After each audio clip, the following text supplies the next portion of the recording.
My friend, have you ever found yourself lying awake at night, staring into the dark, wondering why your life has unfolded the way it has?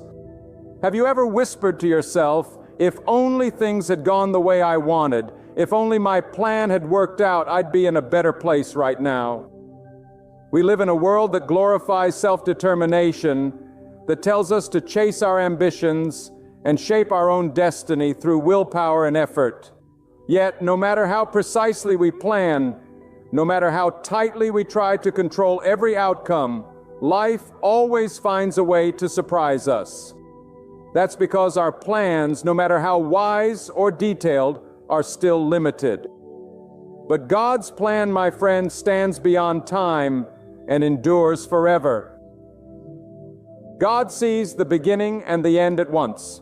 And when you surrender to His design, when you trust that His plan is far better than your own, you will walk into a peace, a power, and a purpose you never imagined possible. You see, our plans are often built on what we can see and what we can control. We say, I want this career, I want this relationship, I want this life.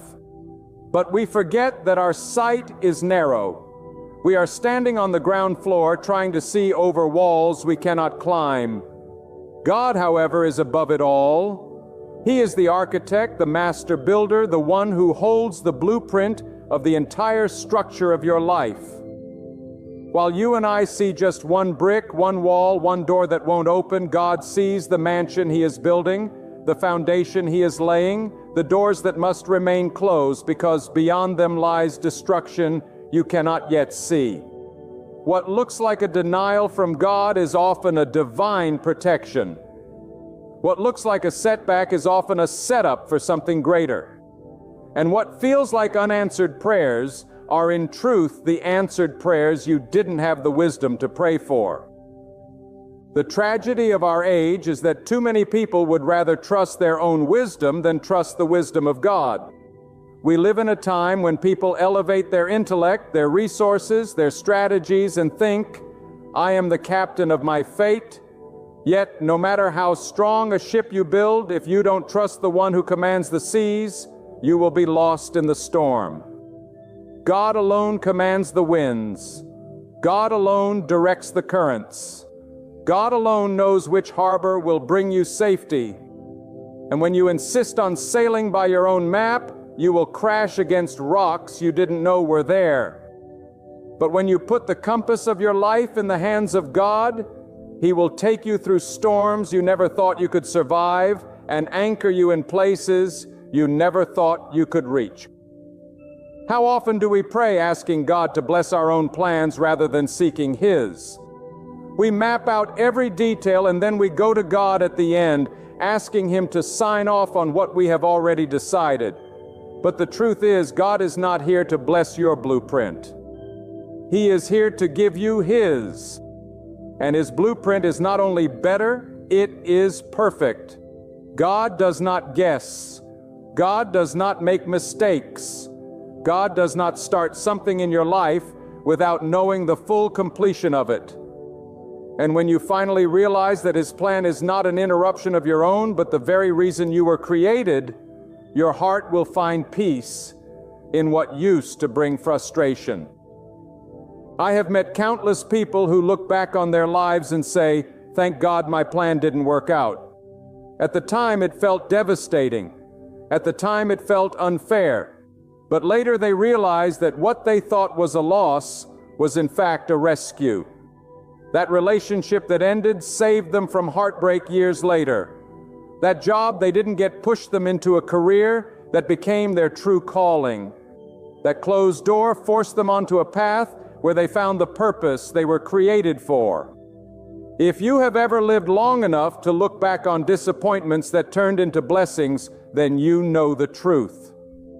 God's plan was better all along.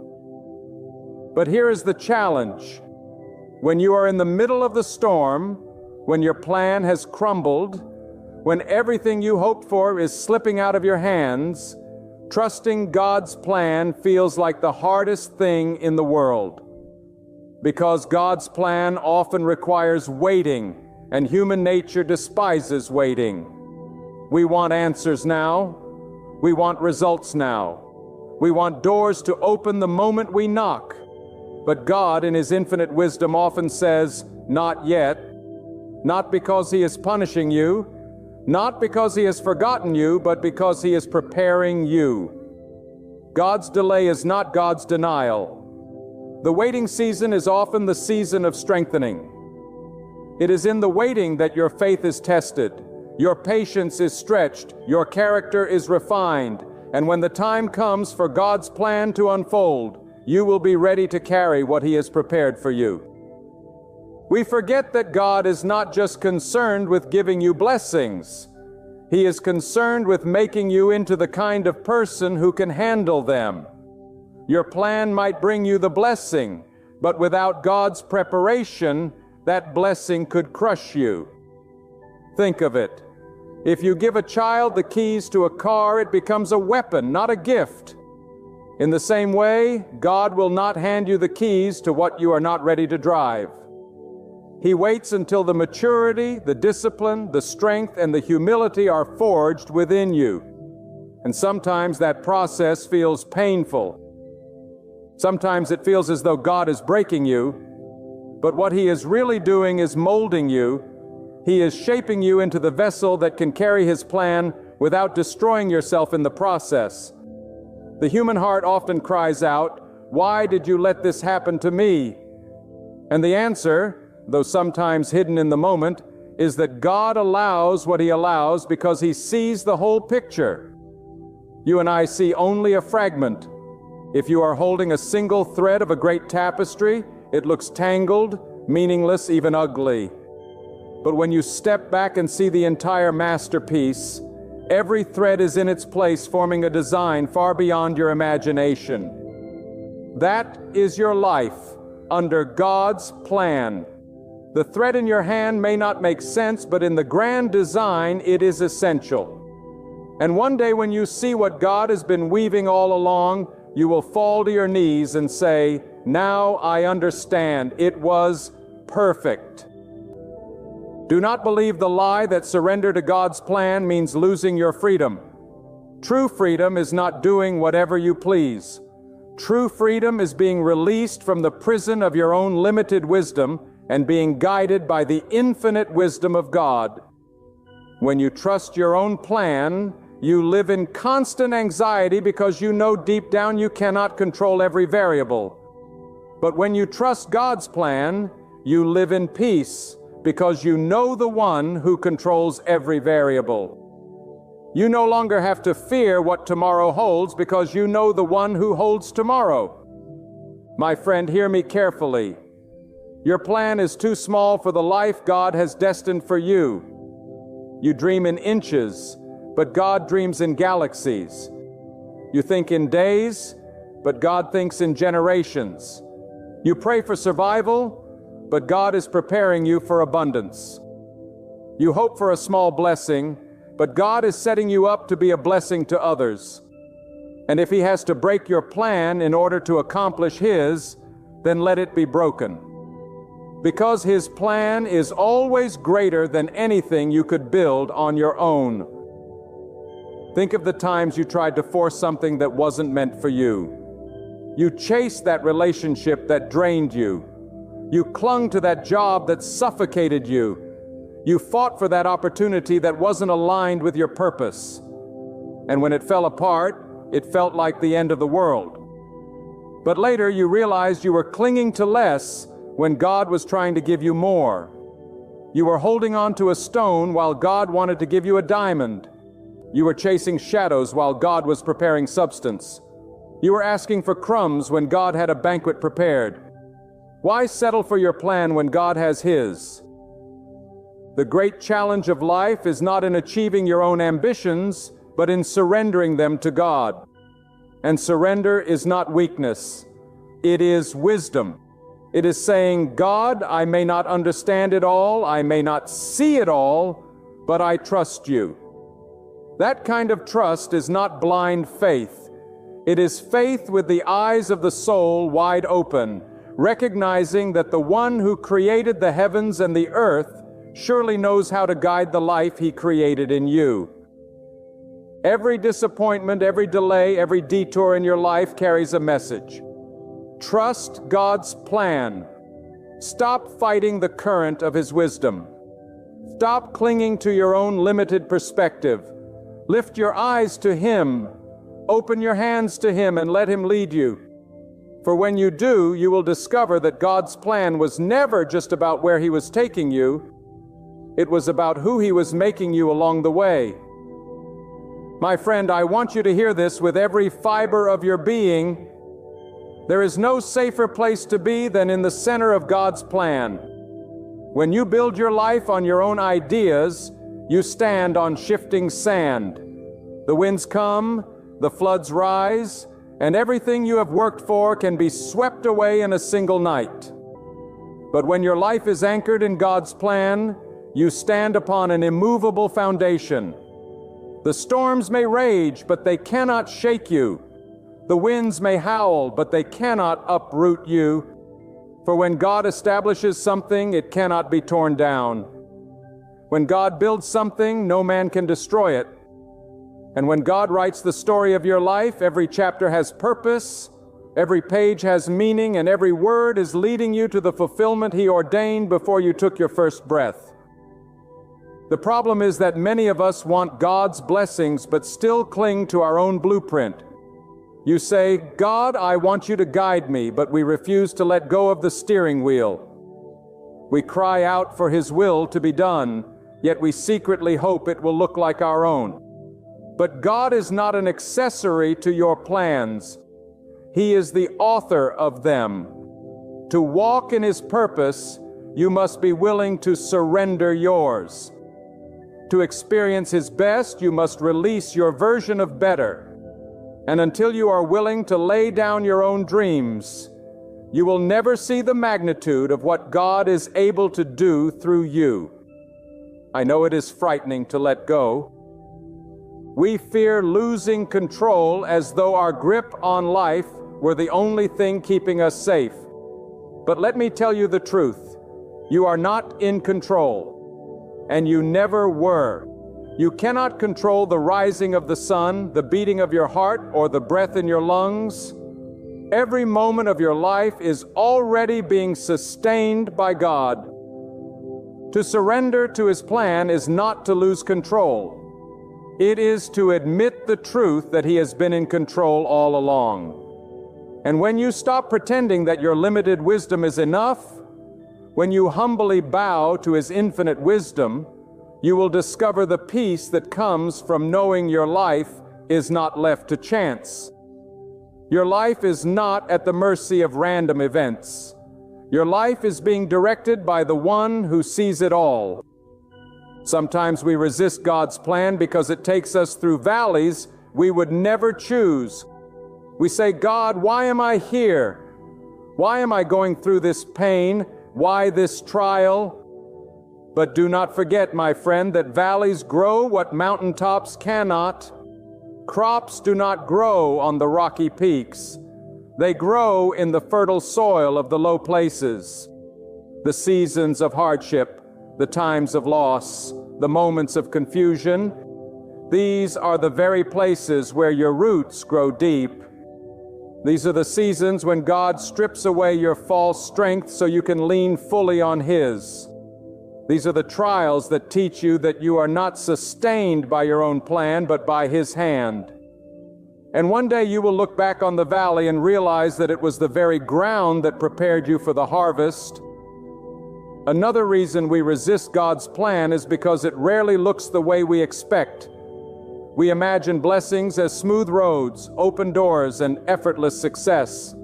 But God often wraps His blessings in challenges. He disguises growth inside of struggle. He hides promotion behind humility. He teaches you wisdom through mistakes and reveals strength through weakness. You may pray for patience, and God places you in situations that test it.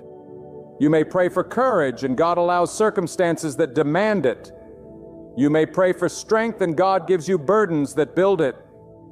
His plan is not about making life easy. It is about making you into who you were created to be.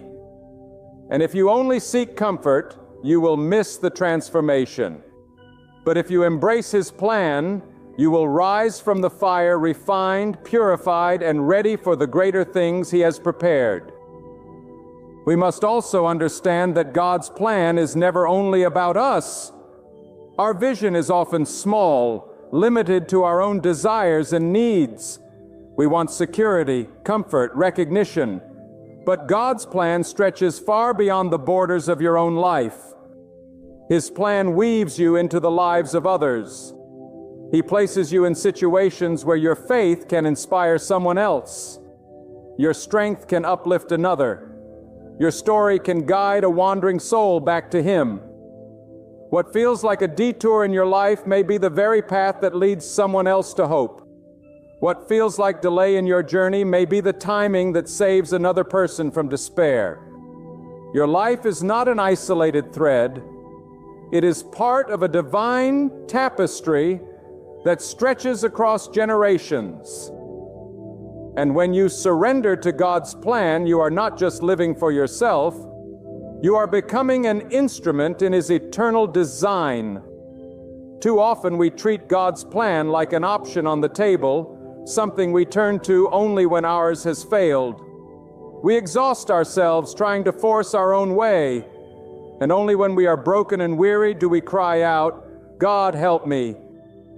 But what if instead of making Him our last resort, we made Him our first?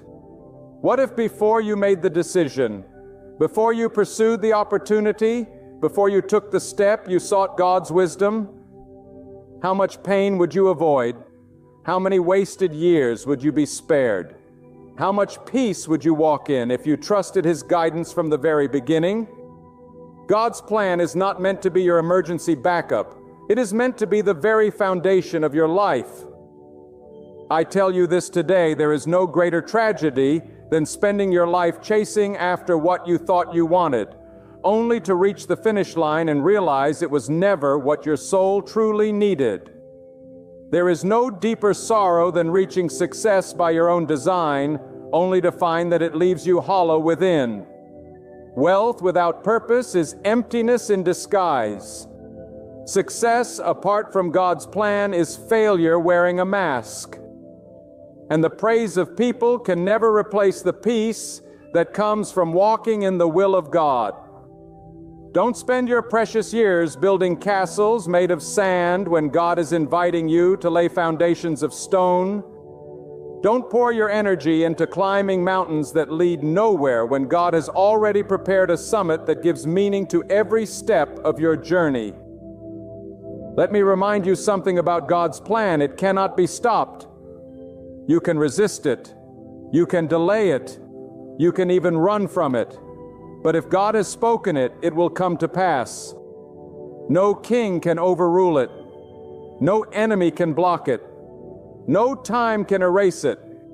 What God has written over your life is greater than any obstacle, stronger than every failure, and more powerful than all opposition. You may think your mistakes have destroyed everything. You may believe you have disqualified yourself with your past. But hear me clearly. Nothing you have done is powerful enough to undo what God has planned. He can take your failures and use them as fuel. He can take your brokenness and make it the very place where His strength shines brightest. His plan does not require your perfection. It requires your surrender. And when you finally surrender, when you stop wrestling with God and start trusting Him, you will find that His plan was not meant to take away your joy, but to give you a joy that cannot be shaken. His plan was not meant to strip you of your desires, but to give you desires that are aligned with His wisdom. His plan was not meant to chain you down, but to release you into the fullness of who you were always meant to be. The joy of walking in God's plan is that even in hardship you have peace, even in uncertainty you have hope, even in loss you know it is not the end because you trust the author who writes every line of your story with love, wisdom, and purpose. My friend, listen closely.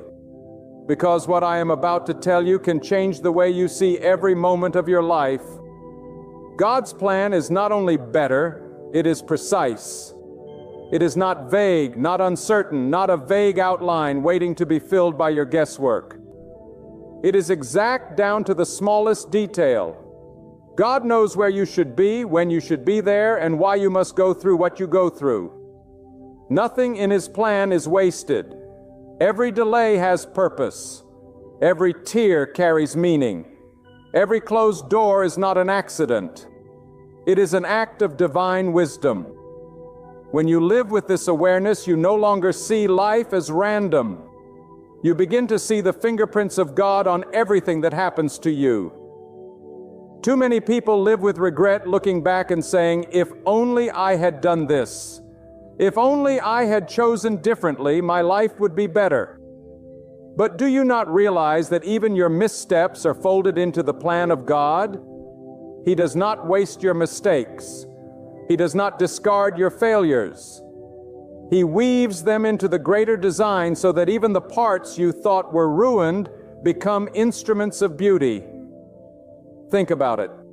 The very pain that once broke you may be the very story that lifts someone else. The very path you thought was lost may be the road that leads you to your true calling. God's plan is not derailed by your weakness. It is perfected in spite of it. Where you see fragments, God sees wholeness. Where you see failure, God sees formation. Where you see the end, God sees the beginning of something greater. So we often imagine God's plan as something that always feels good, always looks obvious, always aligns with our preferences. But my friend, the truth is far deeper. God's plan does not cater to your comfort. It calls you to growth. It stretches you beyond what you think you can endure. It refines you like fire purifies gold. And that fire does not feel pleasant while you are in it. It burns, it strips, it shakes. But when the fire has done its work, what emerges is strength without weakness, purity without impurity, faith without doubt. That is the difference between your plan and God's plan. Your plan seeks to avoid pain. God's plan uses pain to produce something that nothing else can create. Have you noticed how often we cling to temporary things, building our whole lives around them as though they will last forever? A job, a title, a possession, a relationship, and then when those things are taken away, we feel as though our whole life has collapsed. But perhaps it is not collapse. It is correction. Perhaps it is not destruction. It is redirection. God removes what you thought you could not live without only to show you that He Himself is all you ever needed. He strips away the false foundation so that He can build your life on one that will never be shaken. What feels like loss is often preparation for a gain you cannot yet see. And if you trust Him through the loss, you will come to see that what He gives in return is far greater than what He took away. Think of the seasons of silence when it feels as though God is not answering your prayers. You pray, you cry, you wait, and yet heaven seems silent. In those moments, it is easy to believe that God has forgotten you. But silence does not mean absence. Delay does not mean neglect. God is working in ways you cannot perceive. While you are praying, He is arranging. While you are waiting, He is building. While you are hoping, He is aligning circumstances, preparing hearts, moving mountains that you do not even see. And when the time is right, when His plan is ready and you are ready, suddenly everything will fall into place in a way that leaves you in awe.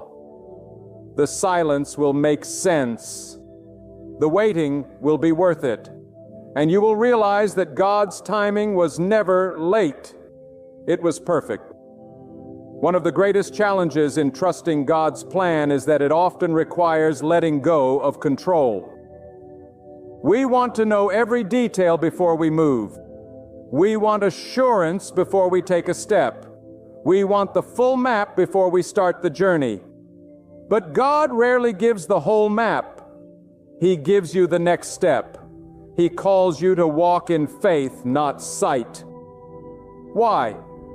Because if you had the entire picture, you would not need trust. If you knew every detail, you would rely on your own understanding instead of leaning on Him. God calls you into trust because trust builds relationship. Trust teaches you to depend not on the plan itself, but on the one who designed it. And when you live this way, you are not afraid of the unknown, because you know the one who knows it all. Let me remind you of something powerful. Your perspective is too small to judge God's plan. You see, today He sees eternity. You see the surface, He sees the depths.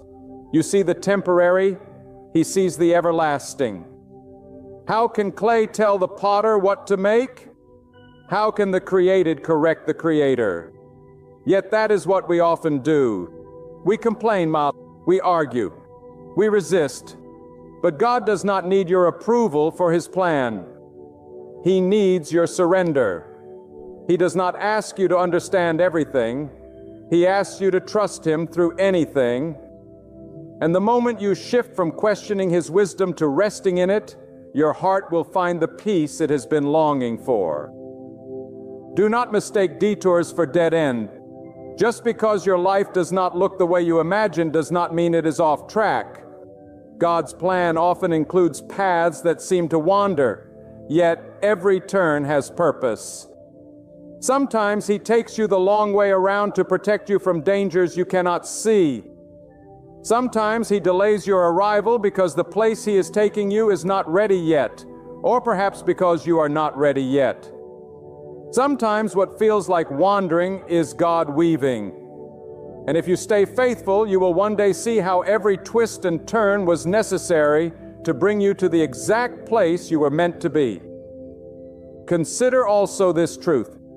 God's plan is never threatened by what others do to you. People may betray you, oppose you, abandon you.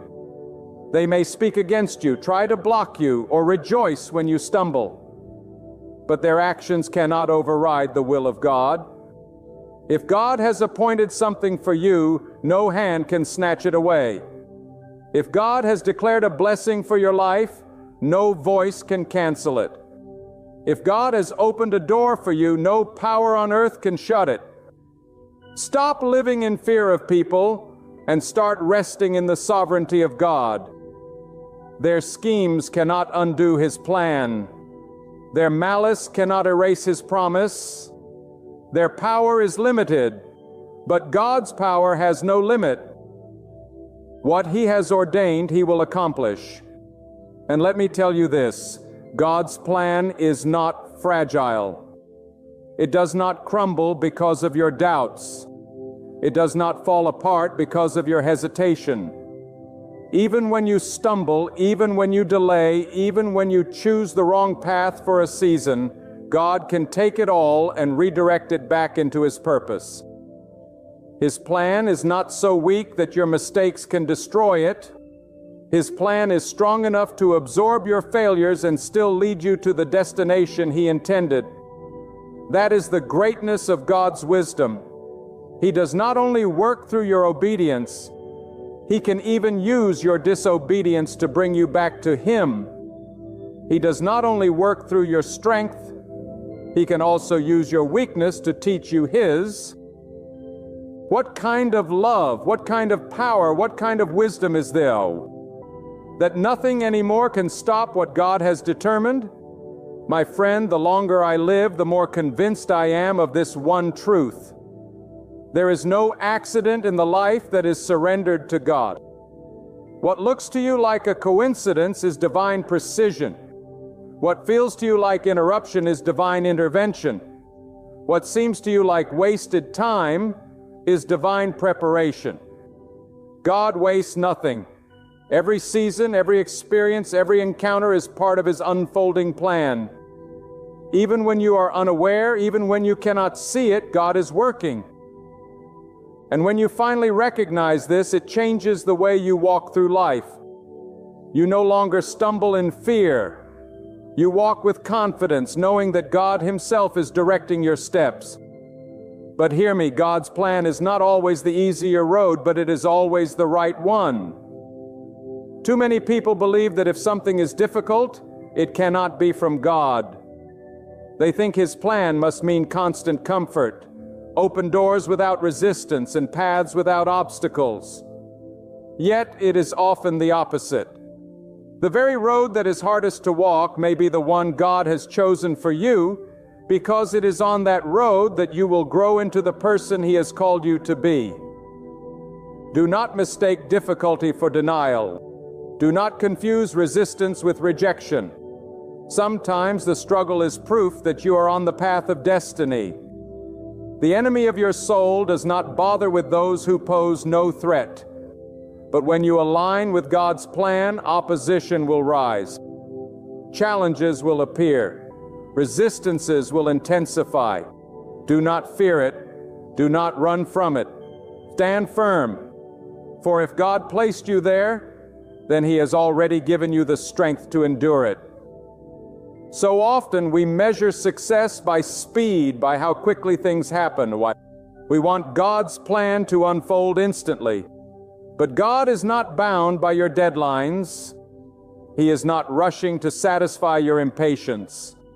He is shaping you through time. The seed does not bear fruit the day it is planted. It must be buried. It must be watered. It must endure seasons of darkness underground before it breaks forth into life. In the same way, God plants dreams in your heart. He buries them in seasons of waiting. And though you may feel hidden, forgotten, overlooked in truth, you are being cultivated. The roots are growing deep before the fruit appears. Do not despise the hidden season. Do not rush the process. For when the appointed time comes, the fruit will not be ordinary. It will be abundant. God's plan is not about quick growth. It is about lasting growth. Let me also tell you this. God's plan will always bring you to places your wisdom could never reach. When you look back, you will realize that you could not have orchestrated it. Even if you tried, the connections you made, the opportunities that appeared, the doors that opened, they were not accidents. They were God's fingerprints. He placed you in rooms you never deserved. He gave you influence you never imagined. He brought you through storms that should have drowned you. And He did it all not because of your plan, but because of His. So why cling so tightly to your own design when God is able to do exceedingly more than you can ask or imagine? Why insist on building your own ladder when God is able to lift you to heights you could never climb on your own? Now let me press this deeper into your heart. God's plan is not only about your future, it is about your present.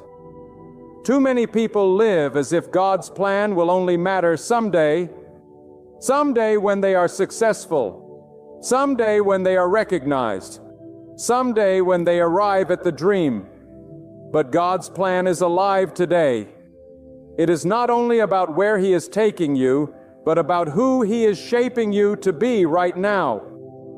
Every conversation you have today, every act of kindness, every choice of integrity, every moment of obedience is part of His plan.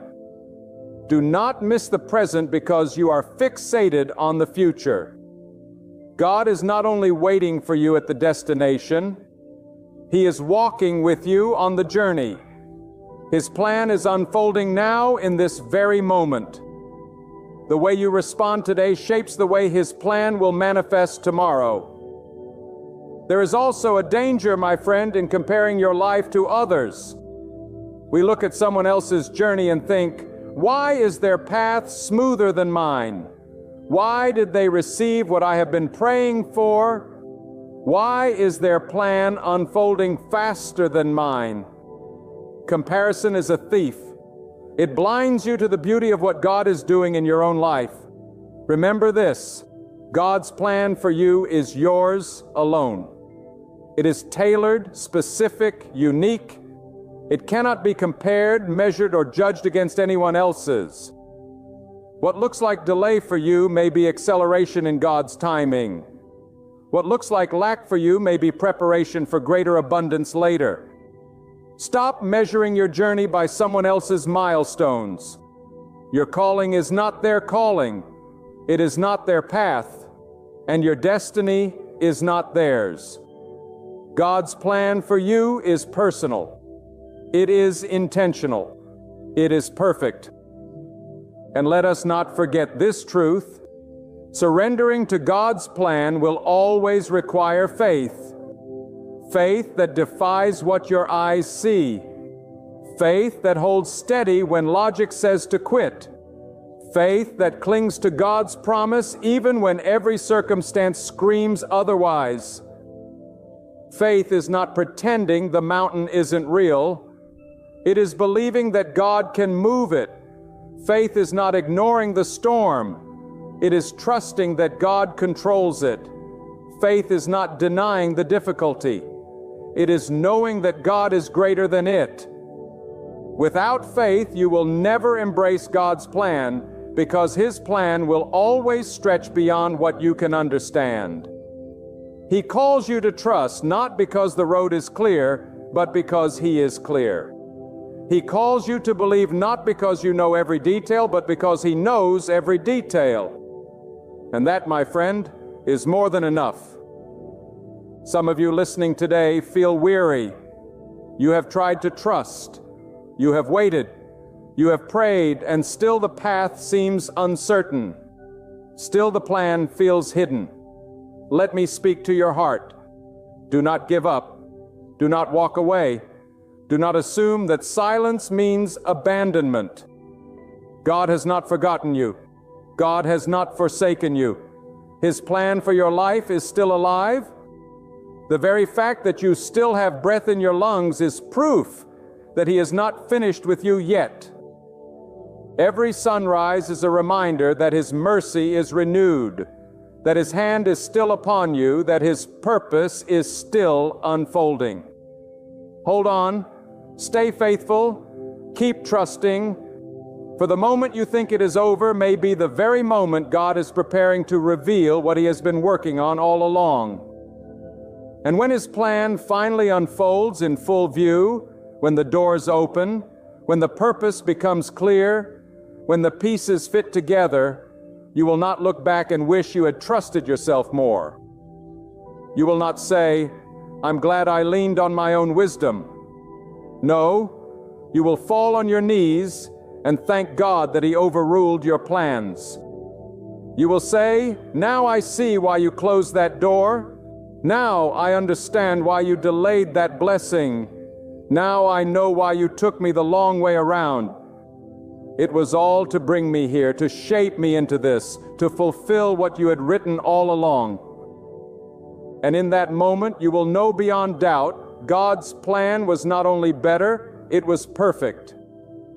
And now, as I close this message, let me press this truth upon your heart. You will never regret surrendering your life, your plans, your desires into the mighty hands of God. Every breath you take, every step you walk, every door that opens or closes is under the sovereign wisdom of God. You may not understand why the road winds the way it does, but you can trust the one who drew the map before the foundation of the world. When you lean on your own understanding, you stumble. But when you lean on God, you stand firm on solid ground that cannot be shaken. God's plan will sometimes lead you through valleys so you may appreciate the mountaintop. It will sometimes allow you to feel the weight of emptiness so you can discover the fullness that only He provides. His ways are higher, His timing is perfect, and His purposes cannot be stopped. If you choose to trust Him fully, to place your tomorrow completely in His hands without hesitation, you'll come to see that every tear, every delay, every unexpected turn was woven into a divine masterpiece, crafted to mold you, shield you, and lead you toward a destiny far greater than anything you could have imagined. So here is my invitation to you. Let go of the plans you've been clinging to so tightly. Lay down your timelines, your expectations, your carefully built blueprints, and open your heart wide to God's direction. Step forward in faith, not in fear. Rely on His promises, not on your own reasoning. Hold firmly to Him, because when everything else fades away, His purpose still stands. And one day you'll look back and realize that the road He led you on wasn't just better than what you planned, it was perfect, because it was written by the very hand of God. My friends, let me ask you a question that reaches deep into the soul. What do you do when the ground beneath you begins to shake? When the walls that once felt secure start closing in, and every bit of control you thought you had slips right through your grasp? What do you do when life throws storms so fierce, so unrelenting, that you can no longer steer the course of your own journey? There comes a moment in every life when the illusion of control is torn away. We convince ourselves that we have everything perfectly arranged, our plans, our goals, our carefully mapped out dreams. But then, without warning, the unexpected crashes in. And in that very moment, in the middle of chaos, the question echoes: will you still trust God when everything feels like it's falling apart? We live in an age that worships control. People chase it, cling to it, build their identities around it, and yet, no matter how hard they fight to hold on, control slips like sand through their fingers. The truth is, you were never created to carry that weight. The world will tell you that you can handle everything, that you can be your own strength, that you can master every storm. But let me tell you with boldness and with love, you were never designed to carry that weight. There is only one who sits on the throne of true control. Only one whose hand guides the rise of the south of the sun and the fall of the night. Only one who commands the winds and calms the seas, and that one is God Almighty. When your life unravels, when your dreams shatter, when your strength fails, the question is not whether you will fight harder to control what cannot be controlled. The question is whether you will surrender to God and trust that His plan is greater than your panic. Some of you listening right now are standing in the rubble of broken expectations. You thought your career would take you higher, but it crumbled beneath you. You thought your family would stand strong, but it fractured in your hands. You thought your health was secure, but the diagnosis came like a dagger in the night. You thought your life would follow a script you wrote for yourself, but instead the ink ran dry, the page was torn, and the story took a turn you never imagined. And in this moment you feel powerless. You feel as if everything has spun so far out of control that you do not even recognize the world around you. But let me tell you something, and let these words sear into the very marrow of your soul. Nothing, absolutely nothing, is out of the control of God. Though it may feel as if the foundations of your life have collapsed, though it may look as if chaos is reigning, and though it may seem as though darkness has the final word, God is still in control, and He has not abandoned you. You see, trusting God is not about pretending the storm doesn't exist. Trusting God is not closing your eyes and denying the reality of pain, loss, or fear. Trusting God is looking squarely into the chaos, acknowledging the brokenness, feeling the weight of the struggle, and still declaring, God, I trust you more than I trust my feelings. I trust you more than I trust my understanding. I trust you more than I trust the shifting winds of circumstance. Trusting God is surrender in the highest form. It is relinquishing the throne of your heart and saying, God, reign, not me. God, you lead, not me.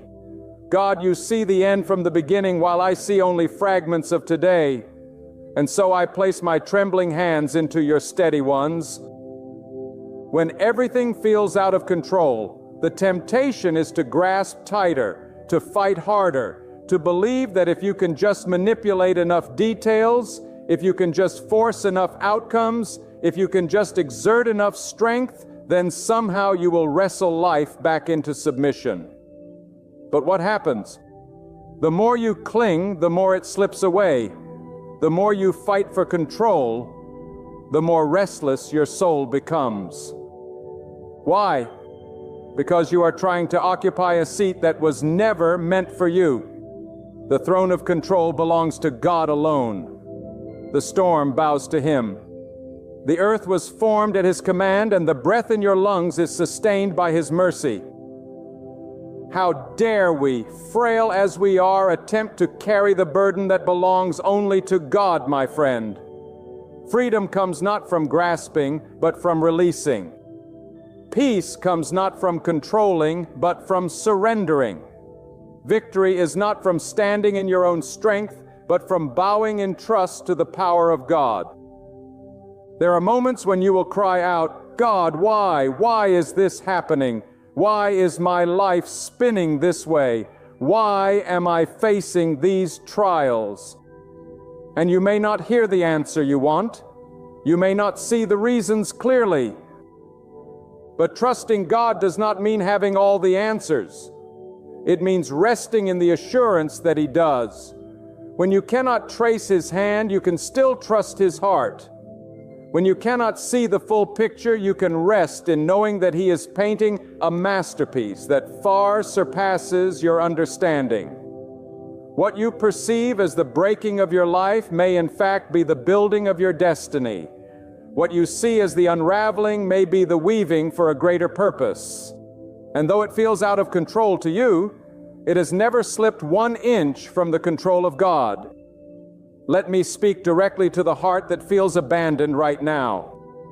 You may be thinking, if God is in control, why do I feel so lost? Why do I feel so forgotten? Hear me clearly.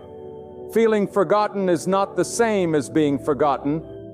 The enemy of your soul will whisper in your ear, God has left you, God has forsaken you, God has overlooked you. But those are lies.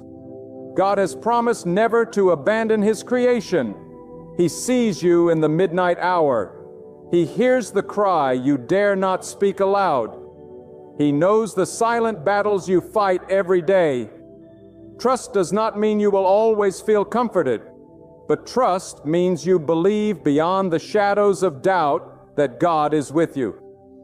Even when the world says otherwise, when everything feels out of control, you must anchor your soul in the eternal truth of who God is. Circumstances will shift like sand beneath your feet, but God remains the unshakable rock.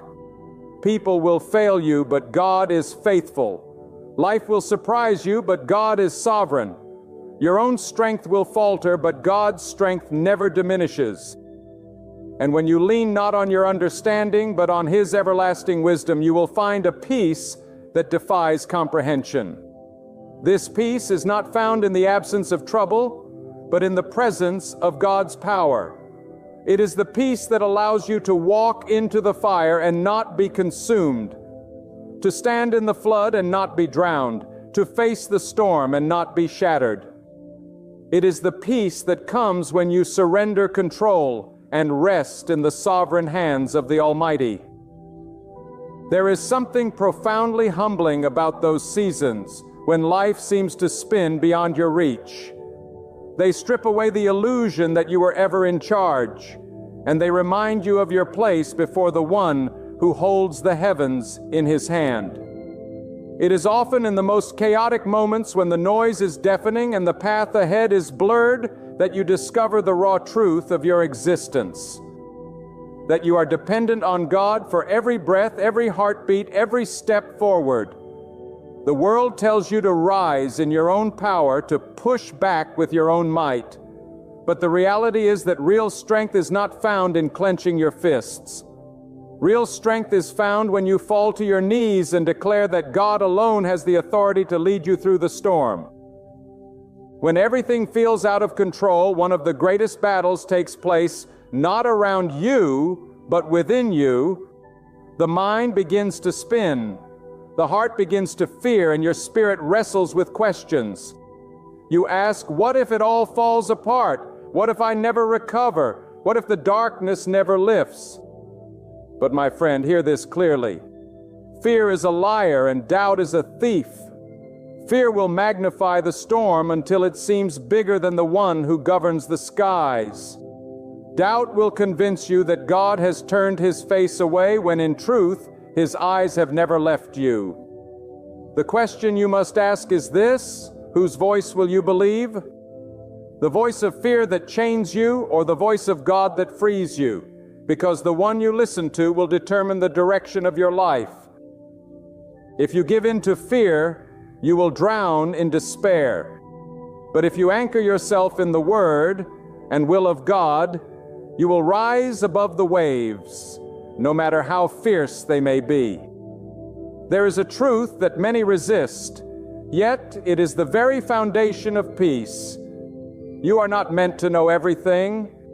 You are not designed to hold the map to every turn or to understand every twist of the road.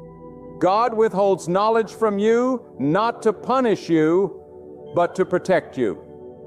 If you could see every detail of tomorrow, if you could glimpse every trial before it came, you would be crushed under the weight of it.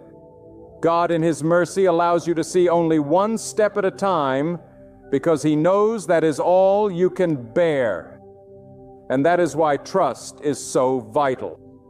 You do not need to know the entire path. You need only to know the one who leads. You do not need to control the outcome. You need only to place yourself in the hands of the one who already knows the ending. When you surrender control, you are not losing ground. You are gaining freedom because you are releasing what was never yours to hold. And do you know what happens when you let go? Something remarkable begins to unfold. The storm may not immediately cease. The waves may not instantly still, but your heart shifts. You begin to realize that peace is not tied to circumstances. Peace does not depend on whether life obeys your plan. Peace is rooted in the unchanging nature of God. It is possible to be in the midst of absolute chaos and still have a soul at rest, because your confidence is no longer anchored in what you can see, but in the God you cannot see, yet know is nearer than your very breath. The world cannot understand this peace because it defies human logic. But that is exactly the point. God's ways are higher than your ways, and His thoughts are higher than your thoughts. To trust Him is to walk in a dimension that is not bound by earthly reasoning, but anchored in divine assurance. Do not mistake trust for passivity. Trusting God does not mean folding your hands and resigning yourself to despair. It does not mean refusing to act or turning away from responsibility. Trusting God means you act with courage, but you do so without fear. It means you move forward not because you know the outcome, but because you know the one who determines the outcome. It means you refuse to be paralyzed by uncertainty because you believe that God can take even your smallest step of faith and turn it into a path of victory. The world teaches you to fight for control, but God teaches you to release control. And in that release comes the greatest act of courage you will ever know. Because it takes far more strength to trust God with the unknown than it does to clutch desperately at illusions of power. Think about the natural order of creation. The seas roar, the mountains stand immovable, the stars march across the sky in silent obedience. Not one of these created wonders ever questions the authority of the one who spoke them into being. The ocean does not resist its boundaries. The sun does not resist its rising. The wind does not resist its direction. Only humanity, with pride in our hearts and fear in our souls, wrestles against surrendering to the hand of God. Yet if all creation rests under His command, how much more should we, who are fashioned by His own will, trust that He knows how to govern our days? The chaos you feel is not a sign that God has lost control. It is a reminder that He alone possesses it. There will be nights when the silence feels suffocating. You will pray and hear no answer. You will cry and see no change. And in those nights, the temptation will be to believe that God has turned away. But silence does not equal absence. A teacher is often silent during the test, but that silence is not abandonment. It is confidence that the student has been prepared. In the same way, when God seems silent, it does not mean He has left you. It means He is working in ways you cannot yet perceive. The silence of God is never the absence of God. Trust Him in the silence, for often it is in those hidden hours that He is doing His deepest work within you. And understand this, what feels out of control to you is never out of control to God. The storm that terrifies you is still subject to His command. The battle that overwhelms you is still beneath His authority. The road that confuses you is still known fully by Him. What shakes you does not shake Him. What surprises you does not surprise Him. What breaks you does not break Him. When you remember this, when you cling to it with all your might, your soul will begin to find rest, even in the chaos, because you will realize that trust is not about the size of your faith, but about the size of your God.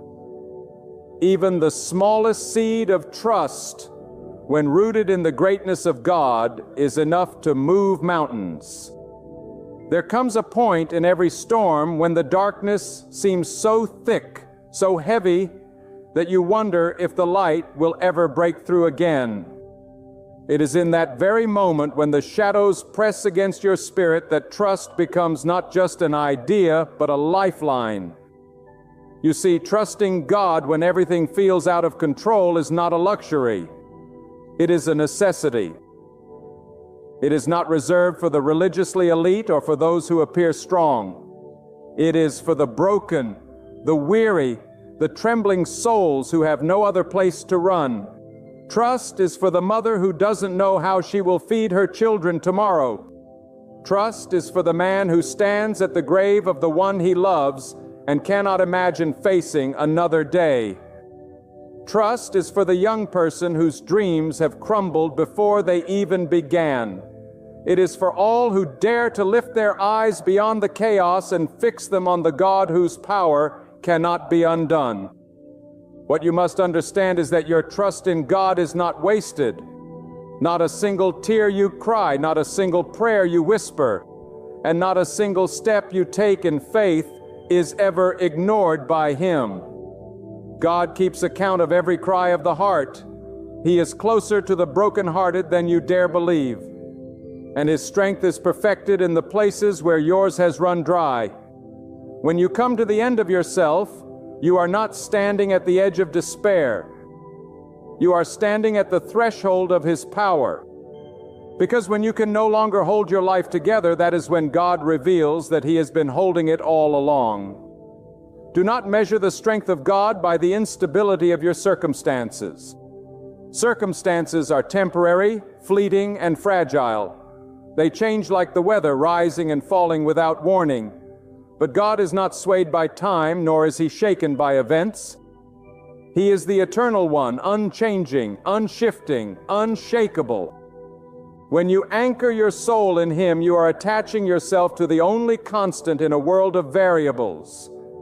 And that is why trust is so powerful. It ties you to the one who cannot fail, even when everything else around you does.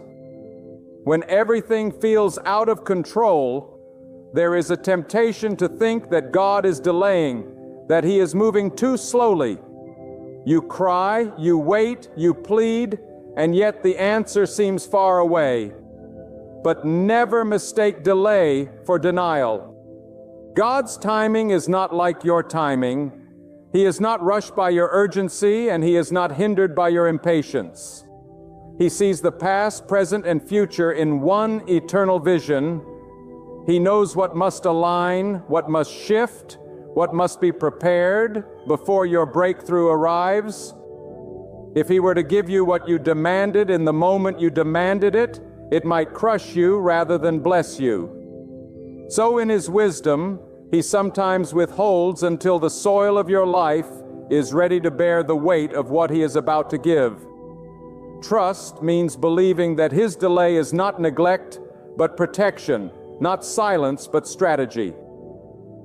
Let me tell you this, God is not only in control of the storm around you, He is in control of the storm within you. He knows your doubts. He knows the battle in your mind, the questions you bury deep where no one else can see. And yet, He does not condemn you for those thoughts. He invites you to bring them to Him. Trust does not require you to be unshaken. It requires you to be honest with God, to pour out your fears before Him, and then to rise with the conviction that He is greater than all of them. Trust is not the absence of trembling. It is the decision to cling to God while you tremble. And here is the paradox of faith. The more you let go of control, the freer you become. The more you surrender your grip, the lighter your soul feels. Because the weight you were carrying was never yours to begin with. You are not the sustainer of your life. God is. You are not the architect of your destiny. God is. You are not the one who makes the earth spin, who commands the seasons, who governs the rise and fall of nations. God is. And if He holds the galaxies in order, if He keeps the oceans within their boundaries, do you not think He can hold the details of your fragile life? Trust is not blindness. It is clarity. It is the recognition that your life is safest, not in your hands, but in His. My friend, it is often when everything feels out of control that God is most at work. The shaking of your life may not be destruction, it may be construction. The storm that terrifies you may actually be the wind that is clearing the ground for something greater. The doors that slam shut may not be rejection, they may be protection. Trusting God means believing that He is not only present in the calm, but that He is also sovereign in the chaos. It means believing that nothing is wasted in His economy, that every tear, every trial, every disappointment is being woven into a tapestry far greater than you could ever design. This is why trust must be radical. It cannot be partial. It cannot be conditional. It cannot be, God, I trust you only if you move my way, only if you answer on my terms. True trust says, even if I do not understand, I will lean on you. Even if I cannot see, I will follow you. Even if I feel afraid, I will surrender to you. It is a posture of the soul that declares, God, you are enough, even here, even now, even in the middle of this storm. And do you know what happens when you walk in that kind of trust? Fear begins to lose its grip. Worry begins to loosen its chains. Anxiety begins to weaken its hold. Because trusting in God carries a power that silences the grip of fear. Fear draws its strength from the unknown, but trust draws its strength from the unchanging truth of who God is. Fear flourishes in confusion, but trust stands firm in the presence of the Almighty. Fear tells you that you are abandoned, but trust reminds you that God has never walked away. Choosing trust doesn't mean ignoring reality. It means declaring a higher reality, that God reigns above it all, and His word is final. There is something sacred about trusting God when every circumstance tempts you to give up. Anyone can trust Him when the skies are clear, when plans unfold just as you hoped, when strength and success seem certain. But true trust is born in the dark. True trust is shaped in the fire of uncertainty. True trust stands its ground when the answers don't come. when the path disappears beneath your feet, when the echoes of doubt grow louder than your own prayers. That is the moment where faith separates from feelings, where conviction rises above circumstance. To trust God in such a time is to declare with boldness that He is greater than the storm, that His wisdom outweighs your understanding, and that His sovereignty is unshaken by the chaos of the world. When everything feels out of control, the heart is tempted to look for substitutes. People turn to their wealth, their influence, their intellect, their relationships, thinking that somehow these things will bring stability to their collapsing world. But what happens when those very things crumble? What happens when the wealth is lost? When the influence fades? When the intellect proves too small? When the relationships fracture? It is then that you discover the frailty of everything you once depended on. And in that discovery comes the invitation. Will you place your trust in the temporary, or will you shift it to the eternal? Because only God remains unbroken when everything else is shattered. Do not let the storm trick you into believing that God has lost His grip. The storm is not proof of His absence. It is the stage for His glory. It is often in the very chaos that you come to know God more deeply, because the noise strips away the distractions and forces you to depend on Him fully. Think of the way a tree strengthens in the wind. The storm does not destroy the roots, it drives them deeper. In the same way, the chaos you face may be the very thing that drives your soul into deeper trust in God, where you find strength you never knew you had. You must also understand this: trust in God is not passive. It is active. It requires courage. It demands perseverance. To trust is to rise each morning and declare, God, I give you this day, even though I do not know what it holds. It is to lay your head down at night and whisper, God, you were faithful today, and I believe you will be faithful tomorrow. Trust is a rhythm, a daily surrender, a constant alignment of your heart with His will. It is not something you do once. It is something you live, something you breathe, something that becomes the very posture of your soul. And here is the beauty of it. When you live in that posture, fear loses its dominance. Anxiety cannot hold the same ground in a heart that is anchored in trust. Worry cannot consume a mind that has surrendered to God's plan. You may still feel the waves crashing around you, but you will not be defined by them, because trust shifts your focus. Instead of obsessing over what you cannot control, you begin to fix your gaze on the one who is in control. And in that shift, everything changes. Not because the storm is gone, but because you are no longer tossed about by it. You have become anchored in the God who never moves.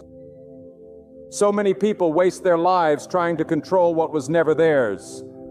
They manipulate circumstances, cling to people, fight against time, exhaust themselves trying to build a world they cannot hold together. And yet, the more they cling, the more restless they become.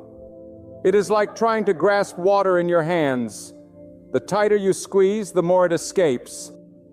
But when you release it, when you open your hands and say, God, I cannot carry this, but you can, something miraculous happens.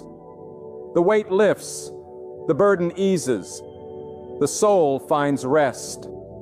Because surrender is not defeat, it is victory. It is not weakness, it is wisdom.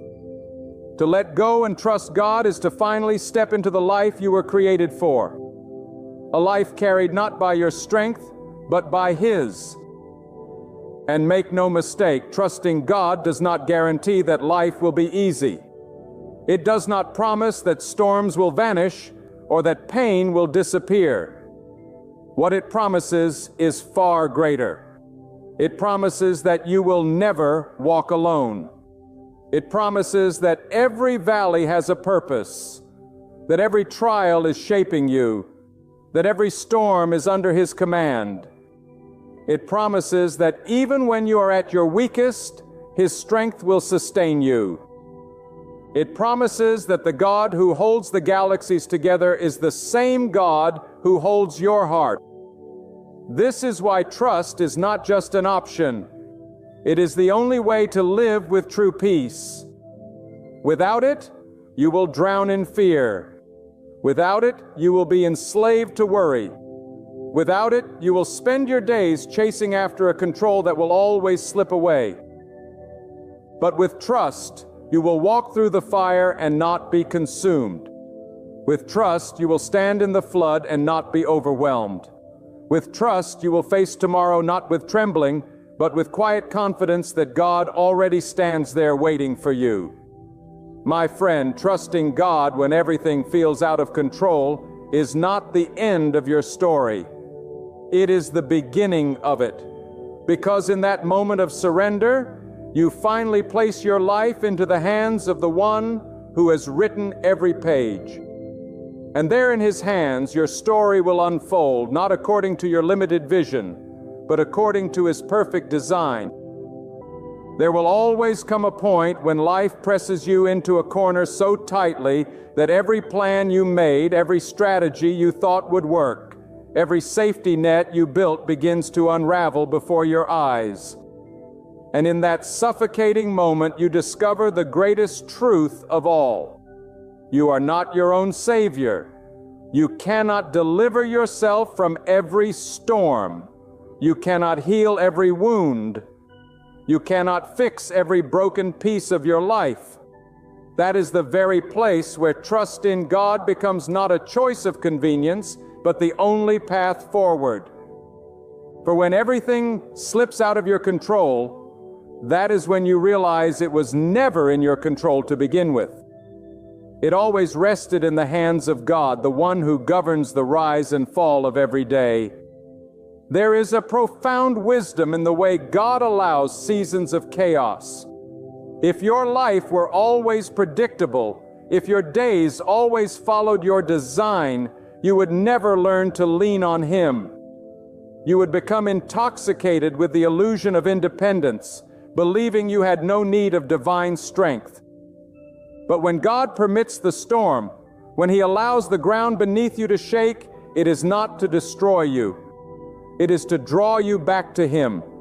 The storm strips away the false security of your own power and reminds you that there is only one rock that cannot be moved. What feels like loss is often the mercy of God pulling you out of the arms of lesser gods so that you might rest in His arms alone. And let me tell you something the world will not say. Control is an illusion. You cannot control tomorrow. You cannot control the breath in your lungs. You cannot control the beating in your heart. You cannot even control the thoughts that come into your mind, let alone the forces of the universe around you. But God controls it all. Every heartbeat is measured by Him. Every sunrise is commanded by Him. Every shift of history bends under His authority. To resist trusting Him is to fight against reality itself.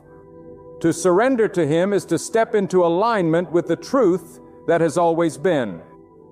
When you trust God in the middle of chaos, something unexplainable begins to happen within you. The storm may not quiet, but your soul does. The winds may not stop, but your fear loses its grip.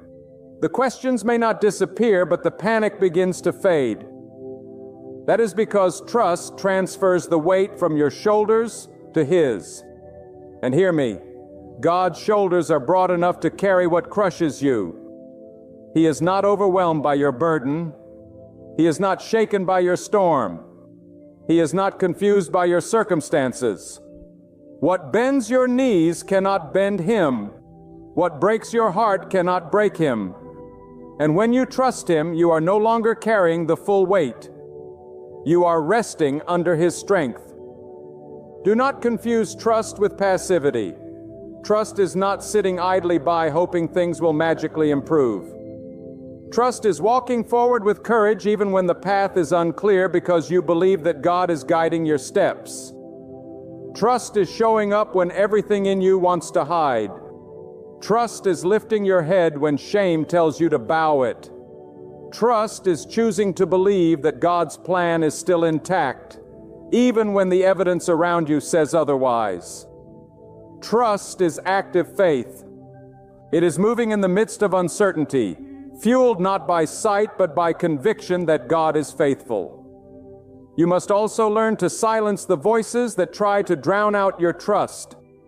The world will tell you that God has forgotten you, that you are wasting your time relying on Him, that you should seize control for yourself. But those voices are lies.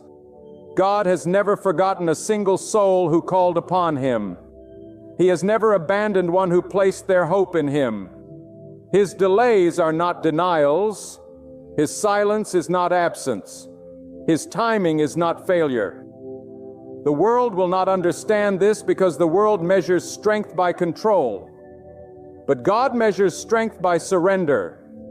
And when you live by trust, you will stand in a peace that defies explanation. A peace that cannot be manufactured by wealth or achievement or human wisdom. There will be times when your trust in God makes no sense to others. They will look at your life and say, "How can you still believe when everything is falling apart? How can you still hope when nothing has changed?"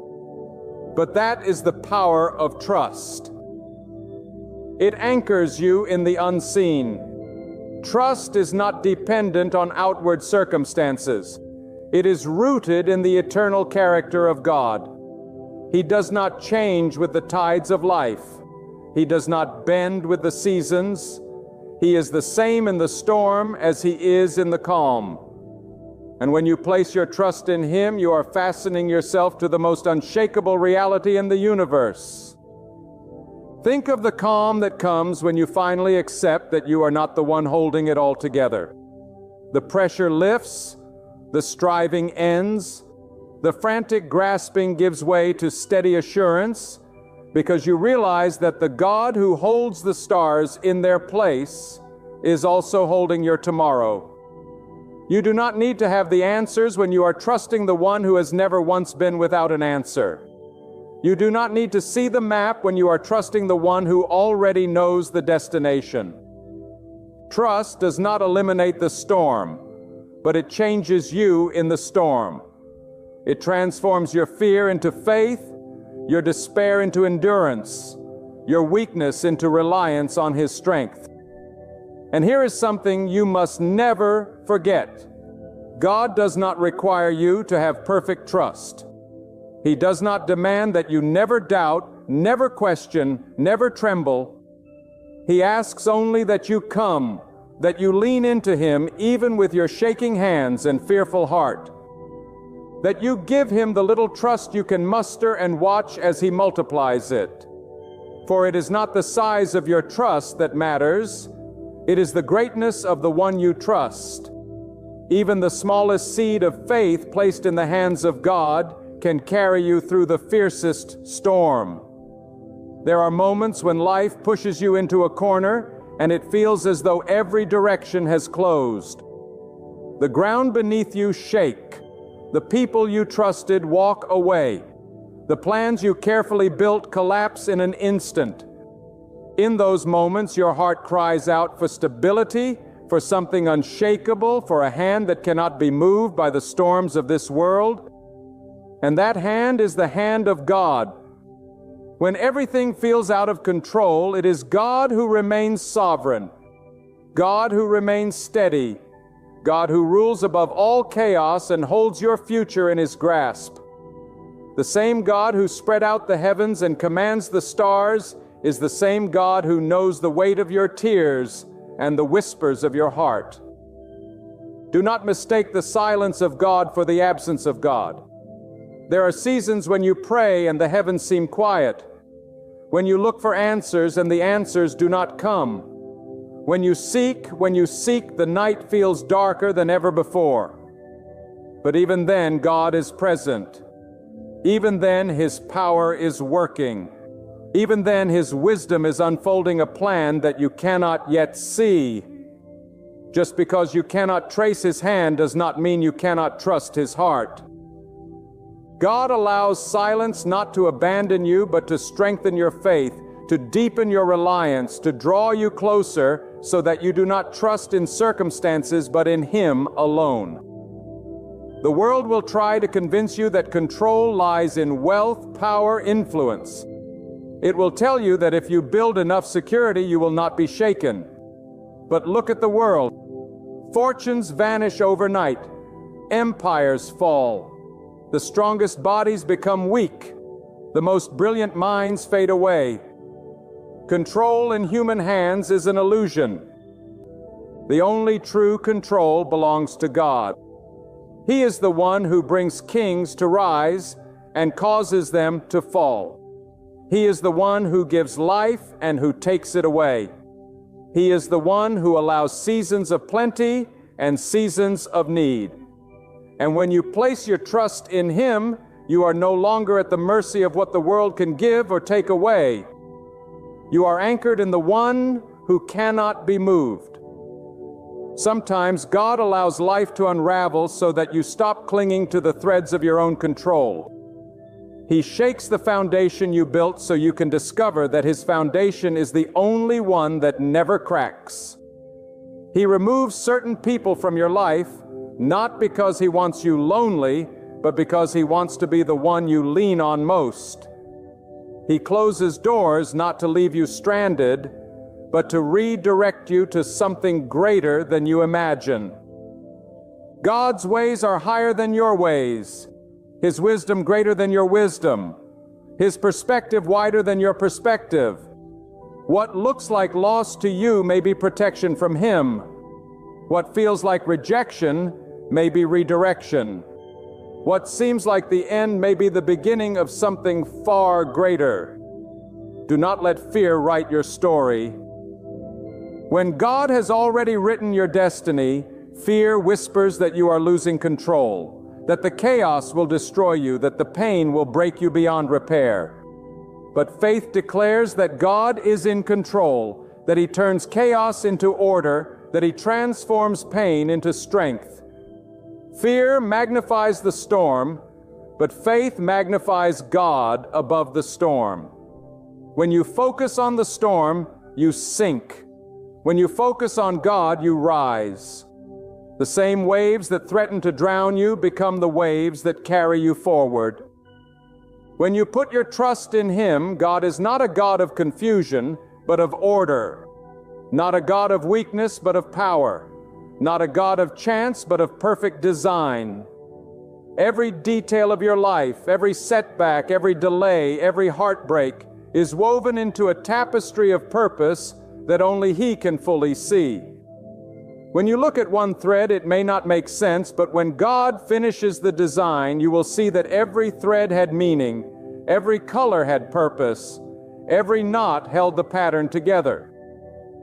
Nothing in your life is wasted when it is surrendered to God. When you cannot control the outcome, control your trust. When you cannot control the timing, control your surrender. When you cannot control the pain, control your faith in the one who can turn pain into power. God does not ask you to have all the answers. He asks you to trust Him when you do not. He does not demand that you understand every step. He calls you to walk by faith, believing that His steps are leading you somewhere greater than you can imagine. There is strength in letting go. The human heart clings tightly to the illusion of control because it feels safer. But the truth is, real safety is only found in God's hands. You cannot carry the weight of the universe on your shoulders, but God can. You cannot fix every broken thing, but God can. You cannot see every hidden danger, but God can.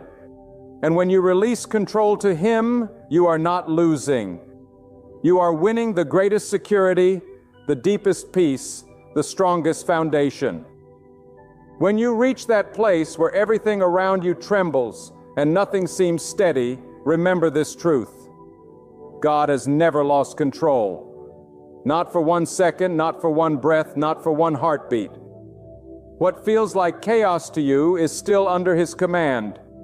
What seems impossible to you is already possible with Him. He holds the past, the present, and the future in His hand, and no power on earth can overturn His decree. The question is not whether God is in control. The question is whether you will trust Him when you cannot see, whether you will believe Him when everything screams against your faith, whether you will surrender when your heart longs to cling to what is slipping away. Trust is not tested in calm waters, it is tested in the storm. Trust is not proven when life is easy, it is proven when life is hard. And if you choose to stand your ground and anchor your hope in Him, you'll realize the storm cannot destroy you. The darkness cannot swallow you. The pain cannot claim victory over you. For God is stronger than the chaos, higher than the fear, and deeper than the sorrow. He is inviting you to rest in His strength, to lean into His presence, and to walk in His unshakable peace. Do not let your heart be bound by the things beyond your control. Lift it to the One who governs all things. Do not allow hopelessness to write the final chapter of your story. Let faith proclaim that God holds the final word, and His word is always good. When everything around you feels uncertain, choose trust. When the path grows dim, keep walking by faith. When the night stretches long, cling tightly to hope. For the same God who sustains the universe is holding you together. He has not turned away from you. He has not erased your name, and He will never let you fall. Surrender your life into His care, and you'll find that even in the fiercest storm, you are held, you are known, and you are completely safe in His love. When God declares that it is your time, no power on earth, no force in the heavens, no whisper from your enemies, and no chain from your past can stand in the way of its fulfillment. When God chooses to open a door for you, no human hand can ever shut it. When God speaks blessing over your life, no curse, no deceit, and no opposition can overturn what He has ordained. My friend, when God's appointed hour reaches your life, even destiny must bow to His word. That's why you must never lose heart, never surrender, and never believe the lie that you've been forgotten. Because the same God who formed you has already written the exact moment of your breakthrough. And when He says now, nothing and no one can stand against Him. Some of you hearing this today feel like the world has written you off. You feel overlooked, underestimated, even abandoned. Perhaps you have been working, sowing, believing, but the harvest seems so far away. You look around and others are advancing while you are still in the shadows. But I tell you today with all the conviction of my heart, when God says it is your time, He will lift you from the back of the line and place you at the front. He will take you from obscurity to opportunity in a moment. He does not need permission from your boss, your family, or your critics. He does not need approval from those who have dismissed you. When He says the time has come, it shall be done. You see, life often tells us to wait for the approval of people, to wait for circumstances to align, to wait for luck or chance. But God is not bound by human schedules or earthly calendars. He has His own timing, and His timing is perfect. Many times we struggle because we want things in our time. We think the delay means denial. We believe silence means rejection. But delay with God is never wasted. Delay is preparation. Silence is shaping. The waiting is not punishment.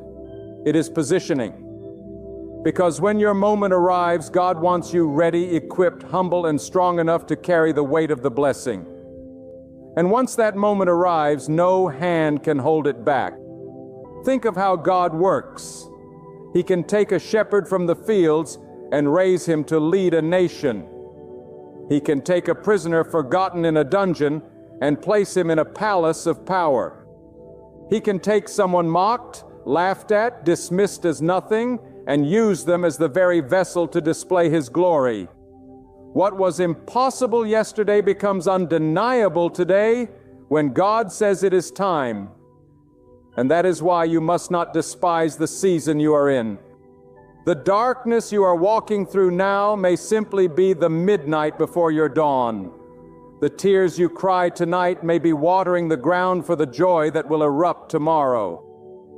When God says the word, every chain must fall, every wall must crumble, every mountain must bow, and every enemy must scatter. I want you to hear this truth deep within your heart. People can delay you, but they cannot deny you when God says yes. Circumstances can discourage you, but they cannot defeat you when God has decreed your victory. Opposition can rise against you, but it cannot overthrow you when God Himself has lifted you up. The timing of God overrides the timing of men. The decision of God overrules the decision of kings. The Word of God is final, and no debate, no argument, no conspiracy can change it. What He has spoken shall surely come to pass. You may ask yourself, but why is it taking so long? Why am I still waiting for my season? My friend, waiting does not mean wasting. When God holds you back, He is not punishing you. He is protecting you. He knows the weight of the blessing, and He knows what you can carry. If He gave you too soon what you are asking for, it might crush you instead of crown you.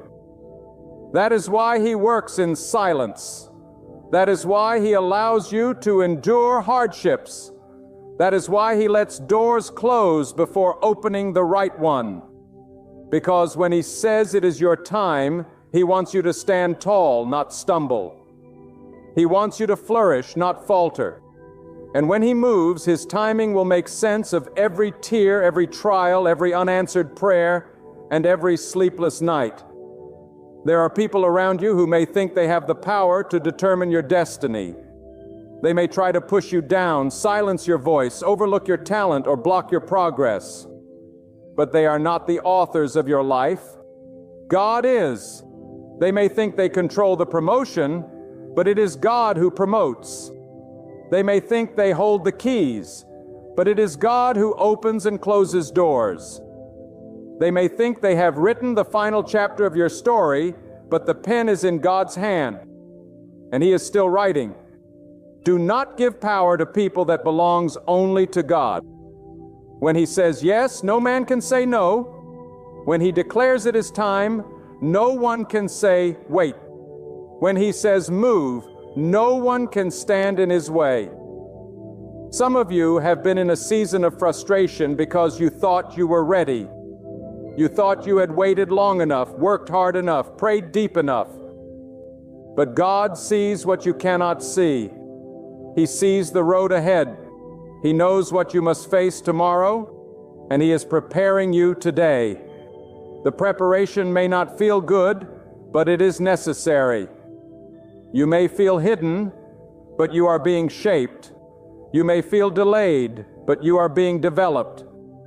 Because when the spotlight of destiny shines on you, God wants you to reflect His glory, not your pride.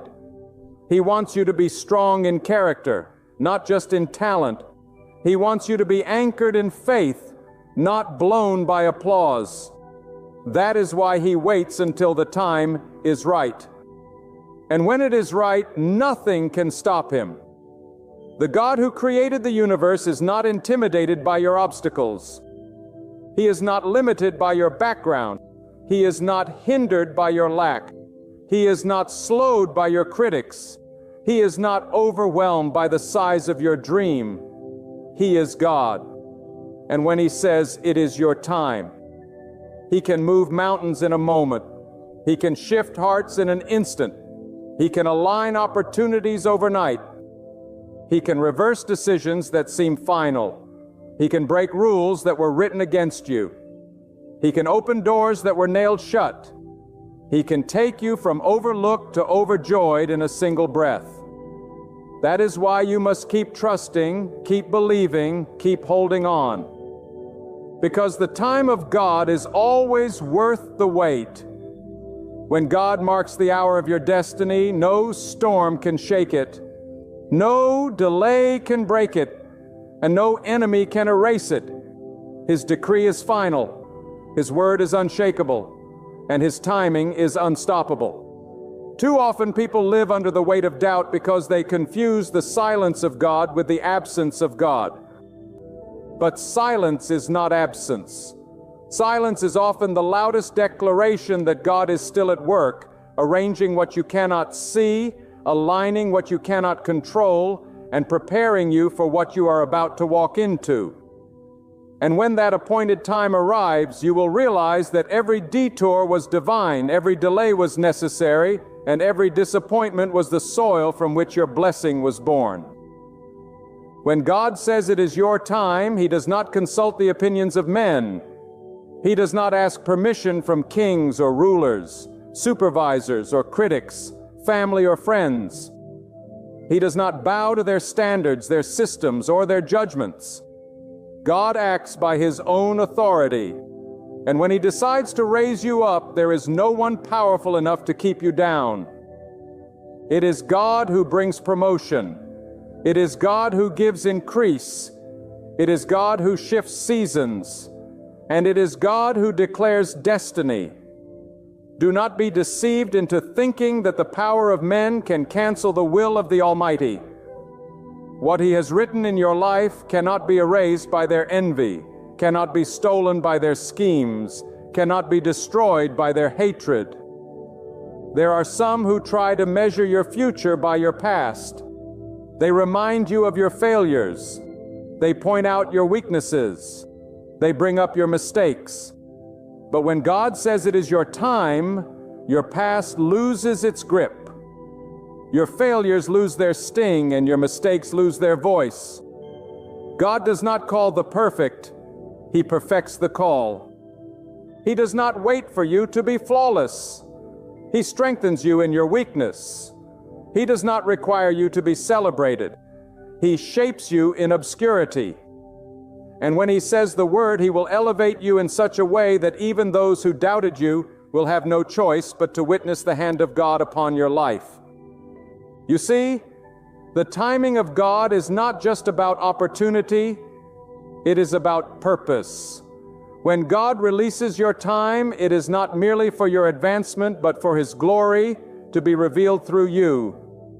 This is why some doors have remained closed, not because you were unworthy, but because the season was not yet ripe. God knows when the harvest will be ready, and He will not release you into a place where your blessing would rot before its time.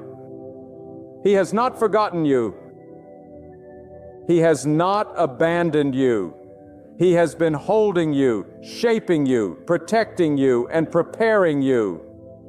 Because when your time comes, it will not only bless you, it will bless generations connected to you.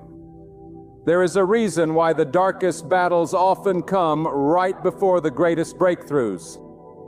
The adversary senses that God is about to release something powerful in your life. And so the opposition increases, the obstacles grow, and the pressure mounts.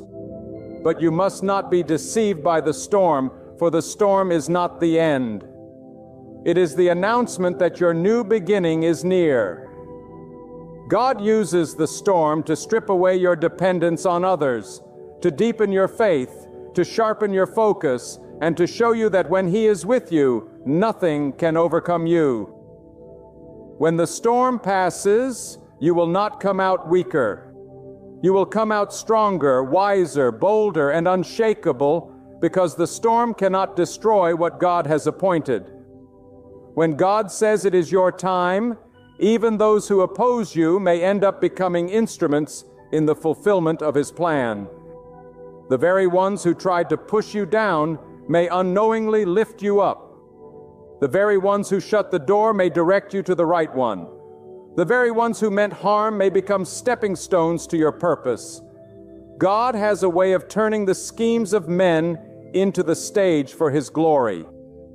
That is why you must never fear what people do, because people are not in control. God is. He holds the power. He writes the story. He determines the outcome. And I tell you this, my friend, when God decides that your time has come, He will cause everything to align with precision. What once seemed impossible will suddenly be within reach. What was locked will open. What was denied will be granted. What was broken will be healed. What was barren will bring forth life. He will cause resources to find you, opportunities to chase you, and favor to follow you. You will not have to fight, beg, or scheme, because what belongs to you will come with the force of divine authority. And when it comes, it will come in such a way that you will know it was God and God alone who did it. Do not despise the waiting season. Do not curse the closed door. Do not mourn the missed opportunity, because God does not take you through waiting to waste your time. He takes you through waiting to prepare your heart. And when your moment comes, you will step into it with strength you did not know you had, wisdom you did not know you gained, and faith you did not know was within you. Waiting refines you so that blessing does not destroy you. Waiting purifies you so that success does not corrupt you. Waiting humbles you so that elevation does not make you arrogant. God is not just preparing the blessing for you, He is preparing you for the blessing. When God says it is your time, the seasons of your life will shift with His command. Just as He tells the sun when to rise and the moon when to shine, He will order your life in such a way that nothing will be able to resist His plan. There are people who spend their lives trying to manipulate circumstances, chasing after recognition, and forcing doors to open. But what they fail to realize is that when God declares a time, you do not have to strive or scheme, because His authority makes the way clear. What He ordains will find you not because of your strength, not because of your influence, but because of His power. You may have walked through seasons of rejection, hearing no after no, watching doors close again and again, wondering if you have been forgotten. But those closed doors were not the end. They were a shield. God was not rejecting you. He was redirecting you. He was steering you away from counterfeit opportunities, from temporary success. But hear this truth. Being hidden is not the same as being forgotten. A seed is hidden beneath the soil, not to be ignored, but to grow roots. The hiding season is a growing season. God keeps you in the ground until the time is right, until your roots are strong enough to sustain the weight of your branches, until your foundation is deep enough to carry the fruit that will come. And when the season changes, when God says it is your time, that seed bursts forth unstoppable, undeniable, breaking through the soil into the light of destiny. What was hidden becomes visible, and no one can stop it. Do not let the voices around you convince you that you are behind. Time in the hands of God is not measured as men measure it. One day in His timing can accomplish what would take years of striving and human effort. One command from Him can accelerate you beyond the limitations of your background, your education, your connections, or your experience. When He decides that your time has come, He can place you in positions you never applied for, connect you with people you never expected, and release resources you never imagined. He is not limited by the natural order. He governs the natural and the supernatural. He can cause rivers to flow in deserts, paths to appear in wilderness, and light to shine in the darkest night. When God says it is your time, fear must lose its grip.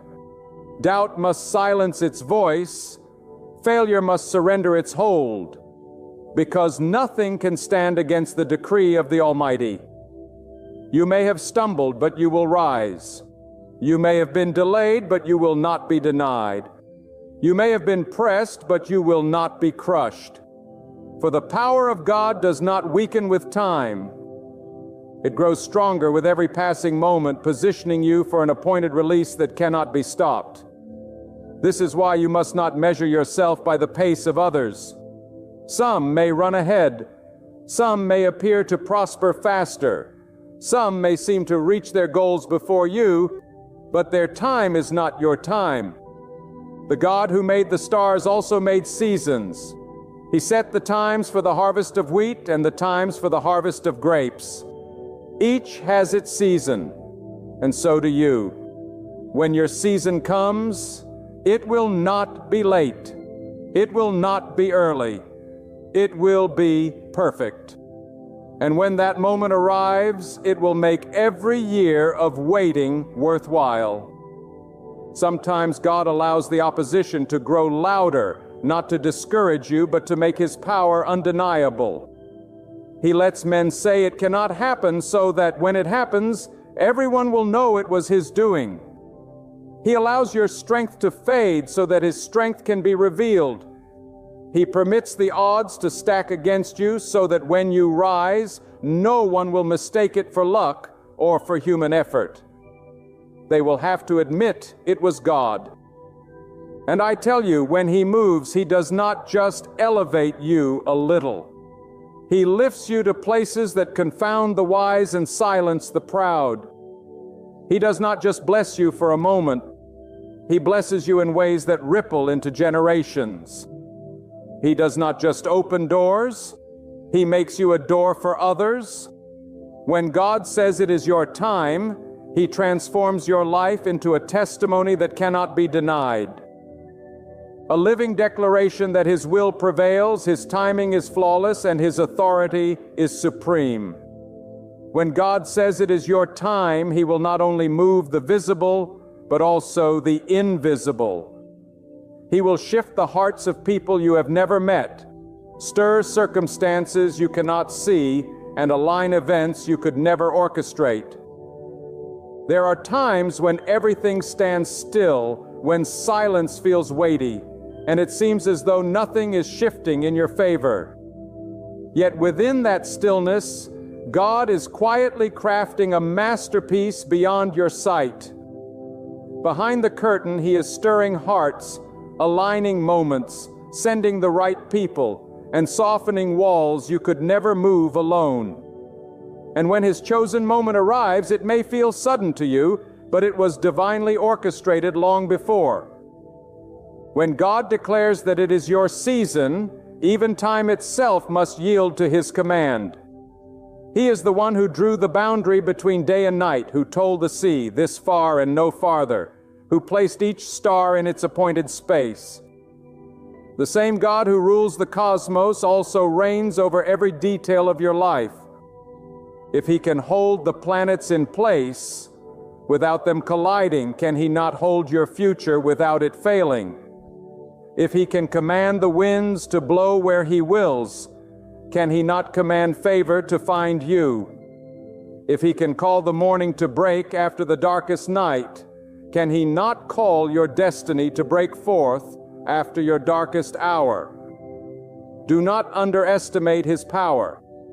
When He declares it is your time, creation itself bends to His word. There is something remarkable about how God works. He does not always announce His timing with trumpets or sign. More often, He lets the enemy believe they have won, lets circumstances convince you that you have lost, and then suddenly, without warning, He reveals His hand. And when He does, it is undeniable. The one who thought you were defeated must watch you rise. The one who closed the door must watch God open another. The one who spoke against you must watch God's favor speak louder. This is not coincidence. It is divine strategy. God allows it so that when the shift happens, no man can take the credit, no enemy can deny it, and no heart can mistake it.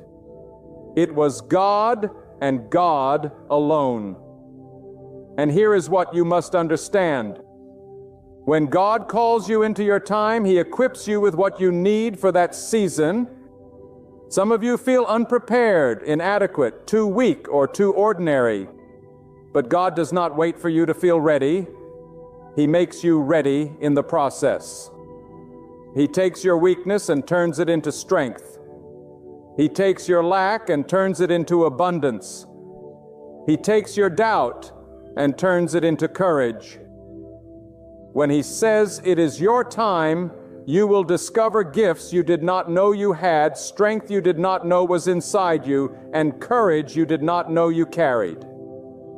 Because God does not just open doors, He builds you into someone who can walk through them without fear. When God says it is your time, He also makes your enemies serve a purpose. Those who spoke against you will become the evidence of your victory. Those who tried to block you will become unwilling witnesses to your breakthrough. Their opposition will be the stage upon which God displays His power. This is why you should never be overly disturbed by the resistance in your life. Resistance is not the absence of God's plan. It is the confirmation of it. If you were not headed somewhere important, there would be no opposition. If you were not carrying something valuable, no one would try to stop you. The very fact that you face resistance is evidence that God has written a greater ending for your story. And when your time comes, that resistance will not hold you. It will highlight you. Do not be fooled by appearances. God often works in the places that seem the smallest, the weakest, the most forgotten. He loves to take what men dismiss and make it shine for His glory. You may feel unseen right now, but being unseen does not mean being unimportant. The most vital roots of a tree are underground, invisible to the eye, but they are the very reason the tree can stand tall when the storm comes. God may be building your roots in silence because He knows the storm you must endure tomorrow. And when your time arrives, you will not only stand, you will stand firm because He has made you strong from within. There is also a sacred weight to the timing of God. When He says it is your time, it is not only for you, but for others connected to you. Your breakthrough will inspire faith in those who doubt. Your success will bring hope to those who feel forgotten. Your testimony will become a map for those still wandering. This is why the enemy fights you so hard, because your time is not just about your destiny. It is about the destinies of others who will find courage through your journey. God does not lift you up to be a monument for yourself. He lifts you to be a light for others. And I tell you today, when the season shifts, you will feel the wind of change. Suddenly, people who overlooked you will begin to notice. Suddenly, opportunities you never asked for will appear. Suddenly, favor you did not chase will come knocking at your door. That is the power of divine timing. It makes things effortless. You will not have to force what God has already released. You will not have to beg for what God has already commanded. You will simply walk into it because the path has already been made clear by His hand. When God says it is your time, He will move in ways that defy logic and silence every argument. What seemed impossible will suddenly become possible, not because circumstances changed on their own, but because God's hand turned the tide.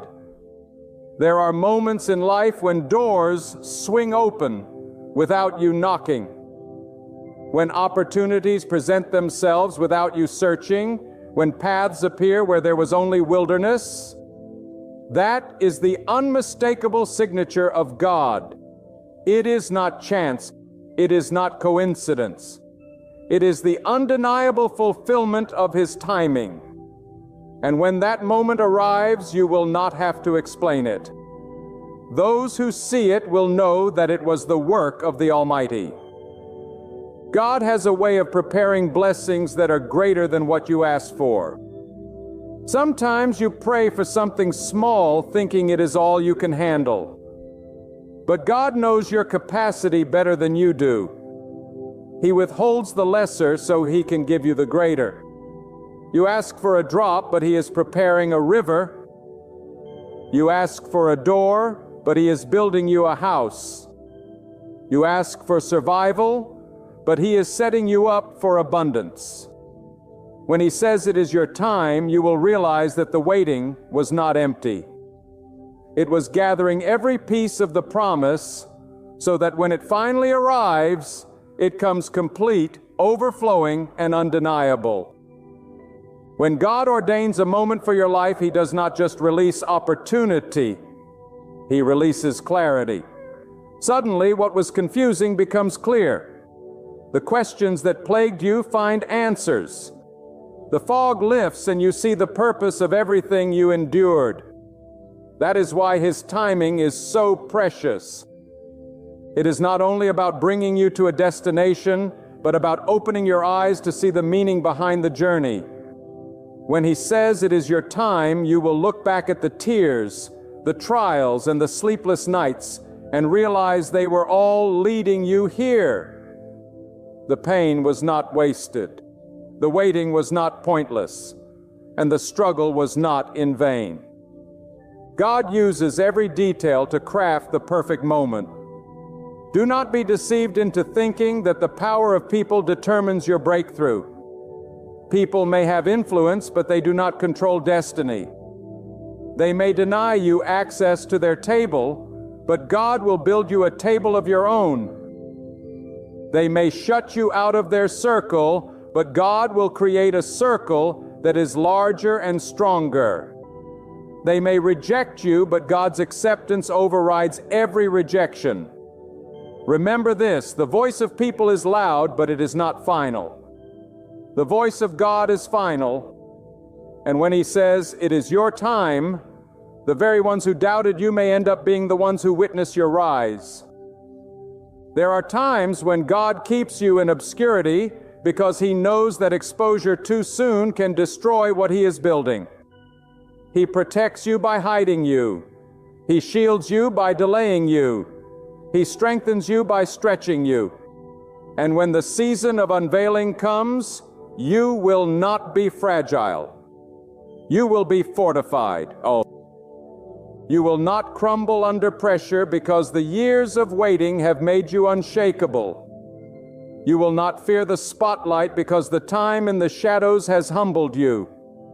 When God says it is your time, you will not just enter the blessing. You will be prepared to carry it, to protect it, and to multiply it. When God declares your time, he also silences every lie spoken over your life. Some of you have been labeled by your past, defined by your failures, boxed in by people's opinions. But labels cannot survive the decree of God. When he says, now, those words lose their power. Failure cannot define you, weakness cannot limit you, and doubt cannot hold you. God replaces the words of men with his word, and his word is truth, and his truth declares that you are chosen, you are called, you are set apart, and you are destined. No amount of gossip, slander, or judgment can erase what he has already written. God also uses his timing to teach you trust because it is in the waiting that you learn dependence. It is in the silence that you learn faith, and it is in the delay that you learn perseverance. If he gave you everything instantly, you would never grow deep in character. But when he makes you wait, he is not being cruel. He is teaching you to walk with him, to trust him when you cannot trace him, to believe him when you cannot see him. And when he says it is your time, the lessons you learned in the waiting will become the foundation for the blessing you are about to carry. Some of you are standing on the edge of that moment. Even now you feel the stirring in your spirit, the shift in the atmosphere, the quiet assurance that change is near. That is not your imagination. That is God whispering that your time is close. Do not let fear hold you back now. Do not let doubt rob you of what he has prepared. Step forward in faith because when he calls your name, you must be ready to answer. And when you step into it, do so boldly, knowing that no one and nothing can stop what God has already set in motion. And I say this to you with unshakable conviction. When God says it is your time, you will not have to compete for what is yours.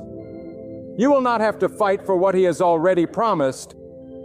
What He has ordained cannot be taken by another. What He has appointed cannot be stolen. What He has spoken cannot be silenced. It has your name on it. And when the moment comes, it will come to you. Not late, not early, but right on time by the hand of God Himself. When God appoints your time, no force in heaven or earth can stand against it. The hands that try to hold you back will weaken. The chains that seek to bind you will break. And the doors that have long been closed will swing wide open. People may plot, enemies may scheme, and even friends may doubt you. But when God declares this is the moment, there is nothing anyone can do to overturn His decree.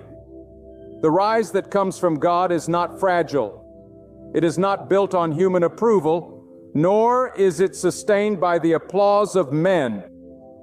It is rooted in divine authority, and what God establishes no one can dismantle.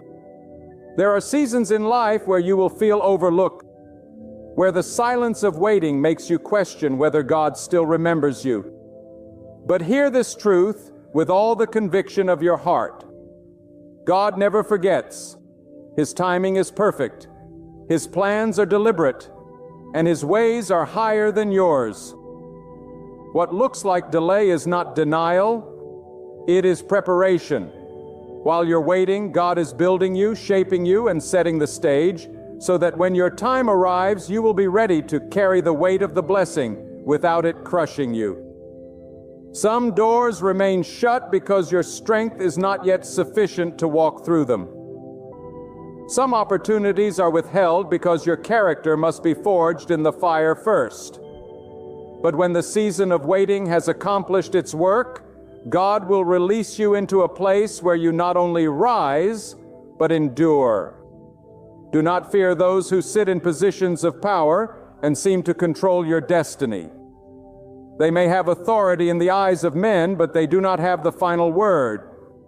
God holds the final word. If He chooses to lift you up, no boardroom, no courtroom, no battlefield can stand in the way.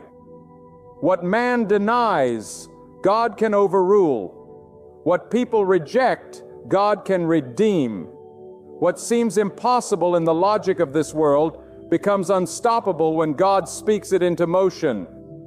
Remember, one command from God can overturn years of resistance.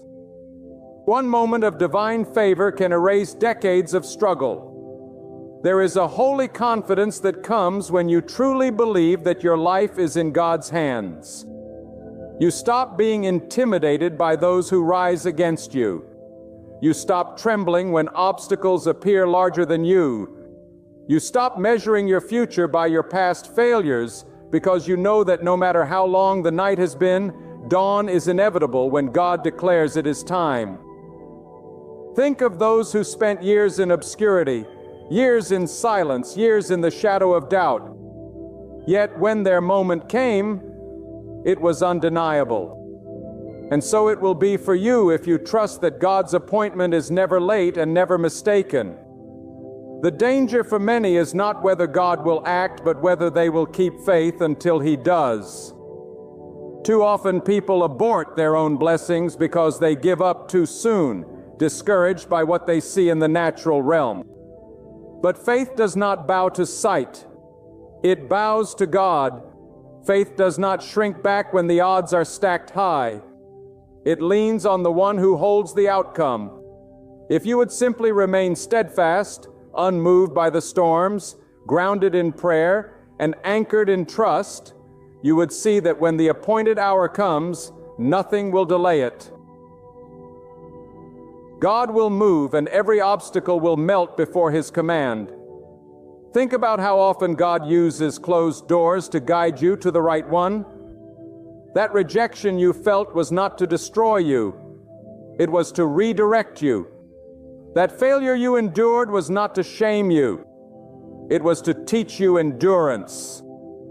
That betrayal you experienced was not to break you.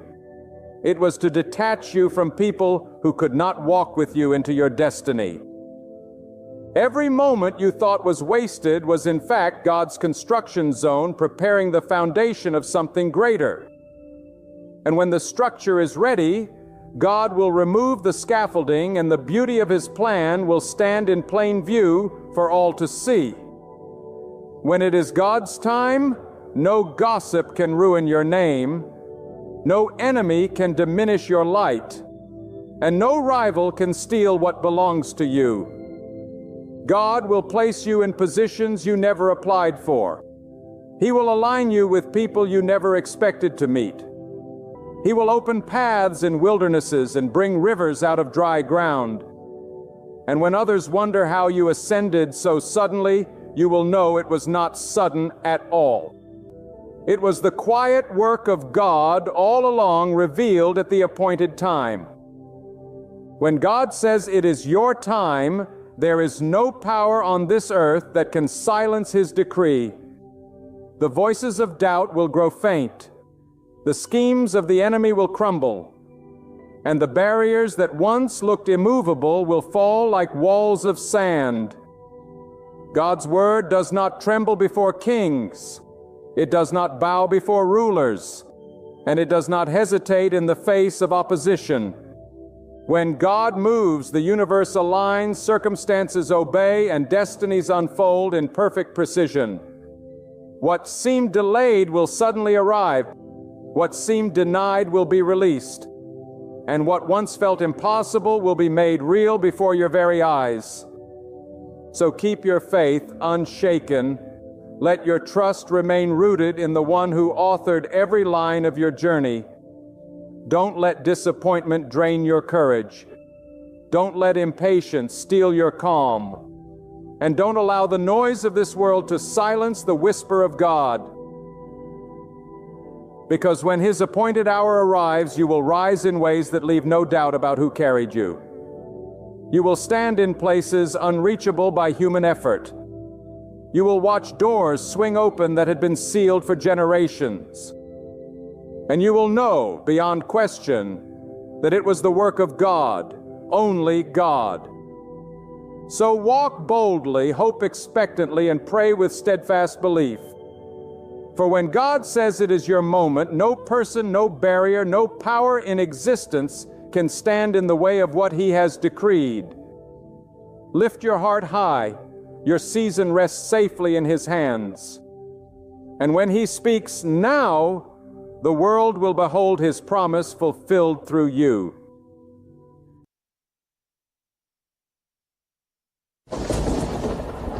When you opened your eyes this morning, you might have felt the weight of the world pressing on your shoulders. Maybe it was the strain of financial worries, the ache of a broken relationship, the fear of what tomorrow might bring, or the quiet battle with anxiety that steals your peace piece by piece. And perhaps when you looked in the mirror, you whispered to yourself, "I don't know how much longer I can keep going." But today, my friend, I'm here to remind you of a truth powerful enough to pull you out of despair, a truth that no storm, no darkness, no pain can erase, a truth that has stood unbroken through generations. God is greater than your struggles. So place your trust in Him. Hear these words not just with your ears, but with your spirit. Because when they take root in your heart, they awaken a strength you never knew was within you. We live in a world that magnifies problems, that tells you to measure your worth by what you've lost, that whispers that you are too weak to climb the mountains before you. But God is greater than your greatest fear, stronger than your strongest enemy, and larger than every limitation that has ever been placed upon your life. The problems that seem so mighty when you look at them through the lens of your own strength shrink into nothingness when you hold them up against the limitless power of God. You see, one of the greatest deceptions of life is that problems appear permanent. Pain makes you believe it will never end, and struggles convince you they will always define you. Darkness whispers that light will never break through. But God is eternal, and no storm can outlast His presence. No trial can stand taller than His authority. No wound is beyond His power to heal. When you shift your focus from the size of your problem to the greatness of God, something miraculous begins to happen. You discover that what once seemed impossible is nothing in the hands of the Almighty. I want to speak directly to the one listening who feels like giving up. Maybe you've tried everything you know how. You've fought. You've prayed. You've worked. And yet the doors remain shut. Maybe you've even whispered in the quiet of the night, "God, where are you?" Let me remind you today that silence does not mean absence. Delay does not mean denial. And weakness does not mean defeat. God's ways are higher than our ways. His timing is greater than our timing, and His plans far surpass our own. Just because you cannot see how it will happen does not mean God is not already working it out. Every problem you face is an opportunity for God to show His greatness in your life. If you never had a battle, you would never know His power to give victory. If you never had a valley, you would never experience His ability to lift you higher. If you never had a burden, you would never discover His strength to carry you through. Problems are not there to destroy you. They are there to push you closer to the God who has already written the outcome of your story. And let me tell you this with every ounce of conviction within me: your story is not over because of a problem. Your story is not finished because of a failure. Your story is not ruined because of a loss. As long as God is on the throne, and He always is, you still have hope. Think about the problems that keep you awake at night, the bills that stack higher than your paycheck, the illness that medicine cannot seem to cure, the betrayal that has shattered your trust, the anxiety that grips your chest so tightly you can barely breathe. All of these things look so enormous when you stare at them alone. But the moment you lay them before God, their size diminishes in the light of His power. You don't serve a small God. You don't serve a God limited by human weakness. You serve the Creator of the heavens and the earth, the one who speaks and worlds are formed, the one who holds galaxies in His hands. If He can sustain the stars, do you not believe He can sustain you? So why then do we so often allow our problems to dictate our peace? Why do we give fear the authority to dominate our minds when God alone deserves that authority? The truth is, most of us spend more time telling God how big our problems are instead of telling our problems how big God is. We rehearse the difficulty. We magnify the pain. We replay the fear until our vision is clouded and our faith feels small. But when you rise up and declare, "Yes, I have problems, but my God is bigger," something shifts in the atmosphere. Faith takes root. Hope begins to bloom. Peace that passes understanding floods your soul. Let me ask you this. What problem do you believe is too big for God? Is it a broken marriage? He can restore. Is it financial ruin? He can provide. Is it a heart weighed down with sorrow? He can comfort. Is it a future clouded with uncertainty? He can guide. There is no problem beyond His reach, no pain beyond His healing, no obstacle beyond His power. The issue is not the size of your problem. The issue is the size of your trust. Do you trust God enough to hand Him what you cannot handle? Do you trust Him enough to let go of your desperate attempts to control the outcome and surrender to His perfect plan? Trusting God does not mean you will never face storms. It means that when the storm comes, you are not standing alone. It means when the winds howl and the waves rise, you can hold firm because God is your anchor. It means that no matter how fierce the battle, you have the assurance that victory belongs to Him. Problems will come. That is part of life. But problems do not have the final word. God does. And when God speaks, problems must bow, chains must break, darkness must flee. I know there are some listening who have convinced themselves that their problem is too personal, too shameful, too complicated for God to care about. Let me tell you today, God sees every tear that falls from your eyes. He hears every unspoken cry of your heart. He knows every thought you've buried in silence. There is no problem too small to escape His attention, and no burden too heavy for Him to carry. Trust Him with your secrets. Trust Him with your fears.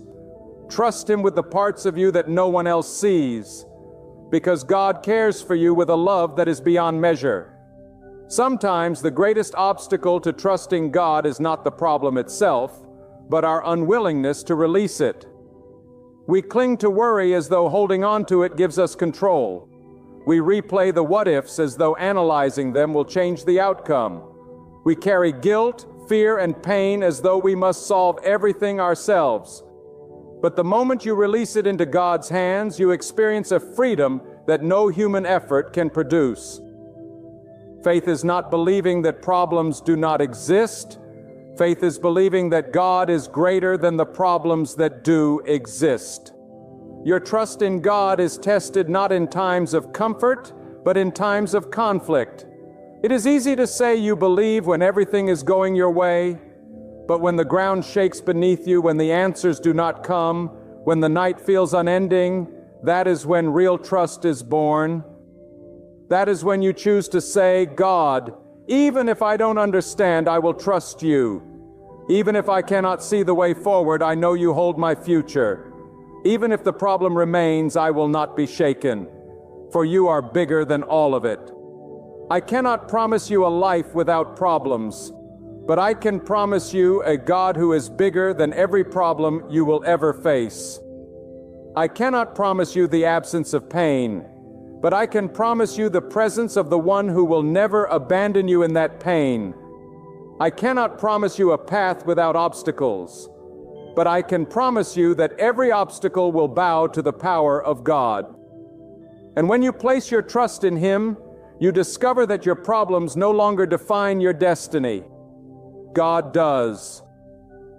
When you measure your life by the weight of your problems, you will always feel defeated. But when you measure your life by the greatness of God, you will always rise with hope. Problems will try to blind you, to make you forget that God is still on the throne. They will scream for your attention, demanding that you believe in their power to destroy you.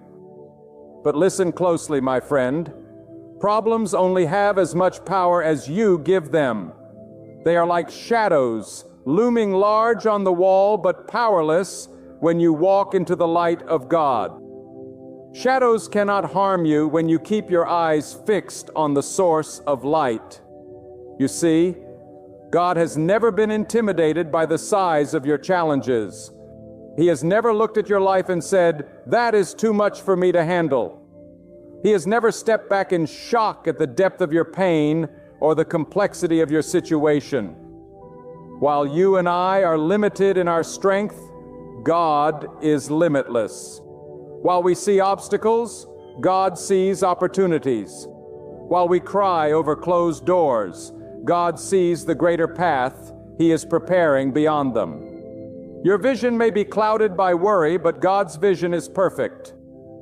He sees the beginning, the middle, and the end all at once, and He weaves them together into a purpose that is for your good. Do not let your current situation fool you. What looks like the end is often the very place where God begins. Sixes. What feels like loss is often the soil where God plants something greater. What seems like failure is often the path God uses to shape your destiny. The problem may appear as a wall, but in God's hands it becomes a doorway. The problem may feel like chains, but in God's timing, it becomes the very key that unlocks your freedom. And here is the truth you must remember. that trusting God is not passive. It is not simply waiting with folded hands hoping something changes. Trusting God is active. It is choosing to believe in His power even when everything around you suggests defeat. It is declaring with boldness, God is greater than what I see. God is greater than what I feel. God is greater than every force against me. Trust is a weapon. Trust is an anchor.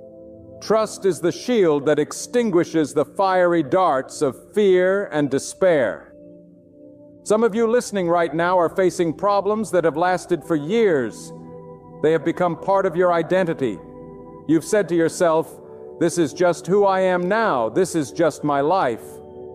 But God never created you to be defined by your problems. You are not your mistake. You are not your struggles. You are not the sum of your disappointments. You are a creation of God, sustained by His power, loved with an everlasting love, and destined for more than the chains that hold you. The problem you've carried does not have the right to write the final chapter of your life. Only God does. But here is where the choice comes in. Will you continue to magnify your problems, or will you magnify your God? Will you feed your fear, or will you feed your faith? Will you let problems sit on the throne of your heart, or will you surrender the throne to the one who deserves it? Trusting God means placing Him above everything else. It means refusing to bow to the voice of worry, refusing to surrender to the weight of doubt, and refusing to believe that your problems are greater than His promises. Let me paint this image for you. Imagine you are standing before a mountain. It rises so high that the peak disappears into clouds. It looks immovable. It looks impossible. That mountain is your problem. You could spend the rest of your life staring at it, crying at its base, or trying to climb it in your own strength and collapsing in exhaustion. Or you can remember that God created the mountain, and the one who created it can move it, flatten it, or give you the strength to soar above it. The mountain does not define the journey. God does. When you truly trust God, problems lose their ability to paralyze you. Yes, they may still be there. The bills may still come. The pain may still ache. The future may still look uncertain. But your heart will not be shaken because you know the one who holds tomorrow. Trust in God is not about pretending the problems don't exist. It is about acknowledging that even in the midst of problems, He is still greater. Some of you may say, but I've been trusting for so long and nothing has changed. And to that I say, do not confuse waiting with wasting. When you are waiting on God, nothing is wasted. Every tear is counted. Every prayer is heard. Every moment of endurance is shaping you, molding you, preparing you. God is not only working on the solution to your problem, He is working on you. Because sometimes the greatest miracle is not that the problem disappears, but that you are transformed in the middle of it. And transformation is what God desires for you. He does not want you to be crushed by the weight of life.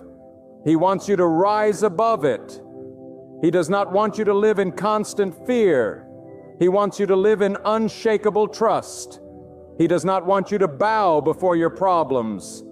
He wants you to walk with the confidence that you belong to Him and that no problem has the authority to take away the destiny He has placed within you. Let me tell you, problems have a way of testing what we truly believe about God. It is easy to say, I trust Him when life is calm. But when the storm rages, that is where true trust is revealed. Do you trust God when the answers don't come? Do you trust Him when the doors remain shut? Do you trust Him when the problem grows instead of shrinks? Trust is not proven in comfort. It is proven in conflict. And if you hold fast, if you refuse to give up, if you keep declaring His greatness, even when your circumstances look bleak, you will see that God never fails those who trust Him.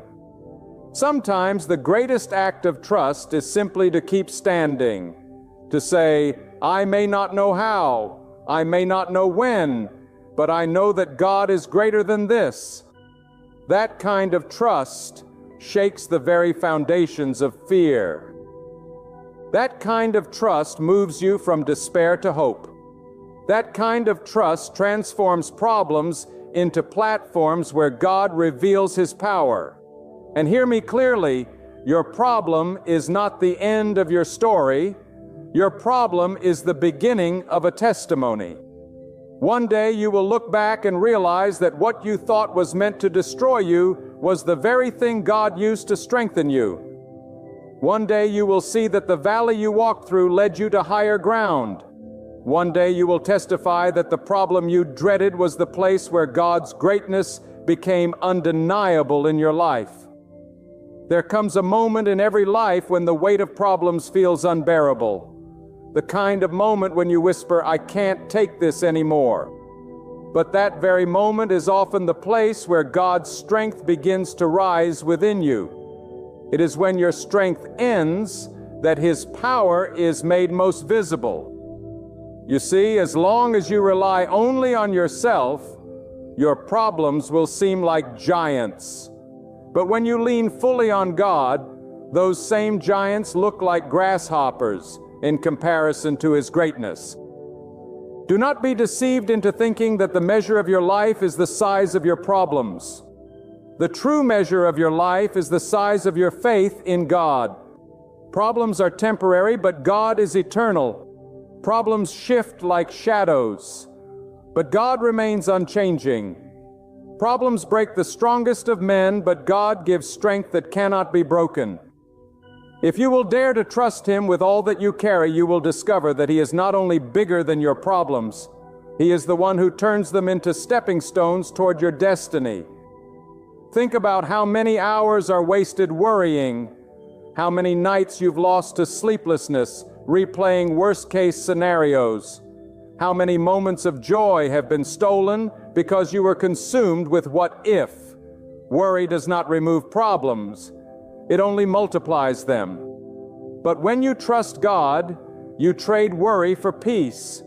You trade fear for courage. You trade despair for hope.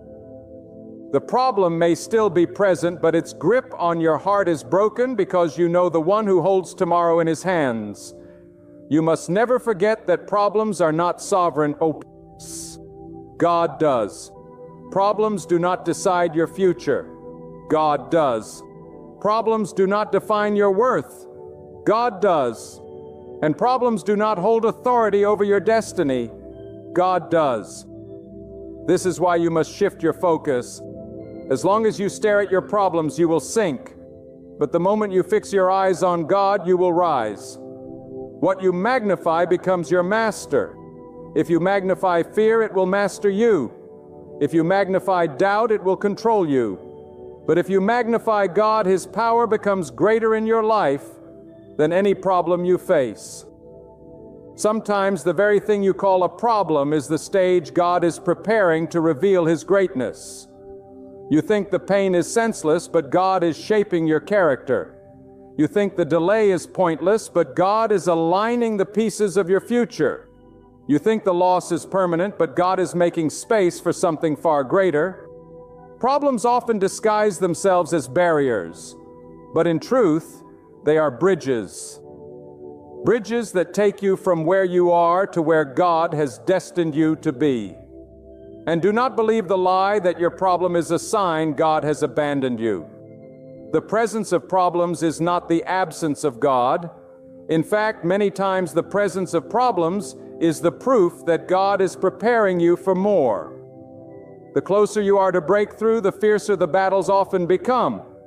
The larger the destiny, the greater the resistance, the deeper the calling, the stronger the testing. But in it all, God remains bigger. He remains steady. He remains faithful. When you place your trust in God, you are declaring that your hope is not in circumstances, not in people, not in systems, but in the Almighty Himself. This kind of trust cannot be shaken by bad news. It cannot be destroyed by setbacks. It cannot be silenced by critics, because trust in God is rooted in the truth that He reigns above all. Your boss may hold a position, but God holds the outcome. The doctor may give a report, but God holds the final word. The world may surround you with pressure, but God surrounds you with His presence. And here is what makes trust so powerful. It releases you from the burden of control. Too many of us live as though everything depends on us. We carry the crushing weight of problems on our backs, convinced that we must solve everything. But God did not create you to carry what only He can handle. You were never meant to fix every problem on your own. You were created to trust the one who can. The more you try to control everything, the heavier your heart becomes. But the moment you release it to God, the weight lifts, because you're no longer relying on your own strength, but on His. Tell me, what has worry ever done for you? Has it ever opened a single door? Has it ever healed your pain? Has it ever increased your blessings? No, it hasn't. Worry drains your soul, but trust restores it. Worry holds you back, but trust pushes you forward. Worry clouds your vision, but trust lifts your eyes toward the promise beyond the problem. When you choose to trust God, you're declaring that your life will not be defined by the storm. It will be defined by the one who commands the waves to be still. And here's something you must not overlook. Sometimes God allows the storm to linger, not to punish you, but to strengthen the foundation beneath you. If every challenge vanished the moment you prayed, you'd never grow deeper roots. You'd never develop endurance. You'd never discover how faithful He truly is. Trust isn't only about getting answers. It's about becoming unshakable. It's about reaching the point where you can say, even if I don't see the answer, I know my God is greater. I know there are some listening who feel surrounded by debt, surrounded by sickness, surrounded by doubt, surrounded by fear. But let me remind you, you are also surrounded by God, and He surrounds you on every side. Your problems may press against you, but they cannot penetrate the protection of His presence. You may feel trapped, but God always provides a way of escape. You may feel crushed, but God will not allow you to be destroyed. You may feel broken, but God can bring beauty out of the very pieces you thought were beyond repair. So rise up today with boldness. Speak to your problems and declare, you will not control me, you will not defeat me, you will not define me. My God is greater than you. When you do that, you are not denying reality, you are declaring truth. The truth that God reigns above all and nothing can stand against Him. Problems lose their power when you confront them with faith. Fear loses its grip when you declare the greatness of God. And despair loses its hold when you choose hope over defeat. My friend, trust is not just a word, it is a lifestyle. It is waking up each day and choosing to lean not on your own understanding, but on the wisdom of God. It is walking into uncertainty with the confidence that God has already gone ahead of you. It is facing your problems with the assurance that He who created the heavens and the earth is not about to fail you now. Trust is living in peace even when the storm rages, because you know the storm is still under God's control. And let me tell you this, when you trust God, you will begin to see problems differently. They will no longer look like threats. They will look like opportunities for Him to show His power. They will no longer look like barriers. They will look like pathways to deeper faith. They will no longer look like punishments. They will look like platforms where His greatness will be revealed. Trust does not always change the problem immediately, but it always changes you. And when you change, the problem loses its ability to crush you. There are seasons in life when problems seem to come in waves. Just when you think one is behind you, another rises up to take its place. You may even feel as though you are drowning beneath the weight of them. But hear me clearly. Waves rise and fall, yet God remains steady. Problems may overwhelm for a moment, but God is never overwhelmed. He is the one who speaks to the raging waters and says, "Be still." And though the storm may not cease immediately, your heart can rest in the calm assurance that God is bigger than the storm. Every time a problem presses against you, you are faced with a decision. Will you let fear be your guide, or will you let faith be your anchor? Fear magnifies the problem. Faith magnifies God. Fear steals your courage. Faith strengthens your resolve. Fear paralyzes. Faith propels. And the difference lies in where you place your focus. If you keep staring at the darkness, you will stumble. But if you lift your eyes to God, the path becomes clear. It is not enough to say with your lips, "I trust God." You must live it with your choices, your attitude, and your perspective. Trust is not proven in words alone. It is proven in the way you walk through the fire without being consumed by despair. It is proven when you stand in the valley and still declare that God reigns above it all. It is proven when you face giants and still move forward because you know the battle belongs to Him. Do not underestimate the power of your trust. Trust is not weakness. It is strength. Trust is not surrendering to defeat. It is surrendering to the one who never loses. Trust does not mean you stop fighting. It means you fight differently. You no longer fight in panic. You fight with peace. You no longer fight with fear. You fight with faith.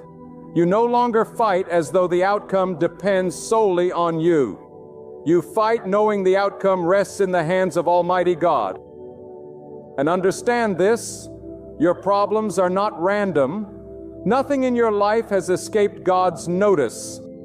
Even the struggles that caught you off guard did not catch Him by surprise. He knew the trial before it arrived. He saw the storm before it formed. He knew the burden before it fell upon your shoulders. And because He knew, He has already prepared the strength you need to endure it, the wisdom you need to navigate it, and the victory that will come through it.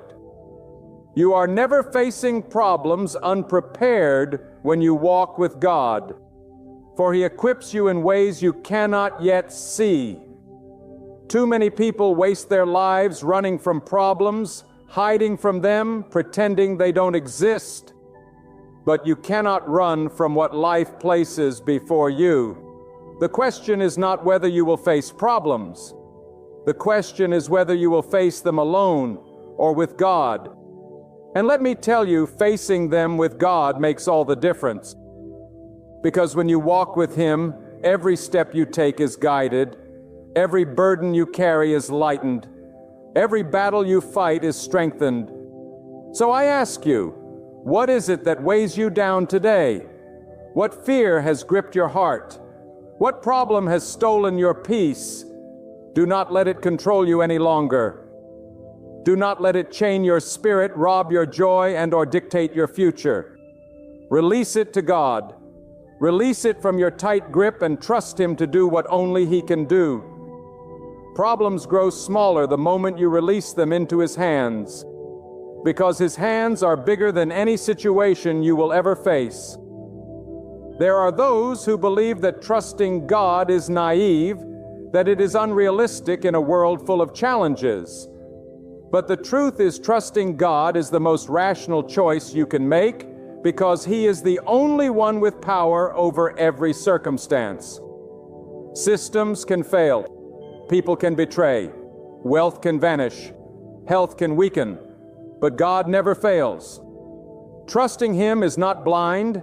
It is the clearest vision of reality, because reality is this: God rules above all, and no problem can diminish His power. Let me remind you of something profound. Every problem has an expiration date, but God has none. Problems come and go, but God remains. Problems rise and fall, but God endures forever. Problems may shake your foundation, but God is the foundation that cannot be shaken. Why then should you give problems more power than they deserve? Why give them the authority to dictate your life when the eternal God is offering you strength, peace, and hope? And never forget that the size of your problem does not determine the size of God's response. God does not measure His power based on the scale of your challenge. Whether it is a small inconvenience or a life-altering crisis, He is equally able to handle it. Sometimes we only turn to God when problems feel insurmountable. But the truth is, He cares for even the smallest burdens you carry. Trust Him not only in the great battles, but in the everyday struggles. Invite Him into every detail of your life, for nothing is too trivial or too massive for His attention. Some problems last longer than we would like because God is teaching us to endure. Patience is not weakness. It is strength under control. It is the ability to remain calm when everything inside you wants to panic. And patience is born from trust. The one who trusts God can wait because they know His timing is always perfect. The problem may remain, but trust says, even in and the waiting, I know my God is bigger. And hear this carefully. Sometimes the greatest miracle is not that the problem disappears, but that you are given peace in the midst of it. Peace that allows you to sleep when the storm rages. A peace that allows you to smile when the world expects you to collapse. Peace that allows you to keep walking when others thought you would quit. This peace does not come from escaping problems. It comes from entrusting them fully to God. So I urge you today, lift your heart to Him. Speak boldly, not timidly. Of God I will trust you above all. I will not let problems. I will not let fear master me. I will not let despair silence me. You are greater than everything I face, and in you I find my strength. That is the language of faith. That is the declaration of a soul that knows the power of God. And when you live this way, you become a testimony. People will look at your life and wonder how you stand so firm. They will ask how you remain calm in the storm, how you walk with courage when the world around you trembles. And your answer will be clear. It is not because of me. It is because my God is bigger than my problems. And in that testimony, others will find hope for their own battles.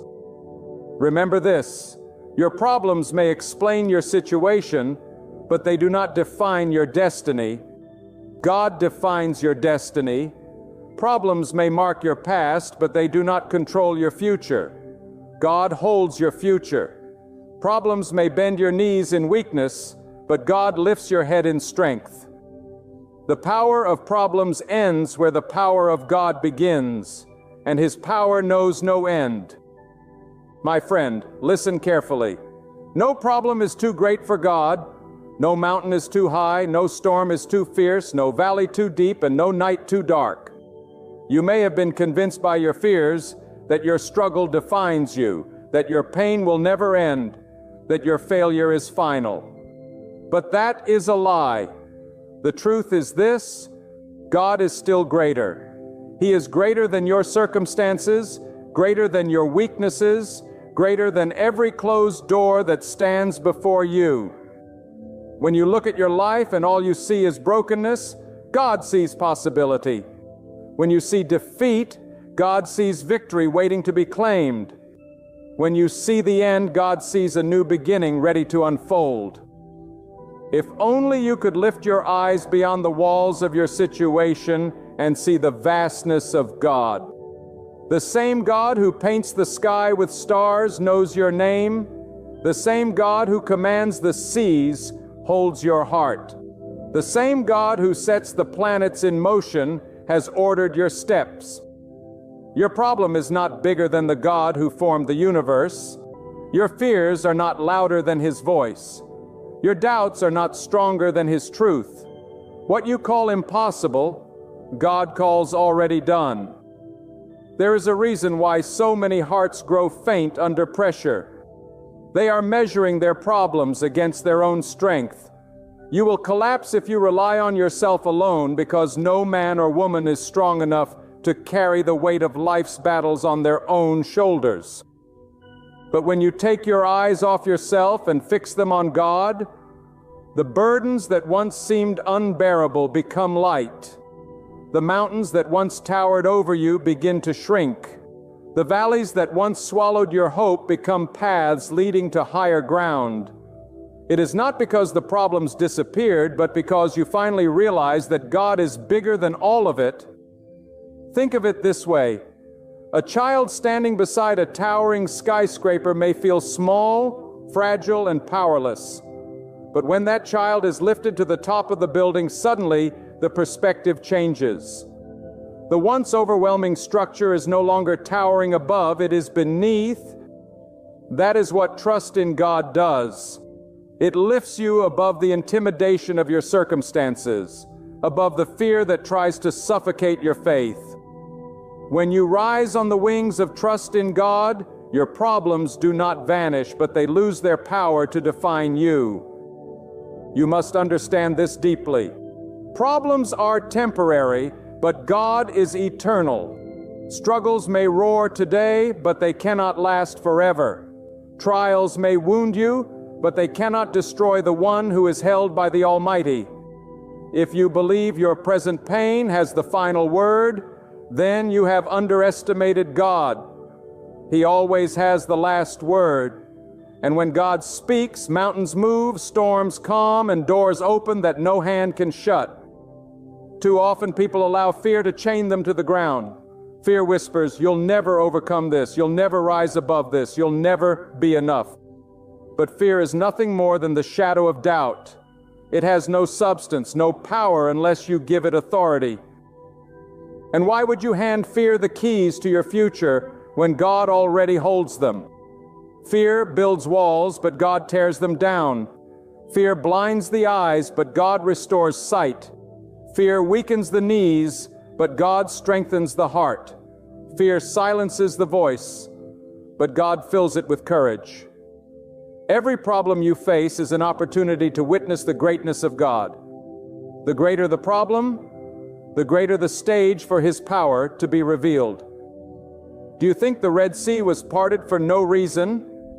Do you think giants were slain without purpose? Do you think fires were walked through without a lesson? These trials were recorded so that every generation would know God is bigger than the impossible. If He could deliver, then He can deliver now. If He could overcome, then He can overcome now. If He could bring hope in the darkest hours of history, He can bring hope in the darkest hour of your life. And let me tell you something powerful. Your problem is not meant to destroy you. It is meant to shape you. It is meant to push you closer to God, to strip away the illusion that you are in control, and to awaken the truth that God alone holds the universe in His hands. The weight you feel pressing down on you is the very thing God will use to lift you higher. The fire you think will consume you is the very fire God will use to refine you. The storm you fear will drown you is the very storm God will use to carry you into your destiny. So I ask you now, why do you fear? Why do you tremble at the sight of your problem when the God who split the seas, calmed the skies, and spoke galaxies into being is with you? If He could bring water out of a rock, do you not think He can bring peace out of your chaos? If He could rain manna from the heavens, do you not think He can provide for your needs? If He could silence armies with a word, do you not think He can silence the enemy of your soul? Your problem is loud. Yes, but God's voice is louder. Your problem is heavy. Yes, but God's strength is greater. Your problem is intimidating. Yes, but God's power is unmatched. When you anchor your life to Him, No wave can uproot you. No wind can shake you. No fire can burn you down. You are not alone. You are not abandoned. You are not forgotten. God sees you. God hears you. And God is with you even now. And if you still doubt, let this truth sink into your spirit. Every problem you have ever faced has already been measured by God. Not one challenge comes to you without first passing through His wisdom. If He allowed it, then He has already equipped you to endure it. If He permitted it, then He has already provided a way out. He does not make mistakes, and He does not abandon those who trust in Him. My friend, let this truth be sealed in your heart today.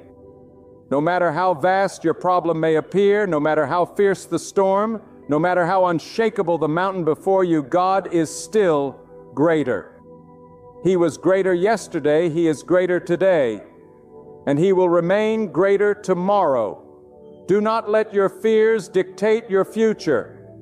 Do not let your doubts rob you of your destiny. And do not let your struggles silence your faith. Lift your eyes beyond the weight of your circumstances and fix them on the one who rules over heaven and earth. If you dare to trust Him, you will see doors open where there were only walls. You will see rivers flow in deserts, light break forth in darkness, and strength rise in the very place where you once felt weak. God has never lost a battle, and He won't begin with yours. What you're facing right now is not your finish line. It's the very platform where His power will shine through your life. Step forward with courage. Hold tightly to your faith.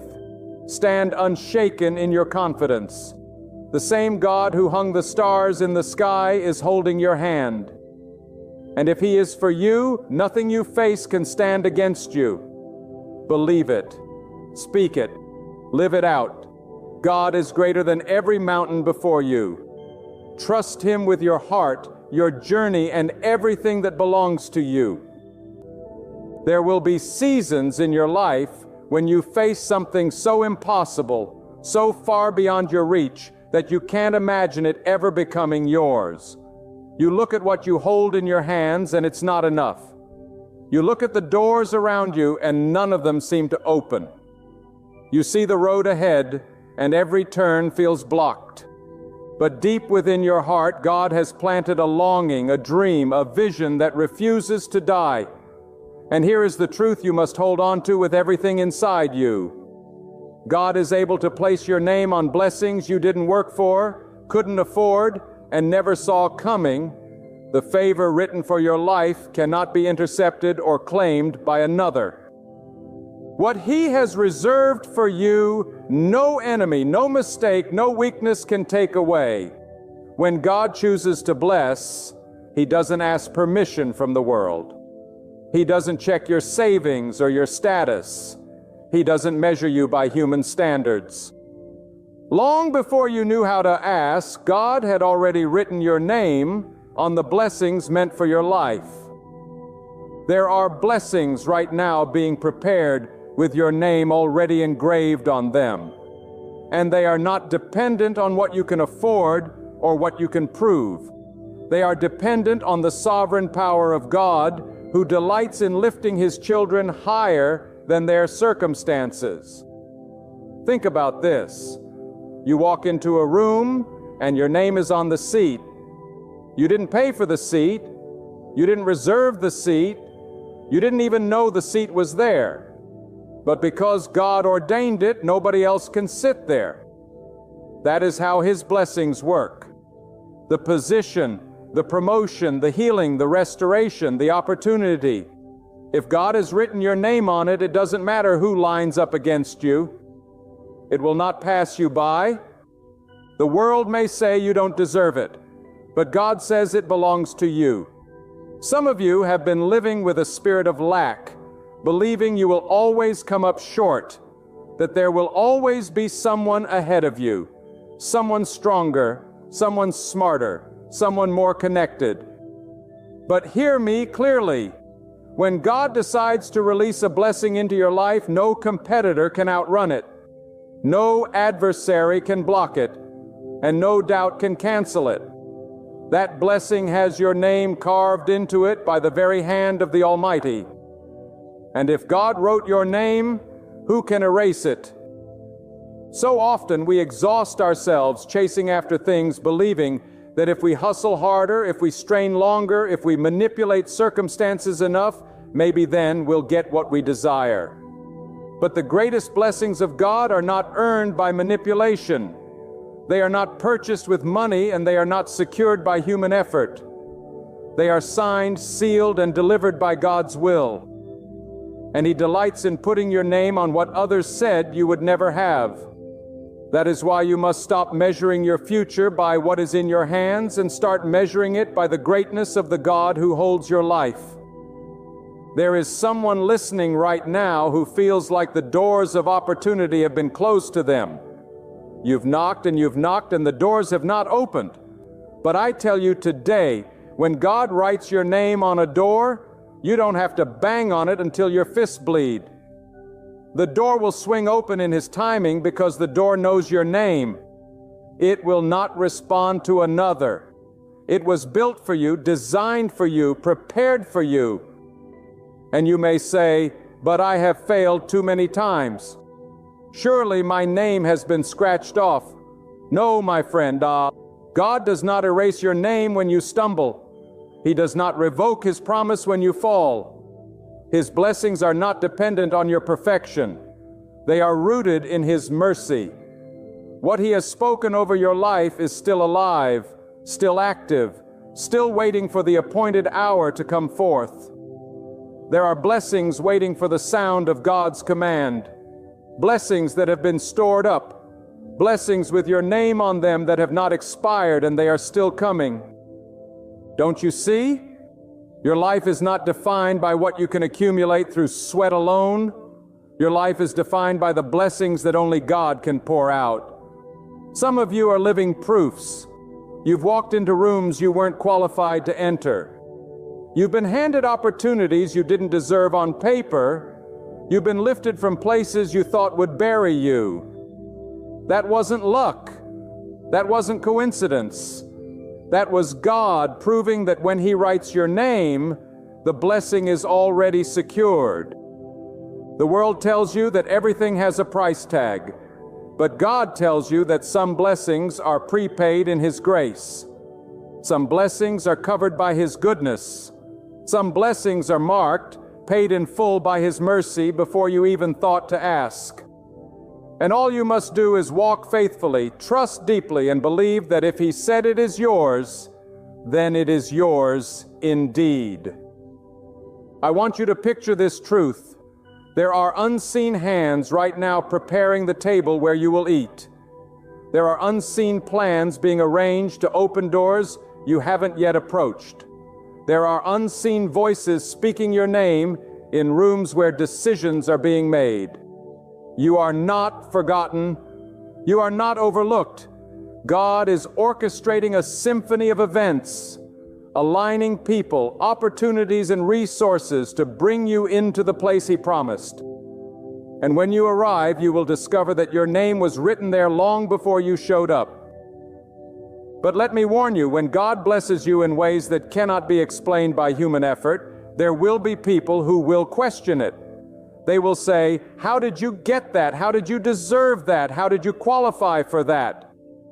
And your only answer will be, "God put my name on it." Because when He blesses, it silences every critic. It confounds every skeptic. And it humbles every enemy. They cannot argue with the evidence of what He has done. And here is something else you must remember. Sometimes God allows you to go through seasons of lack, of waiting, of struggle, not because He has forgotten you, but because He is preparing you to handle the blessing when it arrives. If you received it too soon, you might mishandle it. If you were given it before the appointed time, it might destroy you instead of bless you. But when you endure the season of preparation, when you learn to trust Him in the dry places, then when the blessing finally comes, you will treasure it, protect it, and use it for His glory. There are some blessings money cannot buy. Peace of mind, restoration of dignity, healing in your body, joy in your heart, reconciliation in your family.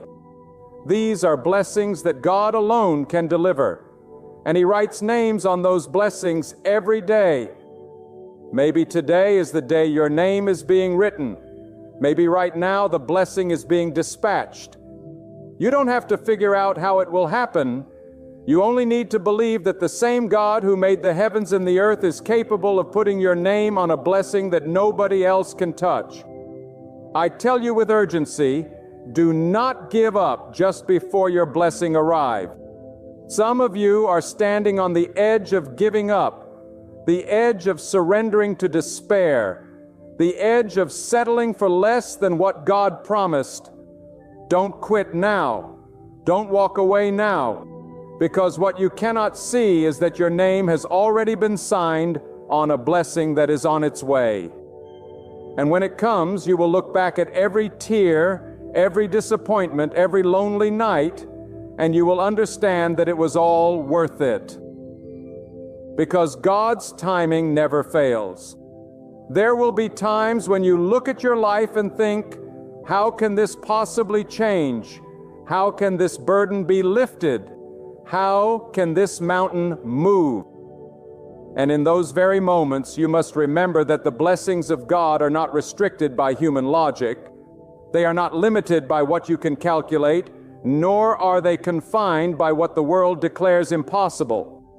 When God sets His plan in motion, the natural bows to the supernatural and impossibilities give way to His will. The blessing may not carry a price tag you can afford, but it will carry your name, placed there by the one who owns all things.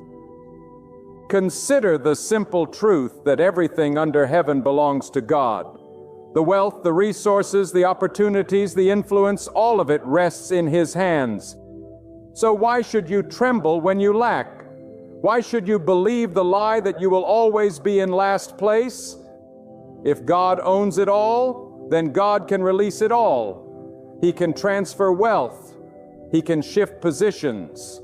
He can place honor on a life that others tried to bury in shame. What man says is impossible is never out of reach when God decides that it is time to bless. Some of you have been living as though blessings are scarce, as if only a select few can taste the goodness of God.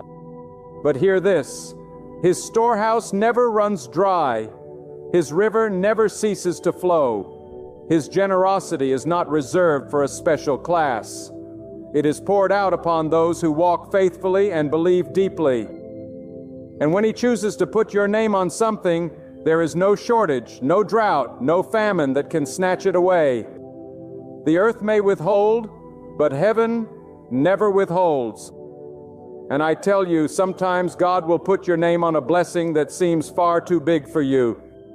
You will stand in awe and say, surely this cannot be for me. Surely this is for someone else more worthy.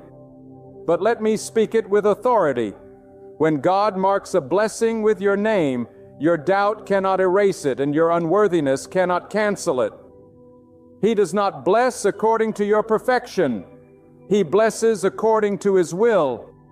That blessing comes not because you measured up, but because God delights in lifting you up. There are blessings that look like victories after battles.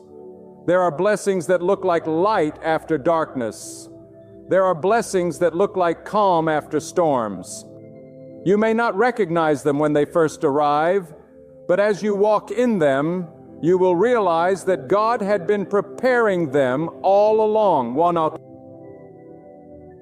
The blessing is not only about what you receive, it is about what you become through the process. For when you stand in the fullness of what God has written your name upon, you will not only have the gift, you will have the strength, the wisdom, and the humility to carry it. Do not be deceived into thinking that every closed door means rejection. Sometimes the door is closed because your name is not on that one. You can bang on it until your hands are raw and it still will not open because it was never meant for you. But take heart if your name is not on one door. It only means your name is on another. God does not leave His people without provision. He does not abandon you to chase forever after what will never belong to you. Instead, He redirects you to where your name is already waiting. And sometimes God will put your name on a blessing that others thought belonged to them. They may have tried to claim it. They may have schemed to keep it. They may have believed it was theirs by right. But when the moment comes and God says, "This belongs to my servant," no power on earth can prevent the transfer. What is written in heaven cannot be erased by the hands of men. This is why you must not envy. You must not despair. You must not believe that your time has passed. For what God has appointed to your life cannot be stolen. It is protected by His decree. How many of you have been walking past blessings with your head down thinking they belong to someone else? Lift up your eyes, because the fields are not barren, they are ripe. The blessings are not distant, they are near. And if you would believe, if you would walk in trust, you would see that some of those very blessings already have your name etched into them. They are simply waiting for the hour when God says, "It is time." But hear me, when God puts your name on a blessing, it is never just for you. It is also for those who will witness what He has done in your life. He blesses not only to elevate you, but to demonstrate His power. He blesses so that others will look at your life and know that there is a God who sees, who provides, who lifts, who restores. Your blessing becomes a testimony. Your blessing becomes a light. Your blessing becomes evidence that the hand of God is still moving in the earth. That is why you cannot take credit when the blessing arrived. You cannot boast as if you built it by your own strength. No, you must point back to the source and declare this was God's doing. For only then will your blessing have its full effect, not only transforming your life, but drawing others to believe. The blessing is not an end. It is a signpost pointing upward, declaring to the world that God reigns. And perhaps you are asking, why has my blessing not come yet? Why does it feel as though I have been forgotten? Let me speak plainly. God's timing is not your timing. He may delay to develop you. He may hold back to protect you. He may wait until the moment when the blessing will bring the greatest glory, not just to your life, but to His name. Do not mistake delay for denial. Do not mistake silence for absence. Even now He is arranging the details. Even now He is writing your name on what is to come. One day you will walk into a moment that you could not have planned, and everything will align. The blessing will be there, and you will know beyond any shadow of doubt that only God could have orchestrated it. You will see that the path of waiting, of enduring, of holding on to faith was never wasted. It was the preparation for the moment when your name would be revealed upon what He had reserved. There are seasons when you feel invisible, as though the world has passed you by and no one notices the struggles you carry. But I tell you this, even in those hidden seasons, God is writing your name in places you cannot yet see. You may feel overlooked by men, but you are never overlooked by God. The blessing with your name on it is already secured in His keeping. And when the time is right, He will bring it into your hands. You may not see it now, but faith teaches you to trust that the unseen is more powerful than the seen. Do you realize that some blessings are already moving toward you right now? They are traveling through the corridors of time, aligned with the very moments that will unfold in your life. You cannot track them with human eyes. You cannot predict them with human reason, but they are on their way because God has set them in motion. And no force can intercept what God has dispatched. No detour can delay what has already been ordained. Your name is the key, and when He speaks it, that blessing finds you. No matter where you stand, sometimes God puts your name on a blessing to remind you that He alone is your source. He will strip away the illusion that people, money, or power are the answer. He allows you to stand empty so that when the blessing comes, you will know it did not come by the hand of man, but by the hand of God.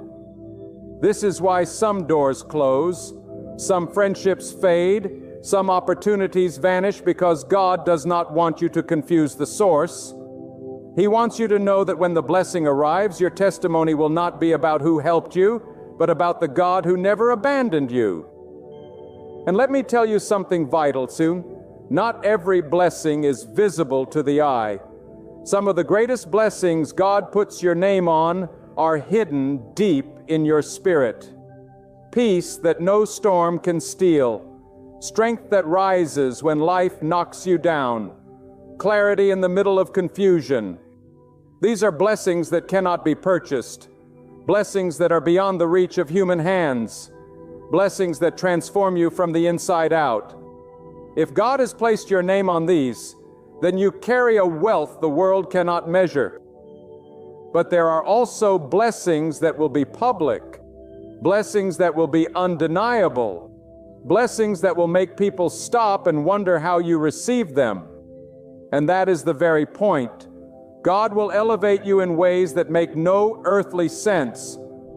Because He is not confined to human systems, He delights in taking the least expected person and placing them in a position that shakes the world. And that blessing may carry influence. It may carry provision. It may carry honor. But above all, it will carry your name, and that name will testify that God has done it. Do not underestimate the value of a name written by God. When He marks something for you, it becomes untouchable. It becomes shielded from every attack, guarded from every plot, and secured against every scheme. Enemies may rise against it, but they will fall. Doubters may mock it, but they will be silenced. Obstacles may surround it, but they will crumble. Because when God writes your name, His authority seals it, and no power on earth can overturn His decision.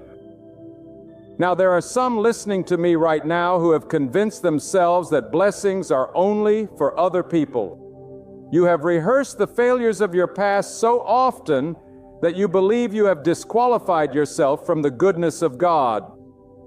But let me speak into your spirit with boldness. God does not choose to bless you because you are flawless. He chooses to bless you because He is merciful. If the blessing depended solely on your perfection, none of us would see it. But because it depends on His will, you can stand in expectation, knowing that what He has decreed for you is still on its way. You need to know this: your blessing is not fragile. It cannot slip through your fingers, nor can it be taken away by the carelessness or envy of others. What carries your name will always find its way to you, even if it must travel through long seasons of waiting, even if it must pass through the hands of those who tried to keep it for themselves, even if it has to weave its way through the broken places of your past. If God has inscribed your name upon it, then it belongs to you. And no shadow, no scheme, no force of darkness can take it away. But listen closely. The blessing you've been waiting for isn't always wrapped in ease. Sometimes it arrives disguised as struggle. Sometimes it comes as a responsibility that stretches your limits, a calling that pushes you beyond what feels safe. And you might ask why it feels so heavy, so demanding, why it seems to cost so much of your strength. Yet even this is favor, because God trusts you with something weighty, something that matters. He places your name on it not to break you, but to reveal you. And as you rise beneath the pressure, the world will see the power of God alive within you. Oh, how powerful it is to know that your name is spoken in the heavens. When God declares, "This belongs to my servant," no earthly court, no human judge, no worldly authority can overturn that decree. You may face resistance, yes, but resistance cannot cancel destiny. You may face delays, yes, but delays cannot deny what is already assigned. You may face enemies, yes, but enemies cannot erase what God Himself has inscribed. Your name is not written in sand to be washed away. It is written in permanence by the hand of the Almighty. And here is something you must hold close. Blessings are not only about receiving, they are also about becoming. When God places your name in a blessing, He also places His trust in you to steward it. That means the blessing will refine you, discipline you, and call you to live higher than before. Because blessings are not toys, they are tools. They are not trophies for you to admire. They are resources for you to use. And if your name is on them, then you must rise to honor the responsibility that comes with them. But oh, the joy of walking into a blessing that had your name on it all along. The joy of stepping into a moment where you realize that every disappointment was only preparing you. Every closed door was only redirecting you. Every tear was only watering the soil for the harvest now standing before you. When you taste that moment, you will know beyond doubt that God has been faithful every step of the journey. There are blessings that God places on your path, not only to lift you, but to change the direction of generations after you. When God writes your name on a blessing, it is not confined to this moment. It can ripple through time, touching your children, your grandchildren, and those who will carry your legacy long after you are gone. A blessing with your name on it is never small. It carries within it the seed of multiplication. That is why you must not despise the day of small beginnings, because what seems small now can blossom into something vast when God has ordained it. When you think about the ways of God, you realize He never wastes His power. If He assigns a blessing to your life, it is because that blessing has purpose. It is not random. It is not accidental. It is strategic. He knows exactly when to release it and why. And when you finally step into it, you will discover that it not only lifts your head, but it also becomes a pathway for others. People will see the blessing on your life and realize that if God can do it for you, He can surely do it for them. But do not be surprised when the blessing comes in ways you did not expect. God is not limited to the patterns you imagine. He does not have to use the methods you think are most likely. In fact, many times He will confound human logic by sending the blessing through unusual channels. That way, when it arrives, you cannot point to coincidence. You cannot give credit to luck. You cannot even take credit yourself. You will only be able to declare, "This was the hand of God, for only He could have brought it in this way." Some of you have prayed for blessings that you have not yet seen, and you've wondered whether God has turned His face from you. But I tell you, those prayers have not been lost. They are stored in the treasury of heaven, waiting for the appointed time. God has not forgotten the nights you cried out to Him, the days you humbled yourself before Him, the moments when you chose to trust even when you did not understand. Those seeds of faith have not gone unnoticed. And when the blessing comes with your name on it, it will be the harvest of every unseen prayer you sowed. There are also times when God blesses you in secret, before He blesses you in public. He gives you peace when no one is watching. He strengthens your heart when no one is listening. He whispers encouragement to your spirit when no one else believes in you. These are blessings no crowd will applaud, but they are the blessings that keep you alive. They are the blessings that sustain you in the wilderness, the blessings that prepare you for the day when your name will be revealed on something far greater.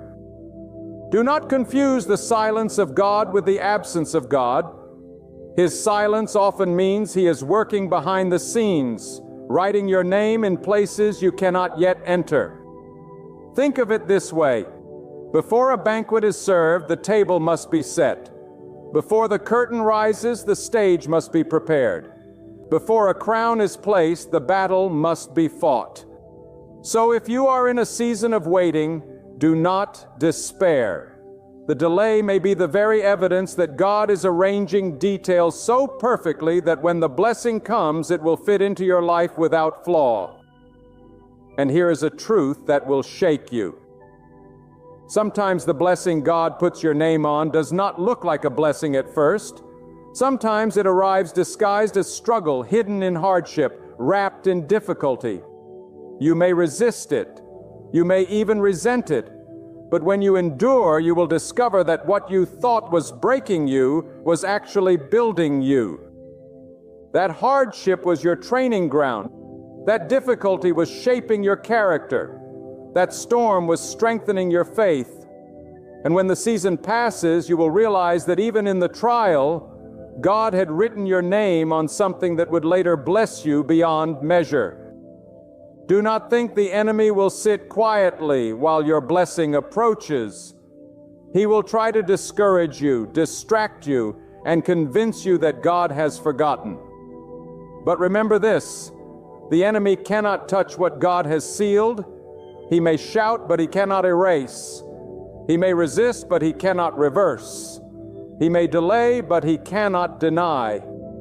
The blessing with your name on it is guarded by the authority of heaven, and no scheme of darkness can snatch it from your life. When the day comes, and it surely will, you will walk into places you never imagined standing, and people will ask, "How did this happen?" And your answer will be simple and powerful. God put my name on it. That testimony will silence doubt. It will ignite faith in others, and it will remind you that your story was never just about you. It was always about God's glory shining through your life. There comes a moment in every life when you realize that what you have been chasing cannot be secured by your own strength. You may have run hard, you may have fought long, you may have done everything within your power, and still the prize remains out of reach. That is when God steps in to remind you that the blessing is not earned by exhaustion. It is granted by His will. It is not about how much you can carry on your back, but about what He chooses to place in your hands. And when He places it, it comes without sorrow, without regret, without the chains of striving, because the blessing is complete in Him. Some of you have been living beneath your calling because you believed you had to buy what God already decided to give. You thought you had to beg for what God already promised. You thought you had to prove yourself worthy for what God already marked with your name. But hear me now, you do not need to chase what God has already claimed for you. You need only to walk in faith, trusting that in His appointed season, the blessing will be released. And when it comes, it will not be late and it will not be early. It will be perfect. And sometimes the very reason you have not yet stepped into that blessing is because God is enlarging your capacity to hold it. If He gave it to you too soon, it might slip through your fingers. If He handed it over before your roots were deep enough, the weight might topple you. But God is wise, and He does not waste His gifts. He will strengthen your shoulders before He lays the crown upon your head. He will stretch your faith before He entrusts you with the harvest. He will refine your heart so that when the blessing arrives, you will not idolize the gift, but honor the giver. Never forget this. The blessing is not random. It is purposeful. God does not put your name on something to entertain you. He does it to fulfill destiny. That is why the blessing cannot be transferred to another. That is why it cannot be misplaced. It was designed with you in mind, tailored for your journey, aligned with your path.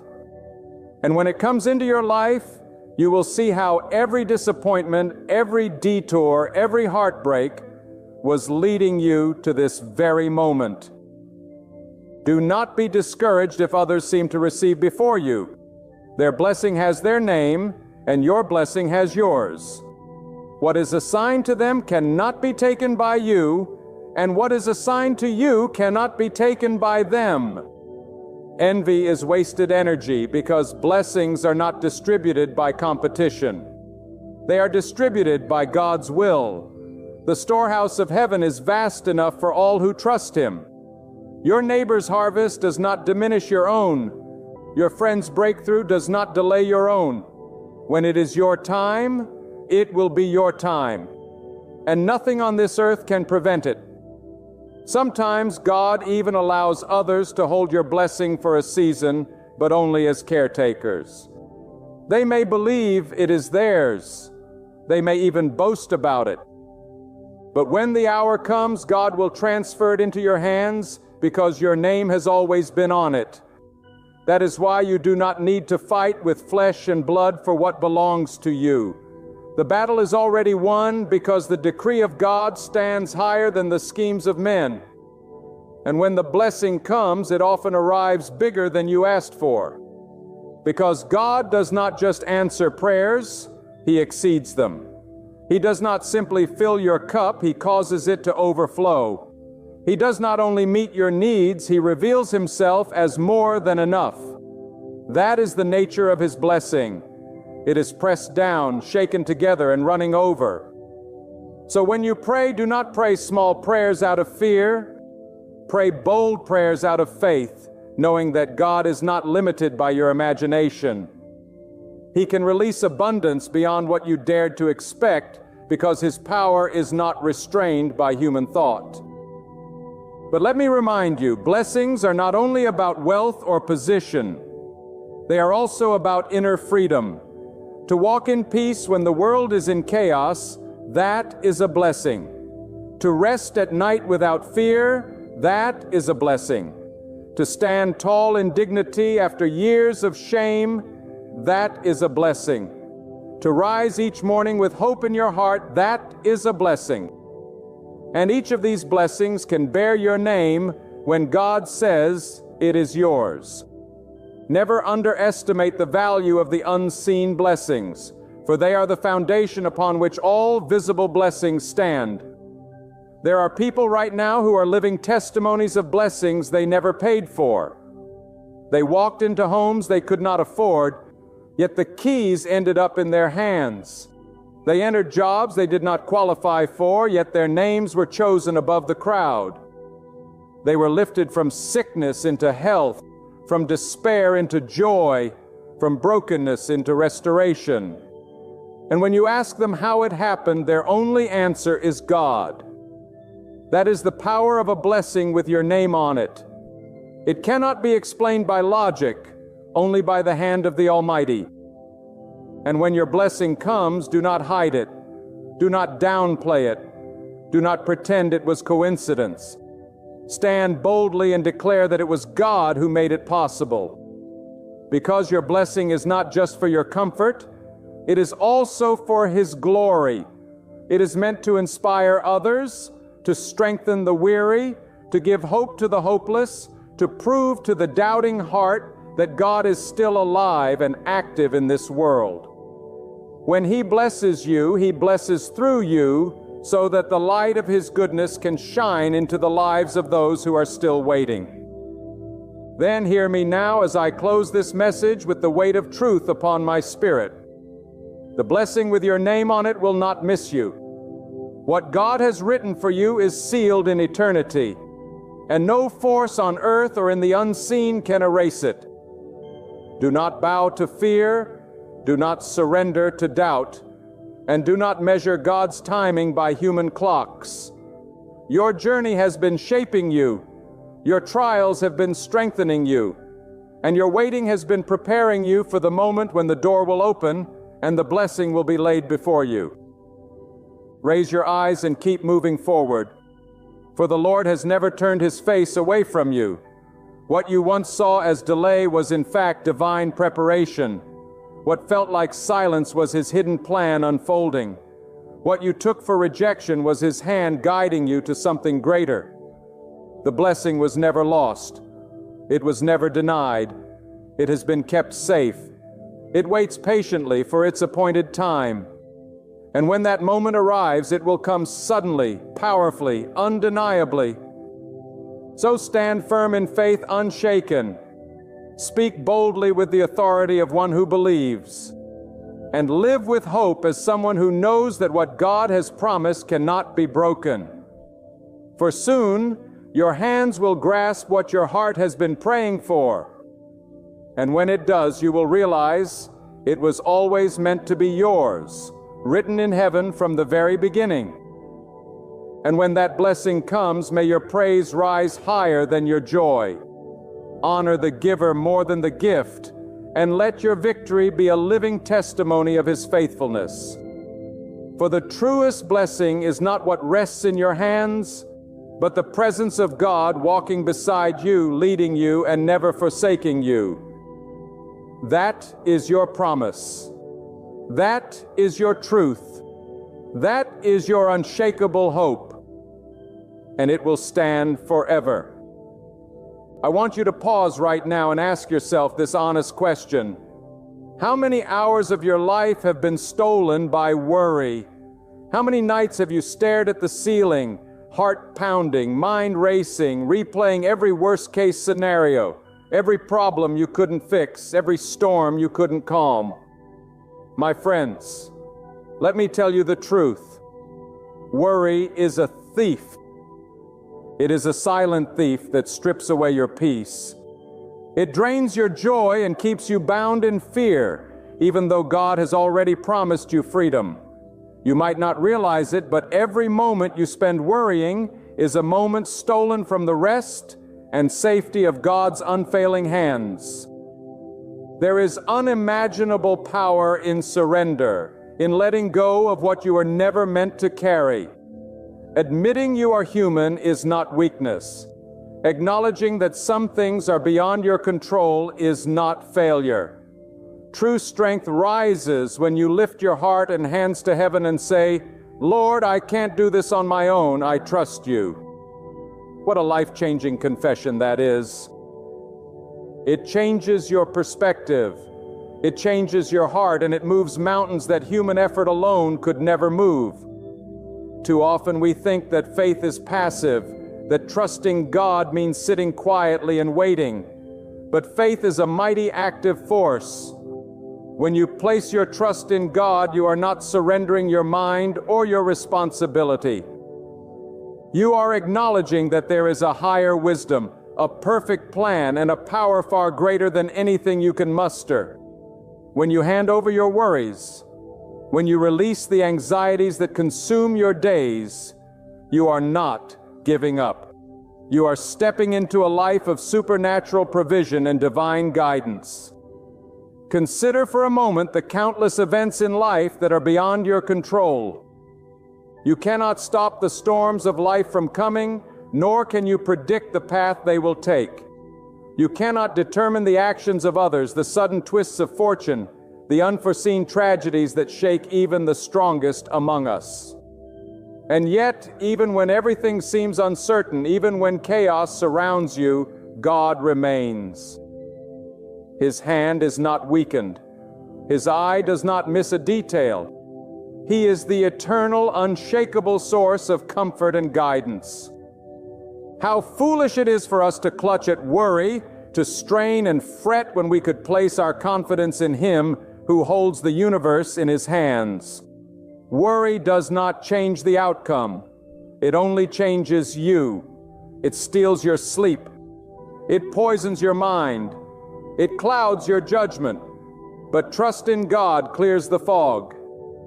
Trust in God brings clarity. A trust in God opens your eyes to the miracles that are already at work behind the scenes. I have watched people carry burdens too heavy for their shoulders. I have seen men and women work tirelessly to control what cannot be controlled, only to fall exhausted, defeated, and disheartened. But I have also seen the beauty of faith in action. The way a person surrendering every ounce of fear can stand in the eye of a storm, unshaken, unafraid, because God is their shield, their refuge, and their guide. And let me remind you, friends, that God's timing is perfect. We are often tempted to rush, to push, to manipulate circumstances to suit our desires. thinking that our way is faster, better, or safer. But God sees beyond the horizon. He knows the paths we cannot see. He orchestrates events, sometimes allowing the storm to rage, sometimes closing doors we beg to open, and yet always working for our ultimate good. To trust Him fully is to say, I may not understand, but I will not fear. I may not see the road ahead, but I will walk boldly, for I am not alone. Let us speak honestly for a moment. Working in a prison, a relentless voice whispering that everything will fail, that disaster is around every corner, that you are alone in your struggle. But God is louder. His voice is calm, steadfast, unwavering, and His message is simple. Do not get afraid. I am in control. I am with you. When you embrace this truth, you begin to experience a peace that's a peace that surpasses understanding.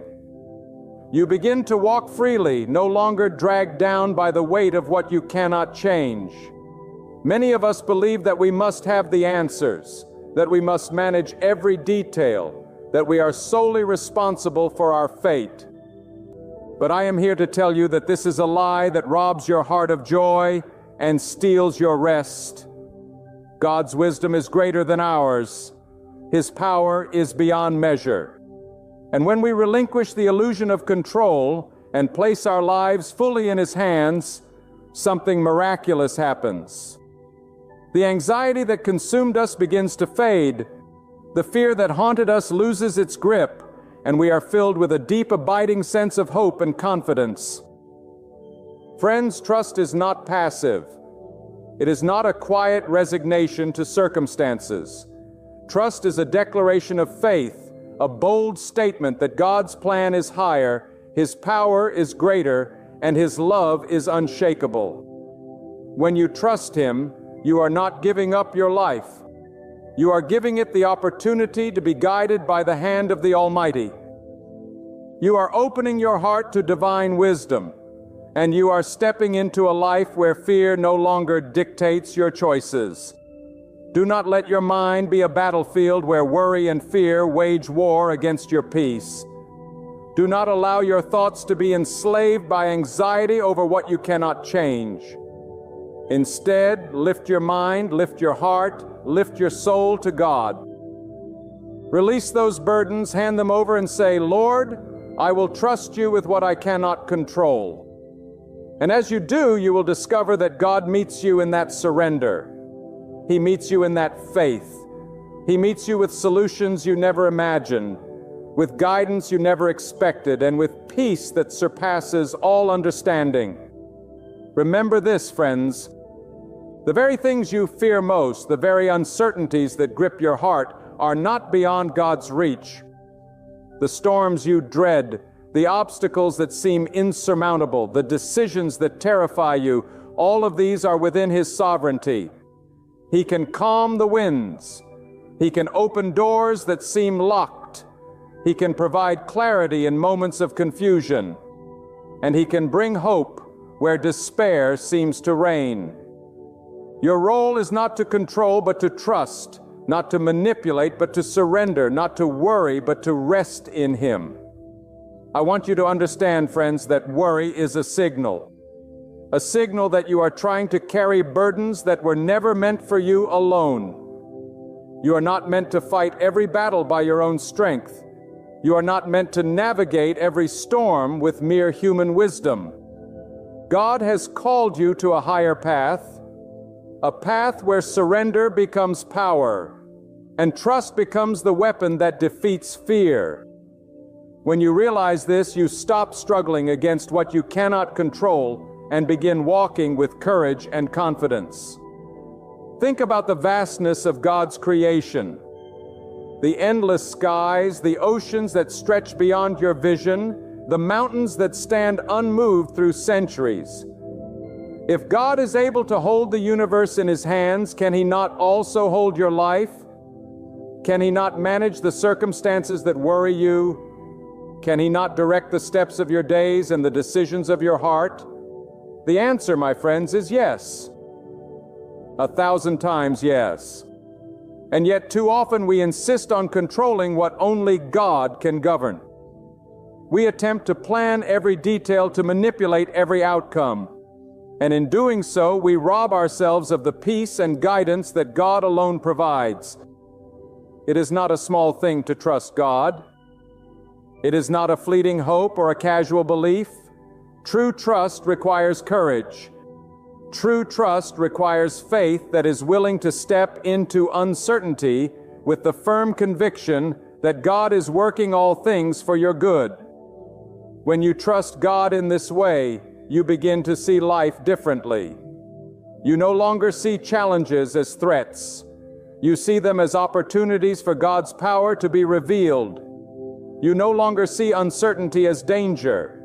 You see it as a field where God can sow blessings you cannot yet comprehend. Friends, consider for a moment the nature of control. How often have you attempted to control the uncontrollable only to find frustration and despair? How often have you tried to manipulate outcomes only to realize that life's twists and turns defy every plan? This is not a coincidence. This is a lesson. Life was never meant to be mastered by human effort alone. Life was designed to be navigated with God at the center, with His wisdom guiding your decisions and His power carrying you through circumstances that would otherwise crush you. There is freedom in releasing control. My friends, there is power in surrender. When you stop worrying about what you cannot manage, you begin to focus on what you can, your character, your decisions, your heart, and your faith. And God will meet you there. He will meet you in the quiet moments when you feel most vulnerable. He will meet you in the silence of surrender. He will meet when you stop grasping and start trusting.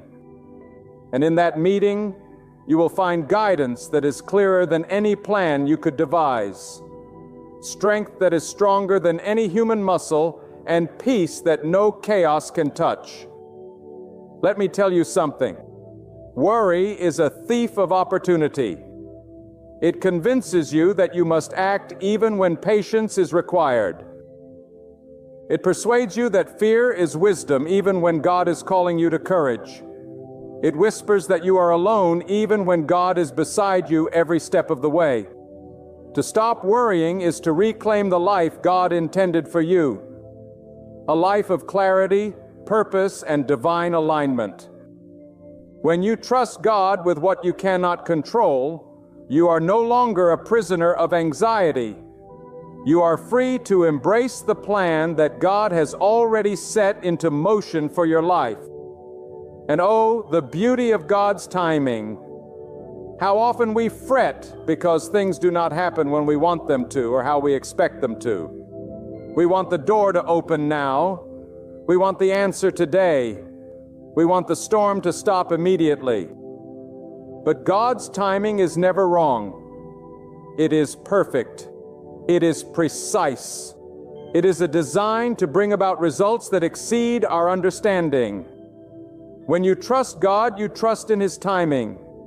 You trust that what is coming is exactly what you need, even if it is not what you imagined. And when you embrace this, worry loses its grip. Because the truth is clear. God is always working, always watching, always providing. Consider the simplicity of surrender. It is a decision to release what you cannot control into the hands of one who can. It is a refusal to let fear dictate your steps. It is a declaration that your life is not in the hands of circumstance, but in the hands of the Almighty. And as you do this, your mind begins to quiet. Your heart begins to heal. Your spirit begins to soar. You begin to live with a joy that does not depend on circumstances, with a courage that does not rely on strength, and with a peace that cannot be disturbed by the chaos around you. Friends, I want you to understand this clearly. Worry is a waste of your energy, your focus, your very life.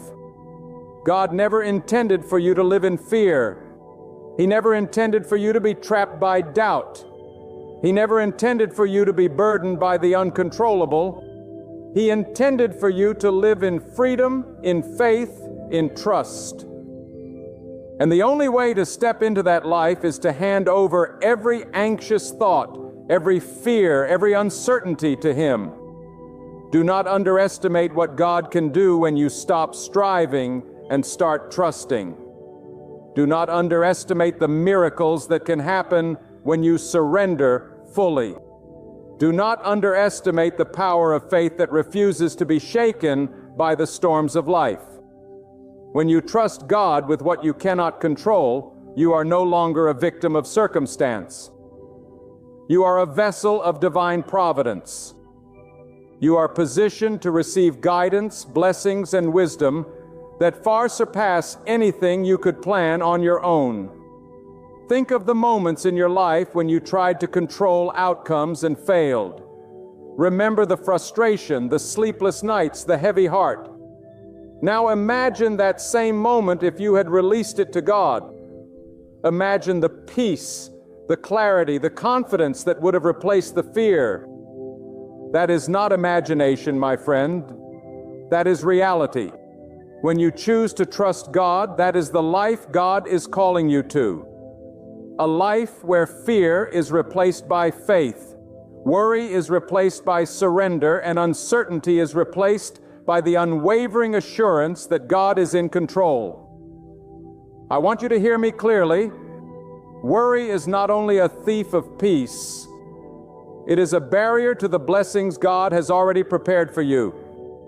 Every moment spent consumed by fear, fretting over what you cannot control, is a moment stolen from the life God intended for you. Do you understand that God's plans for you are vast, His wisdom immeasurable, and His timing flawless, but He cannot pour into a heart that is full of anxiety and doubt? You must first make space by surrendering, by releasing, by saying, "Lord, I will trust you with what I cannot control."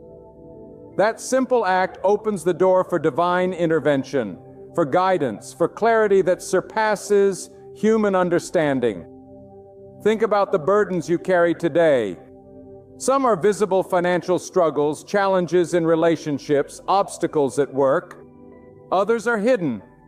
The unspoken fears, the quiet anxieties, the questions you dare not voice. And yet God knows each one.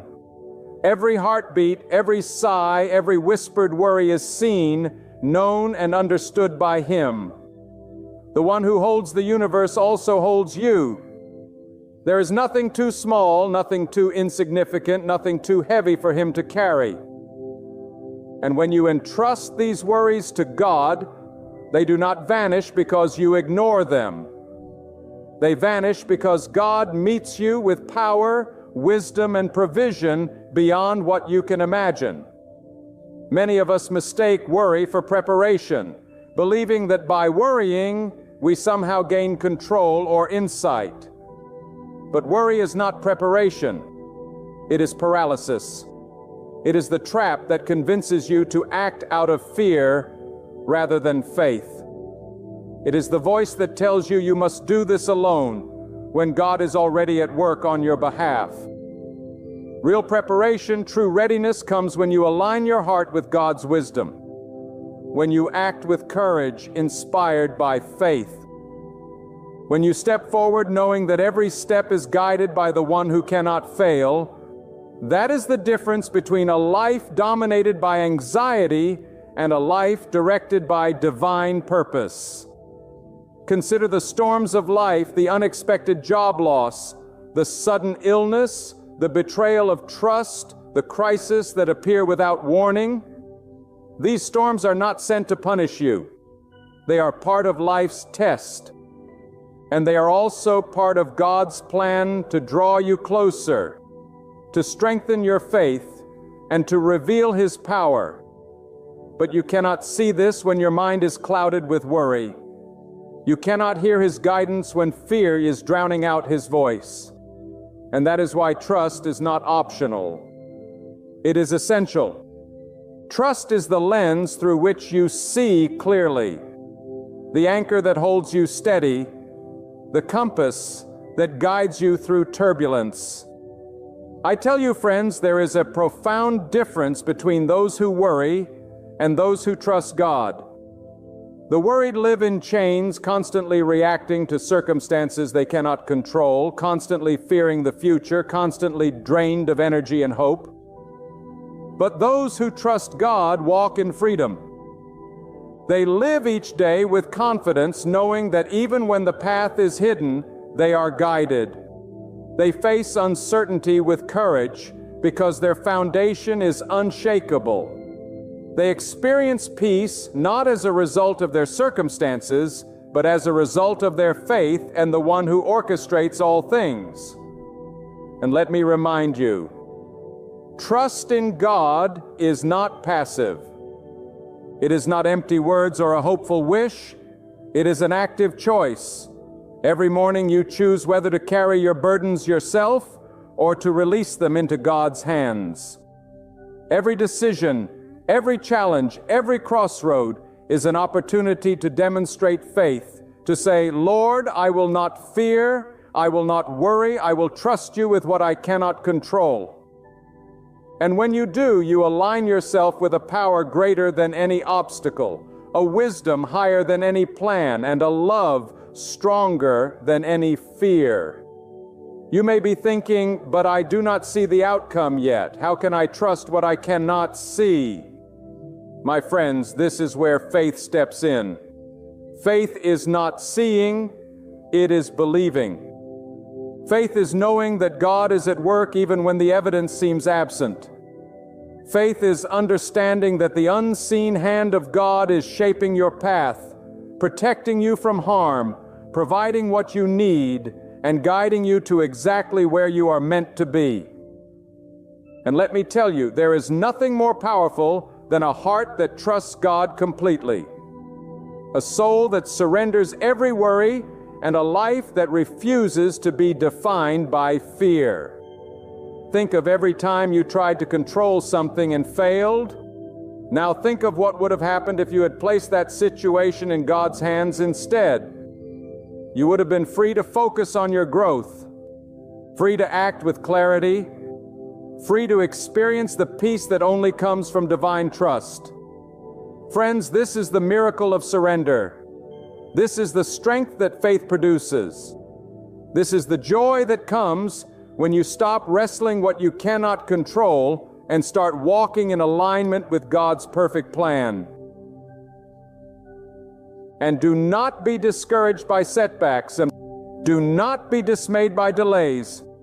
Do not lose hope when doors seem closed or when answers are not immediate. God is never late. God is never mistaken. God's timing is always perfect, and His wisdom far exceeds the understanding of any human mind. What may feel like a delay is often preparation. What may feel like a closed door is often protection. And what may feel like uncertainty is often the quiet before the manifestation of His glory in your life. My friends, I invite you to pause for a moment and truly think about the power that comes when you let go of control. Picture what your days would look like if you stopped carrying the weight of outcomes that were never in your hands. Picture the freedom, the calm, the clarity, and the deep joy that would fill your heart. Imagine walking each day unburdened, undisturbed, with your soul anchored in unwavering trust. That is not just a dream, my friend. That is the life that begins the moment you choose to trust God completely. Hear me when I say this, my friends. Your mind is the greatest battlefield you will ever face. Each day it is bombarded with worry, doubt, fear, and the endless what-ifs that threaten to drown your peace. But the same mind that has been shackled by fear can be renewed through trust. The same thoughts that once trembled at uncertainty can rise strong in the confidence of God's wisdom and His power. The choice, my friends, will always be yours. Will you allow your thoughts to be dominated by what you cannot control, or will you place them under the guidance of one who can control all things? Every worry you carry is like a stone placed on your heart, weighing you down, clouding your vision, and stealing your strength. But when you lift that stone and place it in God's hands, something remarkable happens. Your heart feels lighter, your vision becomes clearer, and your steps grow stronger.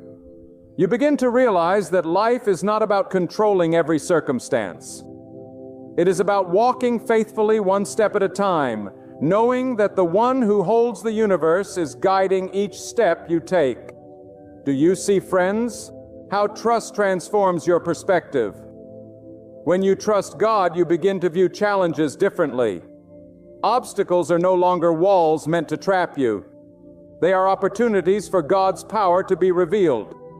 Delays are no longer frustrations to resent. They are moments of preparation, moments in which God is aligning everything for your ultimate good. Uncertainty is no longer a source of fear. It becomes a field where faith can flourish, where patience is refined, and where trust is strengthened.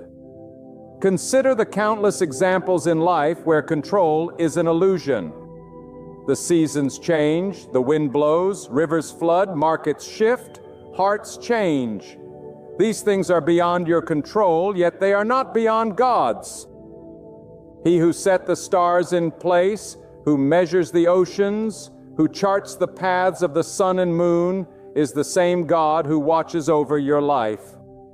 When you realize this, worry loses its power, fear retreats, anxiety dissolves. You begin to walk in the freedom of trust, knowing that God is orchestrating every detail, even those you cannot see, and the peace that comes from surrender. Friends, this is not a quiet, passive peace. It is a powerful, unshakable peace. It is a peace that holds you steady in the midst of storms. That calms the turbulence of your mind, that protects your heart from despair. When you place your life in God's hands, worry has no place. Fear has no foothold. Doubt cannot linger, because the hand that created the heavens is the same hand that guides your path, and it is a hand you can rely upon without hesitation or reservation. Do not be fooled into thinking that you must have the answers or that you must control every outcome to be safe. That is the lie that keeps many enslaved to anxiety. True safety, true security comes not from control, but from trust. True guidance comes not from your understanding, but from aligning your will with God's. True wisdom is not found in human scheming, but in listening, obeying, and following the direction of the one whose knowledge has no bounds. And let me speak plainly, the very act of surrender is a declaration of strength. It is a statement that your faith is greater than your fear. It is a proclamation that your trust in God is stronger than your desire to manipulate circumstances. It is a demonstration that your hope is anchored in the eternal, not the temporary, the invisible, not the seen. When you surrender your worries, you are not giving up. You are stepping into a power far greater than your own. You are allowing God to work in ways you cannot imagine, to open doors you cannot see, to provide solutions you cannot create. Now think about the life that awaits you when worry no longer dominates your mind. Imagine waking each day with clarity, with confidence, with joy that is not dependent on circumstances. Imagine making decisions from a place of wisdom and faith rather than panic and fear. Imagine moving through challenges with courage because you know that God is directing every step, orchestrating every detail, and protecting you in ways invisible to human eyes. That is the life that comes from surrender. The life that flourishes when you trust God with what you cannot control. Friends, I urge you to reflect deeply on this truth. Every moment of worry is a choice. Every anxious thought is a decision. Every fear you cling to is an opportunity to either continue living in chains or to step into freedom. Choose freedom. Choose faith. Choose trust. Choose to place what you cannot control into the hands of the one who can control all things. Because when you do, your life changes, your perspective changes, your heart changes, and the blessings of God prepared long before you were aware of them begin to flow in ways you never anticipated. Remember, the storms of life will come. Challenges will rise. Uncertainties will persist. But your response determines your experience. Respond with worry, and you will be burdened, defeated, and fearful. Respond with trust, and you will be strengthened, empowered, and filled with peace.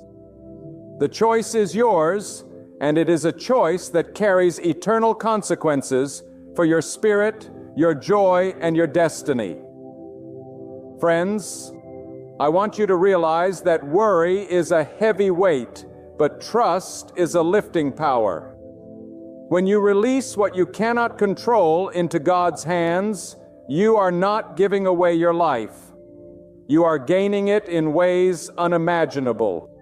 You are stepping into a rhythm of life that is aligned with divine wisdom.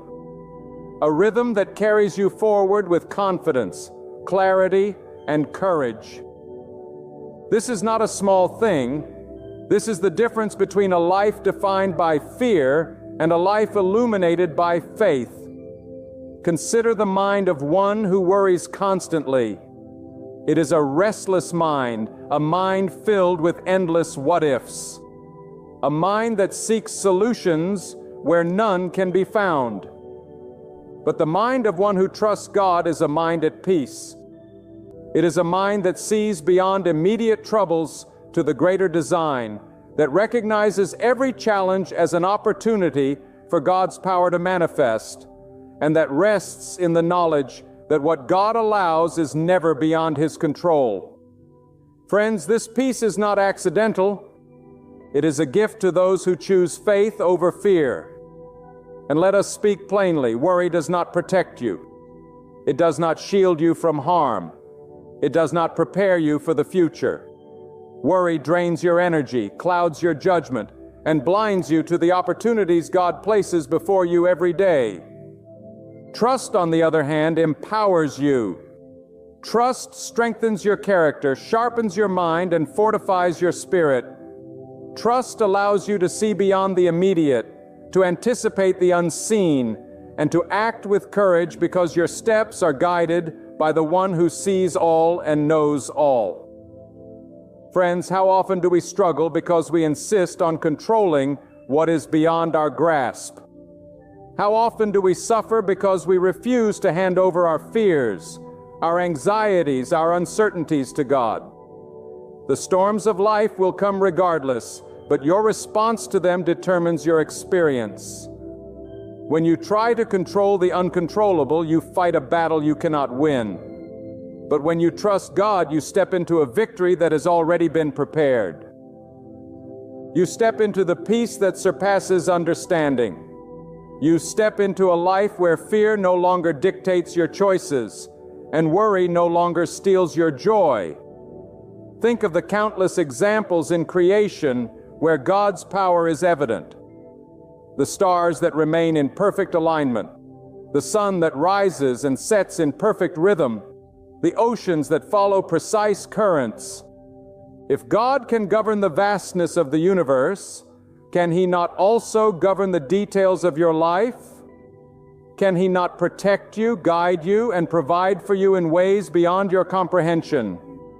The answer is yes, my friends, and a resounding yes. And yet too often we cling to fear, believing that we must manage what only God can manage. Do not make that mistake any longer. Do not allow your mind to be a battlefield of fear and doubt. Do not let your heart be worn by burdens you were never meant to carry alone. Release them. Hand them over. Say, Lord, I cannot control this, but I trust you. And in that surrender, you will experience freedom. You will experience clarity. You will experience a power and peace that transforms your very being. Friends, life is unpredictable and circumstances are often beyond our understanding. But God is not unpredictable, and His wisdom is beyond measure. He knows what you need before you even ask. He sees the path you cannot see. He orchestrates events, sometimes allowing difficulties to prepare you, sometimes closing doors to protect you, sometimes delaying answers to strengthen your faith. And all the while, He is present, watching, guiding, and providing. When you trust Him fully, worry has no authority over you.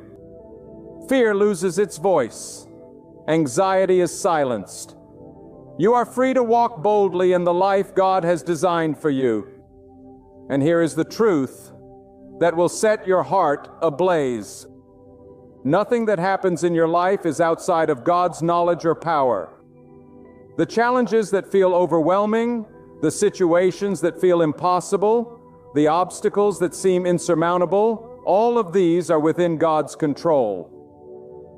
Your role is not to master them, not to wrestle with them, not to predict them. Your role is to trust, to surrender. Your role is to place your confidence in the one who cannot fail. Imagine for a moment a life where worry no longer dictates your choices. Imagine a heart unburdened, a mind at peace, a spirit free to pursue God's purpose without distraction. Imagine walking each day with confidence, knowing that every circumstance is under the guidance of the Almighty. That life is not a dream. It is a reality waiting for you the moment you choose trust over fear, faith over doubt, surrender over striving. Friends, I urge you to make that choice today. I urge you to release every worry that grips your heart. I urge you to surrender every fear that weighs you down. I urge you to trust God with what you cannot control, knowing that His wisdom is perfect, His power is limitless, and His love for you is unshakable. And as you do, you will experience a peace that transforms your life, a clarity that directs your steps, and a strength that empowers you to face any storm with unwavering confidence. And now, my friends, let us reflect on the life that God desires for each of us. A life unshackled by worry, untroubled by fear, and filled with the peace that comes only from total trust in Him. Understand this: every burden you carry, every fear that keeps you awake at night, every circumstance that seems beyond your grasp, these are not meant to remain with you. They are meant to be lifted, surrendered, and placed in the hands of the Almighty, who knows, who sees, who governs, and who provides in ways beyond our understanding. Do not allow the illusions of control to rob you of your joy. Do not allow the shadows of doubt to obscure the brilliance of God's plan. Life is fleeting. Time is precious, and each moment spent consumed by worry is a moment lost, a gift squandered, a step away from the destiny God has already prepared. The storms will come, friends. They always do. But the one who holds the universe in His hands is also holding you. He is orchestrating every detail, guiding every step, and preparing the outcome for your ultimate good. So I urge you, release your fears. Let go of the weight that has burdened your spirit. Trust God with what you cannot control. Walk boldly in faith, knowing that the unseen hand of God is at work on your behalf. Stand firm when the winds of life howl around you, because the foundation beneath you is unshakable. Believe in the perfect timing, the limitless wisdom, and the unwavering power of God. And as you do, you will find a peace so profound, a strength so deep, and a joy so lasting that nothing in this world can disturb it. Remember this always: worry cannot change a single outcome, but trust in God can transform your life entirely. Fear may whisper lies to your mind, but God's truth speaks directly to your heart. Anxiety may try to cloud your vision, but God's wisdom illuminates the path. Doubt may attempt to bind your spirit, but God's power sets you free. You are never alone. You are never forgotten. You are never beyond the reach of His love and providence. So today, make the decision that will shape the rest of your life. Lay down the burdens that were never yours to bear. Let go of the fears that have chained your heart. Put every ounce of your trust in God. Walk forward with boldness. Walk forward with faith.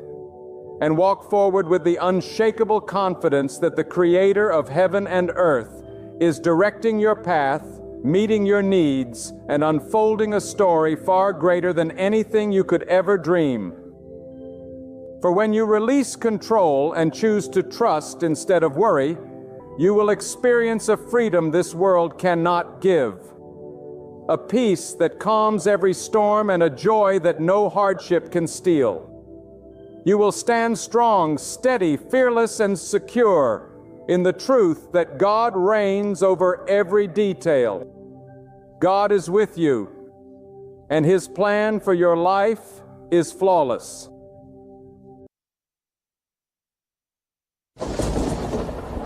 Have you ever stood in the middle of a storm so fierce that you couldn't even see your next step?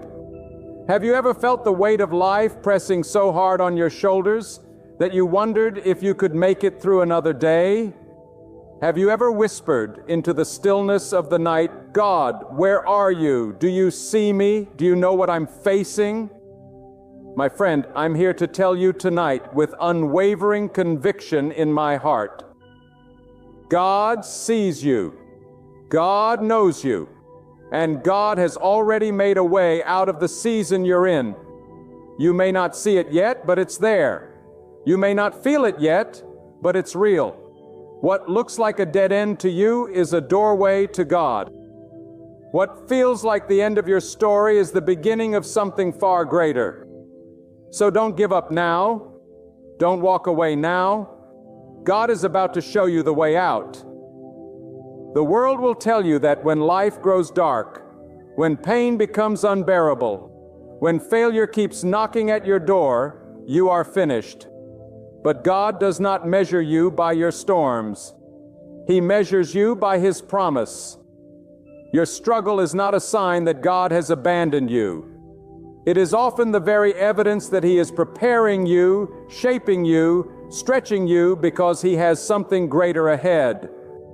Sometimes the darkest season is the clearest signal that God is about to do something mighty in your life.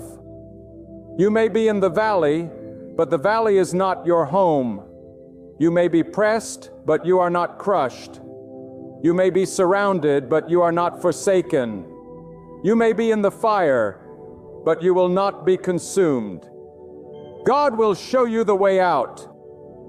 I want you to hear me tonight, not with your ears alone, but with your soul. That God is not absent in your suffering. God is not silent in your hardship. God is not powerless in your storm. Every tear you have cried, He has counted. Every prayer you have whispered, He has heard. Every sleepless night you have endured, He has watched. And while you were doubting, while you were worrying, while you were carrying the weight of your burden, God was already making a way. Do you understand what that means? It means you do not have to manufacture your own escape. You do not have to force the breakthrough. You do not have to fight alone. The God who created the heavens and the earth is the same God who is working in the shadows of your life to bring you out of this hard season. And when He brings you out, He will not simply deliver you, He will elevate you. Some of you are facing financial struggles so deep you feel like you are drowning. Some of you are battling sickness that has drained your body and crushed your spirit. Some of you are walking through heartbreak that has shattered your dreams. Some of you are weighed down by guilt, regret, or the mistakes of your past. And some of you are simply tired. Tired of fighting, tired of waiting, tired of hoping. But I declare to you, you will not remain in this place forever. God has already declared an appointed time for your deliverance. He has already written a day on the calendar when the burden will be lifted, the door will be opened, and the light will break through. Until that day comes, He is strengthening you. He is molding you. He is teaching you to trust Him beyond your understanding. Because what God wants to give you is not just an exit from your trial.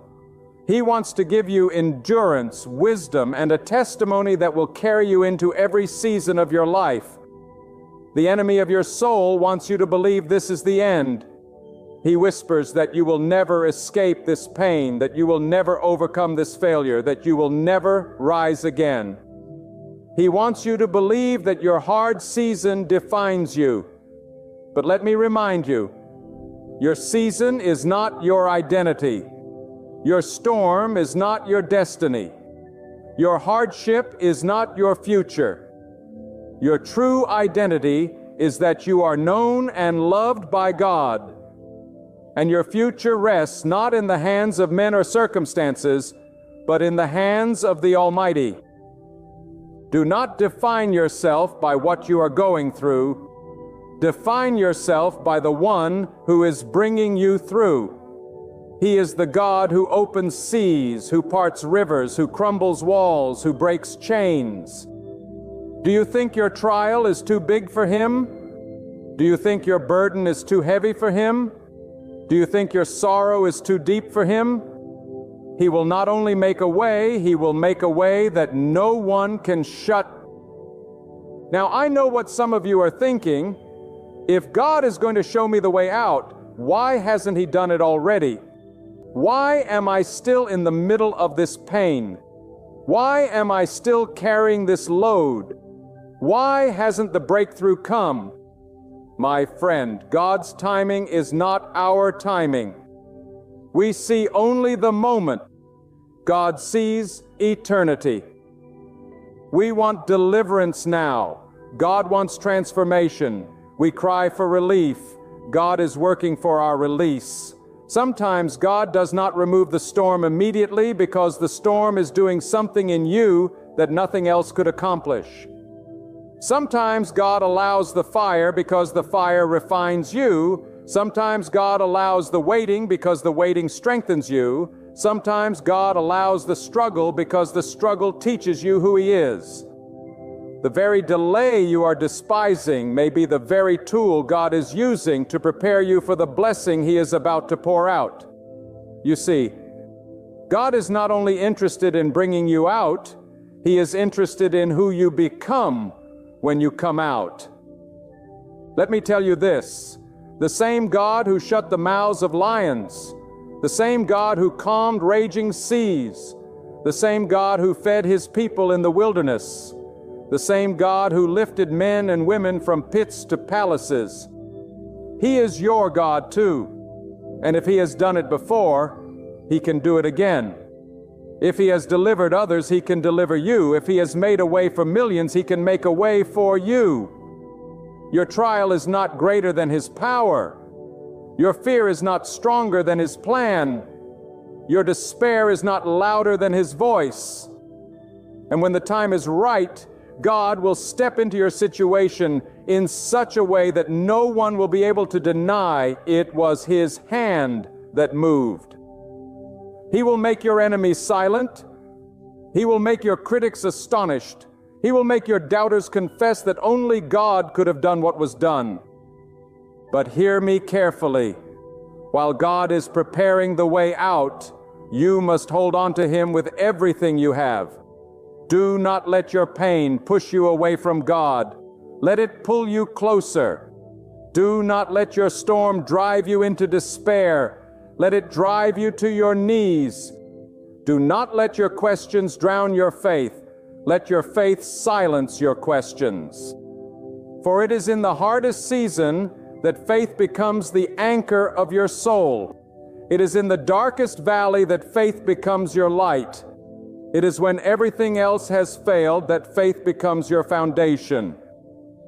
If you let go of everything else, do not let go of your faith in God. Because faith will carry you where fear cannot. Faith will show you what sight cannot. Faith will keep you steady until the day of your deliverance comes.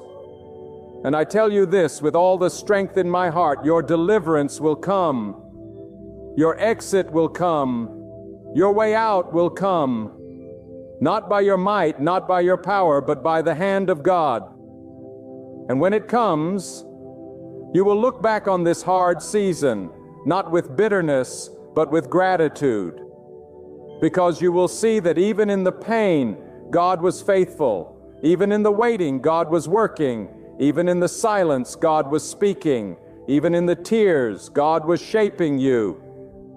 And you will stand as a testimony to the world that no season is too hard, no valley too deep, no storm too violent for the God who shows His people the way out.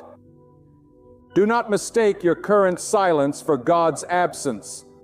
Sometimes the hardest part of a trial is not the pain itself, but the quiet. The quiet where prayers seem to echo back unanswered, where nights feel longer than days, where hope feels like it is slipping away. But listen to me, the silence of God does not mean the absence of God. The silence of God often means He is working in ways you cannot yet see. You may not hear Him, but He hears you. You may not see Him, but His hand is on you. You may not feel Him, but His presence surrounds you. When a seed is buried in the ground, it looks like nothing is happening, but under the soil, life is stirring, roots are forming, and growth is beginning. So it is with your life in this season. You may feel buried, but you are planted, and in the right time, by the power of God, you will rise. You see, your suffering is not wasted. Your tears are not wasted. Your waiting is not wasted. Every ounce of your pain is being woven into a greater purpose by the God who wastes nothing. He will take what the enemy intended to break you and use it to build you. He will take what was meant to destroy you and use it to strengthen you.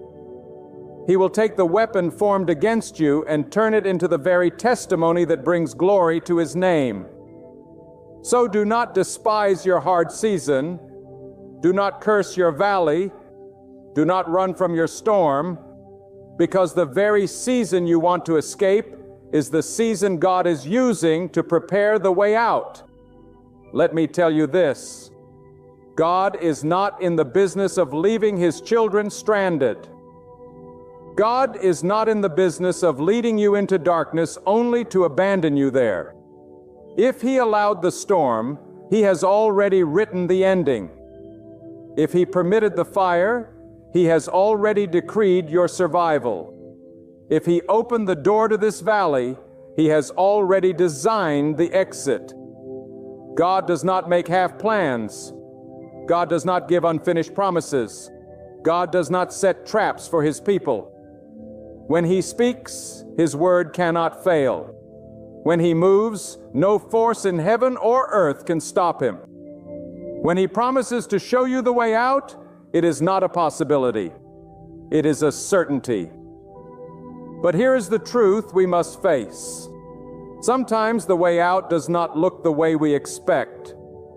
Sometimes we look for an escape while God is shaping endurance.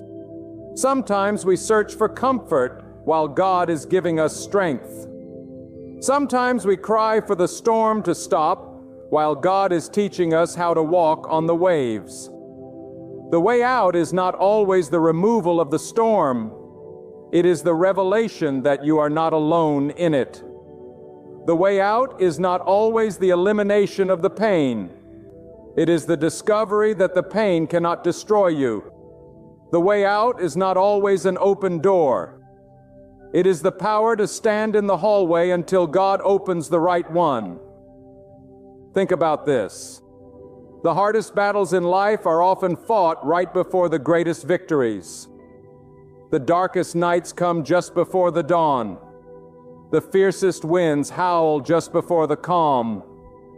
The enemy rages the loudest when he knows his defeat is near.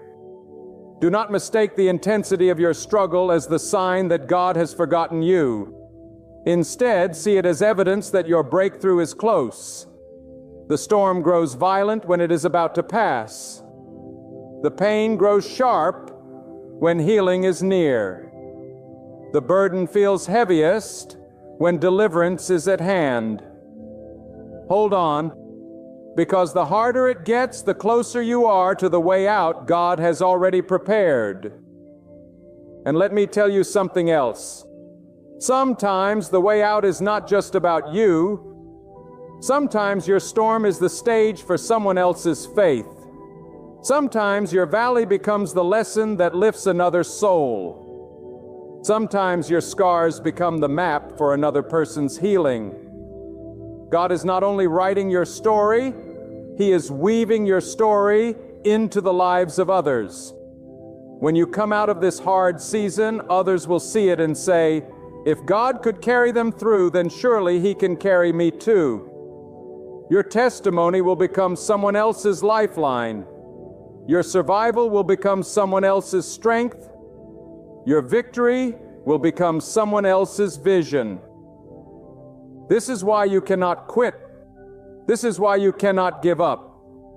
Because God is not only showing you the way out, He is using your journey to show someone else that there is a way out.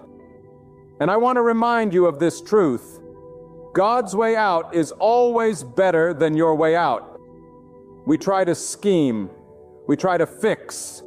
We try to manipulate. We try to run. But our ways always fall short. God's way is higher. God's way is wiser. God's way is perfect.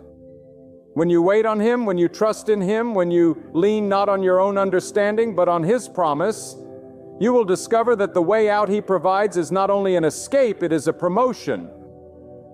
It is not just relief, it is renewal. It is not just survival, it is transformation. God does not just deliver His people, He positions them for something greater. There comes a moment in every person's life when the weight of hardship makes them question whether they will ever see light again. It is in that moment that the human heart feels most fragile. But hear me with all the force of truth. You are never as alone as you feel. And God has promised that even in the valley of shadows, His presence is there. Even in the furnace of affliction, His hand is steady. Even in the silence of despair, His Spirit is whispering strength into your soul. Your feelings may betray you, but God never abandons you. Do not let the lies of despair be louder than the voice of faith. You are not forsaken. You are not forgotten. You are not finished. One of the greatest dangers in a hard season is to let hopelessness settle in your heart. Hopelessness blinds you. It tells you there is no way forward, no reason to keep fighting, no point in believing. But hopelessness is a lie. For as long as God lives, hope is alive, and God is eternal. His power does not expire. His mercy does not diminish. His promises do not weaken with time. As long as God reigns, your hope has a foundation that cannot be shaken. Do not surrender to hopelessness, because the very season that feels like your end may be the season God is using to bring about your new beginning. Your hard season is not meant to destroy you. It is meant to reveal what cannot be destroyed. Gold is proven in fire. Diamonds are formed under pressure. Warriors are trained in battle. So your spirit is refined in the crucible of hardship. When you come through this, you will not just come out. You will come out stronger, purer, sharper, more unshakable. You will discover that what you thought was going to end you was actually the tool God used to establish you. You will realize that the breaking of your heart was the making of your strength. You will look back and see that every tear watered the ground for a harvest you never imagined. Some of you right now are praying for escape, but God is giving you endurance. You are asking for the storm to stop, but God is teaching you how to stand in the storm until it passes. You are pleading for the mountain to move, but God is strengthening your legs to climb it. The way out is not always sudden, and it is not always simple. Sometimes it is a process. Sometimes God leads you step by step, one day at a time, one prayer at a time, one small victory at a time. But do not despise the process, because every step you take in faith is leading you closer to the day of release. And here is something you must never forget. The way out that God provides is permanent. When you make your own escape, you often find yourself back where you started. But when God delivers you, He delivers you fully. When He breaks chains, they cannot be put back on. When He opens doors, no one can shut them. When He removes burdens, they cannot be laid on you again. When God leads you out of a season, it is not to return you to where you were, but to bring you to a higher place, a safer place, a stronger place. Do not be fooled into thinking that your way out depends on people. Too often we look to others to rescue us, to fix us, to deliver us. But people are limited, circumstances are unstable, and human promises are fragile. God alone is your deliverer. God alone is your refuge. God alone is the one who makes a way where there seems to be no way. And when He shows you the way out, He does it in such a manner that no man can take the credit. No friend can claim the glory. No enemy can deny the miracle. It will be God's hand and God's hand alone. There will be times when you are tempted to quit, times when the weight feels unbearable, times when the silence feels endless.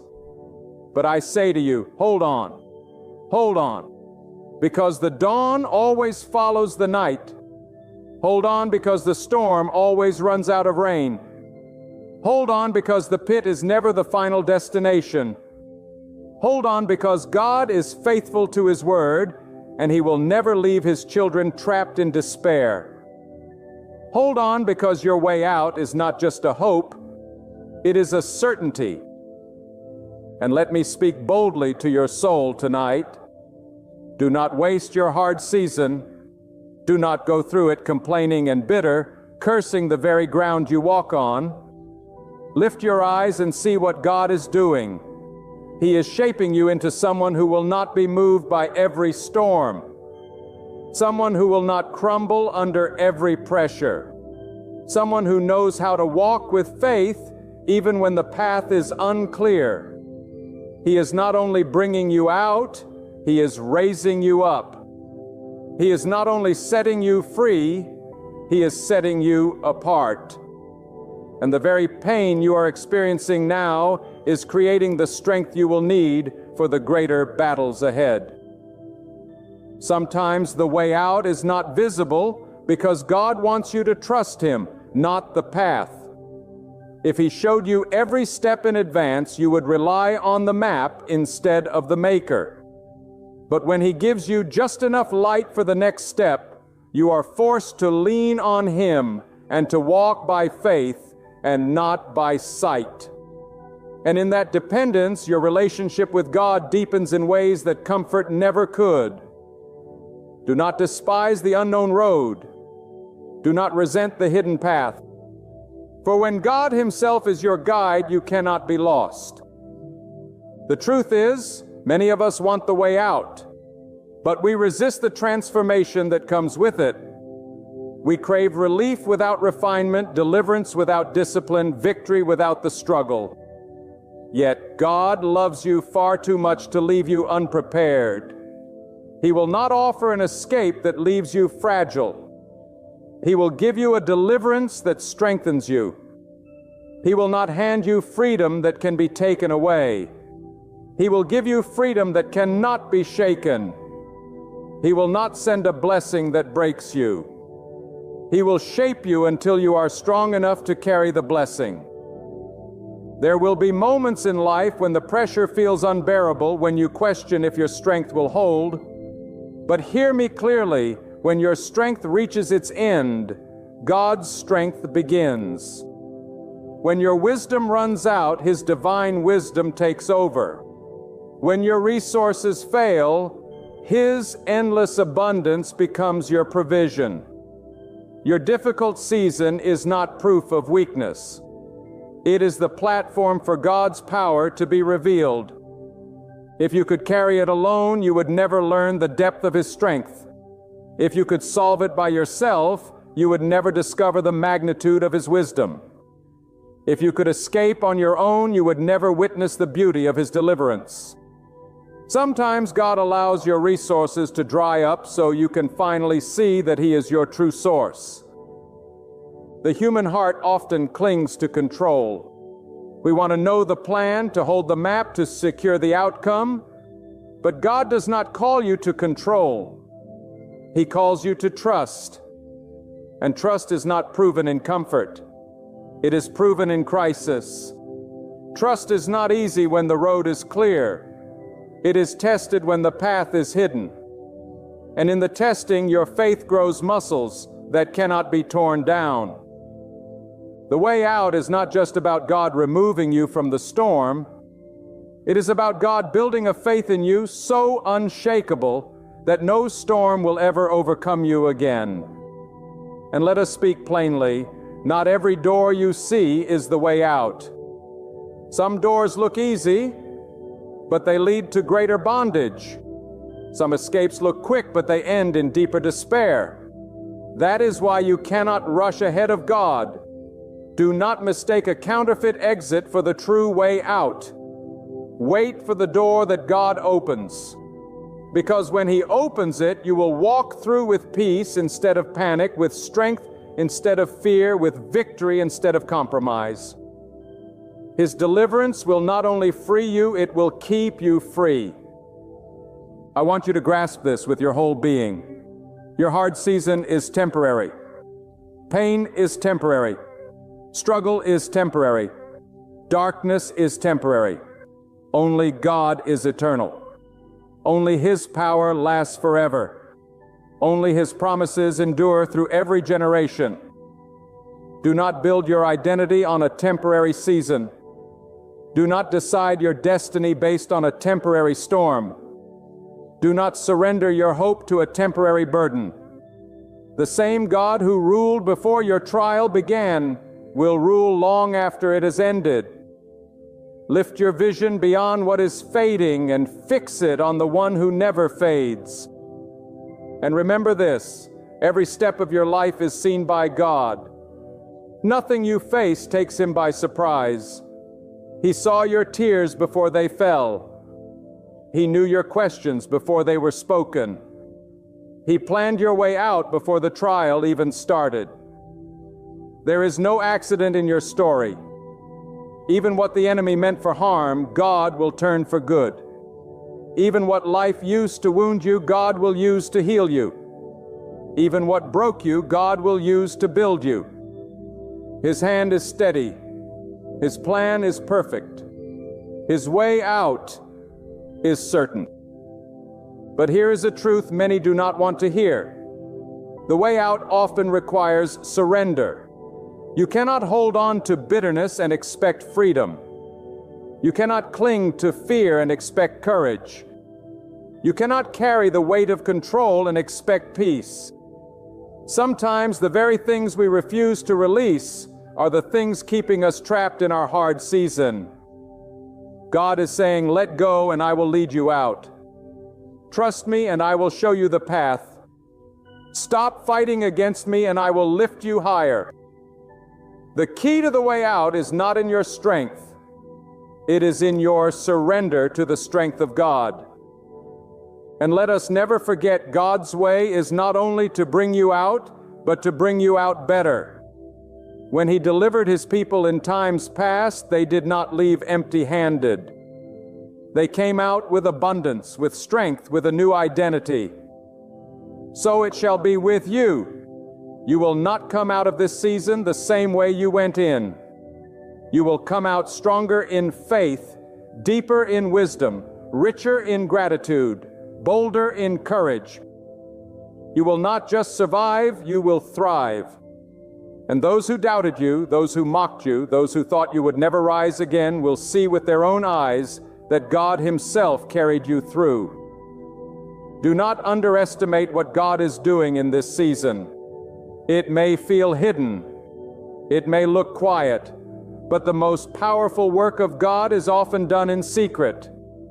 Just as the seed breaks beneath the soil before the bloom ever appears, so too is your life breaking forth in ways unseen. You may not see the fruit yet, but the roots are growing strong. You may not see the breakthrough yet, but the foundation is being laid. And when the season changes, it will not be a small shift. It will be a mighty unveiling of what God has been preparing all along.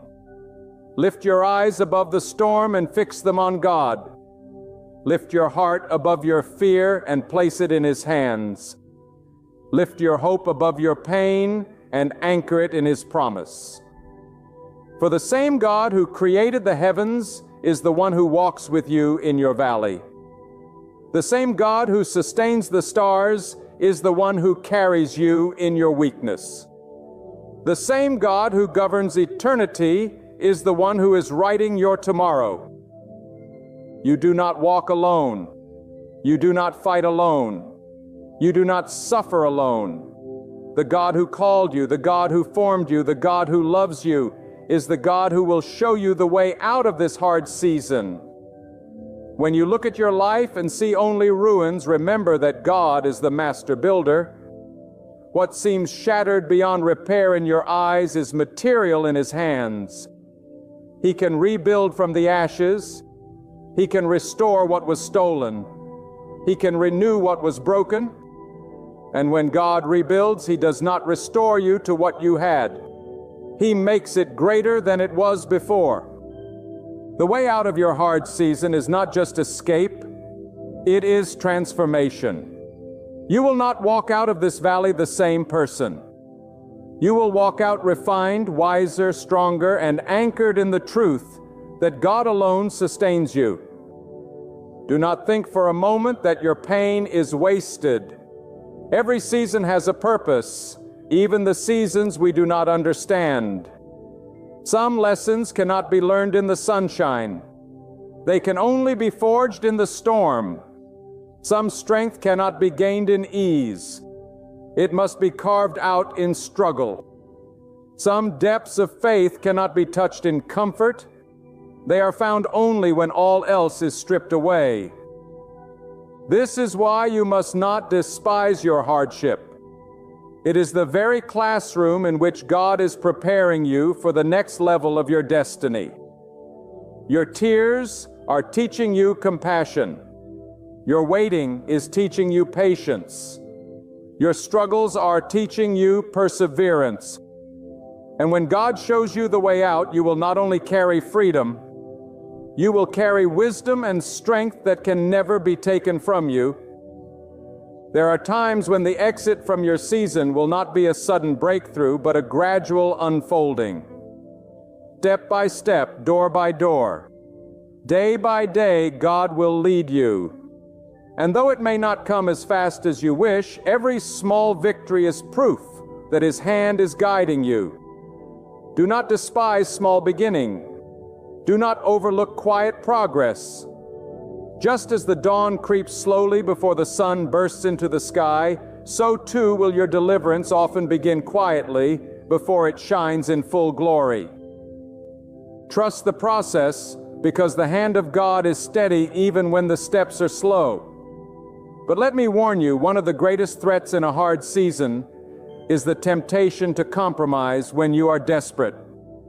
You may be tempted to accept less than what God has for you. You may be tempted to take shortcuts, to cling to unhealthy things, to grasp at false solutions. But do not sell your future for temporary relief. Do not abandon your integrity for a moment of comfort. Do not sacrifice the promise of God for the convenience of man. The way out that God provides is always worth the wait because it is always greater than anything you could secure by yourself. Hold on. Resist compromise and wait for the true door that God will open. Hear me clearly. When God shows you the way out, it will not only bless you, it will silence your enemies. Those who doubted you, those who mocked you, those who said you would never rise again will be forced to see the undeniable hand of God on your life. They will not be able to deny it, and you will not need to defend yourself. Your life will become the testimony. Your survival will be the proof. Your freedom will be the evidence. And the same mouths that once spoke against you will be silenced by the glory of what God has done. There will be moments when the pressure feels like it is too much. Moments when the darkness feels like it will swallow you whole. Moments when you feel like you cannot take one more step. But that is often the exact moment when God's strength takes over. You see, human strength ends, but divine strength never runs out. Human courage fades, but divine courage never falters. Human understanding fails, but divine wisdom never fails. And if you will lean into God, if you will call on Him in your weakness, you will find a power that lifts you when you cannot lift yourself, that carries you when you cannot walk, that steadies you when the ground beneath your feet is shaking. And here is the truth. The way out is not only about deliverance, it is about destiny. God does not lead you out of one season just to leave you wandering. He leads you out because He is leading you into something greater. Every valley is preparation for a mountain. Every storm is preparation for clear skies. Every battle is preparation for victory. Do not think of your hard season as wasted time. It is sacred preparation. God is not delaying. He is building. He is shaping you to handle the very blessing He is about to place in your hands. Do not forget this. When God shows you the way out, give Him the glory. Too often people cry out to God in desperation, but forget Him in deliverance. Do not let your freedom make you forget the one who gave it. When you rise, give Him thanks. When the storm passes, give Him praise. When the burden lifts, give Him glory. Because your story is not just about your survival, it is about His greatness. Your way out is not only a gift to you, it is a declaration of His power to the world. And I tell you with all the boldness in my soul, you will make it through. You will not die in this valley. You will not be buried by this storm. You will not be defined by this hardship. God has written a way out, and His plan cannot be undone. The night may be long, but morning will come. The tears may flow, but joy will rise. The battle may rage, but victory is certain. Stand firm. Keep believing. Keep trusting. The God who brought you this far will not abandon you now. And so I declare to you today, no matter how heavy the burden, no matter how dark the night, no matter how endless the valley may seem, God has already written your escape. He has already carved the path that will lead you out. Do not measure His power by your weakness. Do not measure His timing by your impatience. Do not measure His plan by what you see today. God is greater than what is against you. God is wiser than what confuses you. God is stronger than what tries to break you. And God is closer to you than your very breath. Lift your head. Wipe your tears. Do not bow to despair, for the same God who splits seas, who calms storms, who lifts the humble and humbles the proud is the same God who walks with you now. And if He is with you, then no darkness can consume you. No trial can destroy you, and no enemy can prevail against you. Your way out is not wishful thinking, it is divine certainty. The one who shaped the mountains, who commands the winds, who lights the stars, has promised that he will not leave you without a door. And when he opens it, no one can shut it. When he makes the way, no one can block it. When he declares freedom, no chains can remain. So hold on with faith that does not waver. Stand tall, even when the earth trembles beneath your feet. Keep pressing forward, even if each step feels small. For the faithfulness of God is constant, untouched by your circumstances. He is getting ready to raise you up, to set you free, to lead you into a season where the very pain that once broke you will become the foundation of your strength. Walk boldly, for God is the one directing your path. Speak with assurance, for God stands behind your words. Live with hope, for God is shaping you for what's coming. And when deliverance comes, and it will, you'll know without a shadow of doubt that it was never by luck, never by coincidence, never by man, but by the steadfast hand of the Almighty. May your life forever declare that God is faithful, God is powerful, and God will always make a way. When life feels uncertain, when your way forward seems hidden, and every door before you looks sealed shut, I want you to grasp a truth that can completely shift your perspective. God is not leaving you behind. God is setting you in place. You are not being held back. You are being guided. You are not unseen. You are being prepared. Every step you take right now through moments of joy or seasons of struggle is shaping you for the purpose that God already designed for your life. That purpose cannot be buried. That calling cannot be erased. And that destiny cannot be denied. God is arranging pieces of your life that your eyes cannot yet see. He is rearranging circumstances, aligning opportunities, and preparing people you have yet to meet. All so that when the time comes, you will stand exactly where your purpose will flourish. You see, the hand of God does not misplace you. God does not position you by accident. You may look around and see confusion, but God sees order.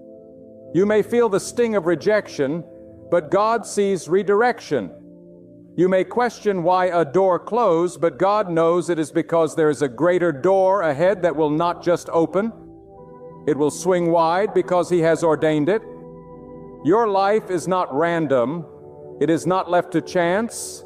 It is not drifting in uncertainty. It is under the sovereign hand of God. And where God places you, no power on earth can uproot you. Some of you have been crying out, asking, why am I still here? Why am I stuck in this place? Why has my breakthrough not come? And the answer is this: because God is still working in the soil of your spirit. He is strengthening your roots before He allows your branches to bear fruit. He is fortifying your heart before He enlarges your territory. He is stripping away what cannot go with you into your destiny. If you are in the waiting season, you are not being punished. You are being positioned. And when God positions you, it is never in vain. Think of how seeds are planted. They are buried, hidden beneath the ground where no eye can see them. If you only judge the seed by what you could see in that moment, you would assume it had been forgotten, lost in the darkness of the soil. But beneath the surface, unseen by human eyes, the seed is breaking open, pushing down roots and being made ready to push upward into the light. That is exactly what God is doing in your life right now. You may feel buried, but you are actually planted. And when God plants you, He intends for you to grow. Do not despise the hidden seasons. Do not curse the days when no one calls your name, when your efforts go unnoticed, when your labor feels unseen. Those are the very days God is shaping your character, sharpening your spirit, and molding your endurance. God knows that public victories require private preparation, and He loves you too much to let you rise without roots. If He promoted you before your foundation was secure, the weight of your destiny would crush you. But because He is faithful, He positions you in places where your soul will be strengthened before your purpose blossoms. Some of you feel like you are standing still, but in reality, God is moving you into alignment. Alignment is more important than speed. You can run fast in the wrong direction and never reach your purpose. But if you wait on God, even if the pace feels slow, you will arrive exactly where you are meant to be. God does not measure progress by how quickly you move, but by how faithfully you trust Him with each step. And when the moment comes, the very ground you stand on will testify that you were positioned there by the hand of God. You may be surrounded by people who misunderstand you, who cannot see what God has placed inside you, who speak against your dream and doubt your calling. But let me tell you, the opinion of man does not determine the positioning of God. People may overlook you, but God cannot overlook what He Himself has planted within you. People may reject you, but God's acceptance carries you into places their rejection cannot block. People may try to push you aside, but when God says, "This is where your purpose will flourish," no voice, no enemy, no circumstance can remove you from that position. There will be times when God positions you in uncomfortable places. Do not mistake discomfort for disfavor. Sometimes the most uncomfortable seasons are the most necessary seasons because they strip away what weakens you and strengthen what will carry you. A tree does not grow strong in calm winds, but in storms. It is the storm that forces its roots to dig deeper, that makes its trunk resilient, that teaches it to stand tall even when the winds howl. In the same way, God uses the storms in your life to anchor you so that when your season of flourishing arrives, you will not be easily shaken. God does not just position you geographically. He positions your mind, your heart, your spirit.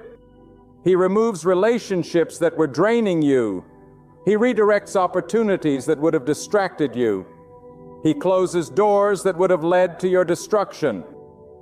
You may not understand it in the moment, but one day you will look back and say, "God, I see it now. Every no was leading me to the greater yes. Every delay was preparing me for the right time. Every disappointment was making room for the blessing you had ordained." God never positions you to stay stuck. He positions you to step into purpose. You must trust the timing of God. Too many of us want the promise without the process. We want the palace without the wilderness. We want the harvest without the planting. But God is not rushed. He knows exactly when to elevate you. He knows the precise moment your life must intersect with opportunity. If He placed you too early, you would not be ready. If He placed you too late, you might miss it. But when God positions you, it will be right on time. His timing is perfect, and His positioning is purposeful. I want you to hear this clearly. Your purpose is not fragile. It cannot be stolen by another person. It cannot be ruined by your mistakes. It cannot be canceled by your past. If God ordained it, then nothing can erase it. Even when you take detours, God knows how to redirect you back onto the right path. Even when you stumble, God knows how to lift you and set your feet firm again. Even when you feel lost, God knows how to guide you to the place where your life will flourish. What He begins, He will finish. What He plants, He will bring to harvest. And when that season comes, when God positions you in the place of your flourishing, you will see doors open that no man can shut. You will find favor in places where you were once rejected. You will discover opportunities that align perfectly with the gifts He placed in you. And you will realize that it was not your strength, not your connections, not your strategies that brought you there. It was the positioning of God. That awareness will humble you, strengthen you, and remind you to always give glory to the one who orchestrated every detail of your journey. There are moments in life when we think the silence of God is abandonment. We mistake His stillness for absence, His patience for neglect. But I tell you today, the silence of God is not absence. It is strategy. God is aligning the seasons, orchestrating circumstances, and preparing your soul so that when His word comes to pass in your life, it will not be partial. It will not be fragile, and it will not be premature. It will be whole. It will be strong, and it will be unstoppable. God does not need to explain Himself to us, and yet His actions always prove His faithfulness. When a farmer plants a seed, he does not stand above the soil and shout at it to grow. He waters it, he tends the ground, and then he waits. He trusts the process hidden beneath the earth. That is what God does with your life. He waters you with mercy, He nourishes you with strength, and then He allows time to do its work. You may not see the progress, but growth is happening in the hidden places of your soul. And when the appointed season arrives, you will not just sprout. You will bloom in ways that astonish even those who doubted you. Do not confuse movement with advancement. You may see others racing ahead, building their lives, achieving goals, gaining recognition, while you remain where you are, feeling as if nothing is changing. But advancement in God's kingdom is not measured by visible speed. It is measured by divine placement. If you are still, it is because God is securing you. If you are waiting, it is because God is preparing you. Advancement is not about how fast you go, but whether you arrive at the place where your purpose thrives. And when God finally moves you, you will cover in months what others could not cover in years, because His hand is upon you. There is a mystery in the way God positions His people. Sometimes He places you in unfamiliar territory, among strangers in circumstances you cannot comprehend. You may look around and say, "This is not where I belong. Why would God bring me here?" But do not forget, purpose often unfolds in the most unexpected places. God may have positioned you in that very environment because it contains the lessons, the tests, the encounters that will shape your destiny. The soil may look rough, the climate may seem hostile, but God knows the exact conditions under which your spirit will grow the strongest. When God positions you, He is not only thinking of your comfort, He is thinking of your calling. And callings are refined in fire, not in ease. You will be stretched beyond what you think you can endure. You will be tested in ways that feel overwhelming. But every test is a teacher, every trial a sculptor, every hardship a tool in the hands of God to chisel away what does not belong in the person He is molding you to become. When you feel pressure, it is not to destroy you, it is to shape you. And when the shaping is complete, you will find yourself fit perfectly into the place God has prepared for you. Some of you are struggling because you are trying to force your own positioning. You are knocking on doors God never intended you to walk through. You are exhausting yourself, chasing opportunities that look glittering but are not ordained for you. And you wonder why those doors remain closed. Let me tell you, when God closes a door, it is mercy, not punishment. He knows what lies beyond that door would derail your purpose, weaken your faith, or distract your spirit. Stop fighting for what God has already rejected. Stop crying over what God has already removed. If He blocked it, it is because He has reserved something greater. If He denied it, it is because it could not contain your destiny. True faith is not proven when God says yes. It is proven when God says, wait. Can you trust Him in the silence? Can you believe Him in the stillness? Can you remain faithful when nothing seems to move? This is where many falter because the human heart craves control. We want to see evidence. We want to touch proof. But God calls us to trust what we cannot yet see. He asks us to believe that behind the curtain of time, He is weaving threads into a masterpiece we cannot yet imagine. And those who dare to trust Him in the unseen will one day stand in awe when He reveals what He has been preparing all along. Your destiny is not fragile. God's positioning of your life is not easily overturned. Do not fear that others can take what belongs to you. No one can steal what God has set apart for you. They may attempt to hinder, but they cannot halt. They may try to sabotage, but they cannot succeed. What God ordains is beyond the reach of human hand. He alone lifts up and He alone sets down. If He has declared that your purpose will flourish, then no power in heaven or earth can silence that declaration. Your responsibility is simply to remain faithful where you are until He positions you where He intends you to be. You may look at your life right now and see nothing remarkable, nothing that resembles the greatness God has whispered into your heart. But remember, the beginning of a tree looks like a fragile sprout. The beginning of a river looks like a trickle. The beginning of a journey looks like a single step. Do not despise small beginnings. Do not measure yourself by today's size. The greatness of your destiny is not defined by what you see now, but by what God has planted within you. That seed of purpose is alive, and when the season shifts, it will break forth with a strength that cannot be denied. Sometimes God positions you in obscurity. He allows you to be hidden not because you are unworthy, but because you are not ready to be seen. Visibility too early can be dangerous.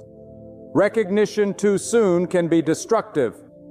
If the spotlight shines before your roots are strong, the very attention you long for could become the weight that crushes you. That is why God hides you. He keeps you under His hand until the right time. And when the time is right, He Himself will reveal you. You will not have to beg for platform. You will not have to manipulate for opportunities. You will not have to chase recognition.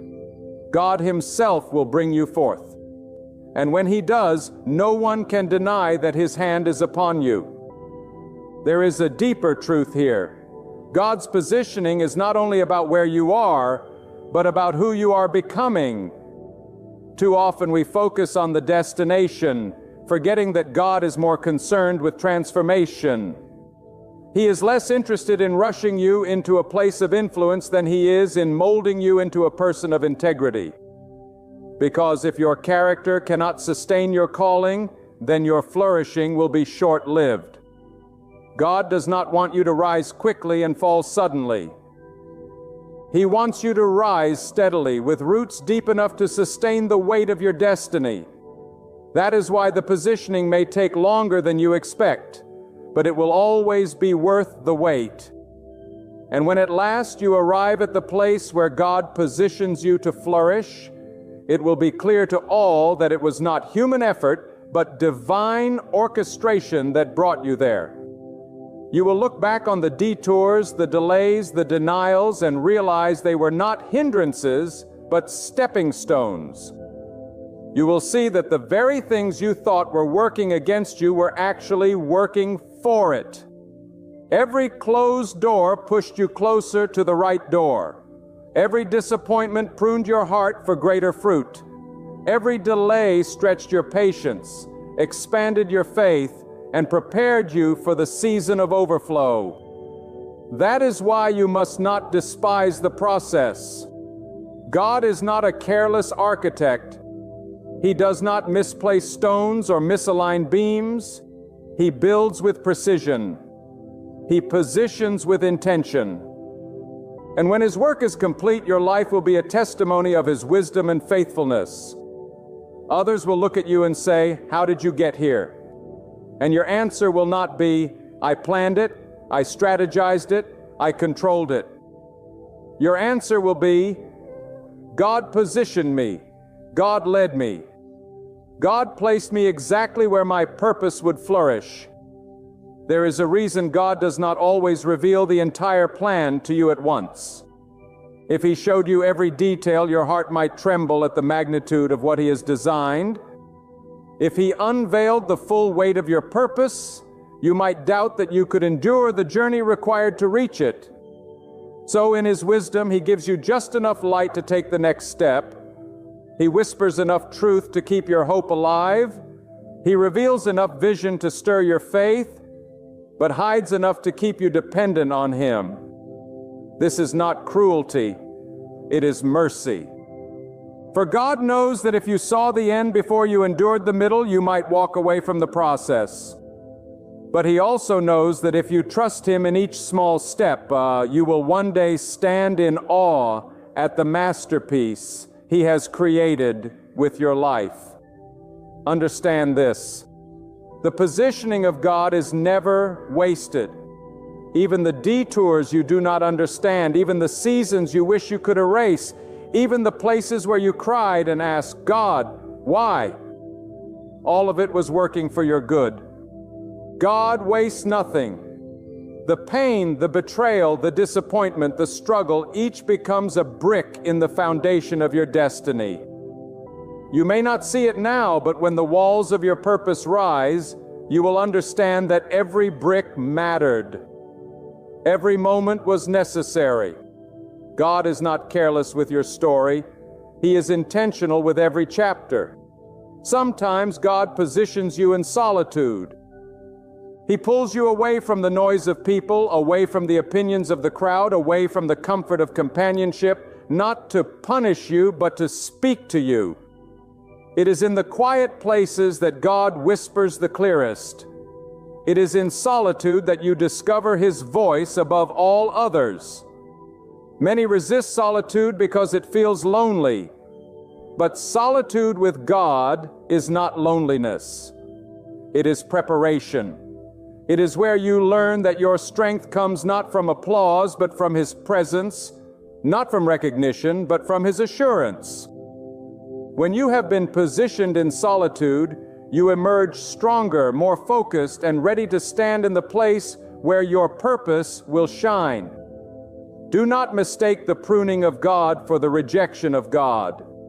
A gardener prunes a tree not because it is dying, but because it is living. He cuts away branches not to harm it, but to multiply its fruit. The same is true for you.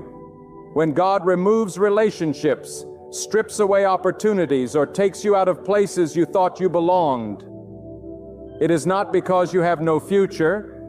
It is because your future demands it. He prunes because He sees what you cannot. He removes what is hindering your growth so that when your season comes, you will not just produce fruit. You will produce abundance. The positioning of God often feels uncomfortable because it breaks the patterns of your comfort zone. God may ask you to walk away from what feels comfortable so you can step into what feels uncertain. That uncertainty is not there to freeze you in fear. It is there to stretch your faith deeper. Comfort may feel safe, but it can quietly smother your purpose. If you never move beyond the boundaries of what you know, you will never uncover what God has already prepared for you. So when He unsettles your peace, when He shakes the ground beneath your feet, when He calls you into unfamiliar territory, it is because He knows your purpose cannot thrive in complacency. It thrives in courage, in obedience, in trust. Remember this: God does not need to ask your circumstances for permission before fulfilling your destiny. He does not ask permission from your background, your past, or your limitations. If He has chosen to position you, then nothing in your history disqualifies you. People may look at you and see failure, weakness, or insignificance. But God looks at you and sees potential, resilience, and destiny. He positions not based on human approval, but on divine purpose. And when God positions you, no opinion, no criticism, no doubt can undo it. Your positioning may not look like progress to those around you. Others may mock you, asking, "Where is your success? Where is your breakthrough?" But do not measure yourself by the timelines of people. God's positioning is not bound by human calendars. He does not rush because of pressure. He does not delay because of doubt. He moves in His perfect timing. And when that timing collides with His positioning, your purpose will erupt with power. What once looked stagnant will suddenly overflow. What once looked delayed will suddenly accelerate. That is the rhythm of God. Silent preparation followed by sudden manifestation. When you arrive in the place God has prepared for you, it will not just benefit you, it will impact others. God's positioning is always bigger than the individual. He positions you not only for your flourishing, but so that through your flourishing, others may find hope, strength, and direction.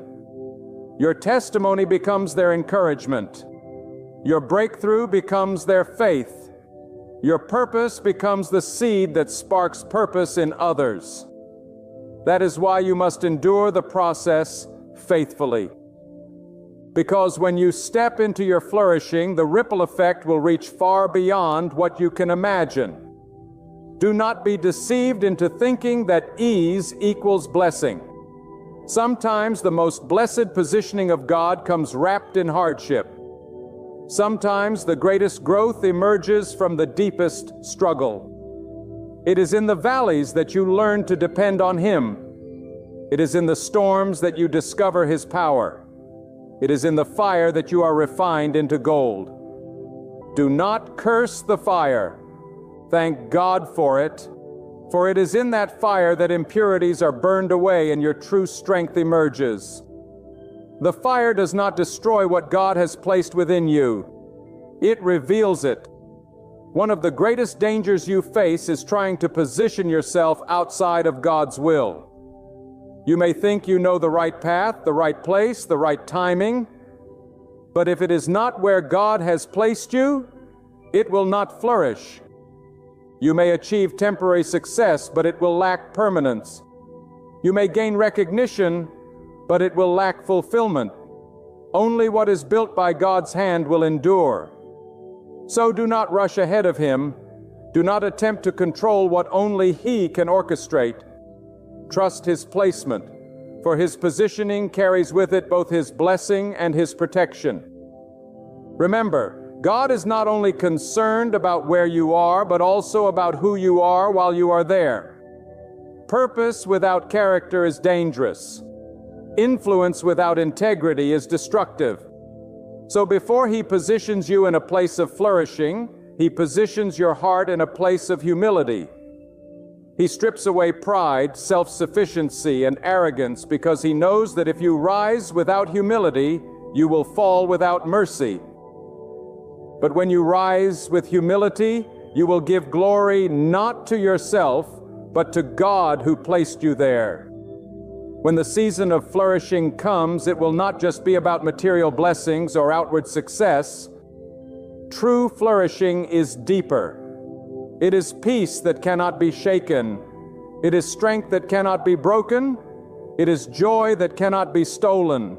It is the fulfillment of walking in the exact purpose for which you were created. That is why you must desire God's positioning more than man's promotion, because man may elevate you temporarily, but only God can position you permanently. And hear this, flourishing in your purpose does not mean life will be free of challenges. The storms will still come. The winds will still blow. but you will stand firm because you are rooted where God placed you. The same storm that uproots a tree planted in shallow soil cannot move a tree whose roots are deep in the ground. Likewise, when you are positioned by God, the storms of life will not uproot you. They may bend you, they may stretch you, but they cannot break you. For your strength is not in the soil of circumstance. It is in the hand of the one who planted you there. There comes a time in every life when the waiting stretches so long, the silence grows so heavy, and the journey feels so uncertain that doubt begins to whisper. You wonder if God has forgotten you, if He has overlooked you, if He has left you behind. But I tell you now with unshakable conviction, God has not forgotten you. The one who created the stars knows your name. The one who set the boundaries of the oceans knows where you stand. The one who breathed life into your lungs has not abandoned the very purpose for which He made you. What you call delay, He calls design. What you call confusion, He calls construction. Behind what looks like stillness is the unseen movement of God preparing the ground where your life will flourish. Do not mistake hiddenness for insignificance. God often works most powerfully in the places where no one is watching.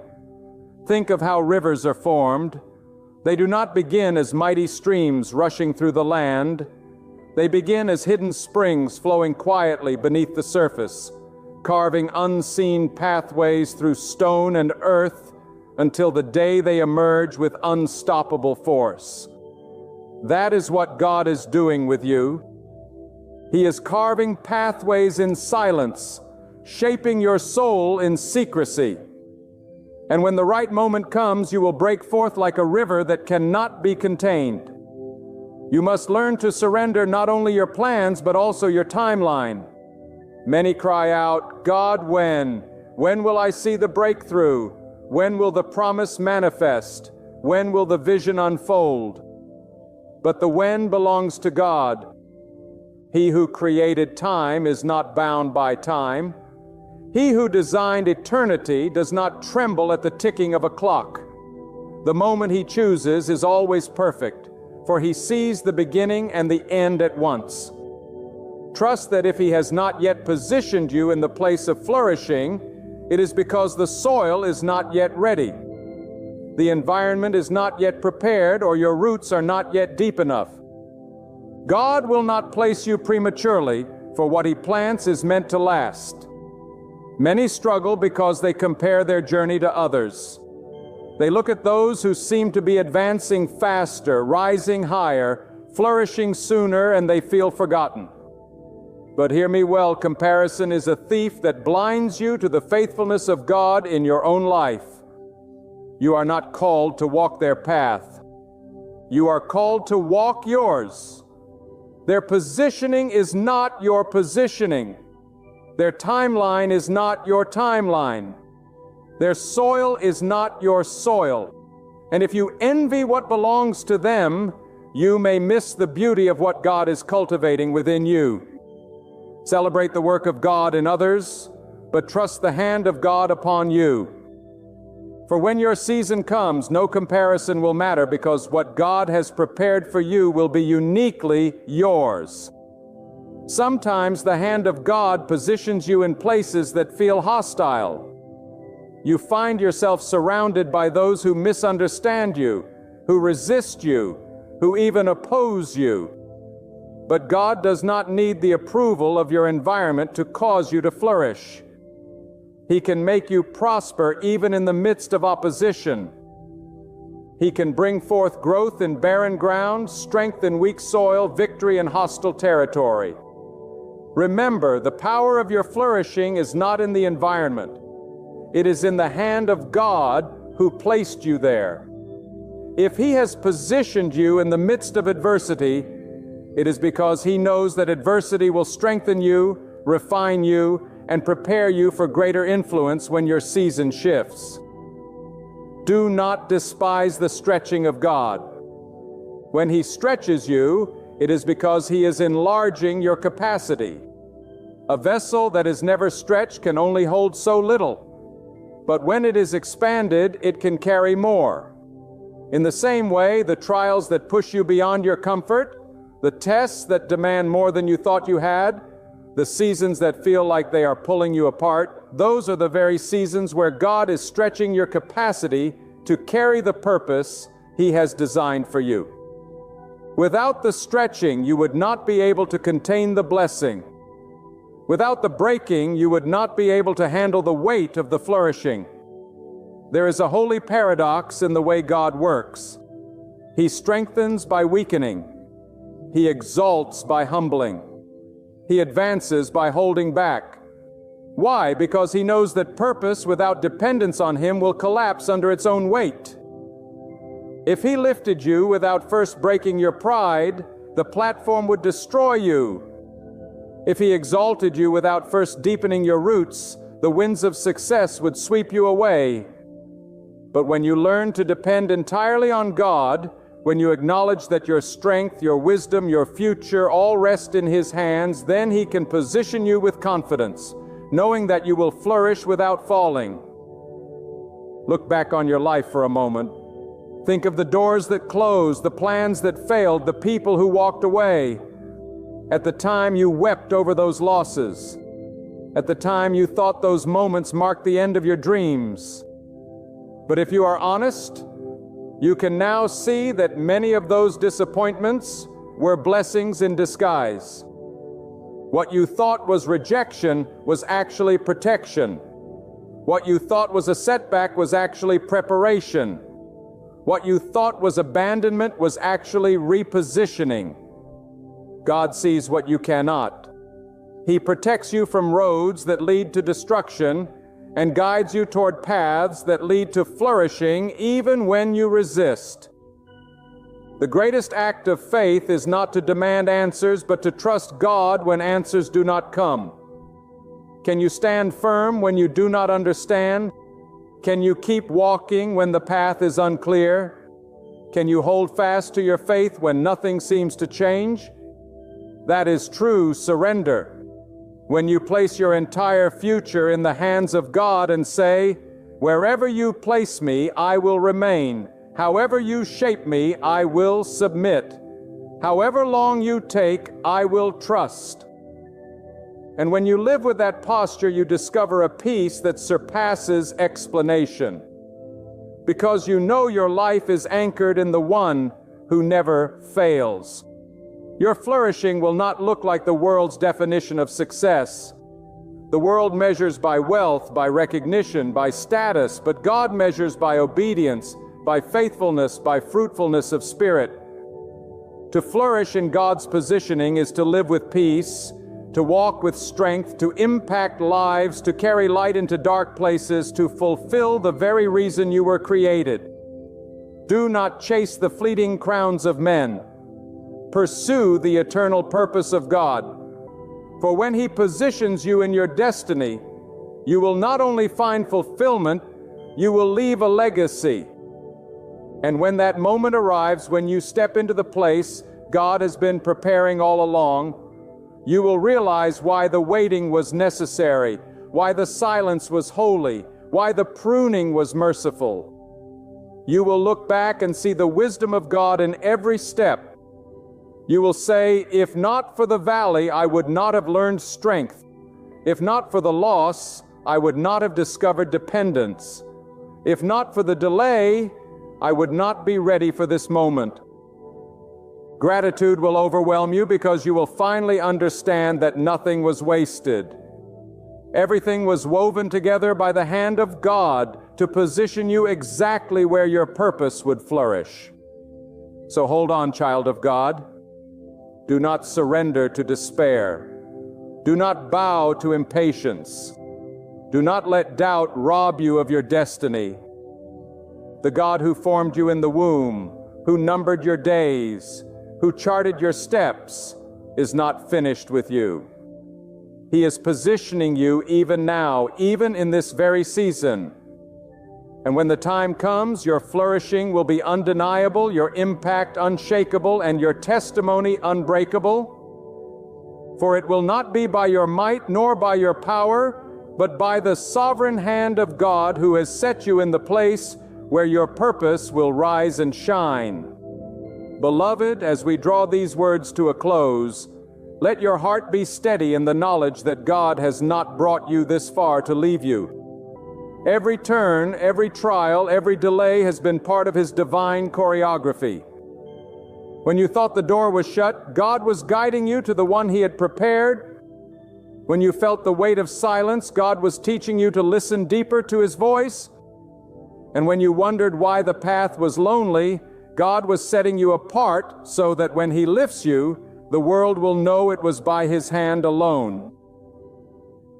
Do not despise the season you are in, for even in the waiting, God is working. Do not resent the valley, for it is in the valley that roots grow deep enough to withstand the winds of the mountain. Do not fear the unknown, for God's hand is already there, shaping a future that is brighter than anything you could design for yourself. Trust Him when the night is darkest, and you will see that He was building your dawn. Trust Him when the path feels uncertain, and you will find that He was laying the stones of your destiny. God is positioning you where your purpose will not only survive, but flourish. He is placing you in the exact environment where your gifts will be called forth. Your strength will be refined, your faith tested, and through it all, your life will become a living testimony of His glory. You are not invisible. You are not abandoned, and you are not lost. You are being rooted by the very hands of God. When your appointed season arrives, you will rise not by coincidence, not by luck, but by divine design. So keep walking forward with boldness, with faith, and with unwavering trust. Lift your gaze beyond the noise and uncertainty of today and fix it firmly on the unshakable truth of His plan. For the one who shaped galaxies holds your tomorrows, and the same voice that breathed creation into being is now breathing life into your destiny. Stand firm, because the moment is coming when you will see that every hardship, every step, and even every silence was guiding you here, to the very place where your purpose will bloom under the mighty hand of God. There are moments in life when your tears feel heavier than the whole world resting on your shoulders. Nights when you've wept into the silence, asking if God still hears you. Nights when you've wondered if heaven has gone quiet. If your prayers have drifted away like echoes lost in the wind. But I tell you now, with every ounce of authority given to speak truth, you are not forgotten. You are not abandoned. God has been listening to every cry that has poured out from the depths of your soul. None of your tears have been wasted, and none of your prayers have gone unheard. Every whispered plea, every desperate question, every broken-hearted sigh has been gathered by the God who sees, the God who hears, and the God who answers. And I declare to you now with fire in my spirit that God is about to give you the very answer you have been crying out for. So many of you have felt like you've been walking through a desert with no end in sight. You've been thirsty for breakthrough, hungry for direction, desperate for relief, and it feels like all you've received is silence. But silence from God is not absence. Silence from God is not rejection. Silence from God is not punishment. Silence is often the womb of the answer. It is in that silence that God prepares, shapes, and aligns the pieces of your destiny, so that when the answer comes, it does not come half-formed or unready, but it comes in perfection at the precise moment you need it most. You see, God never answers late, nor does He answer too soon. God answers at the exact moment that His wisdom has determined is best for you. You may think you are ready, but God sees deeper. You may think the time is now, but God knows the season. And when that season shifts, when the dying strikes the hour, nothing in heaven or earth can stop your answer from breaking forth. Right now, some of you are sitting in situations that feel unbearable. You've prayed, you've waited, and you've wondered if God has turned His face away. But I want you to understand something. Your waiting has not been wasted. Every second of waiting has been building something within you. It has been forging strength. It has been deepening trust. It has been teaching you to cling to God when everything else shakes. And when God finally moves, and He is about to move, you will see that the waiting was not punishment. It was preparation. You will discover that every tear watered the soil of your faith. And now the harvest of that faith is about to break through the ground. God is about to give you the answer you've been crying out for. And when He does, it will come with such clarity, such certainty, and such power that you will know beyond any doubt that only God could have done it. You see, the world may give promises, but the world cannot give guarantees. People may give words, but people often fail to keep them. But when God speaks, His word does not return empty. When God promises, His promise cannot be broken. When God declares that He will answer, the answer is as sure as the rising of the sun and the turning of the tide. You may not know how, you may not know when, but you can know this: God will not let your cries go unanswered. The tears you shed in the midnight hour are not wasted. They are seeds planted in the garden of His timing. And the rain is coming. The answer is coming. The very thing you thought had been delayed beyond, repair is about to arrive in its fullness. There are some of you listening to me who feel like you've been forgotten, like God has passed you by. You look at others receiving blessings, receiving breakthroughs, receiving answers, and you wonder, God, what about me? Have you left me out? Have you turned your ear away from me? And I want you to hear me. God has not forgotten you. The answer may not look like the answer you had in your mind. It may not arrive in the package you expected.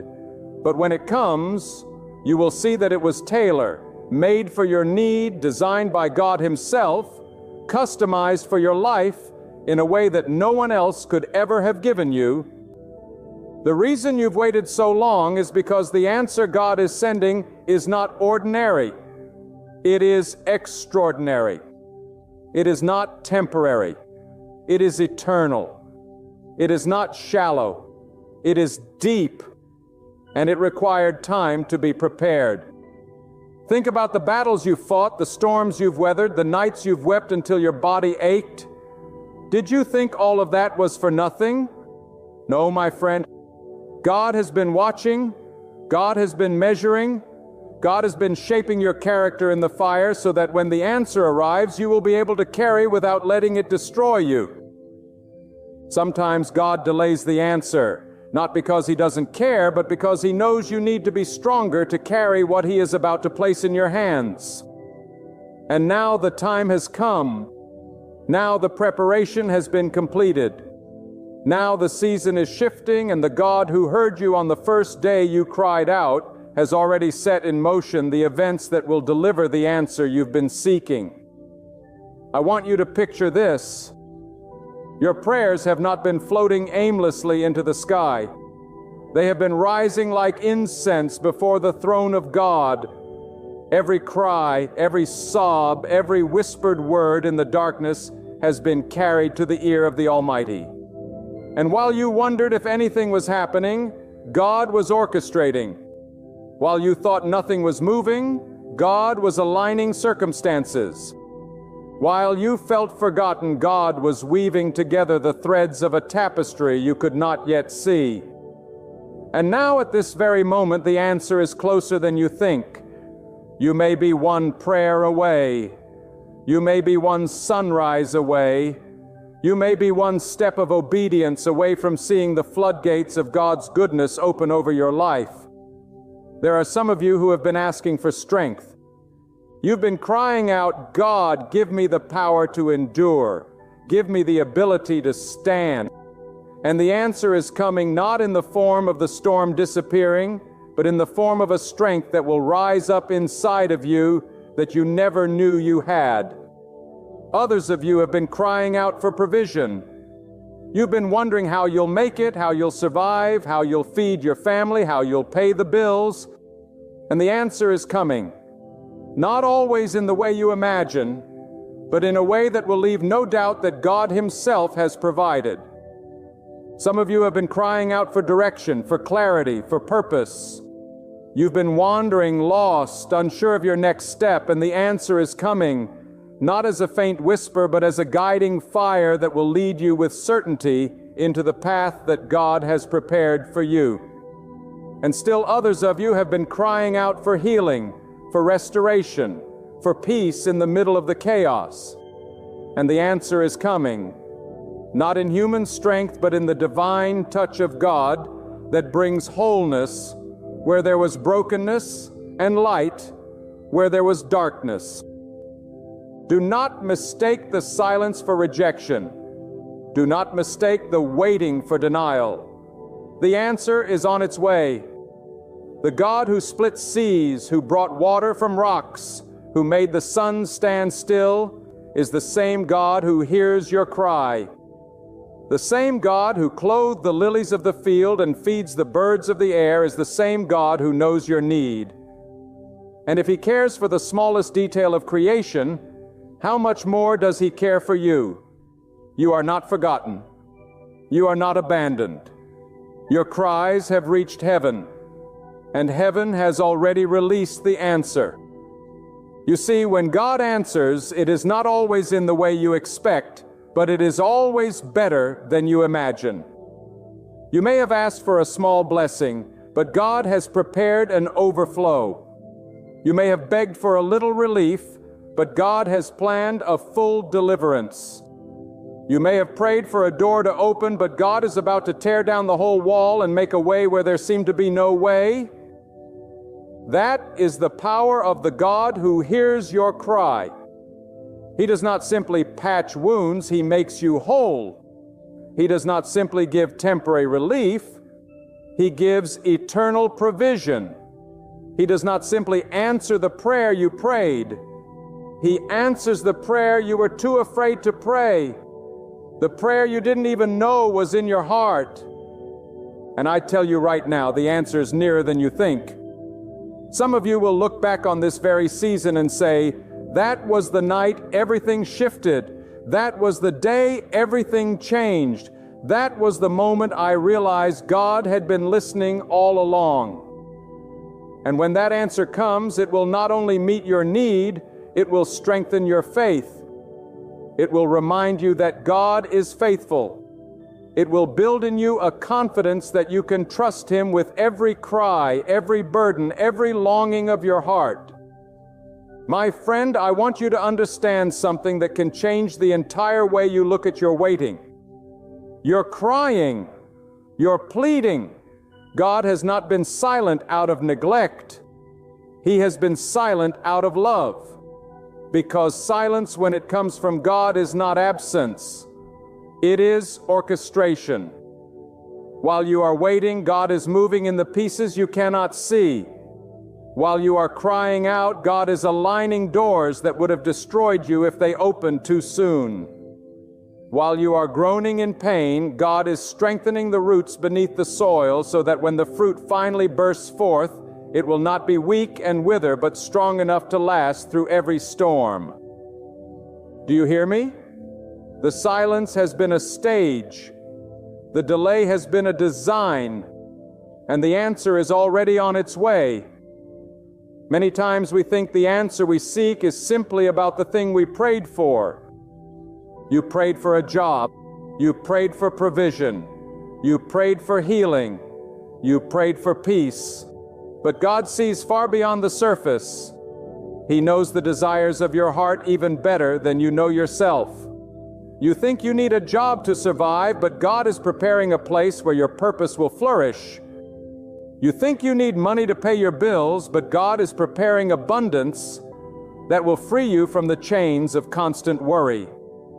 You think you need the storm to end, but God is preparing to strengthen you so that even in the storm you will stand unshaken. What you asked for was good, but what God is about to give you is greater. And when that greater blessing comes, you will fall to your knees in awe, because you will know it was not your strength, not your effort, not your cleverness. It was the hand of God alone. Some of you right now are saying, "But I have been waiting for so long. I have prayed until I had no words left. I have cried until I had no tears left. When will it happen? When will God finally answer?" And I tell you, God's timing is not your timing. But His timing is always perfect. You may think the delay is destroying you, but it is not destroying you. It is shaping you. You may think the waiting is breaking you, but it is not breaking you. It is preparing you. You may think the silence means denial, but it does not mean denial. It means that God is weaving something that will take your breath away when it arrives. God is about to give you the answer you've been crying out for. And when it comes, it will come so suddenly, so powerfully, that every sleepless night, every tear-soaked pillow, every moment of despair will suddenly make sense. You will say, "Now I see, now I understand, now I know why I had to wait." And let me tell you this, when God answers, the answer comes with peace. You may have been restless, tormented, anxious, running in circles, trying to figure it out on your own. But when God's answer arrives, it settles in your spirit like a river of calm. You will not have to force it. You will not have to manipulate it. You will not have to fight to keep it. The blessing of God carries His peace with it. And that peace will silence the voices of doubt, the noise of fear, and the lies of the enemy that told you God had forgotten you. That peace will cover you, surround you, and carry you forward into the next chapter of your life. Now, I want you to lean into this truth. Sometimes the answer does not come in the way we think, because God knows what is best for us. Some of you prayed for God to remove certain people from your life, and when they left, you thought you were being abandoned. But what you didn't know was that God was answering your prayer not by giving you what you expected, but by removing what was holding you back. Some of you asked for strength, and instead of taking away the storm, God left you in the storm. And in that storm, you discovered that you could endure far more than you ever thought possible. That was your answer. Some of you prayed for doors to open, and every door slammed shut. But it was not rejection, it was protection. God closed the doors that would have led to destruction because He was preparing a greater door that no one could shut. That was your answer. You may not recognize it in the moment, but one day you will look back and realize that God was answering you all along. You see, God does not only hear the words of your prayer, He hears the cry of your soul. Even when your lips could not form words, even when you had no strength left to pray, even when all you could do was groan in silence, God heard that. And God responds not only to the words you speak, but to the depths of your heart. Some of the most powerful prayers are the ones you never said aloud. And God is about to answer those prayers too. The unspoken cries, the hidden desires, the silent longings. God has seen them, and the answer is on its way. But let me give you a warning with love. When the answer comes, do not forget the one who gave it. Do not take the blessing and run. Do not take the provision and forget the provider. Do not take the healing and neglect the healer. Too many times people cry out in desperation, and when God answers, they forget the very God who heard them. But you, my friend, must not be like that. When the answer comes, and it will, lift your eyes, lift your hands, and give glory to God. Because the answer is not just about your comfort, it is about His glory. The answer is not just about solving your problem. It is about revealing His power in your life. And hear me carefully. Sometimes God delays the answer because He wants to deepen your relationship with Him. If He answered too quickly, you might forget who gave it. If He provided too easily, you might stop seeking His face. So He allows the delay, so that in the waiting, you learn to trust Him more than the gift, to desire Him more than the blessing, to cling to Him more than the answer. Because the greatest answer of all is not the thing you receive. It is the God you come to know in the process. And when you understand that, when you hold on to Him above all else, then you are ready to carry the blessing without it carrying you away. Right now, I speak to the weary soul, to the one who is at the edge of giving up, to the one who thinks maybe I should stop praying, maybe I should stop hoping, maybe I should just accept defeat. Do not give up. Do not quit. Do not lay down your hope because you may be standing on the very edge of your breakthrough. The night is always darkest just before the dawn, and some of you are standing in the last moments of the night. You are about to see the sunrise of God's answer. You are about to step into the season where the tears you sowed will become the harvest you reap. You are about to discover that every no you heard from the world was making room for God's greater yes. Do not stop crying out now. Do not stop believing now. The answer you've been waiting for is closer than you realize. And when it arrives, it won't be just for you. Your miracle will become a testimony that lifts the faith of others. Your breakthrough will be the very proof someone else needs to believe that God still hears the cries of His people. Your story will become the lifeline for a soul who is sinking in despair. Because God never blesses you only for yourself. He blesses you so that through your life, others may see His goodness. So when that answer comes, don't keep it hidden. Speak it. Declare it. Let the world know that the same God who heard your cry will hear theirs too. There are moments in your life when the very ground beneath your feet shakes and you feel as though nothing is certain. You look around and everything seems unstable. Your plans, your health, your relationships, your future, and you begin to wonder if there is anything solid you can hold on to. But I tell you this with all the fire of truth in my soul. You can hold on to God. You can hold on to the unshakable, unmovable, eternal God who sits above the storms and yet bends low enough to hear the faintest cry of His child. God is not distant. God is not unaware. God is not indifferent. God is close to you right now, and His answer is nearer than you imagine. You see, God is not confined by the limitations that confine you. He is not restricted by time, nor hindered by space, nor bound by circumstances. What looks impossible to you is nothing to Him. What looks hopeless to you is already solved in His mind. The answer you've been waiting for has not been lost. It has been preserved in the chambers of His timing, waiting for the exact moment when He will release it into your life.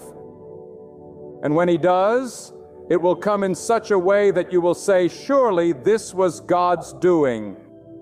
Surely this was the hand of God. Some of you have been asking, why does it take so long? Why does God wait until I am at the very edge?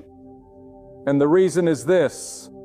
It is often in the last stretch of waiting that your faith is purified.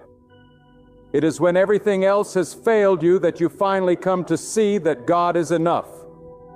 It is when you have no one else to lean on that you discover the everlasting arms of God are carrying you. And once you learn that, once you taste the sweetness of His sufficiency, you will never fear the waiting again, because you will know that the waiting is not a waste. It is the birthplace of faith. God is about to give you the answer you've been crying out for.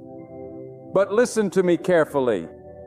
When He gives it, you will know it was not your striving that brought it, not your wisdom that earned it, not your strength that created it. It was God alone.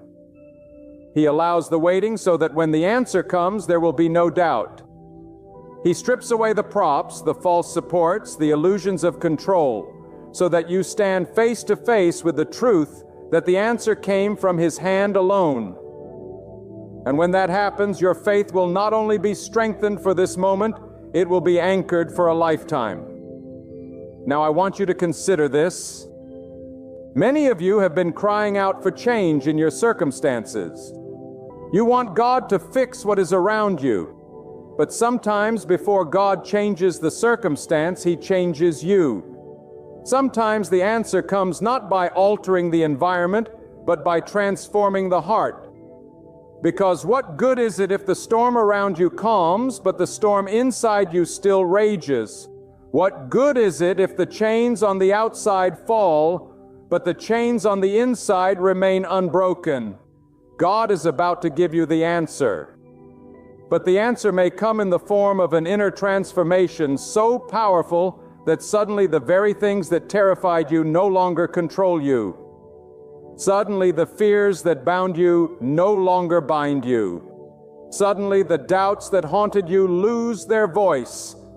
That is an answer as real and as miraculous as any outward blessing. Some of you have been crying out for direction.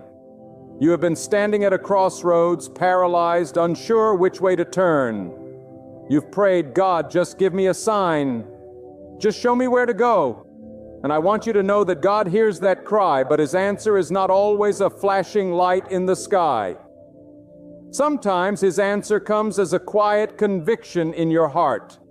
Sometimes His answer comes as a door that shuts so that you will not walk into disaster. Sometimes His answer comes as an unexpected opportunity that you never thought possible. You may not recognize it at first, but when the peace of God rests upon it, you will know. Because God does not lead by confusion. He leads by clarity, and the answer He gives will leave you with the certainty that you are exactly where you are meant to be. Let me remind you of something powerful. God has never once failed to keep His promises. People may fail, systems may collapse, governments may falter, but God has never failed. From the beginning of time until this very moment, not one word of God has fallen to the ground unfulfilled. And if He has been faithful for generations past, do you not think He will be faithful to you now? If He has parted seas, if He has calmed storms, if He has provided bread in the wilderness, do you not think He can provide for you in this moment? God's faithfulness is not confined to ancient stories. It is alive today, and it is about to be revealed in your life. Some of you are thinking, I am too weak. I am too broken. I am too unworthy for God to answer me. And I tell you, stop believing that lie. God does not answer you because of your worthiness.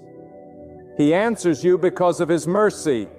He does not respond to you because you have earned it. He responds because He is faithful to the cries of His children. You may feel small, but your prayer is not small when it reaches the throne of the Almighty. You may feel insignificant, but your cry carries weight because it touches the heart of God. The fact that you are still praying, still crying, still calling out is proof that God is not done with you. The very act of crying out is itself a sign that God is near, because the enemy would have silenced you if your answer was not on its way. Now hear me. God's answer is not always a single event. Sometimes it is a process. Sometimes the answer comes in stages, like the dawn that slowly pushes away the night. You may wake up tomorrow and see just a glimmer of light, just a small shift, just a tiny breakthrough. Do not despise that. Do not overlook it. That is the beginning of the answer. And if you will be faithful in thanking God for the small sign, He will unfold the greater blessing.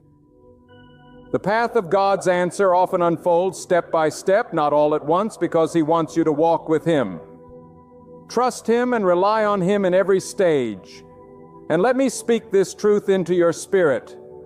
Your cries have not gone unheard, and your waiting has not been in vain.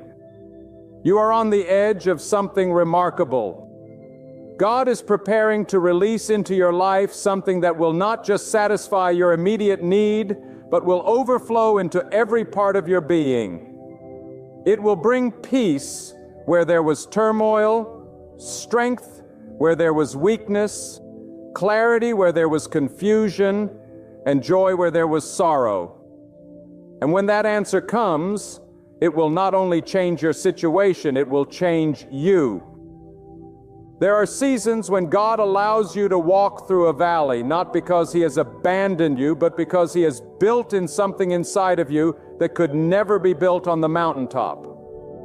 The valley teaches you to listen more closely, to lean more fully, to depend more deeply on God. You may not understand it now, but one day you will look back and realize that it was in the darkest valley that your faith grew roots. Roots that cannot be shaken by wind or storm. And those very roots are what make you ready to carry the answer that God is about to release. Some of you are being prepared for an answer so great that it could crush you if it came too soon. Think of that for a moment. What you've been crying for is not small. It is weighty. It is significant. It carries responsibility. And God in His mercy will never give you something that will destroy you. That is why the waiting has been long, the refining has been intense, and the fire has been hot. Because God has been making you strong enough to carry the weight of the blessing. Do not despise the fire. Do not curse the delay. Thank God for it, because it is shaping you for what is about to be placed in your hands. When God answers, His answer is whole. His answer is complete. His answer is perfect. He does not give half measures. He does not deal in scraps. He does not hand out fragments of blessings. When He opens His hand, it is full, overflowing, pressed down, shaken together, running over. You may have asked for a drop, but He is preparing to pour a river. You may have asked for a crumb, but He is preparing to spread a feast. And when it comes, you will realize why you had to wait. Because the greater blessing takes time to prepare. And let me tell you this, when God's answer comes, no power on earth can block it. No enemy can stop it. No critic can silence it. No circumstance can hinder it. What God has ordained for you will find you. Even if people rise against you, even if doors close in your face, even if the path seems blocked on every side, when God says, now is the time, every obstacle will move. Every barrier will crumble. Every chain will break. Because when God sends His answer, it cannot be resisted. It will pierce through the darkness like lightning. It will shatter the silence like thunder. It will arrive with force, with certainty, with divine authority. Some of you are in a place where you feel like everything has been taken from you. You have lost opportunities, lost relationships, lost resources, and you think the answer you need is impossible because too much damage has been done. But hear me, God does not need perfect circumstances to answer your cry. He does not need everything to line up according to human wisdom. He can bring life from dead places. He can open paths in the wilderness. He can make water flow from dry ground. What you thought was ruined beyond repair, God can restore in an instant. What you thought was over, God can resurrect with one command. The answer is not limited by what you see. It is determined by the God who has no limits. And I want you to remember this truth. God often answers in a way that not only changes your situation, but also magnifies His greatness. He allows the odds to be stacked against you. He allows the situation to look impossible, so that when the answer comes, no one will be able to say it was chance or coincidence or luck. Everyone will have to admit that it was God. And in that moment, not only will your faith be strengthened, but those around you will be drawn to the reality of God because of what He did in your life. Your answer will become a testimony. Your breakthrough will become a message. Your story will become a light in someone else's darkness. Some of you have been asking for freedom from fear, from doubt, from cycles that seem unbreakable. And I tell you, God is about to answer. He is about to break the chains that have held you down for years. He is about to silence the voices that have tormented you. He is about to lift the burden that has weighed on your shoulders. And when He does, you will know a freedom that no person, no system, no circumstance could ever give you. This freedom will not come from outside. It will rise up within you, because it is God Himself breathing strength into your spirit. Others have been asking for restoration.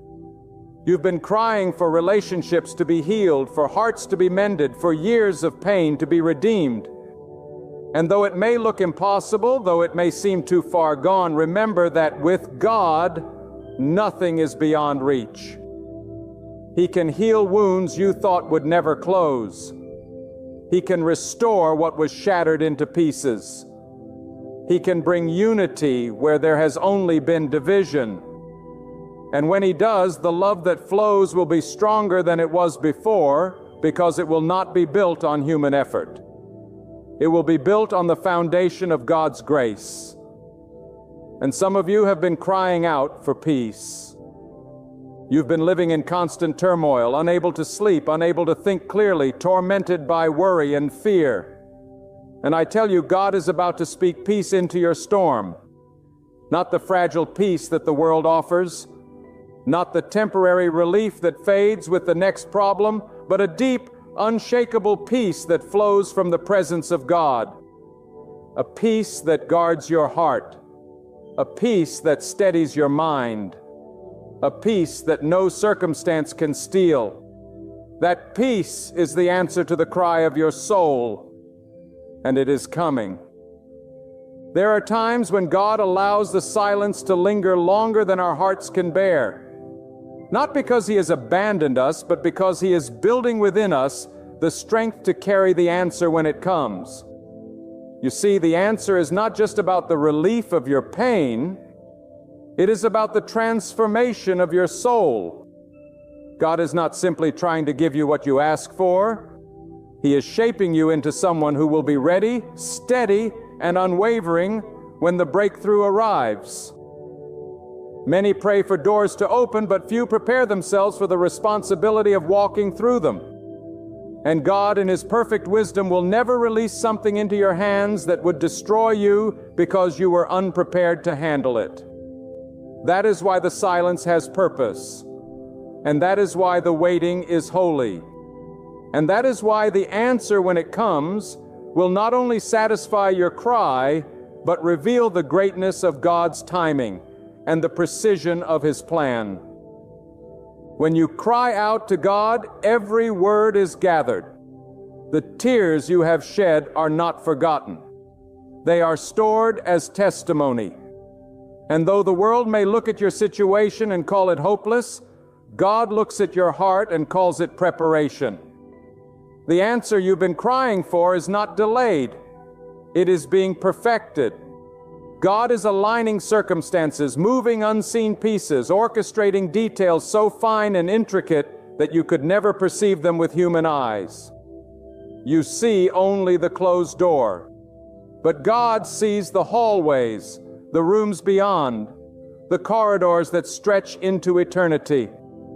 You feel the weight of unanswered prayers, but God feels the weight of your destiny, and He is shaping it with His mighty hands.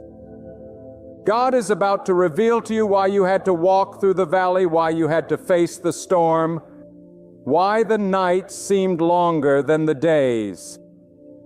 Because the answer He is preparing is not ordinary. It is divine. It is the kind of answer that shifts generations, breaks cycles, and builds testimonies that echo beyond your lifetime. You are not simply waiting for a solution.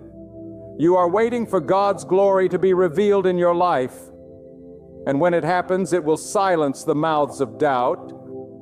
It will quiet the accusations of fear, and it will leave you standing in awe that the very God of heaven heard your cry and responded.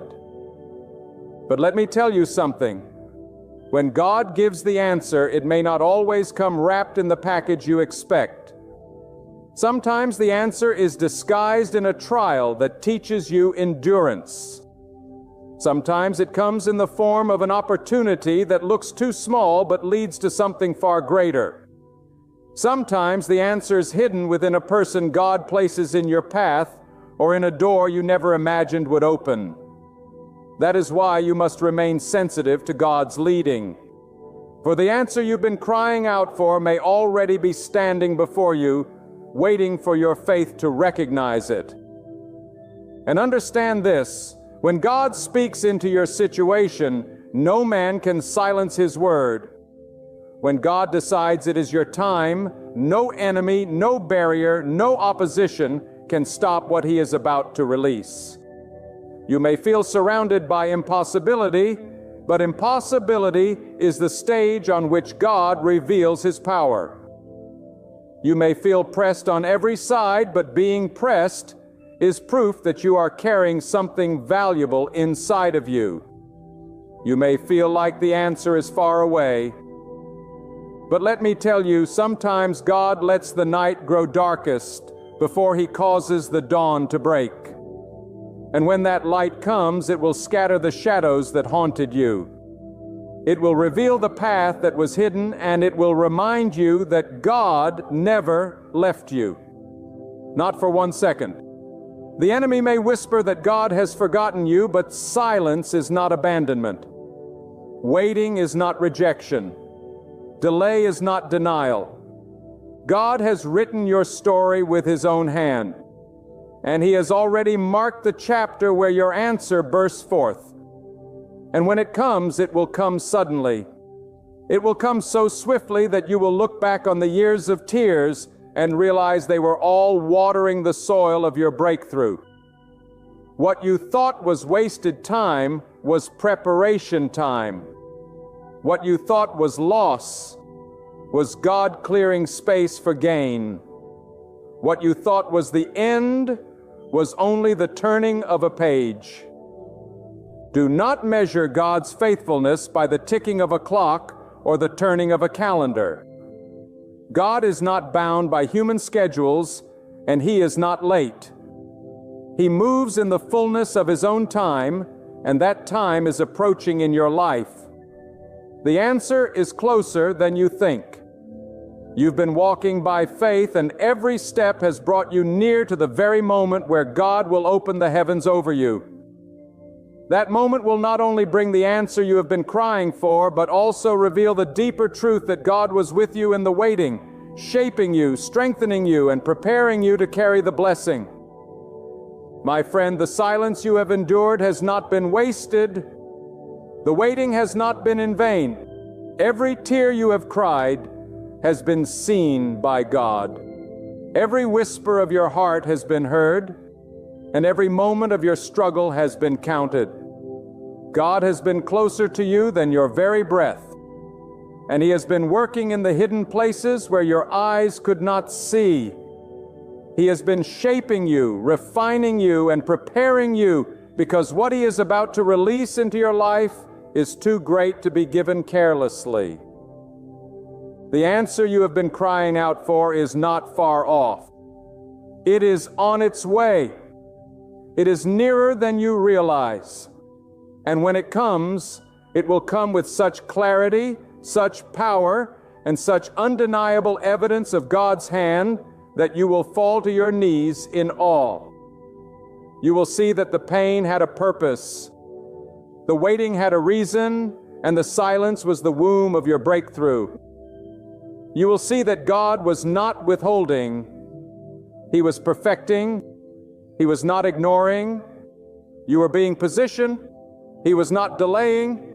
He was aligning everything for your good.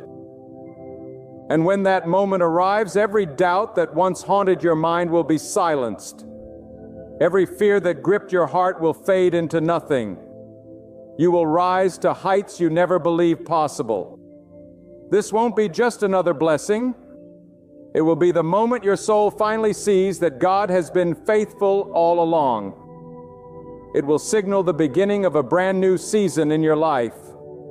A season where you no longer walk in hesitation, but in unshakable confidence that the Almighty, the Eternal One, the ruler of heaven and earth, not only heard your cry, but chose to respond in His perfect timing. So lift your eyes, strengthen your heart, steady your faith. The very God who sustained you through the storm is now bringing you into still waters. The same God who stood beside you in the valley is preparing to place you upon the mountain. The God who once seemed silent is about to speak with undeniable power into your life. And when He does, you'll realize it was worth every tear, every prayer, every long night of waiting. Don't give up now. Don't turn back. Don't let despair rob you of what faith has been building. God is about to deliver the answer you've been crying out for. And when it arrives, your heart will be flooded with gratitude. Your spirit will be renewed with strength. And your entire life will shine with the unmistakable truth that God hears, God answers, and God always keeps His word.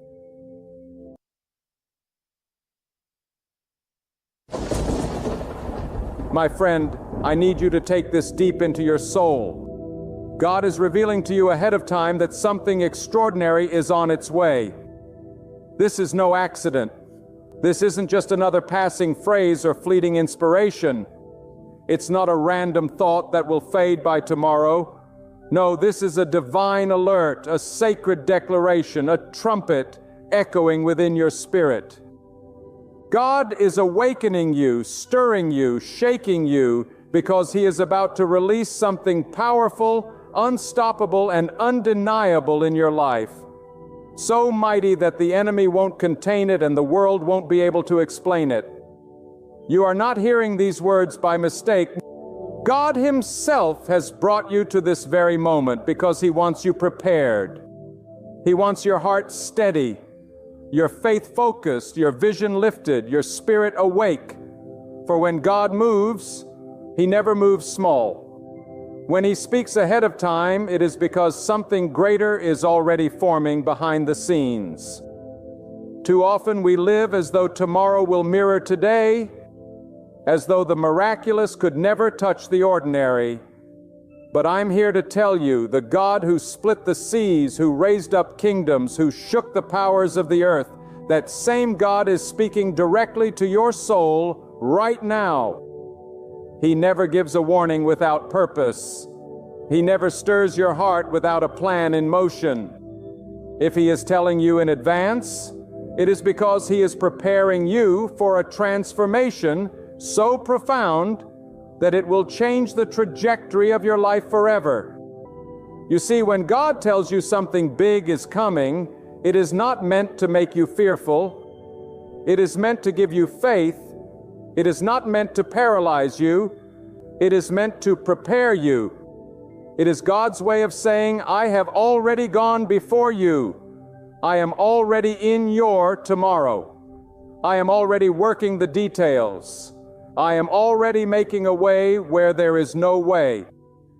When He speaks in advance, it is because He wants you to walk with confidence, not confusion. He wants you to be strong when others are fainting, to be calm when others are panicking, to be steady when others are falling.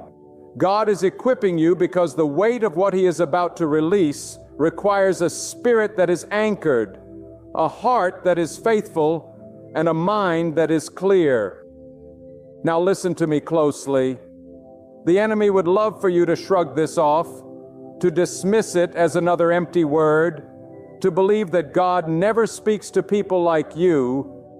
But the very fact that you are hearing this message proves otherwise. God has already set His eyes on you. God has already marked you for this moment. God has already chosen to reveal to you that something is on its way. And when He gives you a glimpse of the future, you must decide whether to ignore it or embrace it. Think about this. If God warns in advance of a storm, it is because He wants you to build your shelter. If God warns in advance of a blessing, it is because He wants you to enlarge your tent. If God warns in advance of a battle, it is because He has already placed victory in your hands. When God speaks ahead of time, it is an act of mercy, an act of love, an act of divine care. He does not want you caught off guard.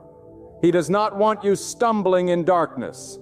He does not want you to miss what He has prepared.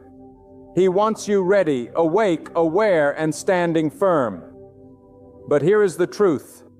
Many people will hear the warning and still do nothing. Many people will sense that something is coming, but will brush it aside. Many people will feel the stirring of God, and yet go back to business as usual. Do not be one of them. Do not silence the voice of God. Do not numb the urgency in your spirit. Do not harden your heart when God is speaking. If you ignore Him now, you will miss the very thing He is trying to give you in advance. But if you respond, if you prepare, if you believe, then you will stand as a witness to His mighty hand when the moment arrives. Hear me again. Something big is coming. And it is not just for your comfort. It is not just for your convenience. It is for the glory of God. He is not preparing you just so you can say you survive. He is preparing you so you can stand as a living testimony of His power. When this comes to pass, people will look at you and say, "How did you endure? How did you overcome? How did you receive such a breakthrough?" And your answer will be, "Because God told me in advance. Because God prepared me. Because God never left me." When God announces something before it happens, it is a call to align your life with His will. He is saying, clean your heart, strengthen your faith, watch your steps, because if you carry old habits, old doubts, old fears into the new thing He is about to release, you will not be able to handle it. The weight of the blessing will crush you if you are not prepared to hold it. The size of the opportunity will overwhelm you if you do not have the character to sustain it. God does not reveal the future to excite your emotions. He reveals it to shape your preparation. And so I ask you today, what will you do with this word? Will you treat it as noise, or will you treat it as a divine announcement? Will you act as though nothing has been said, or will you step into the seriousness of this moment? Because I tell you again, God is not wasting His breath. If He is telling you something big is coming, it is because He has already set it in motion. The wheels of heaven are already turning. The foundations of the earth are already shaking. The doors are already opening. You may not see it yet, but faith is believing before it happens. God has already done it. He is simply calling you to get ready. You see, the world will try to make you believe that nothing ever changes, that your life will always be as it is, that hope is a waste of time. But God is greater than the world. God is greater than the enemy. God is greater than your doubts. When He says something big is coming, you can build your entire life on that word. You can stake your future on that promise. Because God is not a liar.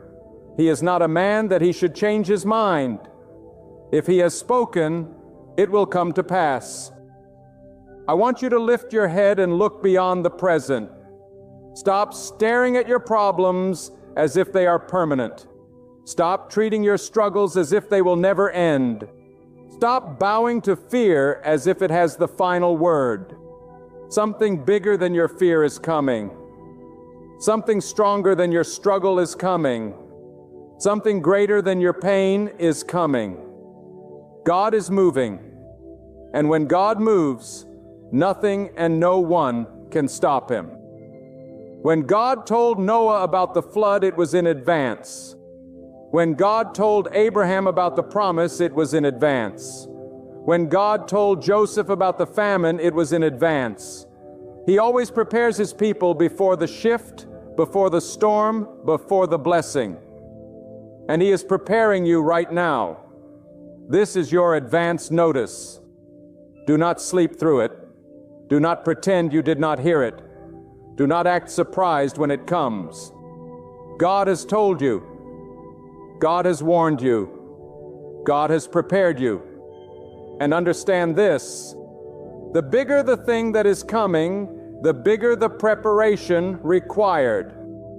If God is about to expand your influence, you must expand your faith.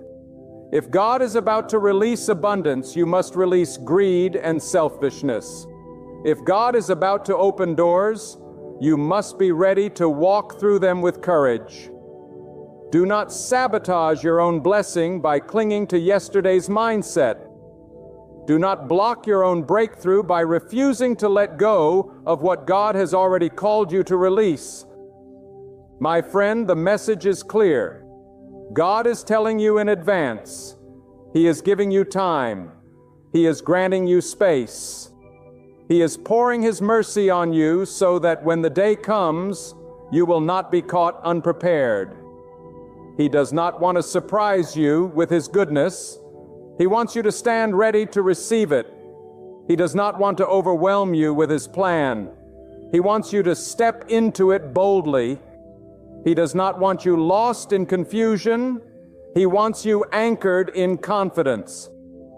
When God gives you advance notice, it is never a casual whisper.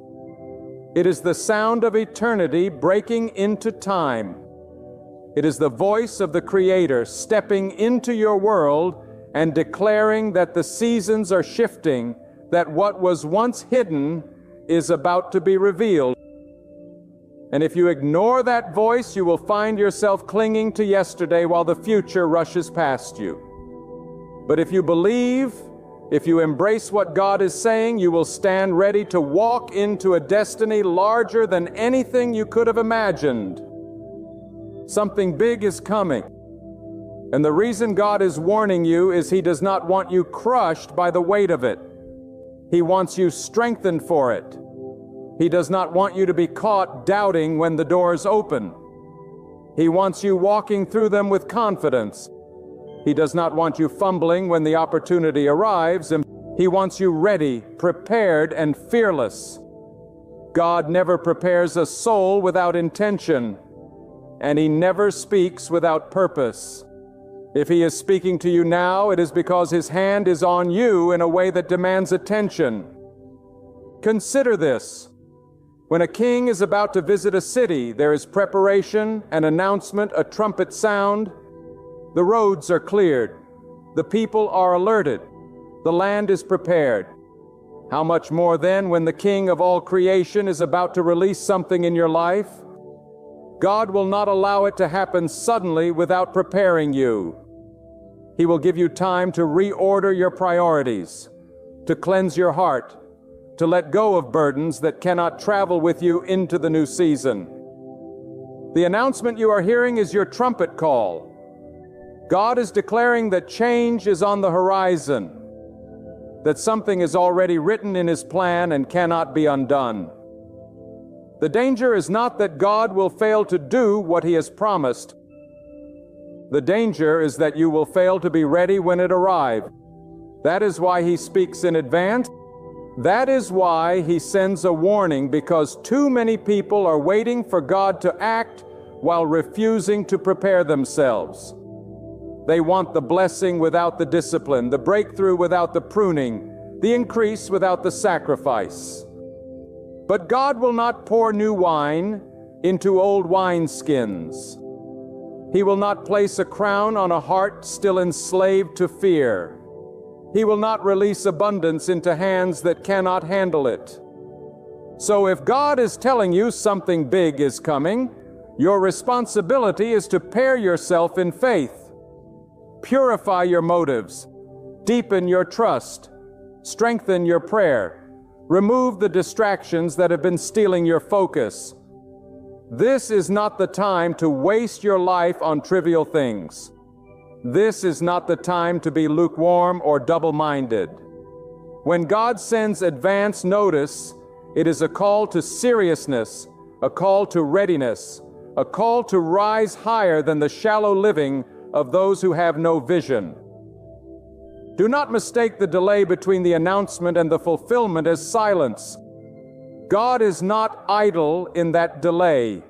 He is working behind the scenes, aligning people, shifting circumstances, preparing the soil so that when the seed He is about to release into your life is planted, it will not wither but flourish. He is protecting you from doors that would have destroyed you too soon. He is withholding opportunities that your character is not yet ready to sustain. He is refining you so that when the big thing comes, you will not run from it in fear, but embrace it in faith. God knows that some blessings can destroy you if they come before you are ready. That is why He gives warnings in advance. That is why He stirs your heart before He moves. He wants you to grow into the strength required to carry the promise. He wants you to develop the endurance needed to stand under the weight of the blessing. He wants you to be mature enough to use what He gives you for His glory rather than your pride. Something big is coming. And it is not a small adjustment. It is a radical shift. It is a rearranging of your life. It is a shaking of your foundation so that what is weak will fall away and what is eternal will remain. And God is telling you now because He does not want you to be clinging to fragile things when He shakes the earth beneath your feet. He wants you holding on to Him alone, anchored in His power, trusting in His will, surrendered to His plan. The enemy will try to sow doubt in this season. He will whisper, "You have heard this before. Nothing will change. You are being misled." But remember this, the enemy always tries to silence the voice of God because he knows that if you believe, you become unstoppable. If you hold on to the word God has spoken, you will outlast every storm, outlive every attack, and outshine every lie. The battle is not over what you see, it is over what you believe. That is why God speaks in advance to fortify your faith so you will not faint when the winds rise. I tell you again, something big is coming. And when it does, the people around you will not be able to deny that it was God. They will see doors open that no man could open. They will see obstacles removed that no power on earth could move. They will see favor rest on you in ways that cannot be explained by luck or talent. And they will ask, "How did this happen?" And you will say, "Because God told me, because God prepared me, because God was faithful." When God tells you something big is coming, it is not just about your blessing. It is about His glory being revealed through your life. It is about others being drawn to Him because of what they see in you. Your testimony will become a seed in their hearts. Your endurance will become a beacon of hope for those who are weary. Your breakthrough will become proof that God is still alive, still powerful, still moving in the lives of those who trust Him. When God declares in advance that something big is on the horizon, it is a signal that you must lift your eyes above the dust of this world. Too often we become consumed with the noise of daily life, the endless cycle of worries, the repetition of struggles, until we forget that the author of time is still writing new chapters. When God speaks ahead of time, He is breaking through the ordinary to remind you that your life is not random, that your days are not meaningless, that your existence is woven into a larger design orchestrated by His hand. Do not mistake the silence of waiting for the absence of God. Waiting is the training ground of faith. It is in the waiting that God shapes your spirit, strengthens your endurance, and sharpens your vision. If He tells you something big is coming, it is not to make you restless. It is to make you ready.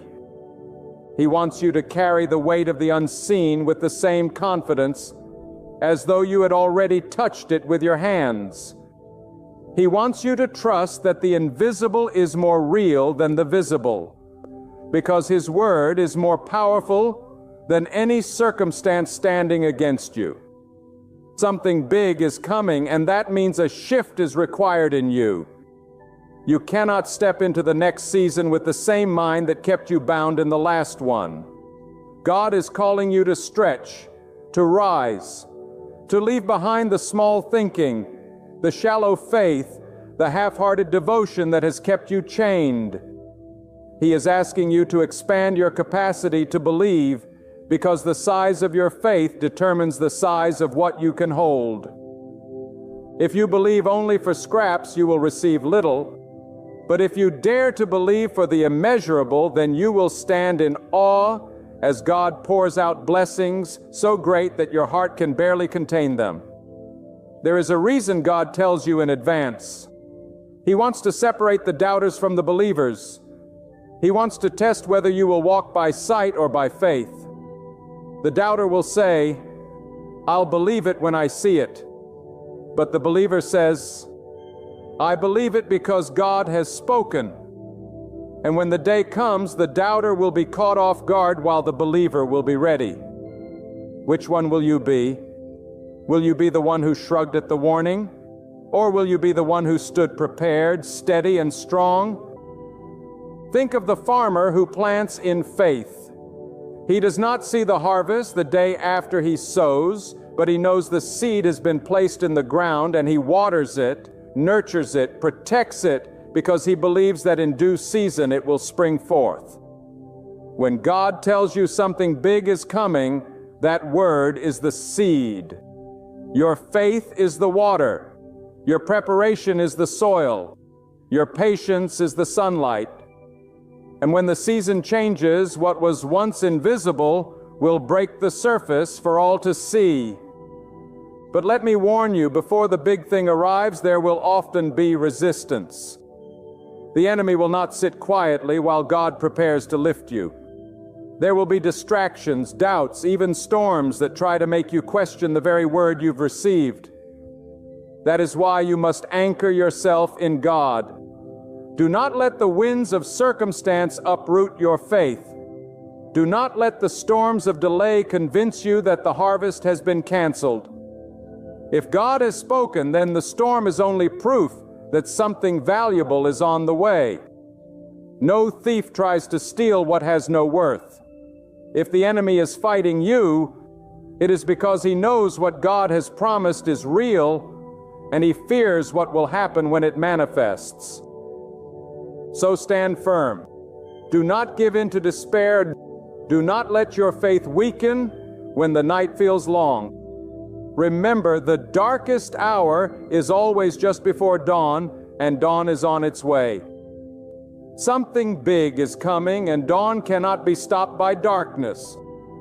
God has already written the sunrise into the sky, and no shadow can erase it.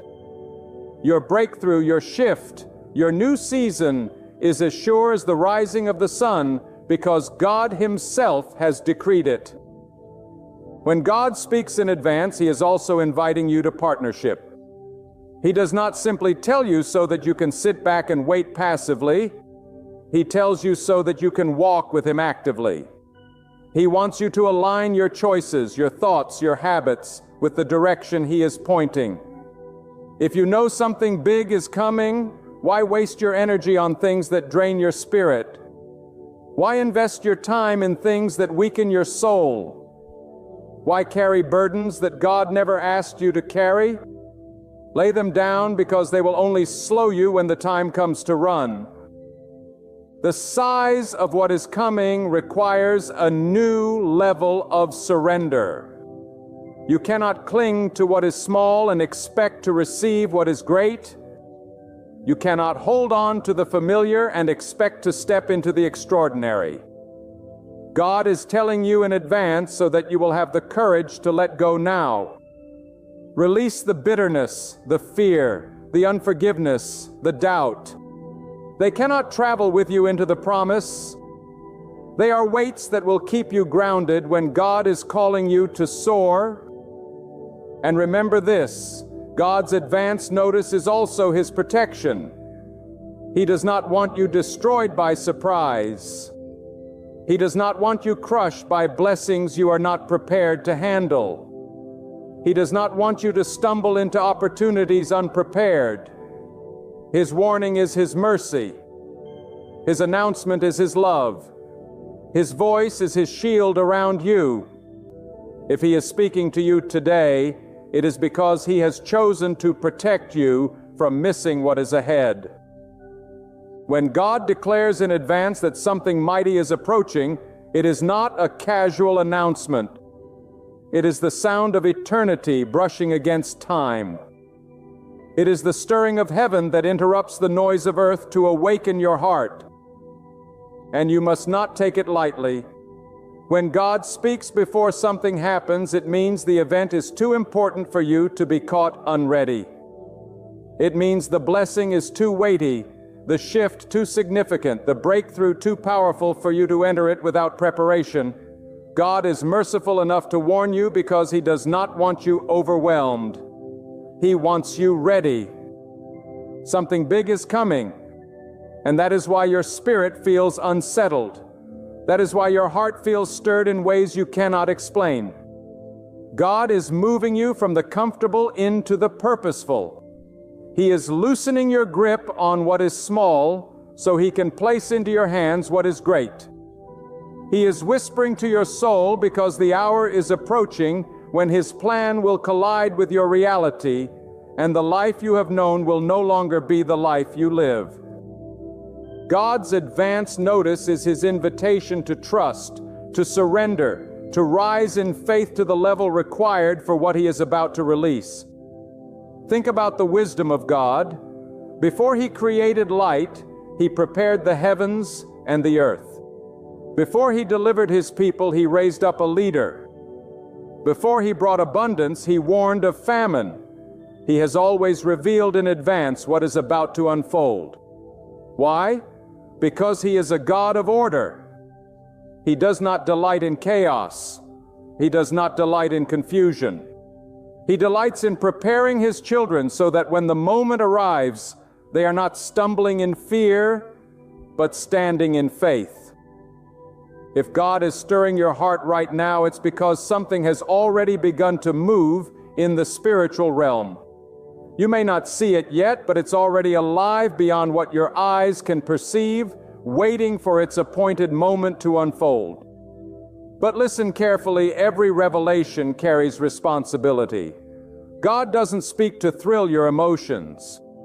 He speaks to realign your heart and your direction.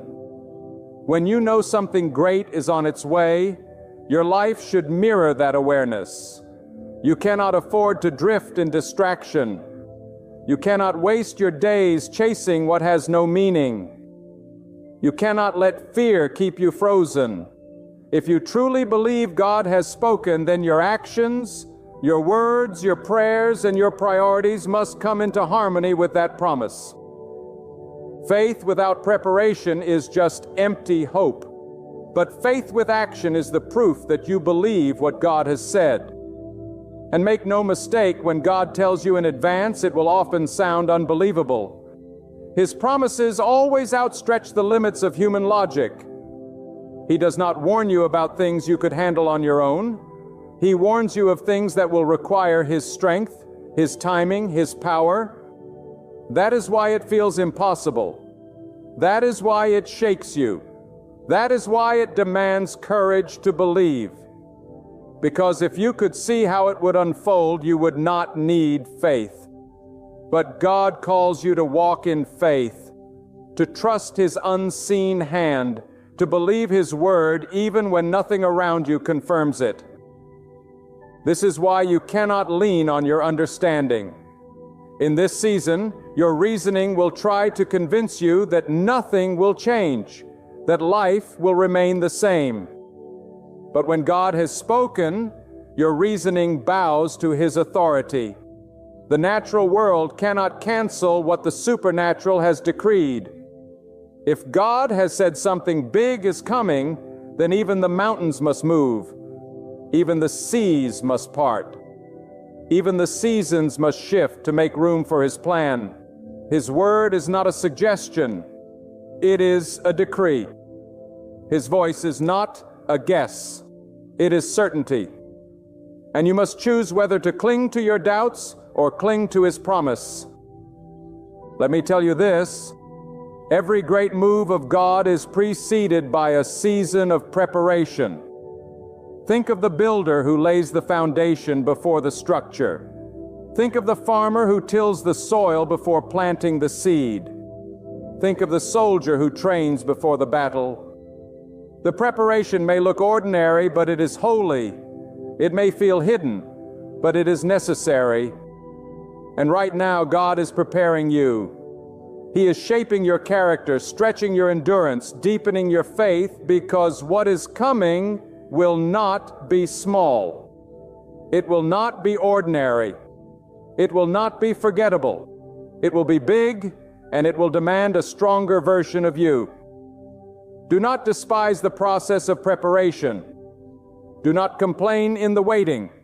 Do not curse the silence. This is the proving ground of faith. This is the time when God strengthens you for what is ahead. He is removing the fragile so you can hold the unshakable. He is pruning away what is unnecessary so you can carry what is essential. He is training you to lean on Him so that when the big thing comes, you will not mistake it as your own doing. You will know it was God alone. Something big is coming, and when it arrives, it will silence the voice of every doubter. It will confound those who mocked your faith. It will astonish those who thought you would never rise. And it will testify that God is faithful, that God does not speak in vain, that God's promises are alive and unstoppable. This is why the enemy trembles when God gives advance notice, because he knows that a prepared believer is a dangerous believer. A believer who has heard and believed cannot be shaken, cannot be broken, cannot be defeated. When God declares that something big is coming, it is not only a promise of what He will do, it is also a revelation of who He is. He is showing you that He is sovereign over time, that He stands at the end before the beginning, that He knows what you cannot see. His advanced word is a reminder that nothing in your life is random, but that the path you walk is already under His watchful eye. You are not stumbling into the unknown. You are being led by the one who has already written the outcome. And if God Himself has chosen to speak this word into your heart, it means you are already positioned for the shift He has prepared. But hear me well. God does not speak of small things in advance, or He does not interrupt your life with whispers of ordinary change. He warns you because the shift will demand faith greater than what you carry today. It will require you to rise to another level of trust. It will force you to release what has kept you bound because the old cannot travel into the new. If you ignore the warning, you will remain stuck where you are, watching others step into what God has promised while you wonder why your life looks the same. The warning is an invitation, not just a prophecy. It is God saying, "Rise up, because the time is near." This is why you cannot dismiss the stirring in your spirit. Do not silence it with excuses. Do not bury it with distractions. Do not drown it in fear. God is awakening you now so that when the moment arrives, you will not hesitate. The greatest tragedy is not that people never hear the Word of God. It is that they hear it and remain unchanged. They sense something is coming but continue living as though nothing is required of them. They treat holy warnings as background noise. Do not make that mistake. If God has gone out of His way to tell you in advance, then your response must be urgency, reverence, and faith. Something big is coming, and it will not arrive quietly. When God moves, He shakes foundations. He dismantles what cannot stand and establishes what is eternal. You will see doors open that were bolted shut. You will see chains fall that seemed unbreakable. You will see pathways appear where there was once nothing but wilderness. And all of it will declare the greatness of God. You will not be able to explain it through talent, through timing, or through luck. The only explanation will be that God has kept His word. Do you realize what that means for your life?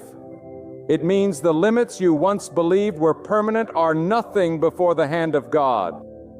It means the failures you thought defined you are powerless to stop His plan. It means the obstacles you thought were immovable will crumble when He speaks. When God declares something big is on the way, He is saying that your past cannot hold you, your present cannot contain you, and your future will be written by His power alone. But let me tell you this, every great move of God comes with testing. Before the dawn of breakthrough, there will often be nights of resistance. The enemy will try to distract you with chaos. He will try to bury you under the weight of fear. He will whisper that nothing is changing, that you imagined it. But do not bow to those lies. The very presence of opposition is proof that something has been set in motion. The storm is not a sign that God is absent. It is a sign that God is near. The thunder and lightning are simply the backdrop for the unveiling of His power. So when the wind rises, hold fast. When the voices of doubt grow loud, be still and remember who has spoken. God is not a man that He should lie. His word does not return void. If He has told you in advance that something big is coming, then the storms cannot cancel it, the delays cannot stop it, and the enemy cannot steal it. The only thing that can disqualify you is unbelief. That is why the battle is for your faith. That is why you must guard your heart with everything you have. Because if you lose faith, you will forfeit what God has already prepared. God is calling you to a deeper kind of trust. Not the kind of trust that depends on what you see, but the kind that rests in who He is. The kind of trust that says, even though I don't see it yet, I believe because God has spoken. That kind of trust is unshakable. That kind of trust stands tall in the storm. That kind of trust draws the power of heaven into the earth. If you carry that trust, you will walk into the big thing God has promised, not with fear, but with boldness, knowing that it was never about your strength. It was always about His faithfulness. And when it comes, it will not just change your life, it will ripple outward to those around you. God does not bless you only for you. He blesses you so that others will see His glory through you. The abundance He is about to release will be a testimony to your family, your community, even your enemies that He is real and He is powerful. Your story will become living proof that God keeps His word. Others will look at you and know that it was not luck. It was not chance. It was God. When God announces that something big is coming, it is not meant to make you comfortable. It is meant to awaken you. Too many of us live in spiritual sleep, walking through life half aware, distracted by temporary pursuits, numbed by routines that do not satisfy. But when God sends a word ahead of time, it is as though He is shaking you by the shoulders, saying, "Wake up, I am moving." And you must not miss it. His warnings are merciful. His revelations are not casual. When the Almighty breaks into time to tell a mortal what is about to unfold, it means heaven is already preparing the stage for your transformation. Do not take lightly the advance notice of God. Every great shift begins in the unseen long before it is visible in the natural. When you hear His whisper that something is on the horizon, it is because He has already begun rearranging things in the Spirit. He is pulling down walls you did not even know existed, lifting burdens you did not realize you were carrying, and making connections you have not yet imagined. Just because you cannot see it does not mean it is not happening. God does His greatest work in silence before He reveals it in splendor. But this is where faith must rise. Faith is not proven when you already hold the answer in your hands. Faith is proven when all that you hold is a word from God. And let me tell you, His word is enough. If He has told you in advance, then you have everything you need to endure the waiting, the testing, and the preparation. Your faith must become the bridge between the announcement and the arrival. Without faith, you will grow weary, you will doubt, and you will forfeit what was already set in motion. But with faith, you will walk into the fulfillment as though it had been yours all along. There is also a holy responsibility. When God reveals something ahead of time, He does not do it so you can sit back and watch passively. He does it so you can prepare actively. You must cleanse your heart of bitterness, of unbelief, of compromise. You must align your life with His Word so that when the big thing comes, it finds you ready to steward it well. God does not place great blessings in careless hands. He entrusts them to those who have been proven faithful in the waiting. The advance word is your chance to get your house in order, to set aside every distraction, to sharpen your spirit for the new level you're about to walk into. And hear me well, when God moves, it will not look like the world's version of success. It may not be what you pictured, but it will be far greater than what you imagined. Sometimes the big thing He is bringing is not riches or recognition, but peace that cannot be stolen, strength that cannot be shaken, clarity that cannot be confused. Sometimes the breakthrough is an inner shift so powerful that it redefines your entire life. And from that inner transformation flows blessings beyond what you could have grasped before. Do not limit God to your own imagination. If He says something big is coming, trust that He defines big by eternity, not by fleeting applause. Let me tell you this. The announcement of God is also a test of obedience. Will you trust Him when the path grows narrow? Will you follow when He calls you to leave the familiar? Will you obey when His command seems costly? Too many hear the promise but refuse the process. They want the big outcome but not the faith journey that shapes them into the vessel God can use. Do not fall into that trap. The very fact that He told you in advance means He is inviting you into partnership. He is saying, "Walk with me and I will show you what I have prepared." This is why you cannot afford to doubt. Doubt is not just an emotion. It is a thief. It steals your expectation. It clouds your vision. It drains your strength. And if left unchecked, doubt will cause you to sabotage the very blessing that was meant for you. But faith multiplies. Faith sharpens your eyes to see the signs of God's hand at work. Faith steadies your heart when circumstances shake. Faith keeps you moving forward even when the ground feels unsteady beneath your feet. With faith, you will not only hear God's advanced warning, you will also walk boldly into its fulfillment.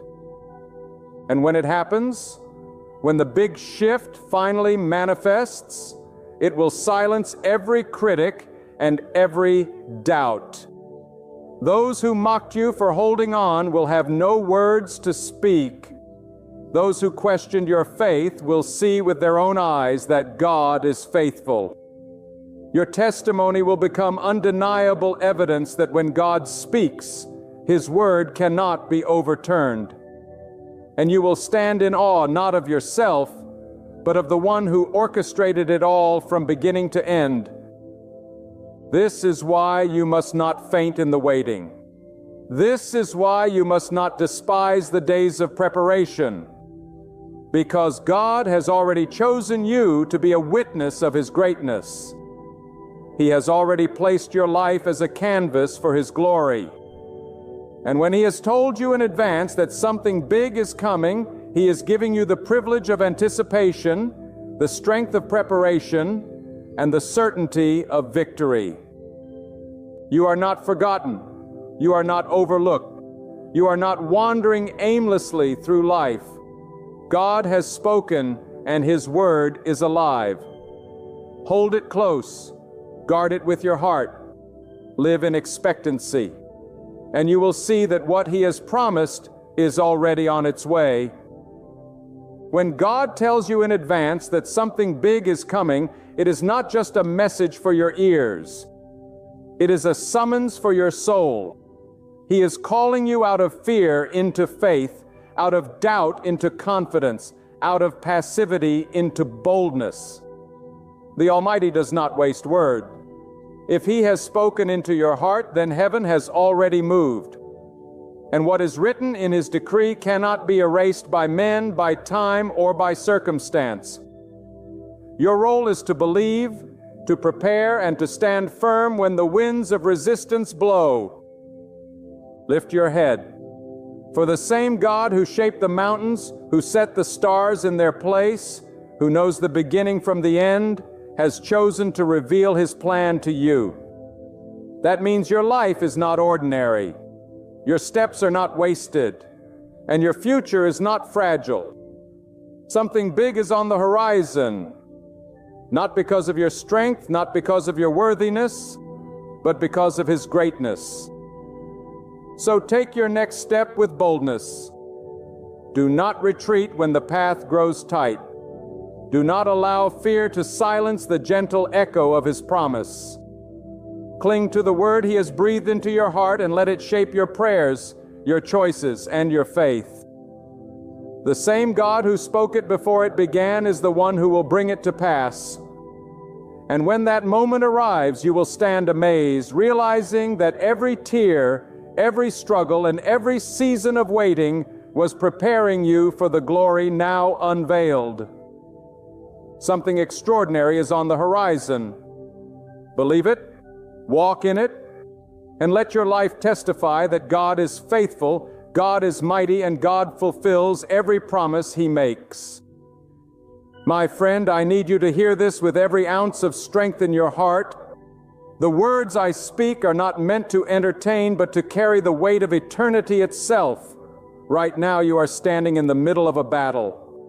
You can feel the heat of the struggle pressing against your chest, the grip of worry tightening around your mind, and the quiet whispers of fear telling you that you won't survive this.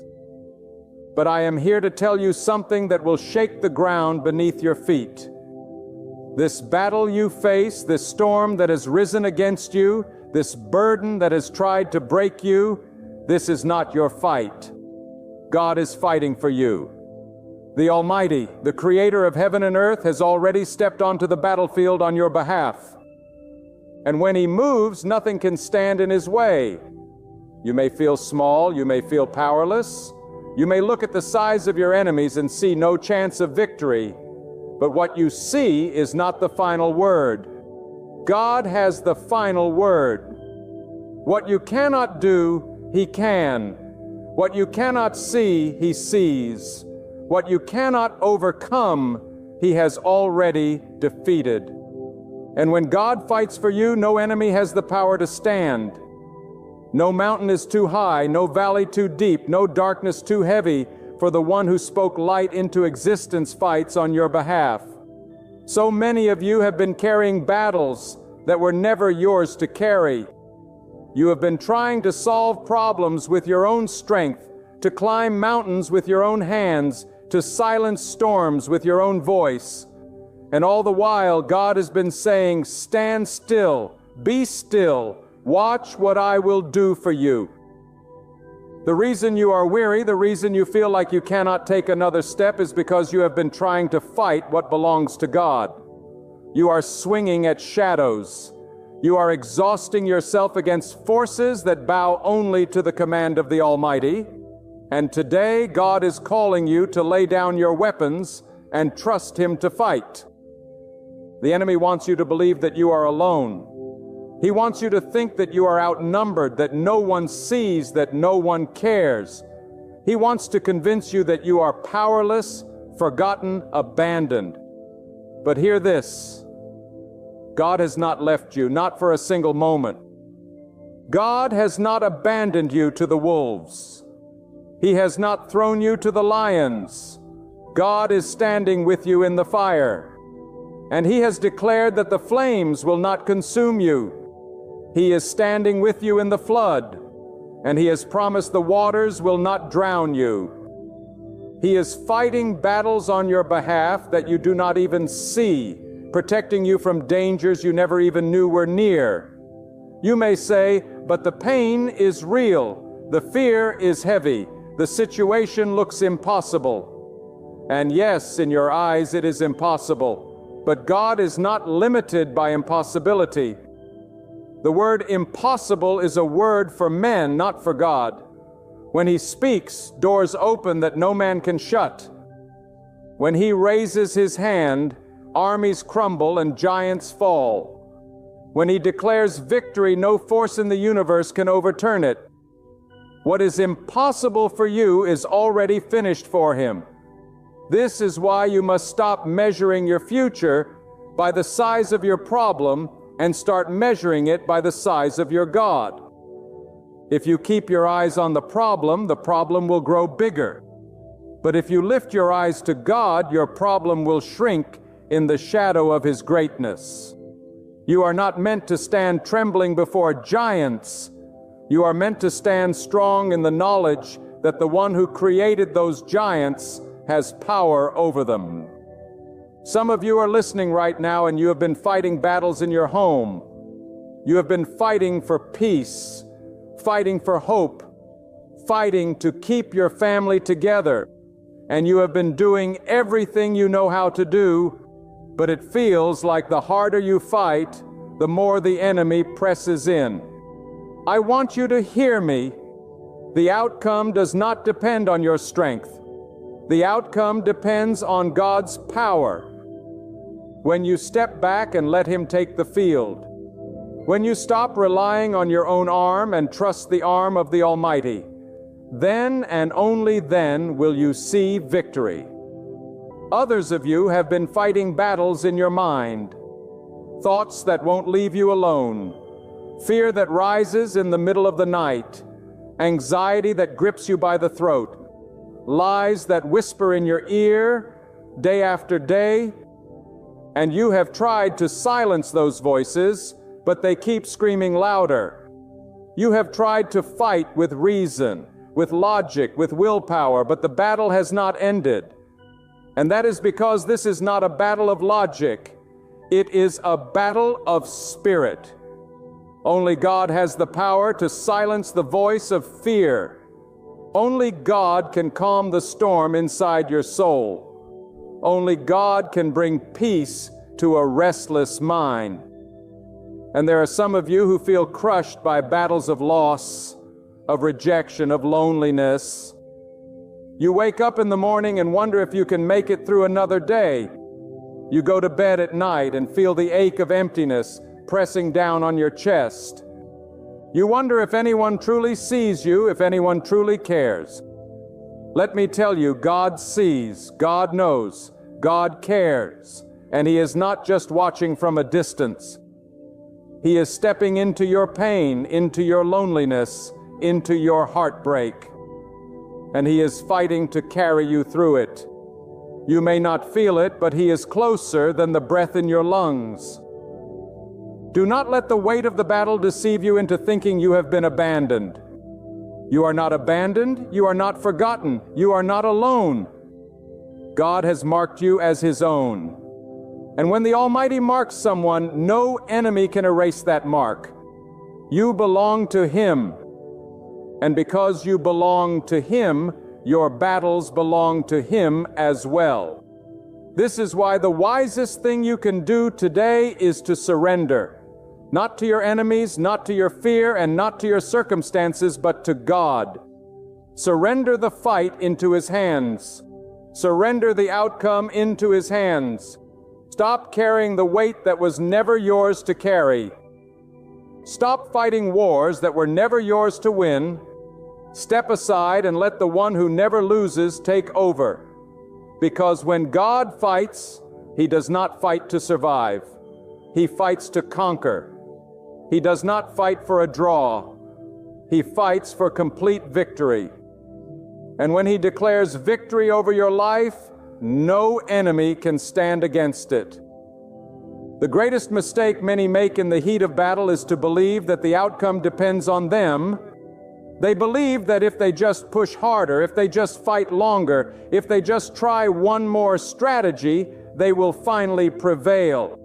But do you not see, my friend, that this is the very trap that steals your strength? The enemy wants you exhausted. He wants you fighting in your own might, because he knows that as long as you fight alone, you are limited. But the moment you recognize that the Almighty is on your side, the moment you step aside and let Him fight for you, then the battle turns.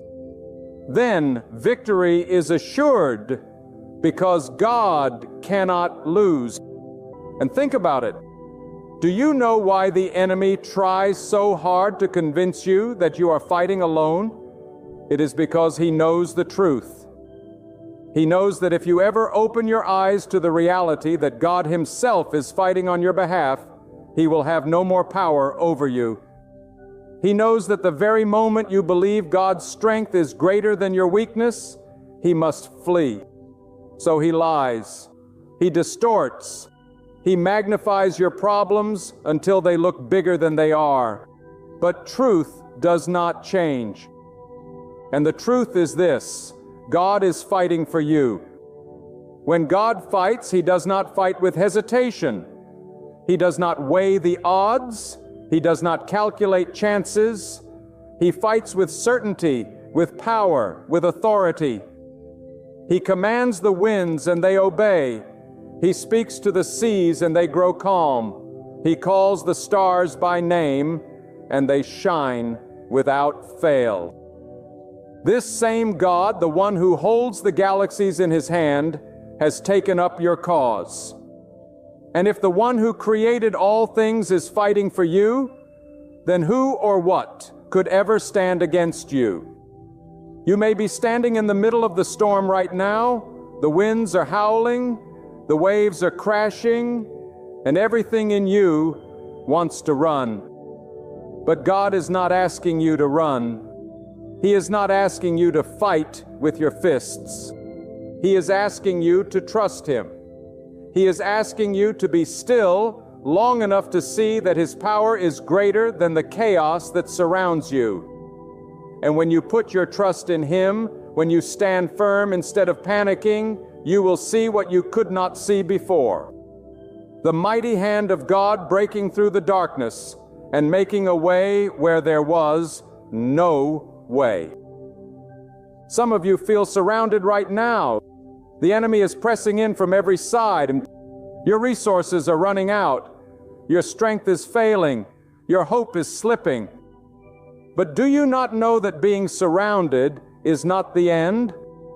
Sometimes it is the very setup for God to reveal His glory.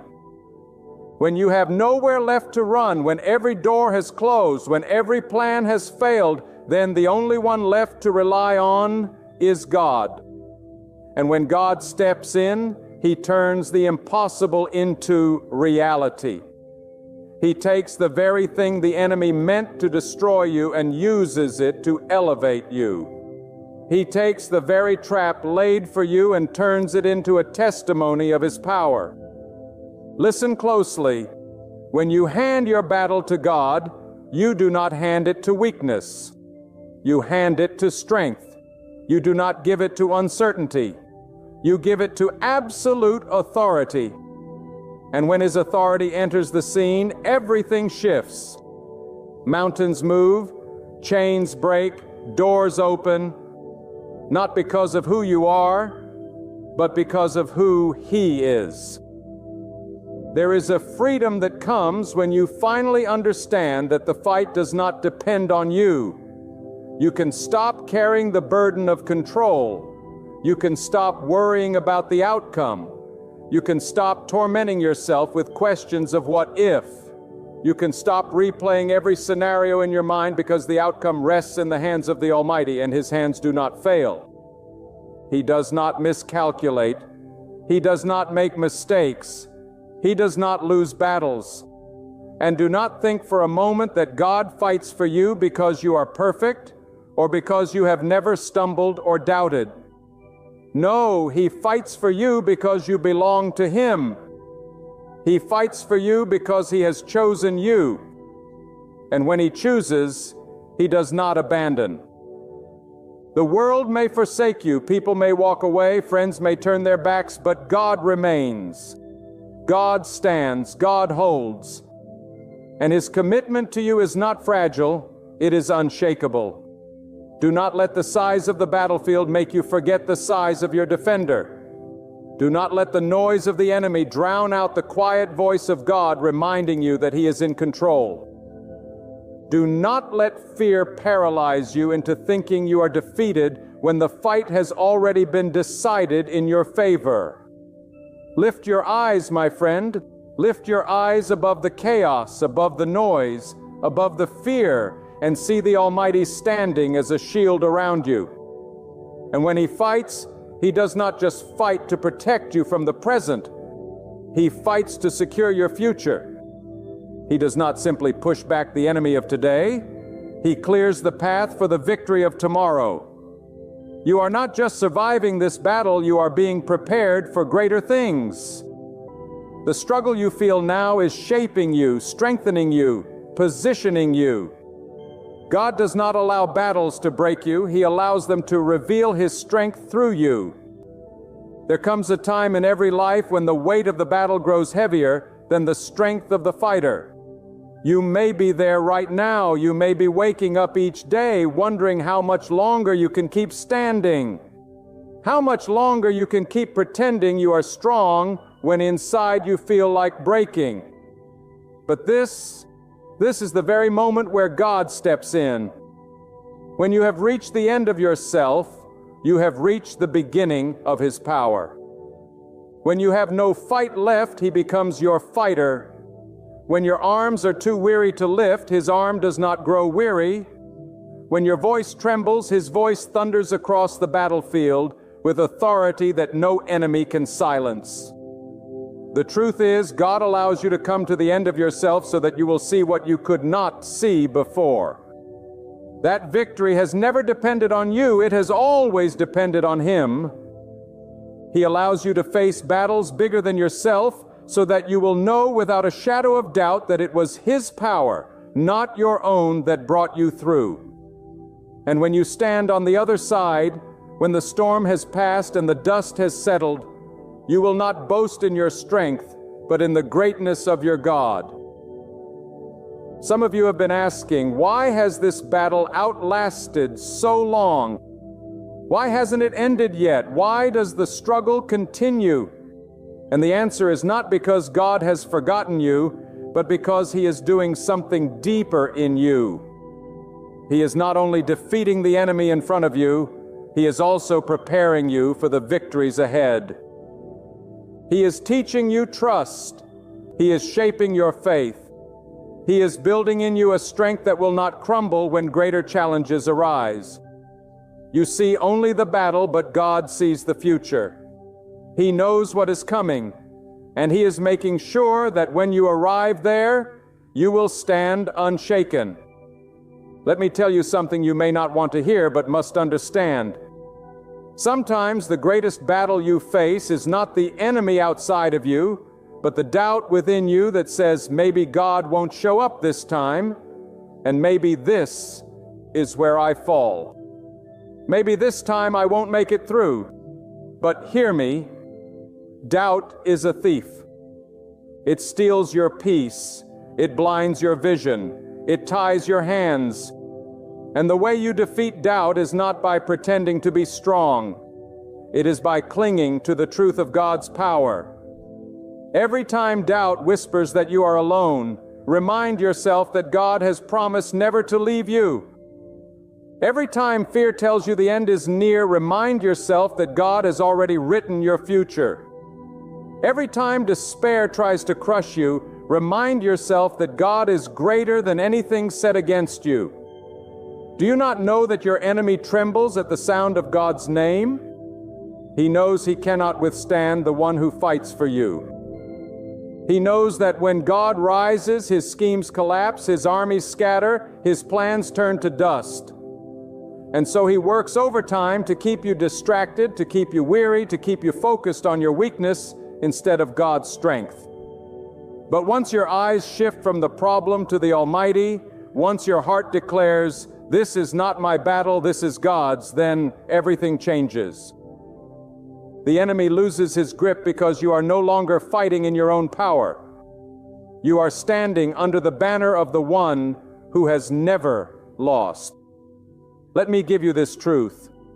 You are not defined by the size of your battle. You are defined by the greatness of your God. Your identity is not found in your struggle. It is found in His strength. You are not a victim of circumstances. You are under the protection of the Almighty. Stop calling yourself defeated when God calls you victorious. Stop labeling yourself broken when God is the healer. Stop bowing to fear when God has declared Himself as your shield. And listen to me, the very battle you are facing now is going to become the testimony that strengthens others. Because when people see that you stood in the fire and did not burn, when they see that you passed through the waters and did not drown, when they see that you faced the storm and yet remain standing, they will know it was not your strength, it was God's. And they will be encouraged to trust Him with their battles too. Your struggle today is the seed of someone else's faith tomorrow. This is why you must not give up. Do not lay down in defeat when God is fighting for you. Do not let the weight of the moment blind you to the truth of eternity. Do not let temporary pain convince you that the story ends here. God is still writing your story, and the pen is in His hand, not the enemy's. He does not write stories of defeat. He writes stories of deliverance. He does not write endings of despair. He writes endings of hope. He does not abandon His people in the middle of the battle. He fights until the victory is complete. There are battles that rage in silence, battles that no one else can see. You walk into a room wearing a smile, but deep inside, your heart trembles. You appear strong on the outside, yet your soul quietly cries for help. And there are moments when you ask yourself, does anyone truly see what I'm facing? Does anyone understand the weight I carry in the hidden corners of my heart? Listen closely. God sees you. He doesn't only see the battles fought in public. He sees the wars waged in the stillness of your soul. He hears the cries you're too afraid to speak aloud. He knows the tears that fall quietly onto your pillow each night. And He is not unmoved by your pain. Even now, He is working on your behalf. Do not be deceived into thinking that God is distant. He is not far from your struggle. He is present in the very middle of it. He does not wait on the sidelines watching to see if you will make it through. No, He steps into the battle with you. He surrounds you with His presence. He strengthens you with His power. And He fights off enemies you do not even realize are near. Some of the greatest victories of your life are the ones you will never see because God fought battles in the unseen, protecting you before the danger ever reached you. And let me tell you something powerful. The reason you are still standing today, the reason you have not been destroyed, is because God has been fighting for you all along. If the enemy had his way, you would have been defeated long ago. If he had his way, your mind would have collapsed under the weight of fear. Your heart would have broken under the pressure of pain. Your life would have been swallowed by despair. But God said no. God raised His hand as a shield and declared, "This one belongs to me." That is why you are still here.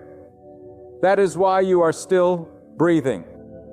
That is why you still have hope even when everything around you has tried to extinguish it. And do you not realize that the enemy is not fighting you because of your weakness? He is fighting you because of your destiny. He sees what God has placed inside you. He sees the future God has written for you. He sees the light you carry, the purpose you were created for.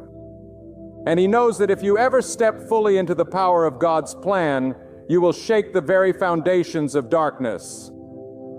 So He fights to discourage you. He fights to distract you. He fights to make you give up before you reach what God has promised. But do not be deceived. The battle is not a sign of your defeat. It is a sign of your significance. The greater the opposition, the greater the purpose God has placed over your life. You may ask, if God is fighting for me, why do I still feel the struggle? Why do I still face opposition? Because, my friend, victory does not always come by removing the battle. It comes by proving God's power in the middle of it. If God removed every challenge before it reached you, you would never know the depth of His strength. You would never see the fullness of His protection. You would never realize how mighty He is until you see Him fight and win on your behalf. It is in the heat of the battle that His glory is revealed. It is in the midnight hour that His light shines brightest. It is in the place where you feel weakest that His strength becomes undeniable. And this is why you must not despise the battle. Yes, it is painful. Yes, it tests every fiber of your being. But it is also the place where God reveals Himself most powerfully. The battle is not meant to destroy you. It is meant to display Him. It is not meant to end you. It is meant to elevate you. It is not meant to silence your voice. It is meant to amplify His glory through your life. Think of it this way. The deeper the valley, the greater the miracle when you are lifted out. The stronger the storm, the louder the testimony when the sky is clear. The fiercer the enemy, the greater the triumph when he falls. Do not measure your future by the intensity of your present struggle. Measure it by the certainty that God is fighting for you, and He does not fight in vain. And let me speak this truth directly to your heart. Stop living as though you are defeated. Stop walking with your head bowed down as if the battle is already lost. God has not called you to cower in fear. He has called you to stand in faith. He has not brought you this far to abandon you now. He has not lifted you from the pit only to throw you back into chains. He has not carried you through storms only to let you drown at the shore. If God has begun fighting for you, He will finish what He started. He will not leave the battle halfway won. He will bring you through to complete victory. There are moments when the battlefield feels endless, when you wonder if you will ever taste rest again. But I want you to see something that will change the way you look at your struggle. God never enters a battle halfway. When He rises to fight for you, He does not stop until victory is complete. He does not settle for partial deliverance. He secures the outcome with finality. That is why you cannot give up in the middle of the fight. If God has begun, He will finish. If He has spoken, He will perform. If He has lifted His hand in your defense, then not one weapon formed against you will prosper. You may not understand the timing. You may wonder why the victory has not come today, why the breakthrough has not yet arrived, but God's timing is perfect. He does not act a moment too soon, and He does not wait a second too long. Sometimes He holds the battle longer than you wish, not because He has forgotten you, but because He is positioning everything for a greater outcome than you imagine. While you are crying for immediate relief, He is building a testimony that will not only deliver you, but inspire countless others. He is shaping a victory that will echo through your life and prove that He alone is God. And hear me, God does not just fight for you, He fights with precision. He knows exactly where the enemy's weakness lies. He knows how to dismantle strategies you cannot see. He knows how to break chains you did not even realize were binding you. He is not like men who swing wildly in the dark, hoping to strike a blow. No, He strikes with accuracy. He sees the beginning from the end. And when He fights with wisdom beyond human comprehension. So why do you fear? Why do you tremble at the sight of the enemy? Do you not know who stands at your side? The same God who parted seas, who calms storms, who brings life out of barren ground, that God is the one who has taken your battle into His hands. And if He commands the earth and sky, do you not believe He can command the outcome of your fight? If He governs the rise and fall of nations, do you not think He governs the rise and fall of your enemies?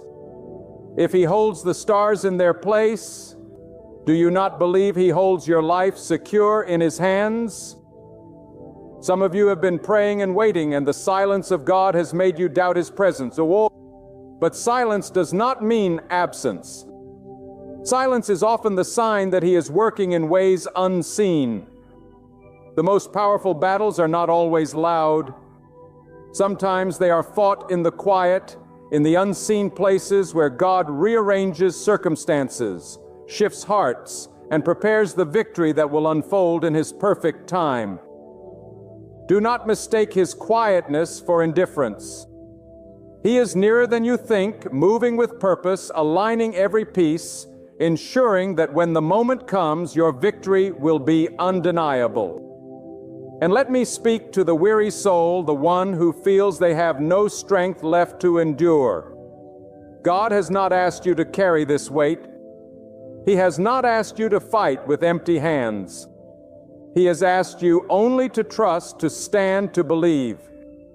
The weight you feel pressing on your shoulders is not yours to carry. Lay it down. Release it into His hands. The outcome does not depend on how strong you are. It depends on how faithful He is. And He has never failed. I want you to see something powerful. Battles are not just places of struggle. They are places of revelation. In the battle, you see aspects of God you would never have known otherwise. You discover His power when your strength fails. You discover His protection when danger surrounds you.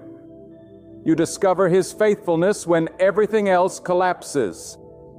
And when you come through, you will know Him in ways you never knew Him before.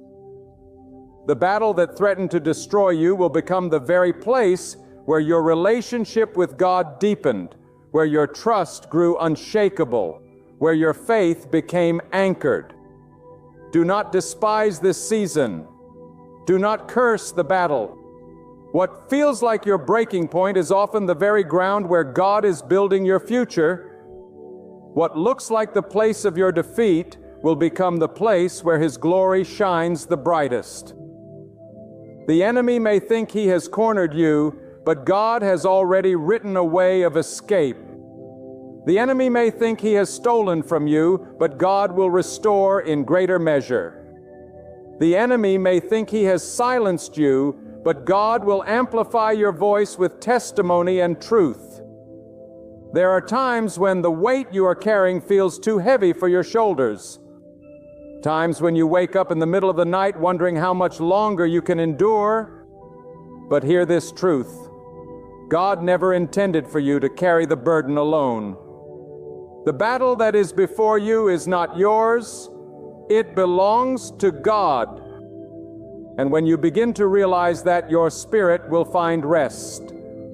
For you are not fighting by your own strength, and you are not standing on fragile ground. You are standing on the unshakable foundation of the Almighty God, who commands the winds, who speaks to the seas, and who controls every outcome under the heavens. When storms rise against you, they may roar and crash, but they cannot overthrow the one who holds dominion over them. When enemies surround you, they may threaten and scheme, but they cannot overcome the power of God, who sets a hedge of protection around those who trust in Him. The reason you still stand today after all that has been hurled against you is not because you are strong enough, but because God has held you in His hands. The reason you have survived battles that others thought would destroy you is because God has been fighting for you all along. Do not be deceived by appearances. You may see giants in your path, towering circumstances that seem impossible to overcome. But giants fall when God steps onto the battlefield. You may see walls standing in your way, high and impenetrable, but walls crumble when God declares victory. You may see chains that have bound you for years, but chains are nothing before the God who breaks them with a word. This is why you must not despair, for every obstacle before you is already known by God, and every challenge is already met with His plan of deliverance. So do not measure your future by your weakness. Do not measure the outcome by your limited strength. Measure it by the greatness of God. If you were fighting this alone, you would have reason to tremble. If you were relying on your own understanding, you would have reason to doubt. But when the battle belongs to God, the outcome is secure. The end is already written and the victory is certain. What you see as the breaking of your spirit may be the very moment God is lifting you into His power. What you thought was your end may be the beginning of God's greatest work in your life. The reason you must surrender the battle to God is because He knows what you cannot see. You see the enemy in front of you, but God sees the snares hidden in the shadows. You see the storm, but God sees the rainbow waiting behind the clouds. You see the pain of this moment, but God sees the promise beyond the pain. He sees the outcome from the beginning. And when you trust Him, you are placing your life in the hands of the one who never loses. And I tell you today, no one who places their trust in God will ever be abandoned. You may feel abandoned in the middle of the storm, but feelings are not the truth. The truth is that God is closer than the breath in your lungs. The truth is that God walks with you when no one else will. The truth is that while others may turn their backs, God never forsakes those who call upon Him. His faithfulness is not fragile, it is unbreakable. His promises are not uncertain, they are eternal. When fear whispers in your ear that you cannot win, remember that God has already declared victory. When doubt tells you that you will fall, remember that God upholds you with His mighty hand. When the world tells you that you are defeated, remember that God has the final word. His word is life, strength, and triumph. Your role is not to fight in your own power, but to stand firm, to trust, and to allow God to do what only He can do. The truth is this: surrender is not weakness. When you surrender to God, it is the greatest act of strength. For when you stop striving in your own power, you make room for the limitless power of God to move. When you lay down your weapons of worry and fear, God raises up His shield of protection and His sword of victory on your behalf. And when you step back and trust, you will witness battles won in ways you could never have orchestrated yourself. Look back at your life and remember, was it your wisdom that carried you through the darkest nights? Was it your strength that saved you from dangers unseen? Was it your ability that lifted you out of the pit? No, it was God. It has always been God. And the same God who brought you through before is the same God who will carry you through again. He does not grow weary. He does not change. And He does not abandon His own. And now I speak to your heart with the full weight of truth. You do not have to keep fighting as if you are alone. You do not have to keep carrying the weight that bends your back and breaks your spirit. For God has already taken this battle into His own hands. The same God who formed the mountains, who hung the stars in the heavens, who parts the seas and commands the winds. He is the one who fights for you. And when God fights for you, there is no power in earth or in the unseen that can overthrow His decree. Lift your head, for you are not defeated. Wipe your tears, for your weeping will not last forever. Strengthen your heart, for the dawn is nearer than you think. God has written your story, and the final chapter is not destruction. It is victory. Those who once mocked you will witness your rise. The storms that came to drown you will instead nourish the soil of your destiny. The very chains that tried to restrain you will shatter beneath the power of God's hand. So don't lose heart now. Don't give in to hopelessness. Surrender, not to defeat, but to the God who has never failed. Lay every fear at His feet. Anchor your trust in His unshakable promise. Step forward even if the path ahead is hidden, for God Himself is clearing the way before you. And when victory arrives, it will. Let all know it was not by your strength or ability, but by the mighty hand of the living God. This battle was never yours to carry. It has always belonged to Him. And when He fights on your behalf, you are already walking in triumph. Stand firm in that truth. Move with confidence and live in victory, for God is with you. And if God is for you, nothing and no one can stand against you.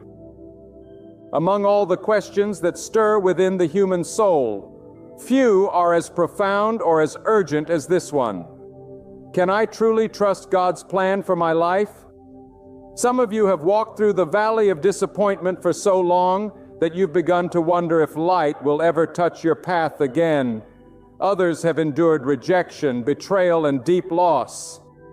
And in the quiet hours, your heart whispers, God, do you still remember me? But hear me now, with a faith that does not waver, your journey is about to turn. Not because of luck, not because of your own strength, but because the hand of Almighty God has been guiding every step from the very beginning. Even when your eyes could not see it, even when you felt abandoned, there comes a season in every life when the questions sound louder than the answers, when the weight of waiting feels heavier than the promise itself. Maybe that is where you stand right now, staring at the shattered pieces of what you once dreamed, wondering why God allowed it to fall apart. But I declare to you, God never wastes a broken piece. He never leaves a single tear uncounted. He never overlooks a cry whispered in the midnight hour. His plan is not delayed. His hand is not weak, and His promises are not empty. You may think your journey has stalled, but God is preparing a shift. And when He moves, everything changes. Trusting God's plan means loosening your grip on the timeline you've drawn for your life. We are quick to tell God when, where, and how He should work. We think His silence is abandonment when, in truth, it is preparation. Just as the seed must lie hidden in the soil before it bursts into life, so too must you sometimes be concealed in seasons of waiting before God unveils His purpose. The hidden years are not wasted years. They are the furnace where faith is refined, the soil where roots grow deep. You may feel unseen, but you are being planted, not buried. And when God determines the time, the harvest will break forth, not by your strength, but by His. Some of you have fought battles in silence. You have endured storms that others could not see, and the enemy has whispered that you are forgotten. But hear me today. The unseen battles you have endured are the very places where God has been shaping your destiny. The scars you carry are not marks of defeat, but evidence of survival. Every trial you have faced has prepared you for the shift about to come. God's plan is not only to bring you out of the storm, but to establish you stronger because of it. He does not merely restore, He multiplies. He does not just heal, He makes new. The reason so many falter in trusting God's plan is because they measure it by their circumstances. When doors close, when opportunities vanish, when relationships crumble, they assume the plan has failed. But what if the closed door was protection? What if the delay was alignment? What if the rejection was redirection? God sees beyond the horizon. And what seems like a setback to you may be the very step that secures your future. Trust is not proven in sunshine. It is forged in storms. Faith is not tested when the road is smooth, but when it winds through shadows.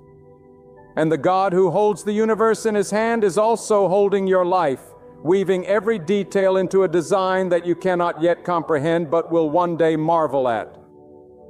Your journey is about to change not because of who you are, but because of who God is. He is not limited by your weakness. He is not hindered by your past. He is not threatened by your doubts. God has taken ordinary people, broken people, fearful people, and turned them into vessels of power and influence throughout history. If He can part seas, move mountains, and call the stars by name, what makes you think He cannot turn your situation around? The very moment you surrender your will to His, you unlock the flow of divine power that transforms ordinary journeys into extraordinary testimonies. There are those who say, "But I've waited too long, my time has passed." Let me tell you, God is not bound by human clocks. He is not late, He is not early, He is always on time. The plan He has written for your life takes into account every failure, every detour, every delay. What you thought disqualified you has only positioned you. And what you thought ended your story is only the turning of a page. Trusting God's plan means believing that even in the darkest chapter, the author has not abandoned the book. I want you to think of the journeys of those who came before you. None of them reached their destination without trial, and none of them tasted triumph without tears. But every single one who trusted God discovered that His way was higher, His path was straighter, and His end was greater than anything they could have orchestrated on their own. The same God who guided them is guiding you. The same hand that lifted them will lift you. The same power that delivered them will deliver you. And let me speak to those who are weary. You feel as though you have prayed and nothing has changed. You have waited and the answer seems delayed. You have hoped and yet the doors remain closed. I tell you, your waiting is not in vain. God has heard every prayer. He has seen every tear.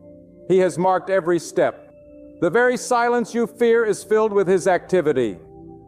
When the dawn comes, you will see that He was working all along. Your journey is about to change, not because of what you do tomorrow, but because of what God has already set in motion today. Do not confuse delay with denial. Do not mistake silence for absence. Do not allow the shadows of this season to blind you to the light of His plan. When you trust Him fully, you release the weight of trying to control what was never yours to control. You stop striving to force outcomes and you rest in the knowledge that God is leading you, even through valleys, toward a destination beyond what your imagination can hold.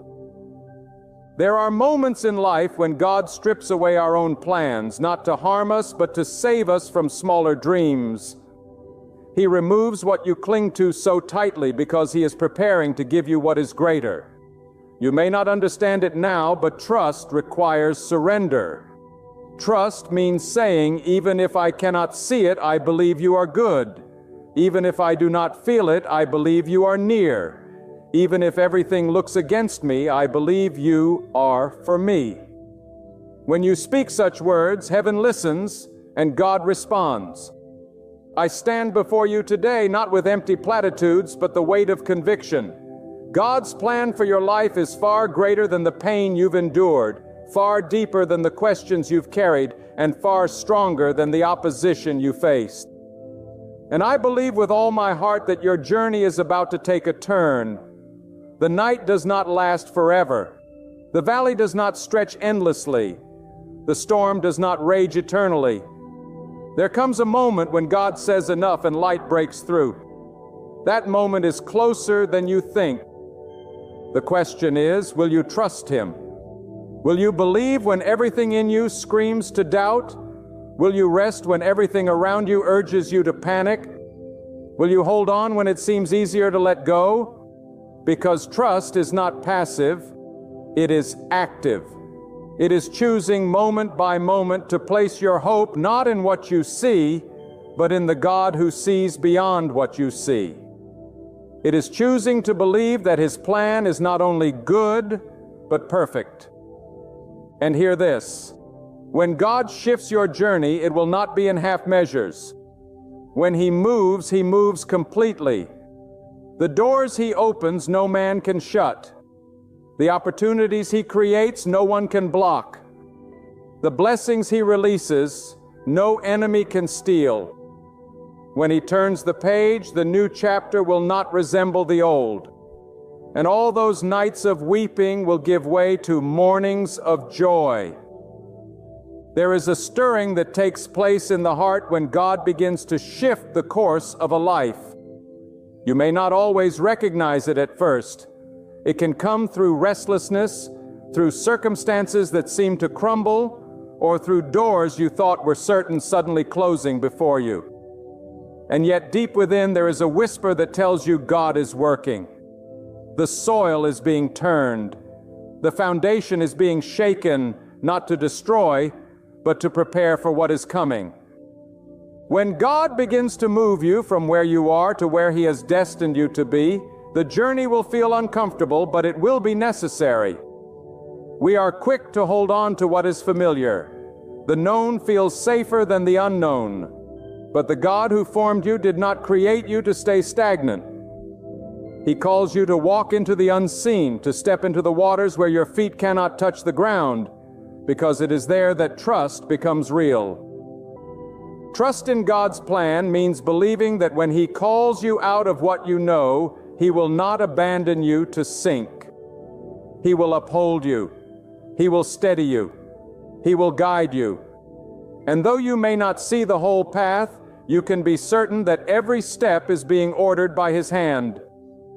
I tell you this, when God begins to change your journey, the shifts will not always make sense to those around you. People may question why you left what seems secure. They may not understand why you let go of certain relationships or why you chose a different path than the one the world expected. But you are not called to be understood by people. You are called to be directed by God. When you trust Him fully, you will not measure your life by human approval, but by divine alignment. And when God aligns you, no opinion, no opposition, no obstacle can undo what He has ordained. Many of you feel the weight of time pressing against you. You look at your age, your opportunities, your resources, and you wonder if it is too late. You wonder if the doors have closed forever, if the dream you once held has slipped beyond your reach. But I say to you with absolute certainty, God is not bound by the limitations of time. He is not restricted by your age, your education, your background, or your failures. When He has purposed a thing, He will bring it to pass. The calendar you cling to may say it is over, but the author of your story has declared otherwise. Trust His timing, for it is flawless. Let me tell you, there is no wilderness too vast, no valley too deep, no night too dark, where God cannot reach you. The very places that feel barren, the very paths that feel endless, are the places where His presence becomes most evident. Do not despise the wilderness, for it is in the wilderness that God teaches you dependence. It is in the dry place that He proves He can still bring water from the rock. It is in the emptiness that He reveals He is your sustainer. The wilderness is not punishment. It is preparation. And when the preparation is complete, the journey will shift and you will understand why God led you through it. Some of you have mistaken silence for abandonment. You have cried out and the heavens felt closed. You have prayed until your voice grew weary, yet the answer did not come. And you wondered, has God forgotten me? But let me assure you, God does not forget. His silence is not neglect. His silence is strategy. While you wait, He works. While you wonder, He weaves. While you question, He is crafting a plan so precise, so perfect, that when it unfolds, you will know beyond a shadow of doubt that it was only His hand. I want you to lift your eyes beyond what you see. Too often we limit God's plan by measuring it against our own resources. We say, I cannot because I don't have enough money, enough connections, enough talent. But God is not dependent on what you have in your hand. He is the creator of all things. If He can command rivers to part, if He can cause manna to fall from heaven, if He can bring life from what appears dead, He can surely provide for your need. Trust in His provision. Do not allow your lack to blind you to His abundance.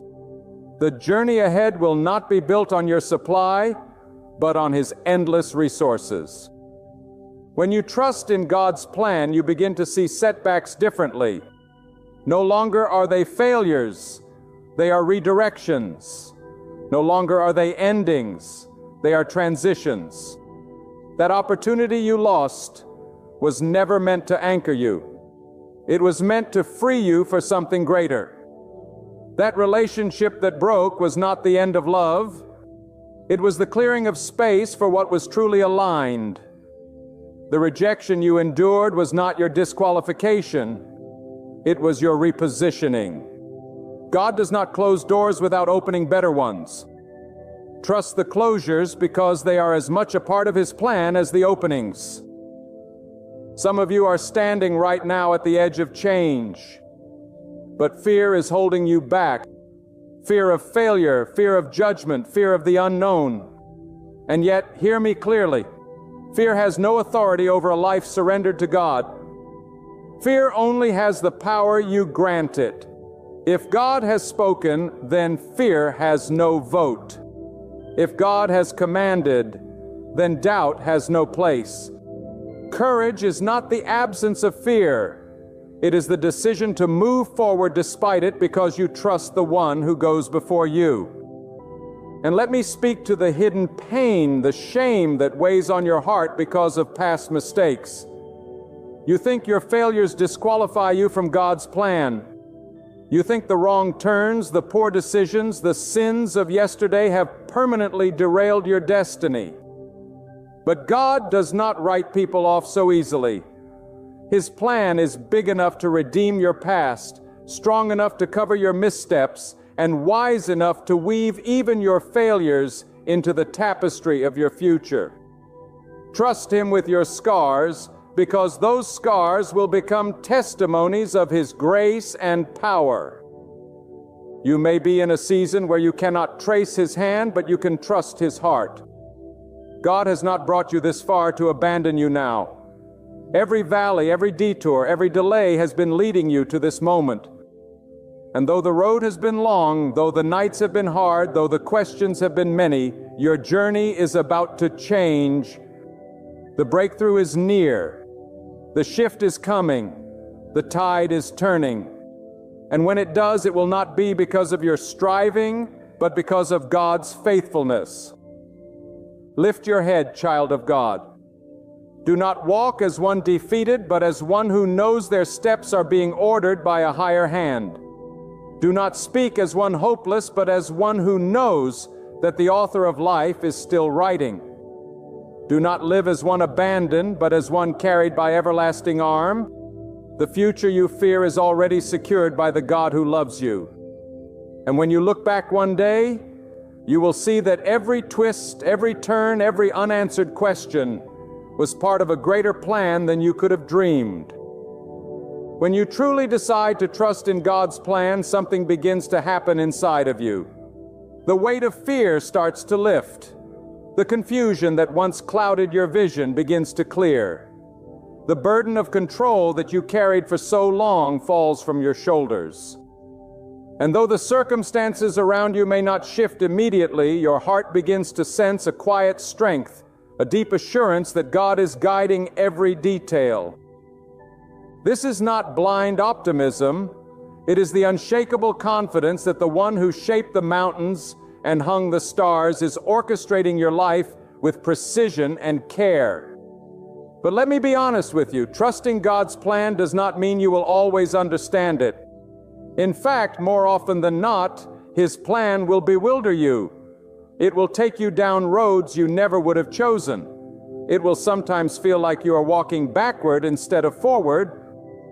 But it is in those moments of confusion that trust becomes most powerful. Trust is not built on clarity, it is built on conviction. You may not know why, but you know who. You may not see the outcome, but you know the one who holds it. And when that conviction takes root in your soul, no storm, no loss, no disappointment can uproot you. God does not ask you to see the whole journey. He asks you to take the next step. That step may look small, but it is sacred. Each act of obedience, each moment of surrender, each prayer whispered in the dark builds a path toward the destiny He has written for you. Too often we wait for the entire map to be revealed before we move. But God calls us to walk by trust, not by sight. And with every step you take, His plan unfolds a little more. His timing reveals itself a little clearer, and His purpose draws a little nearer. Let me remind you of something powerful. God's plan is not fragile. It is not easily broken by your weakness, nor is it disrupted by the schemes of others. What He has spoken over your life cannot be canceled by human hands. People may oppose you, circumstances may resist you, even your own doubts may attempt to derail you. But nothing can overthrow the will of God. When He says it will be, it will be. When He opens the door, no one can shut it. When He declares the change, no force in heaven or on earth can stop it. This is why you can rest even in uncertainty, because the one in control cannot fail.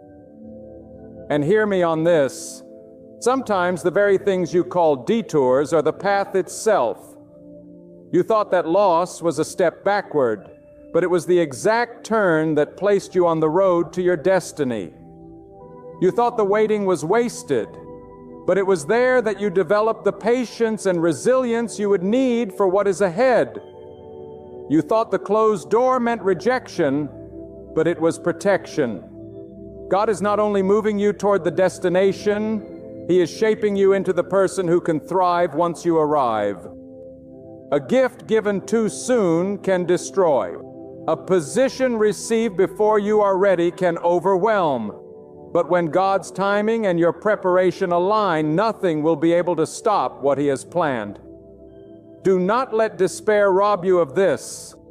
Truly, your journey is about to change. You may be standing in the midnight hour, but the dawn is already on its way. The darkest moments often come just before the breakthrough. And God does not bring you to the edge of transformation only to leave you stranded. When He says it is time, the shift will be undeniable. The opportunities will align, the right people will appear, the obstacles will move, and the path will open. What once felt impossible will suddenly become inevitable, not because of your strength, but because of His power. You must also remember that trusting God's plan requires surrender. It means leaving behind the comfort of the familiar. It means releasing what you cling to so tightly, even if it feels painful. But the truth is, you cannot grasp what God is giving if your hands are still full of what He is taking away. Let go, not because it is easy, but because you believe His way is better. Trust is not passive resignation. It is active surrender.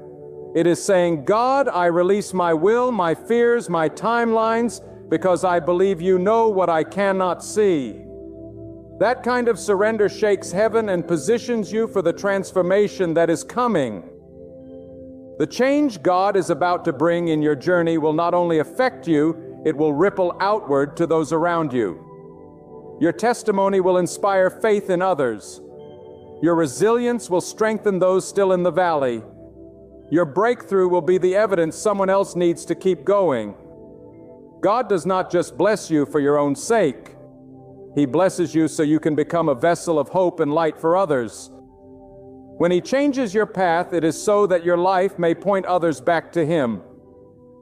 I want you to imagine for a moment what it will feel like when the shift comes. That weight you have carried for years, suddenly lifted. That prayer you whispered countless times, finally answered. That door that seemed forever locked, swinging wide open. Imagine the relief, the joy, the awe of seeing God's hand move so undeniably in your life. And when that day comes, you will look back on every tear, every struggle, every unanswered question, and you will say, it was worth it. God was faithful. Until that moment comes, hold your ground. Do not give in to despair. Do not let impatience lure you into paths that lie outside of God's will. You may not see the plan clearly, but to Him it is flawless.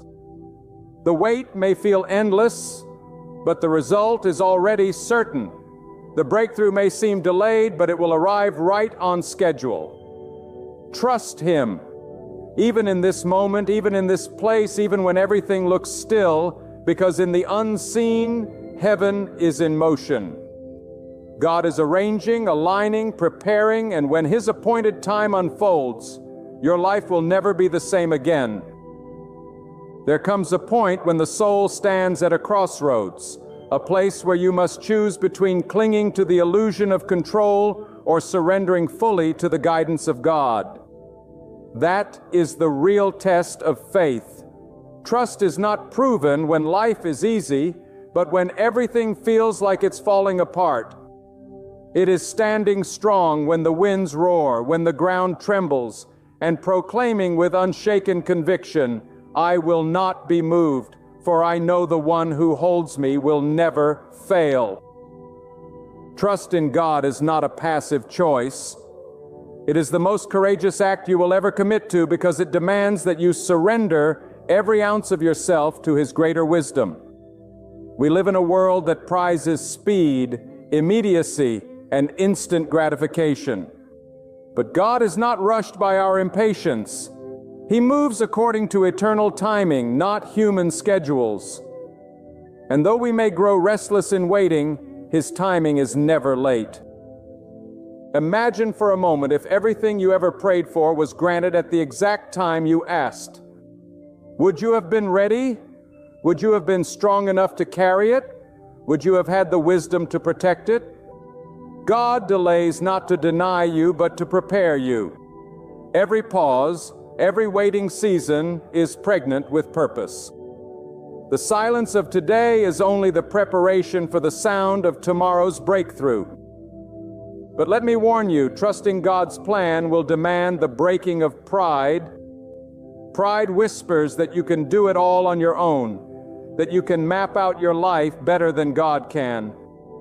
Pride convinces you that control is security, but it is the heaviest chain you will ever carry. To truly trust is to bow before God in humility, to admit that you do not know, but He does, to admit that you cannot, but He can. And when that humility is born in your spirit, a power unlike any other is released, because God lifts those who bow before Him. He raises those who surrender. He honors those who trust in His name alone. Do not be surprised if, as you move forward, God asks you to release things that feel precious. The journey of transformation is often marked by pruning. Just as a gardener cuts away branches so the tree can bear more fruit, God will remove what hinders your growth. You may weep over what you lose, but do not mistake pruning for punishment. It is preparation for abundance. The space left by what is taken will be filled by what is greater. The emptiness you feel will soon be overflowing with what He has chosen for you. Trust His pruning hand because He sees the harvest that you cannot yet imagine. And hear this, trust is not a one-time act. It is a daily decision. Every morning when you wake, you will face the temptation to lean on your own understanding, to worry, to fear, to doubt. And every morning you must choose again. Today I will trust God. Today I will believe that His plan is greater than my fear, stronger than my doubt, and better than my own ideas. Trust is built in repetition. Just as muscles grow through consistent strain, so faith grows through consistent surrender. The more you trust Him, the more you will see His hand. And the more you see His hand, the easier it will become to trust again. There will also be seasons when God's plan stretches you beyond your comfort zone. He will place you in positions where your strength is not enough, your wisdom is insufficient, and your resources fall short. Why? Because it is in those places that you learn to lean wholly on Him. If you could do it all on your own, you would never know the depth of His power. But when you face what feels impossible and still move forward in faith, you will discover that God's strength is made perfect in your weakness. The mountains you thought were immovable will crumble. The waters you thought would drown you will part. The walls you thought were unshakable will fall. And not because of you, but because of Him. And let me speak directly to your fears about the future. You worry about tomorrow, what you will eat, where you will live, how you will provide, how your children will survive. You let the uncertainties of the future steal the peace of today.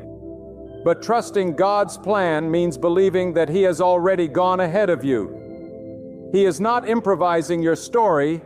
He has written it from the beginning. The provisions you will need tomorrow are already waiting in the path He has prepared. The strength you will require for tomorrow's battle is already stored up in His hand. The opportunities you will need are already set in motion. Why worry then about what God has already secured? Worry robs you of today while trust secures your tomorrow. Your journey is not random. It is not the result of chance or luck. It is the unfolding of divine intention. Even the pain has purpose. Even the failures carry lessons. Even the darkest valleys are part of the road that leads to the mountain of destiny. Do not curse the valley. It is the only way to the summit. Do not despise the climb. It is the very process that builds the strength to stand once you arrive. God wastes nothing. Every chapter of your story, even the ones you would erase, are part of the book He is writing in your life. Some of you feel as though you are surrounded by enemies, by opposition, by resistance, by voices that mock your faith and question your hope. But when you trust God's plan, you can stand boldly in the face of opposition and declare, "No weapon formed against me shall prosper." God is not intimidated by your enemies. He uses them as instruments to sharpen you, to elevate you, to push you into the very place He designed for you. What the enemy meant for harm, God will turn for good. And when your journey changes, those who once laughed at your faith will marvel at what God has done. Do not shrink back. Do not compromise. Do not settle for less than what God has promised you out of fear that it will not happen. The journey of trust is not for the faint of heart. It requires boldness. It requires persistence. It requires the determination to keep believing even when everything inside you screams to give up. But if you will hold on, if you will keep walking, if you will keep declaring, "God, I trust you," then the day will come when the very ground you now tread in sorrow will become the ground you dance upon in joy. Your journey is about to change, but it will not only change your life, it will change the lives of those who witness it. When others see what God has done for you, when they watch how He lifted you from the pit and set your feet upon solid ground, they will know that it was no human power, no mere chance, but the undeniable work of God. Your life will become a living testimony of His goodness, a beacon that points others toward His faithfulness. This is the beauty of God's plan. It does not end with you. It multiplies through you. So let me leave this in your heart. Trust in God even when it costs you everything familiar, because what He has prepared is greater than what you leave behind. Trust in God when the night feels endless, because the dawn is already rising. Trust in God when the voices of doubt surround you, because His word is stronger than every lie. Trust in God when the journey feels uncertain, because He has already marked the destination. And know this with unshakable conviction: your journey is about to change, not by accident, not by coincidence, but by the mighty hand of God Himself, who has never failed and never will. There are moments in your life when the ground beneath you begins to tremble, when everything you thought was stable seems to shift. That is not the sign of destruction. It is the sign of construction. God is rearranging the stones of your path. He is laying a foundation for something new. And if you could see with the eyes of faith, you would understand that the shaking you feel is not meant to break, but to prepare you for greater strength. Trust that God does not allow a storm unless He intends to bring rain for a harvest, and He does not allow pain unless He intends to shape your soul for a purpose beyond your imagination. When God changes the direction of your life, it rarely looks comfortable at first. It feels like being uprooted, like being taken from the soil you've grown used to and planted in unfamiliar ground. But God knows that the soil you once thrived in is no longer enough to sustain your growth. He knows that your roots must reach deeper, that your branches must stretch wider, and that your fruit must feed more lives than you ever imagined. And so He moves you. He shifts you. He places you where the rain will fall, where the sun will shine, and where His hand will guard you through every season. That transition is never easy, but it is holy because it is directed by the one who knows the end from the beginning. Too often we pray for God to change our situation, but resist when He begins to answer. We cry for freedom, yet when the chains start to loosen, the weight of the unknown frightens us. We ask for blessings, but when God rearranges our life to make space for those blessings, we cling to what is familiar and delay the very miracle we long for. That is why faith is not just about asking, it is about trusting. It is about surrendering your limited understanding to the infinite wisdom of God.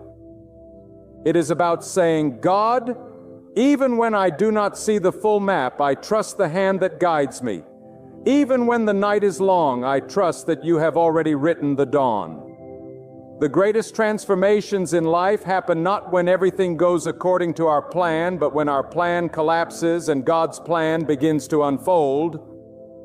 Think of how many people in history were taken from obscurity into greatness, not by their own design, but by God's. The shepherd boy tending his flock never knew he was being prepared for a throne. The ordinary laborer never realized he was being shaped to lead a people. The one cast aside by society never understood they were being chosen by God for a higher purpose. What does that teach us? That what looks small in your life today may be the seed of greatness tomorrow. That what feels like rejection may be divine redirection. That what looks like the end may in fact be the opening chapter of God's greatest story for you. You see, God's plan is not about ease, it is about destiny. It is not about giving you everything you think you want, but everything He knows you truly need. And sometimes that means doors must close so better doors can open. Sometimes that means people must leave so the right ones can enter. Sometimes that means you must be pressed, stretched, and refined so that your character can carry the weight of the blessings He has in store for you.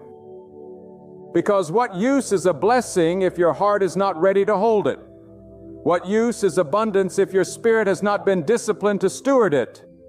God does not only prepare blessings for His people, He prepares His people for blessings. So if you feel uncomfortable, if you feel uncertain, if you feel as though the journey you are on no longer looks like the one you planned, rejoice. That is the evidence that God's hand is upon you. That is the signal that your story is being rewritten. Trust that nothing in your life is wasted when it is placed in the hands of God. The pain you endured, the setbacks you faced, the disappointments you carried, each of them is being woven into a tapestry that you may not understand now, but one day you will look back and say, it was good that God led me this way. Remember this, when God is about to change your journey, He often strips away the illusions of control. He allows you to face the truth that you are not the author of your own destiny. And that is not meant to discourage you. It is meant to liberate you.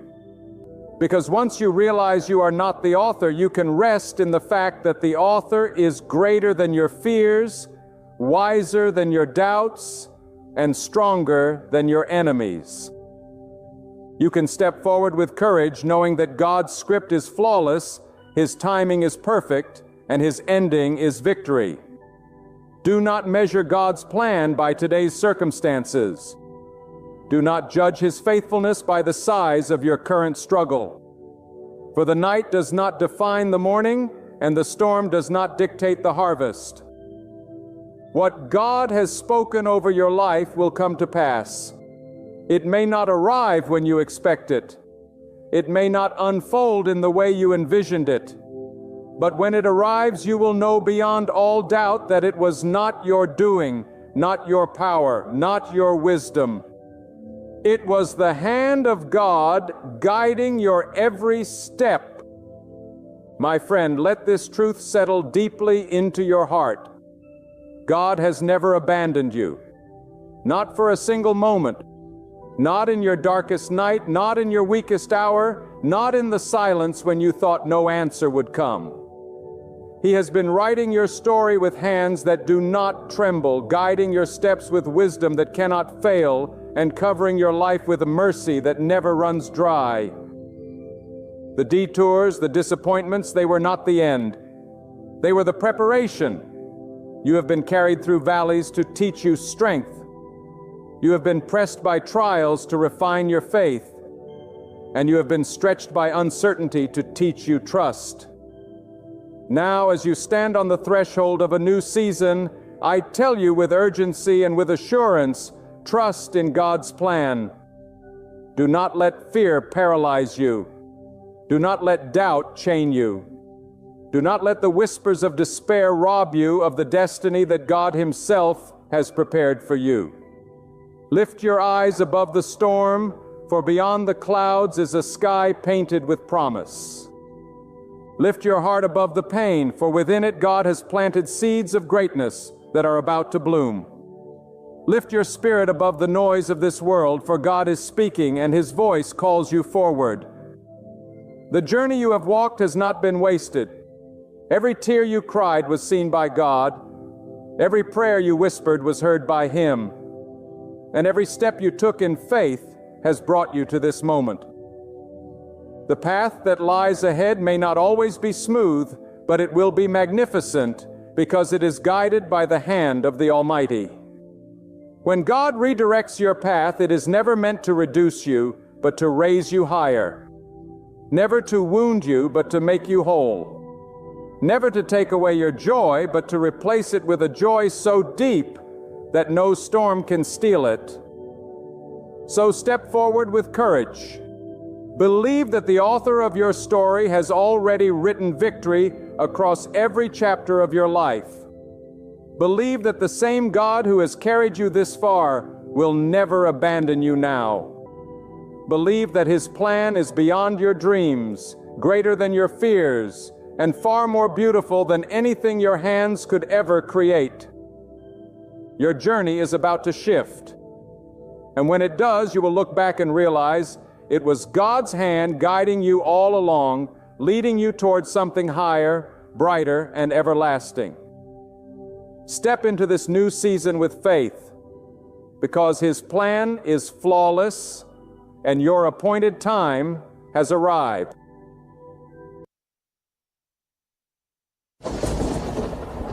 When you look at your life right now, maybe all you can feel is the silence of waiting pressing down on you like a weight too heavy to bear. You've hoped, you've believed, and yet nothing seems to change. The doors you knocked on stayed closed. The opportunities you thought were meant for you slipped right through your hands. And the people you trusted most turned away. You find yourself asking, God, have you forgotten me? But hear this truth with fire in your spirit. God has not forgotten you. He has not turned His face away from you. He has not abandoned you in the quiet shadows of delay. The waiting you're walking through is not wasted. It is the very soil where God is planting the seeds of your greatest victory. And when God shifts your waiting, it will not be a small change. It will not be a minor adjustment. It will be a sweeping, undeniable, unstoppable victory that only God Himself could orchestrate. The truth is, every person under the sound of my voice knows what it feels like to wait. We wait for doors to open. We wait for healing. We wait for breakthrough. We wait for answers that seem long overdue. But let me remind you, when God has you in a season of waiting, it is not because He is punishing you. It is because He is positioning you. The silence you feel right now is not God's absence. It is God's strategy. God allows waiting because He knows that the victory He is preparing requires foundations so strong, so unshakable, that when the breakthrough comes, Nothing and no one will be able to take it away from you. What looks like delay is actually divine design. You may feel like the waiting has drained you, like you've run out of strength to keep hoping. But that's when God does His best work. That's when God steps in and says, "Now I will show you that it was not your timing that mattered, but mine. Not your strength that carried you, but mine. Not your wisdom that sustained you, but mine." God will not allow the waiting to end in defeat. God will shift the waiting into a testimony that will not only bless your life, but will cause others to look at you and say, "Surely God was with them." For what is impossible for men is possible with God. And what is delayed in your sight is right on time in God's plan. Think about this. When you plant a seed in the ground, the soil covers it. The darkness surrounds it. And for a time there is no visible sign of growth. But beneath the surface, out of sight where no human eye can see, life is forming, roots are reaching down, and strength is being built. If you dug it up too soon, you would destroy what God was growing. But if you wait, the moment will come when the seed bursts forth through the soil. No longer hidden, no longer silent, but standing tall as evidence of what God was doing all along. That's what your waiting is like right now. It may feel buried. It may feel dark. It may feel silent. But God is forming something inside you and around you that cannot be stopped when the time of revealing comes. And when it does, it will not be a small sprout. It will be a mighty victory that shifts everything in your life. I want you to hear me tonight. God will never waste your pain. And God will never waste your tears. And God will never waste your waiting. Every sleepless night, every unanswered question, every delay that made you wonder if you were forgotten, it is all being woven into the victory God is preparing. The very thing you thought was holding you back will become the testimony that propels you forward. God is not just going to give you what you've been waiting for. God is going to exceed it. God does not just meet needs. He multiplies blessings. God does not just answer prayers. He fulfills them in ways beyond what you imagined. And the shift from waiting to victory will be so clear, so undeniable, that you will look back and say, "Now I see why I had to wait. Now I see why God held me back for a season. Now I see that if I had received it earlier, I would not have been ready. I would not have been prepared. I would not have been strong enough to hold it. But God, in His wisdom, timed it perfectly." I know some of you are weary in the waiting. You've carried the weight of unanswered prayers for years. You've watched others move ahead while you stayed behind. You've wondered if maybe God had overlooked you. But let me speak into your spirit with authority. God has not overlooked you. God has not passed you by. God has your name written in the palm of His hand. And God knows the exact moment when the shift will take place. It may not be today. It may not be tomorrow. But when it comes, it will come suddenly, swiftly, and powerfully. One day of God's favor can undo years of struggle. One shift from God can take you from waiting to winning, from pain to power, from loss to overflow. Do not despise the waiting, for the waiting is the womb of your victory. Look at your life right now. Maybe you've been waiting for healing in your body, waiting for a door to open in your career, waiting for restoration in your family, waiting for clarity in your purpose. Whatever it is, do not measure God's timing by your clock. Do not measure God's faithfulness by your feelings. For what you see is limited, but what God sees is eternal. What you feel is temporary, but what God is working is everlasting. The shift is coming, and when it comes, it will not only meet your need, it will magnify God's glory. Others will see it and they will know that it was not luck, it was not chance, it was not coincidence. It was God. And here's what you must understand. God does not shift the waiting into victory just for your sake. He does it so that others may see His power in your life. Your victory will become someone else's hope. Your testimony will become someone else's faith. The way God lifts you will inspire others to keep believing in their own waiting season. That is why the victory has to be undeniable. That is why it has to be major. Because God is not just blessing you, He is using you as a living sign of His power. Your life becomes the evidence that God still answers prayer, God still moves mountains, God still turns waiting into victory.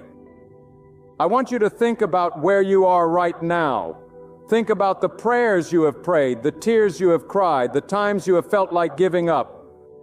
And then hear this truth. The waiting is not forever. God has already marked the day when the silence will break, when the answer will come, when the doors will swing wide open. It will not be delayed one day longer than necessary. God does not miss appointments. God does not show up late.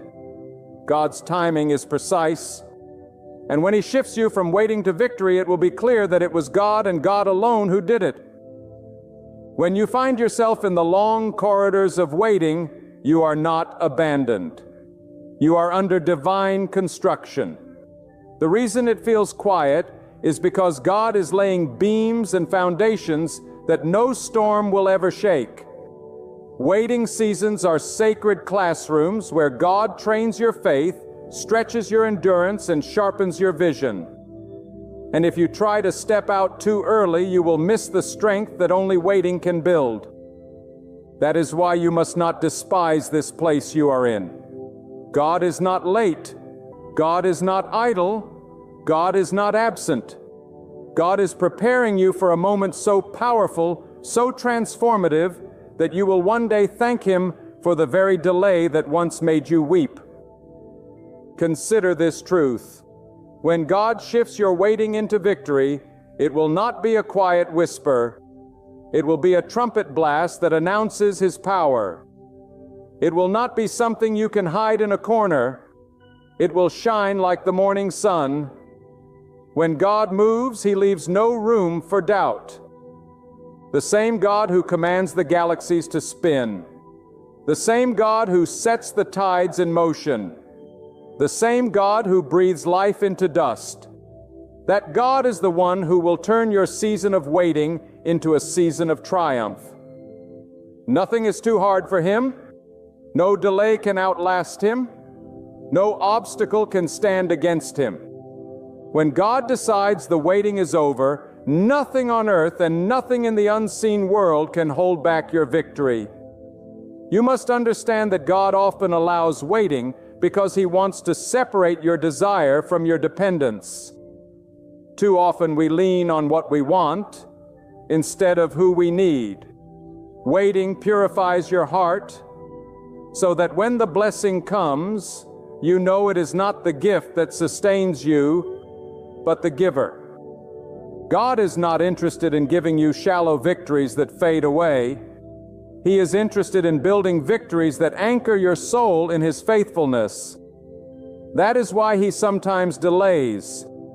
For He is not just shaping your circumstance, He is shaping your character. And when both are ready, the breakthrough will arrive. There is a dangerous lie that creeps into hearts during waiting, and it whispers, "Nothing is happening, you're stuck." But let me tell you the truth. Something is always happening when God is involved. The silence is not empty. The silence is full of divine activity. God is moving pieces you cannot see, arranging people you have not met, aligning opportunities you cannot imagine. You think nothing is happening because your eyes are limited, but God's hands are never still. He is not bound by what you see. He is working in the hidden places. And when the curtain lifts, you will see a masterpiece that could only have been woven by the hands of God. This is why patience is not weakness. Patience is power. Patience is faith stretched out, declaring, I trust God's timing more than I trust my own. Anyone can run after quick results, but it takes strength to stand in the waiting and believe that God's way is better. And when you hold that kind of faith, when you refuse to let despair poison your hope, when you cling to God's promises, even when nothing makes sense, that is when you are preparing yourself for a victory so mighty that it will silence every doubt that ever tormented your heart. God rewards those who endure, and the reward is never small. God's victories are always larger than the pain that preceded them. I want you to picture this. You are standing on the edge of a vast desert waiting for rain. Days pass, weeks stretch on, and the sky remains clear. People mock you, saying, "Where's the rain? You've been waiting too long." But then when you least expect it, the heavens break open. A flood of rain pours down, rivers swell, fields bloom, and what was barren bursts into life. That is what God's shift feels like. One moment it looks like nothing will change, and the next moment everything is transformed. And when it happens, those who doubted, those who mocked, those who turned away will stand in awe, because it will be undeniable that God Himself poured out the victory. But hear me, God's timing is not meant to frustrate you, it is meant to fortify you. If you could see the end from the beginning, you would not need faith. But God requires faith because faith connects you to His power. Waiting without faith is torment, but waiting with faith is preparation. Every day you wait, believing in God's promise, you are building a foundation that the coming victory will rest upon. Without faith, the victory would collapse. With faith, the victory will stand tall as a monument to God's power. Do not underestimate what your faith in the waiting is doing. It is moving mountains you cannot yet see. It is opening doors you do not yet know exist. It is calling forth blessings that will one day flood your life. And when the waiting ends, you will understand that it was never about delay. It was about alignment. God was aligning your life with His perfect plan. And when the alignment is complete, the blessing will not be partial. It will be complete. God does not shift you halfway. God shifts you fully. And when He does, the weight of waiting will be replaced with the joy of victory, and the sorrow of delay will be swallowed up by the laughter of fulfillment. Some of you listening right now are closer to your shift than you realize. You are one sunrise away, one conversation away, one divine moment away from seeing the waiting turn into victory. And that is why the struggle has been so intense. That is why the doubts have been so loud. Because the enemy always fights hardest when the breakthrough is near. Do not give in. Do not retreat. Stand firm, because the shift is coming. God's word over your life cannot return empty. His promise cannot be broken. His power cannot be stopped. When the appointed time comes, the waiting will shatter, and the victory will pour out. Waiting often feels like a wilderness, and it feels barren, lonely, and endless. You wake up each day and wonder if today will be the day God moves. And when the silence continues, your heart grows restless. But the wilderness is not a place of punishment. It is a place of preparation. The wilderness is where God strips away distractions, where God teaches you to hear His voice more clearly, where God turns your reliance away from people and places it firmly on Him alone. The wilderness is where you learn that bread cannot satisfy the hunger of your soul. Water cannot quench the thirst of your spirit. And applause from people cannot sustain you. Only God can. That is why some of the greatest victories are born out of wilderness seasons. Because when you have nothing and no one else to lean on, you discover that God is more than enough. God allows these wilderness waits because He knows that the moment of victory requires a heart that has been tested. Victory without testing can make you proud. Victory without waiting can make you careless. Victory without tears can make you forget the one who gave it. But when you have waited, when you have been broken, when you have felt the sting of silence, when you have wondered if you could endure another day, and then God shifts everything, you will never take His hand for granted again. You will never think it was your own power that brought the blessing. You will know it was God and God alone. That is the kind of victory God desires for you, one that humbles you and glorifies Him. Some of you have been asking God for a door to open, and it has remained shut. But hear me, God sometimes shuts doors not to punish you, but to protect you. If you had walked through that door too early, it might have destroyed you. If you had received that position before your character was ready, the pressure would have crushed you. If that relationship had come before your spirit was mature, it would have distracted you from your purpose. God knows what you cannot see. God knows what you are not ready for. God knows when the weight of blessing would break you rather than build you. And so He waits, and so He delays. But when the time is right, when you are strengthened, when your roots have gone deep, He will open the right door, and no man will be able to close it. That is the shift that transforms waiting into victory. Think of the power of God's timing. One day of His favor can overturn a lifetime of struggle. One word from His mouth can change the course of history.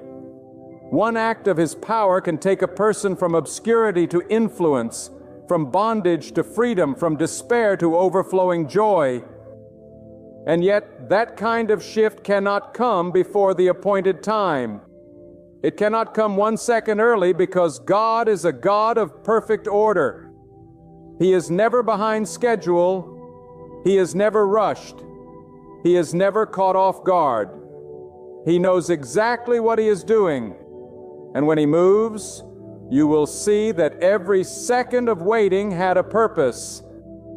Every delay had a reason. Every closed door was a shield. Every unanswered prayer was a setup for something better than you dreamed. Do not mistake God's silence for His absence. The silence is often where His greatest work is done. The silence is where your faith is purified. The silence is where you stop chasing quick fixes and start learning to rest in His promises. And when you can trust God in silence, you are ready to celebrate Him in victory. The silence is not the end of the story. It is the prelude to the chapter of triumph. Just as the darkest night comes before the sunrise, so the longest silence often comes before the loudest breakthrough. Hold on, because the sunrise is coming.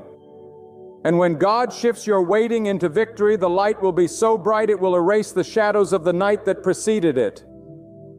What you must also understand is that God does not just shift circumstances. He shifts people. Sometimes the waiting feels long because God is changing you while He prepares the blessing. You ask for the blessing, but God wants to bless the person you are becoming, not the person you were.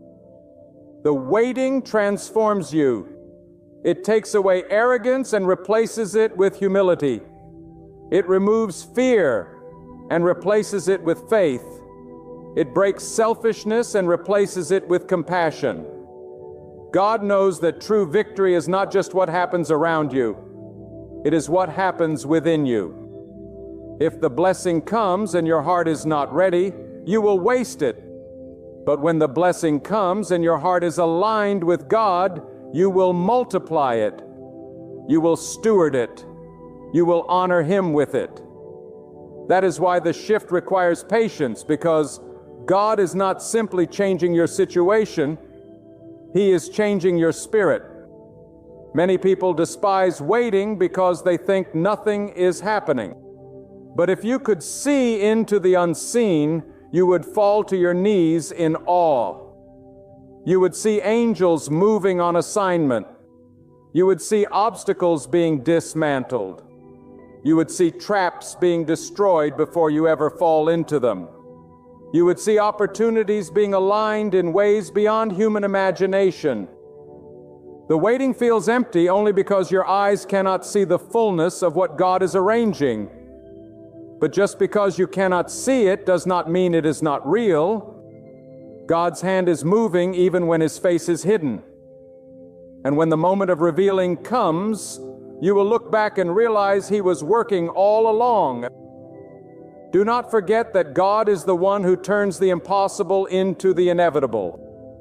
What men say cannot be done, God declares will be done. What circumstances insist will never change, God shifts in a moment. What looks like a permanent roadblock to you is nothing but a stepping stone in the hand of God.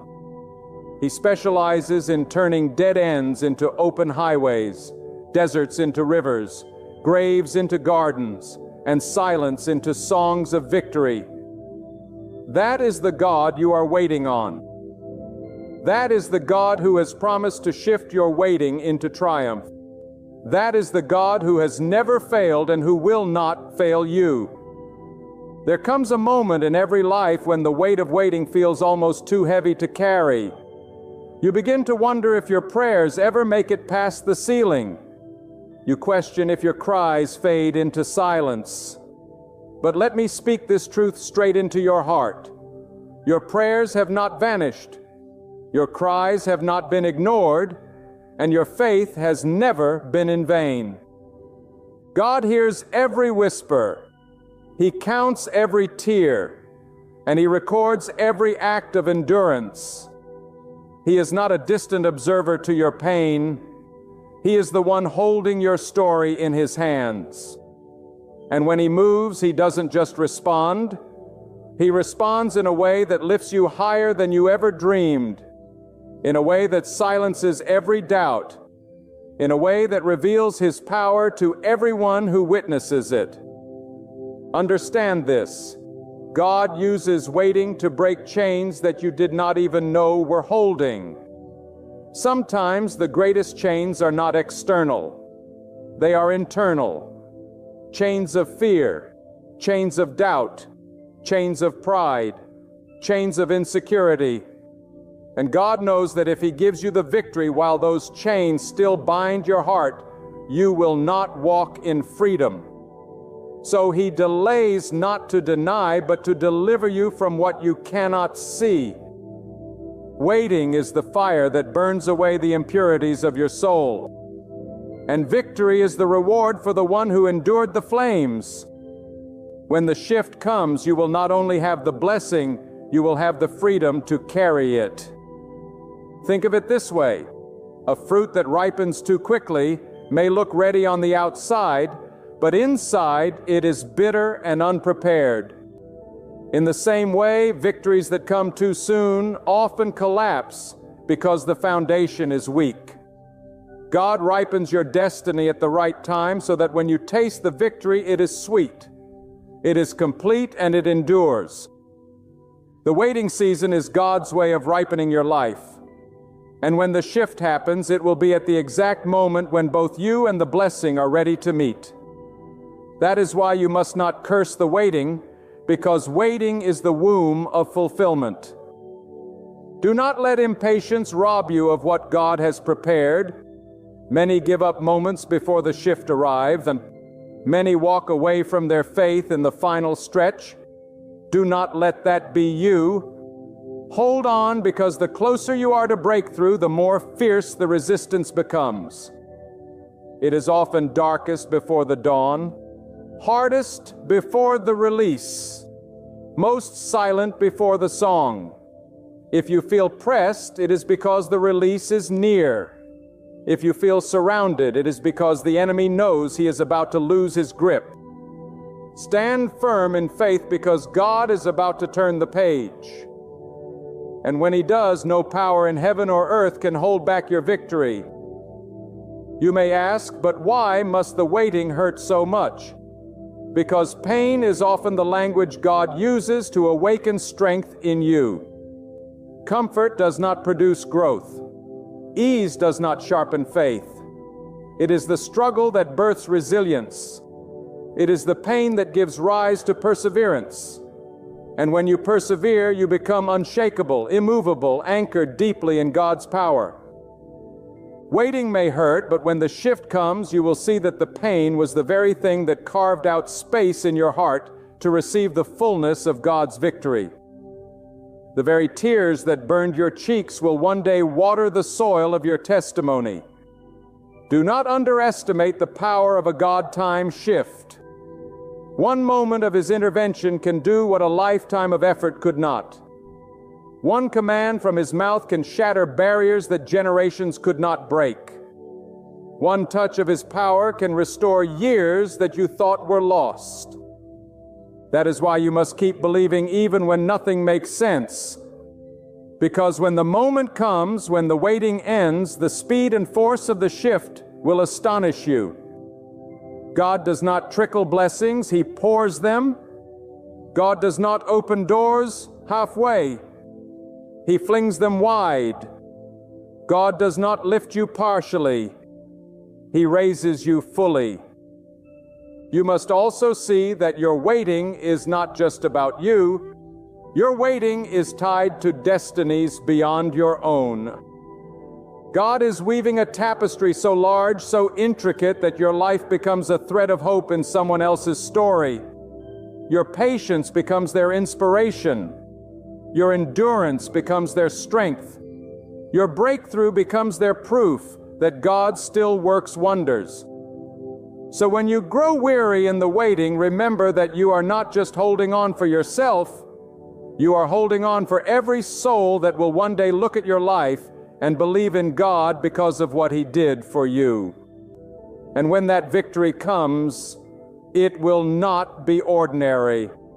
It will be undeniable. It will be so clear, so strong, so overwhelming that even those who doubt it will have no choice but to admit God's hand was upon you. That is the kind of shift God is preparing. Not a quiet change, not a hidden adjustment, but a major victory that testifies to His greatness. The waiting will end in such a way that you will say it was worth it all.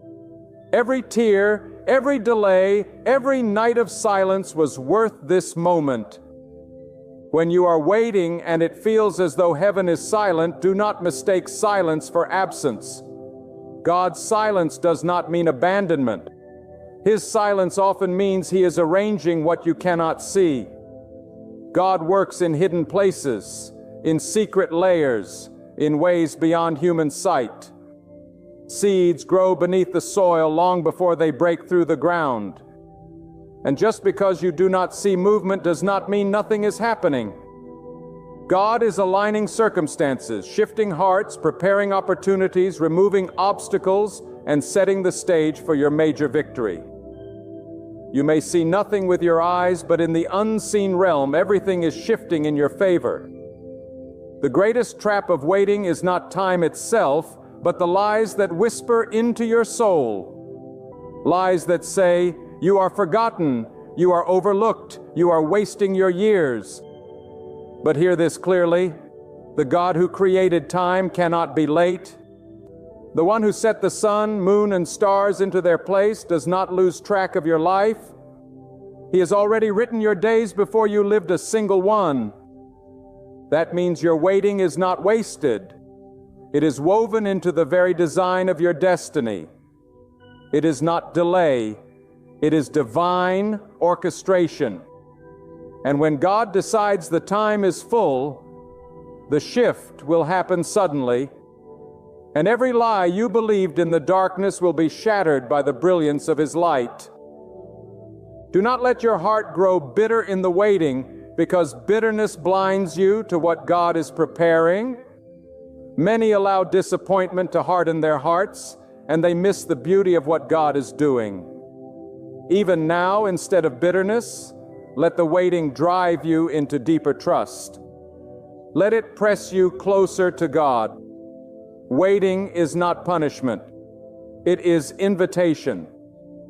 It is God calling you to know Him beyond the surface, to discover His strength when yours runs dry, to see His power when your own hands can do nothing.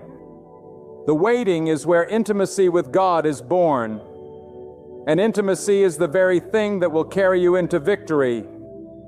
God is not just working on the outcome, He is working on you. He is shaping you into someone who can handle the weight of victory. Victories are not light. They carry responsibility. They draw attention. They test character. And God in His wisdom knows that without preparation, a blessing too soon can become a burden. So while you are waiting, He is strengthening your faith, sharpening your discernment, deepening your humility, enlarging your vision. He is building a foundation strong enough to sustain the blessing that is on the way. You are not just waiting for victory. You are becoming the kind of person who can walk in it without stumbling. There is power in knowing that God's timing is perfect. If you received what you asked for at the wrong time, it could destroy you. But when God gives it at the right time, it multiplies you. That is why you must trust not only what God gives, but also when He gives it. Timing is as much a part of the blessing as the blessing itself. And when His timing intersects with your faith, the result will be nothing less than a life-altering breakthrough.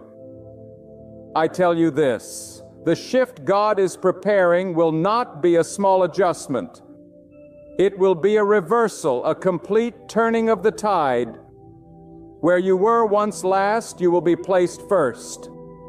Where you were overlooked, you will be chosen. Where you were mocked, you will be honored. Where you were burdened, you will be lifted. That is the kind of victory God specializes in. He takes the very places of your pain and transforms them into platforms for His glory. He takes the years of waiting and compresses them into a single moment of sudden triumph. But you must remain ready. A shift requires movement. God can open the door, but you must walk through it. God can release the blessing, but you must steward it. Waiting is not passive. It is preparation. Do not spend your waiting season in despair. Spend it sharpening your spirit, renewing your mind, strengthening your faith. Because when the victory comes, it will demand that you rise, that you act, that you step into a new level of responsibility and courage. Remember, God does not forget His promises. If He has spoken it into your heart, He will bring it to pass. Not a single word from His mouth falls to the ground empty. Heaven and earth may shake. Circumstances may shift. But the Word of God endures forever. That means if you are holding on to a promise in your waiting, you are not holding on to wishful thinking. You are holding on to certainty. What God has spoken, He will perform. And when that moment comes, you will look back at the waiting not with regret, but with gratitude, because you will see that it was in the waiting you discovered the strength of your faith, the depth of your trust, the reality of God's presence. You will see that without the waiting, you would not have been ready for the victory. And in that moment of triumph, you will declare with conviction, it was worth it. Every trial, every delay, every sleepless night, it was worth it because God has given me victory beyond what I imagined.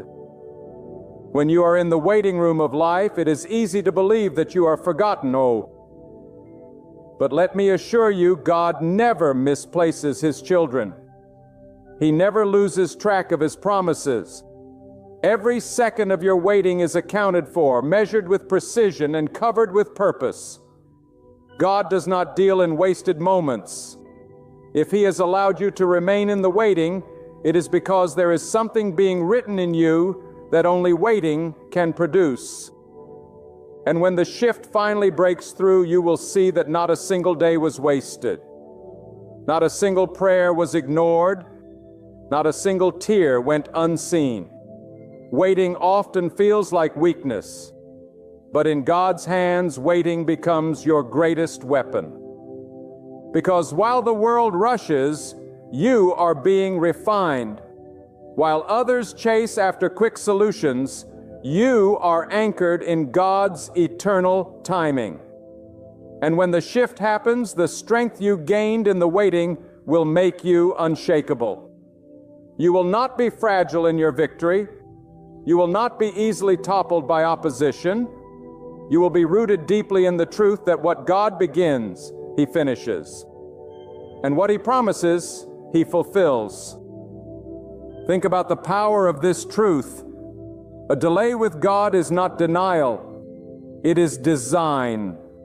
He delays not because He cannot act, but because He wants to act in such a way that His glory cannot be denied. If victory came too quickly, people might say it was luck, coincidence, or your own effort. But when victory comes after a long, silent waiting, there can be no doubt it was God. He alone will be magnified. That is why the waiting is often long, because God is removing every possibility that the credit could go elsewhere. When the shift happens, even your enemies will know that only God could have done this. Do not despise the stillness, because in stillness, God plants strength that busyness cannot give. In the quiet moments when it feels like nothing is moving, God is teaching you to rely on Him alone. When the noise fades and you have nothing left but faith, you discover that faith is enough. You discover that God is enough. And that revelation born in the waiting will become the bedrock of your victory. For when the shift comes, you will not only carry the blessing, you will carry the unshakable conviction that God is faithful. And that conviction will echo through your life louder than any victory itself. I must tell you this: the longer the waiting, the greater the glory of the victory. Do you think God would let you endure this season for something ordinary? No. If the wait is long, it is because the blessing is massive. If the silence feels heavy, it is because the answer will roar. If the night feels endless, it is because the dawn will blaze brighter than you ever imagined. Do not measure your future by the pain of your present. Measure it by the greatness of God. For He never allows suffering without purpose, and He never allows waiting without reward. When God shifts your waiting into victory, He will not just restore what you lost. He will multiply it. He will give beauty for ashes, strength for weakness, honor for shame. What felt like wasted years will suddenly become years of abundance. What looked like setbacks will be revealed as setups. The very things that seem to hold you back will be the very things God uses to propel you forward. And when you stand in that place of victory, you will not be able to contain the gratitude in your heart, because you will know that only God could take the waiting and turn it into something so glorious. You see, waiting trains your spirit to hear God's voice above every other voice. In the rush of life, it is easy to confuse the voices of fear, doubt, and pressure with truth. But in waiting, when everything else has been stripped away, you learn to recognize the still, steady whisper of God. And when you can hear Him clearly, you cannot be deceived. You cannot be shaken, and you cannot be led astray. Waiting sharpens your spiritual ears, and that clarity will guide you not just into victory, but through every challenge that comes after it. The truth is this: God does not prepare small victories for those who endure great trials. The size of your waiting is a clue to the size of your breakthrough. If you have been pressed hard, it is because you are about to be lifted high. If you have been overlooked long, it is because you are about to be honored greatly. If you have been tested deeply, it is because you are about to be trusted with much. Do not let the enemy convince you otherwise. He wants you to believe the waiting is proof that God has forgotten you. But in reality, the waiting is proof that God is preparing something extraordinary. So I say to you tonight, with all the fire that is within me, do not let your waiting break you. Let it build you. Do not let the silence weaken you. Let it strengthen you. Do not let the delay make you bitter. Let it make you bolder. Because God is not finished. He has not abandoned you, and He has not overlooked you. The very place where you thought the story ended will be the place where God writes His greatest chapter. The waiting you have endured is not a wasted season. It is a womb carrying the birth of your breakthrough. And when that divine moment arrives, when God speaks the word, when His mighty hand moves, no force in heaven, no power on earth, and not even the depths of darkness will be able to stand against it. The transformation will come swiftly. The triumph will be so clear that you'll look back and declare, it was God who carried me through. It was God who sustained me. It was God who turned my waiting into a glorious victory.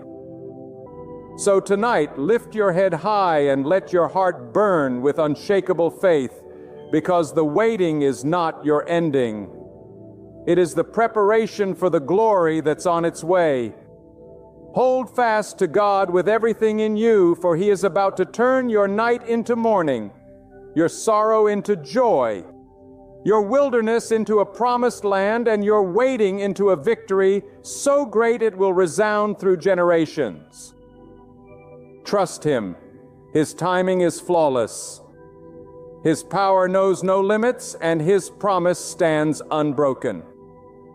God is about to turn your season of waiting into a defining victory. Believe it, expect it, and get ready to walk in it. Do you sense it? That hollow ache deep within, that quiet void that whispers of something lost, that silent desperation following you like a shadow? Have you been waiting for a breakthrough, praying for a sign, yearning for a season of fulfillment and abundance, yet watching each day slip by without change? Beloved, hear me. The God who stretched the heavens, who placed the stars in their courses and carved paths for every river, He has not forgotten you. The season you are walking through, this season of emptiness, of waiting, of longing, is about to shift. God is preparing to transform your emptiness into a season overflowing with blessings. He will take the very ground where despair once lived and fill it with joy, with hope, with divine purpose. Do not let your circumstances fool you. Do not look at your present struggle and believe it defines who you are. God does not define your life by the emptiness you see, the doors that have closed, or the prayers that seem unanswered. He measures your life by His promise, by His faithfulness, by His unfailing love that stretches beyond human understanding. Even when your pantry is empty, even when your heart feels hollow, even when your soul has been worn thin by disappointment, knows this God is at work. He is moving in ways you cannot yet see. He is crafting a tapestry of blessing from the threads of your trial. I want you to hear this. Emptiness is not the absence of God. Emptiness is the space where God prepares you for greatness. When your hands feel empty, it is not a sign that God has abandoned you. It is the sign that He is preparing your hands to receive what He has already ordained. When your heart feels hollow, it is not a void that God cannot fill. It is the chamber into which He will pour His limitless love, mercy, and provision. When your spirit feels weak, it is not a reflection of your failure. It is the canvas on which God will display His strength. Your emptiness is not your end. It is the starting point of a miracle. I know many of you have prayed prayers that seem to echo into the void. You have cried out for provision, for restoration, for direction, and yet the heavens have seemed silent. But God's silence is never absence. His quiet is never refusal. Sometimes the greatest blessings are birthed in the stillness of waiting. Sometimes the divine provision is not immediate because God is aligning every circumstance, orchestrating every detail, and preparing every person who will be part of your breakthrough. What you see as emptiness today is the preparation for a fullness you cannot yet imagine. Let me be clear, God is not bound by the limitations of human timing. He is not confined by the failures of your past or the setbacks of your present. The same God who parted oceans and commanded the mountains to move is the same God who is about to move in your life. He can take the barren fields of your past, the dry wells of your hopes, the shattered remnants of your dreams, and breathe life into them. He can take your tears and turn them into rivers of joy. He can take your suffering and turn it into a testimony of triumph. He can take your emptiness and fill it with abundance beyond your imagination. And here is the truth I want you to home onto. With every fiber of your being, God's provision is never random. God's timing is never mistaken. Every delay, every closed door, every unanswered prayer has been a part of His perfect plan to position you for something greater than you could have dreamed. He is not late. He is always right on time. He is not careless. Every step you have taken, every trial you have endured, has been meticulously placed by His hand to lead you into this moment of breakthrough. I hear so many people saying, "I am too far gone. I have missed my chance. I have nothing left to give." Let me speak directly to that soul who feels defeated. God does not see you as empty. God sees you as ready. God sees you as prepared. God sees your heart and He knows the treasures hidden there. Treasures that cannot be measured by wealth, cannot be counted by fame, cannot be diminished by failure. The very thing that you think disqualifies you, the very weakness you believe condemns you, is the very thing that God will use to glorify His name. Your emptiness is fertile soil for God's miracles. Now, do not mistake this message for idle encouragement. This is not a simple pat on the back or a gentle whisper to make you feel better. This is a declaration from the heart of heaven. God is about to act. God is moving. God is ready to reverse the seasons of your life. The winter of despair is ending. The drought of your soul is coming to a close. The famine of your spirit is about to be replaced with a feast of blessings. You must prepare yourself to receive it. You cannot expect a season of fullness while your heart remains locked in bitterness, while your mind dwells on disappointment, while your spirit clings to resentment. God does not pour His abundance into hearts weighed down by unforgiveness or minds clouded by doubt. You must open your hands. You must soften your heart. You must rise in faith and speak life into the emptiness around you. Declare that your current season does not define you. Declare that God's promises are greater than your pain. Declare that your faith will not be shaken. Even when the storms rage, even when the nights are long, even when hope seems distant, I urge you to consider the power of expectation. There is a spiritual law that governs the flow of God's blessings. Expectation aligned with obedience unlocks divine provision. When you expect God to act, when you position yourself to receive, when you walk in the path He has laid before you with humility and faith, you will see doors open that you never thought possible. The emptiness you have endured is not a punishment. It is a signal, a divine invitation to align your spirit with the power of heaven. Think about the seasons of nature. The winter is harsh and bitter, yet it prepares the soil for the bloom of spring. The desert is dry and unforgiving, yet beneath the sand, life is waiting to emerge.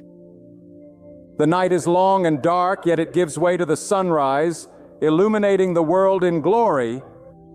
Your season of emptiness is no different. It is the preparation. It is the refining. It is the moment before God unleashes His goodness into your life. And when He does, oh, how magnificent it will be. The joy will be overwhelming. The relief will be profound. The blessing will be undeniable. Now I hear some of you thinking, but I have waited so long, I have prayed so much, I am weary, I am tired, I do not know if I can continue. Listen to me. Hear me with every ounce of your being. Your weariness is the very place where God's strength shines the brightest. When your flesh is weak, His Spirit is strong. When your heart trembles, His power is steadfast. When your hope falters, His promises remain unshakable. Do not despise the day of small beginnings. Do not underestimate the quiet moments of waiting. They are the crucible through which God prepares you for the fullness of His blessing. You may ask, how do I know this is true? How can I believe it when everything in my life says otherwise? Let me remind you of the eternal truth. God is not limited by circumstances. God is not constrained by time. God is not deterred by impossibility. He is the same yesterday, today, and forever. He who has done wonders in the past, He who has sustained the weary and lifted the broken, He who has multiplied the resources of the faithful, is the same God working in your life today. Your eyes may not see the fullness. Your hands may feel empty, but your faith can see what God is about to do. I want you to hear this clearly. God's timing is always perfect. There is not a moment too early. There is not a moment too late. Every season of waiting, every trial that feels endless, every tear you have shed in private has been counted, cataloged, and remembered by the God who never sleeps and never slumbers. He knows the exact moment when your cup will overflow, when your long nights of sorrow will transform into days of rejoicing, when the burdens that weigh upon your shoulders will be lifted. You may have wondered if God has forgotten you, but let me tell you, He has not. He is orchestrating a symphony of blessing that will eclipse everything you have ever imagined. Do not despise your emptiness. Do not curse the valley you are in. For it is in this place, in the silence, in the waiting, in the emptiness, that God is shaping your character, preparing your spirit, and cultivating the soil of your heart for the harvest that is coming. How often we try to rush God's timing. How often we try to manufacture blessings through human effort alone, forgetting that true abundance flows only when God's hand moves in our favor. Your task is not to create the blessing. Your task is to position yourself to receive it. Your task is to remain faithful, obedient, and expectant. Your task is to trust the one who holds all things in His hands. And hear me when I say this, the emptiness you feel is not weakness, it is preparation. God does not pour oil into cracked vessels unless He intends to fill them with something extraordinary.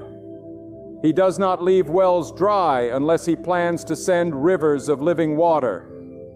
He does not allow seasons of famine unless He intends to bring feasts of abundance.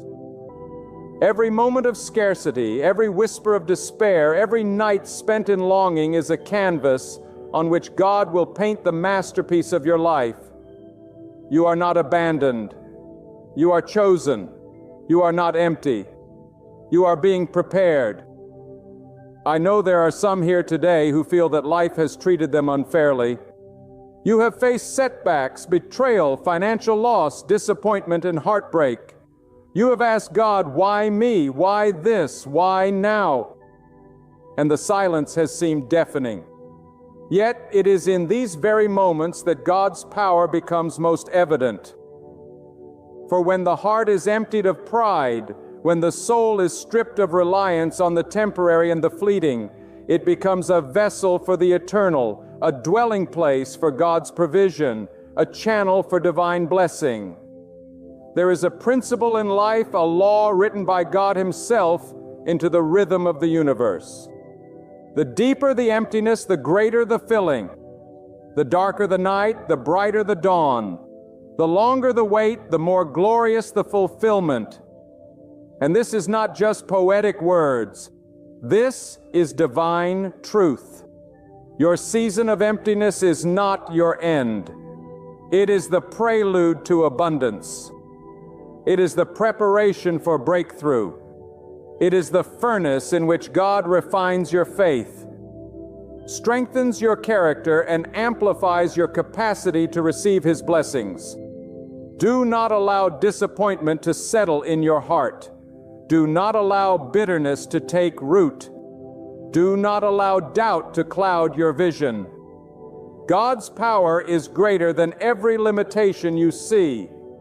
His wisdom surpasses every plan you have made. His timing exceeds every expectation.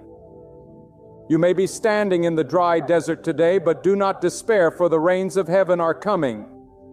You may be holding an empty bowl today, but do not grieve, for God is about to pour out abundance.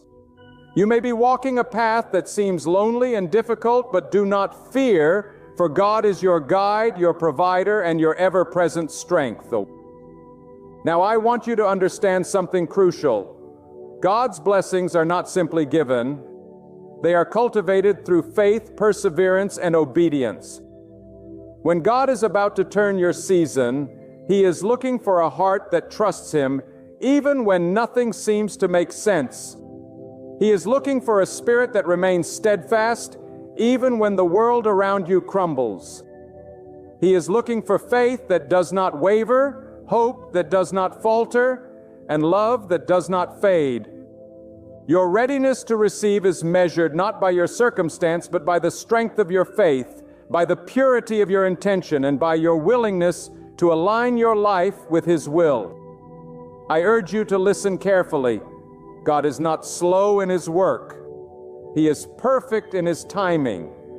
Do not be discouraged by what you do not see. Do not despair over what you do not yet possess.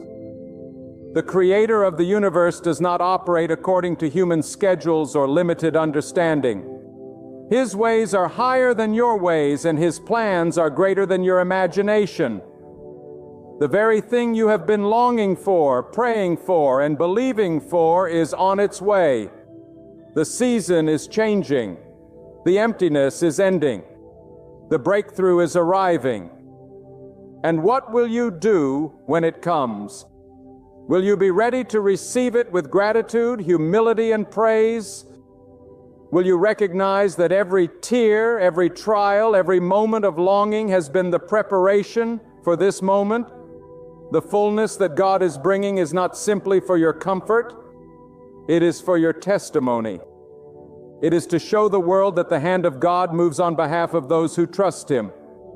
It is to glorify His name through your life, through your story, and through the transformation of your heart. Do not settle for less than what God intends for you. Do not allow the whispers of doubt or the shadows of fear to steal your destiny. God has a plan for you that is unique, divine, and powerful. He knows the exact measure of joy, prosperity, and fulfillment that your life can contain. He knows the moments that will define you, the victories that will inspire others, and the legacy that will echo beyond your lifetime. Your emptiness today is the soil in which this plan is taking root. Your patience today is the bridge to your abundance. Your faith today is the magnet that draws God's blessings into your life. I know there are those who say, "I have been patient, I have trusted, I have waited, and still nothing has come." But hear me with clarity. The blessings you seek are not denied to you. They are being prepared for you. God's delays are not denials. God's silences are not refusals. Every moment that seems void is a moment of divine preparation. Every setback is a setup for your blessing. Every closed door is a step toward the door God has already opened. You may not see it, you may not feel it, but it is happening. God is moving. God is arranging. God is ready to turn your emptiness into fullness, your lack into plenty, your mourning into dancing. Your faith must rise to meet this moment. Your expectation must be steadfast. Your spirit must be alert. For God's blessings do not enter a life that is complacent, indifferent, or doubting. They flow to hearts that are awake, eyes that are focused, and souls that are surrendered. You must prepare yourself not just to receive, but to recognize, to embrace, and to steward the abundance that is coming. This is the work of the faithful, to remain obedient in the waiting, to praise in the silence, and to trust when the evidence seems absent. Do not be afraid of the greatness that is coming.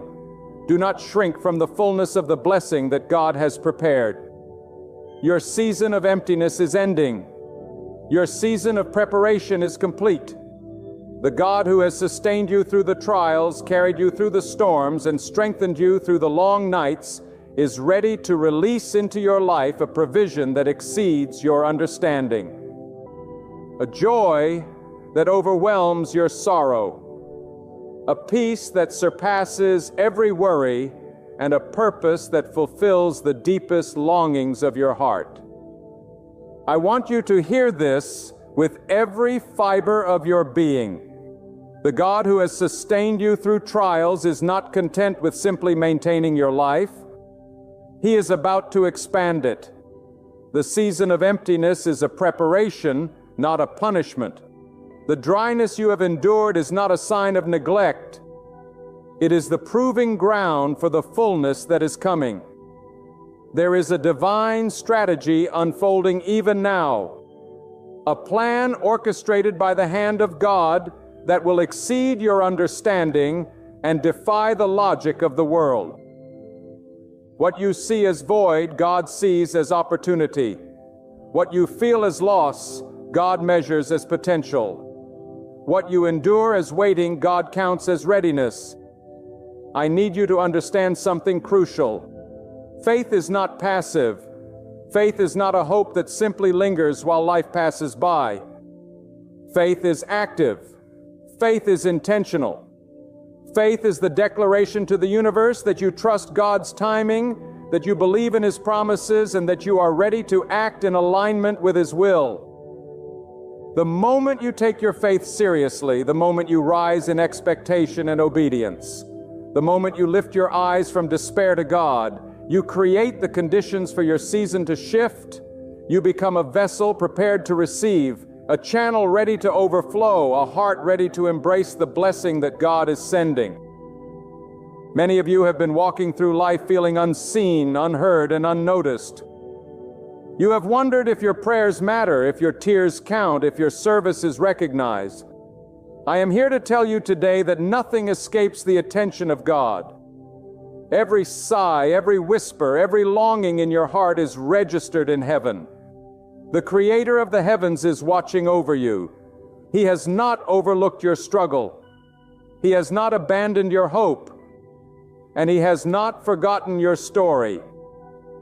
The season of emptiness is temporary, and the fullness that is coming is eternal in its impact. Let me speak directly to the heart of the weary. God's ways are not your ways, and His timing is not your timing. You may have expected relief to come yesterday, last month, or last year. But God's plan is perfect and His schedule is flawless. Sometimes the delay is designed not to punish but to prepare. Sometimes the waiting is meant to increase your capacity, refine your character, and deepen your understanding of His provision. The very emptiness you feel is equipping you to handle abundance with wisdom, to walk in blessings with humility, and to testify of God's greatness with conviction. I urge you to open your heart fully to this truth. The greatest harvest often comes after the longest winter. The most beautiful dawn follows the darkest night. The sweetest joy emerges from the deepest sorrow. When God is about to turn your season, He does not do it halfway. He does not give in part. He pours blessings in full measure, overflowing, abundant, and undeniable. Your eyes may not see it yet. Your hands may still feel empty, but your spirit must rise in anticipation. Expectation is the language of faith. And when you speak it boldly, you align yourself with the power of God. Now hear this, beloved. God will not pour His blessings into a heart divided, a mind filled with doubt, or a spirit walking in rebellion. True preparation begins with surrender. It calls for obedience. It demands a trust that goes beyond your understanding. If you desire to see your life shift from emptiness to overflow, you must give yourself completely. Let go of the fear that chains you. Release the bitterness that burdens you. Step forward with courage, faith, and unwavering devotion, trusting that the God who made the promise is faithful to fulfill it. I want you to grasp the greatness of what is on the horizon. A turnaround so absolute. A blessing so deep that even those who once doubted you will stand in awe. Those who once overlooked you, those who once dismissed your potential, will witness the unmistakable hand of God in your life. Your testimony will not be ordinary. It will be extraordinary. Your story will not be muted. It will resound. Your breakthrough will not merely satisfy. It will inspire. It will encourage, and it will illuminate the power of God for all to see. Do not allow impatience to steal your blessing. Do not let frustration blind you to the movements of God. Do not mistake the current emptiness for the end of your story. God's provision is coming, and it will be unmistakable. The very place where scarcity will be transformed into a place of abundance. The very hands that were empty will be filled with provision. The very heart that ached in longing will be saturated with joy. God is not only aware of your situation, He is orchestrating your breakthrough. I know there are some among you who have struggled with believing in the unseen, who have wrestled with doubt and uncertainty, who have wondered if God is truly working behind the scenes. Let me assure you, the God who is about to turn your season is not hindered by human disbelief. His power does not falter because of your doubt. His promise does not diminish because of your uncertainty. In fact, it is precisely because of your perseverance, because of your continued trust, because of your faithfulness in the empty season that God is now ready to act. Your endurance in the waiting room of life has prepared you for the fullness that is coming.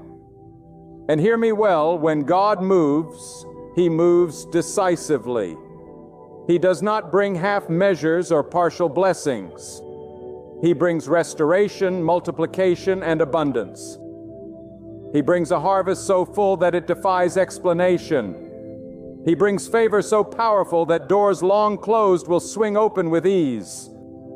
He brings provision so overflowing that scarcity will become a memory and longing will be replaced with rejoicing.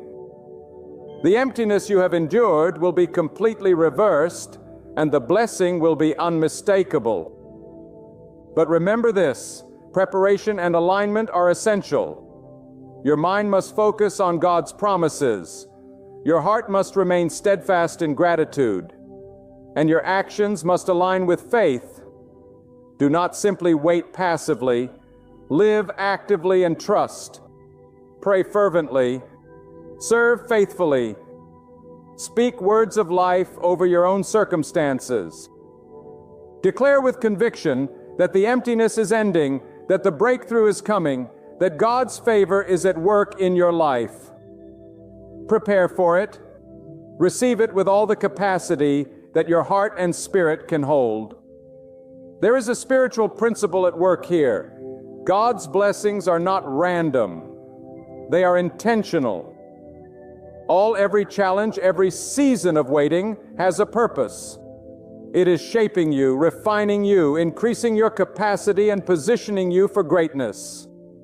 Your past failures, your lost opportunities, your unfulfilled dreams are not wasted.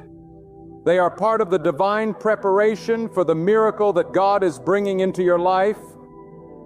The emptiness has a purpose.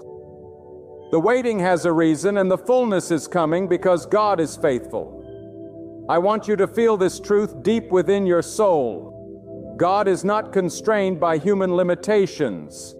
He is not slowed by the failures of yesterday, the mistakes of last year, or the emptiness of today.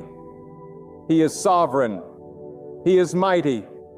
He is faithful. The very God who set the stars in the sky, who calls the oceans by name, who holds the winds and the rains in His hand, is the same God who is ready to move powerfully in your life. Your emptiness is not permanent. Your waiting is not meaningless. Your pain is not wasted. God is orchestrating a transformation so profound that it will leave you in awe of His majesty and goodness. Understand this. God's timing is perfect, but it requires your readiness. You cannot receive the fullness of His blessing while your heart clings to fear, while your mind dwells on doubt, or while your spirit clings to what is familiar but unfruitful. God is calling you to rise above your circumstances, to lift your gaze above the horizon of limitation, and to embrace the extraordinary plan He has prepared. The season of emptiness has done its work. It has tested your patience, strengthened your faith, and refined your character. Now it is time for the harvest, the moment when all that has been cultivated within you will bloom under the hand of God. I urge you to listen carefully. The God who is about to turn your season will do so in ways that surpass human understanding. He will bring clarity where there was confusion, provision where there was lack, hope where there was despair.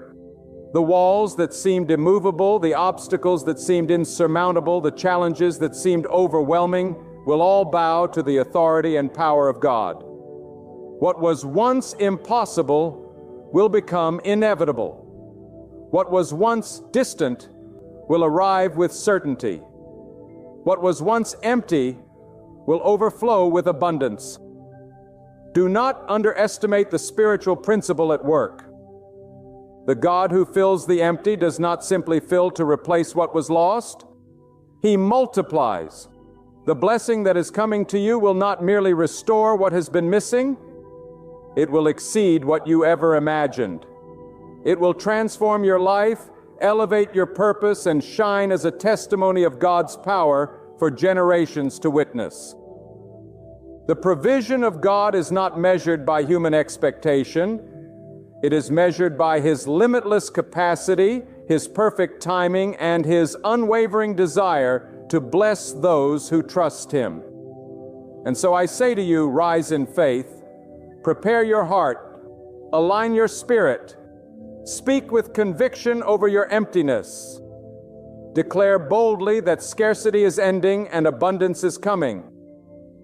Praise God in the silence, thank Him in the waiting, and trust Him in the unseen.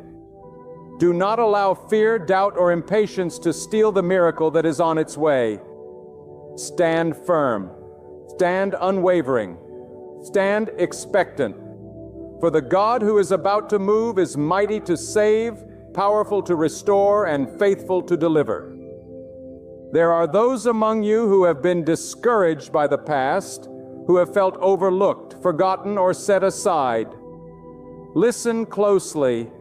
God has never overlooked you. He has never forgotten you. He has not abandoned your cause, and He is not silent to your prayers. The emptiness you have experienced is a necessary preparation, a divine calibration, and a sacred space where God has been working behind the scenes. Your breakthrough is coming, not because of what you have done, but because of who God is and because of His promise that He will never leave you nor forsake you. I need you to understand the magnitude of this truth. When God decides to turn a season, He does so completely. He does not bring partial blessing. He brings fullness. He does not offer temporary relief. He offers lasting transformation. He does not move quietly. He moves powerfully. He will restore what has been lost, increase what has been limited, and multiply what has been scarce.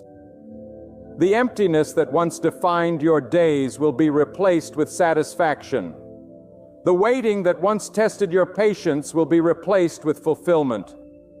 The despair that once clouded your nights will be replaced with overwhelming joy. And now hear me clearly. The miracle you are waiting for is already on its way. The hand of God is not idle. It is working, moving, and orchestrating circumstances in your favor.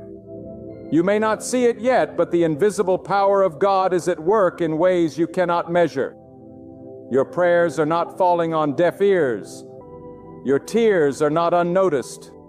Your endurance is not wasted.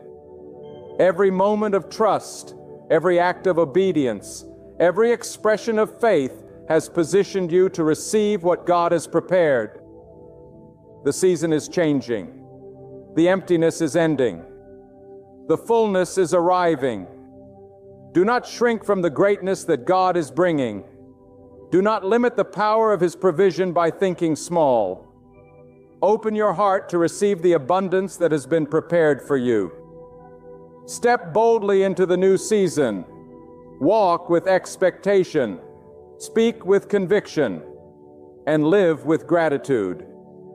The God who has held you through every trial, who has carried you through every storm, and who has strengthened you through every night of uncertainty, is now about to bless you in ways that will astonish you, inspire you, and bring glory to His name. I want you to understand this with clarity. God does not move in small increments. When He has decided to act, He moves decisively, powerfully, and fully. The emptiness that has defined your life for so long is not a permanent condition. It is a preparation for the fullness that is imminent. You have prayed, you have wept, you have hoped, and every tear, every prayer, every longing has been noted by the Almighty. He has measured the depth of your endurance, counted the persistence of your faith, and weighed the sincerity of your heart. And now, beloved, He is ready to act. He is ready to reverse the seasons of your life. He is ready to pour into your emptiness until it overflows. Do not be discouraged by what you have lost or by what you have yet to see. Do not allow your current circumstances to define your destiny. God is not limited by time, scarcity, or impossibility. The one who controls the wind, who commands the rain, who set the stars in their courses, is the same God who is about to breathe life into your season of emptiness. What you see as desolation, He sees as fertile ground. What you feel as barrenness, He sees as opportunity. What you call emptiness, He calls a place to pour out His infinite provision.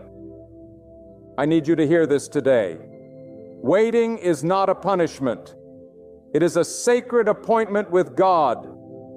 The period you have endured, the moments you have struggled, the nights you have spent longing for change are not wasted. They are the place where God has been shaping your character, increasing your capacity, and preparing your soul to receive the glory that is coming. You see, the fullness God gives is never just for today. It is for your life, for your testimony, for the generations that will witness His power through your story. Your emptiness has been a prelude, and your breakthrough is the symphony that is about to be played deep in your life. Do not fear the magnitude of the blessing that is coming. Do not underestimate God's generosity. The God who has created the heavens and the earth is not constrained by human expectations. He does not measure His provision by what you think is enough. He does not release His power in increments. He releases it in abundance, in ways that defy calculation, in ways that overwhelm the senses and magnify the glory of His name. The provision that is coming to you will not merely meet your needs, it will exceed them. It will transform your life, elevate your purpose, and draw countless others to witness the power of God at work. I know some of you have struggled with doubt. You have asked, God, is this really for me? Will this ever come?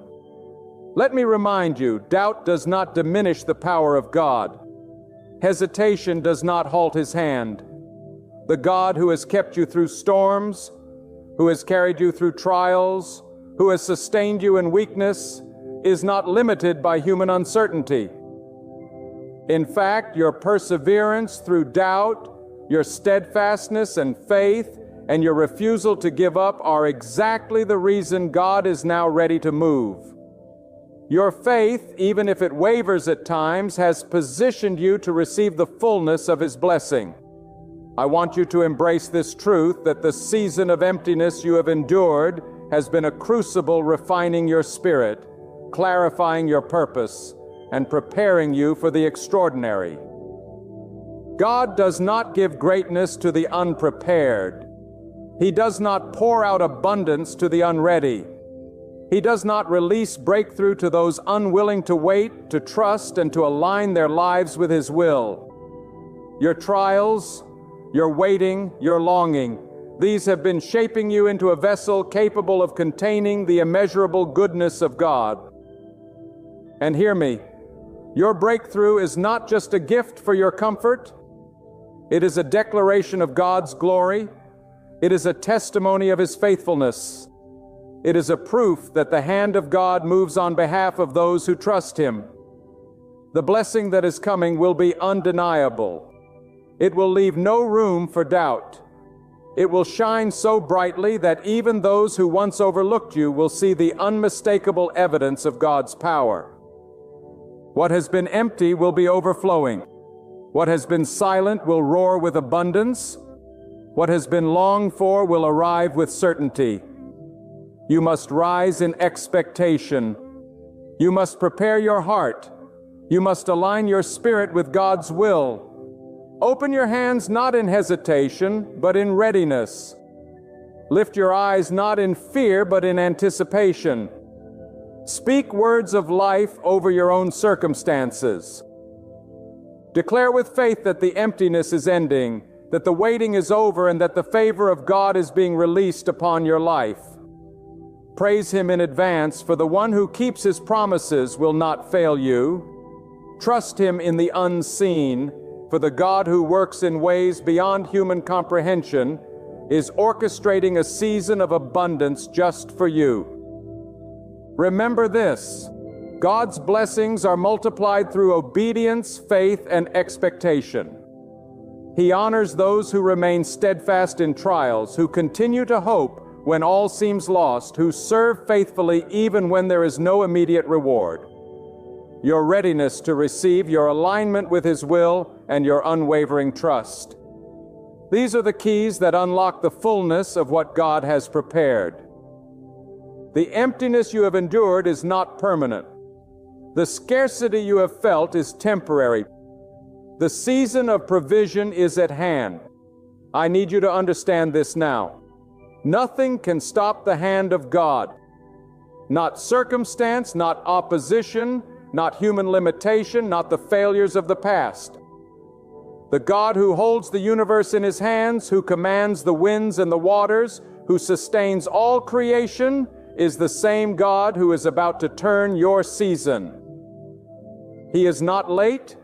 He is not indifferent. He is not powerless.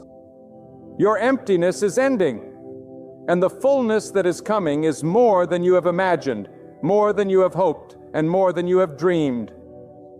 And now hear me clearly. The God who has held you through every trial, who has carried you through every storm, who has sustained you in every moment of emptiness, is ready to turn your season.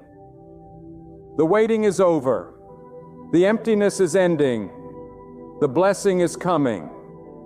The favor of God is about to be unleashed in your life in ways so abundant, so overwhelming, so unmistakably powerful that it will silence every doubt, erase every fear, and overwhelm every shadow of despair.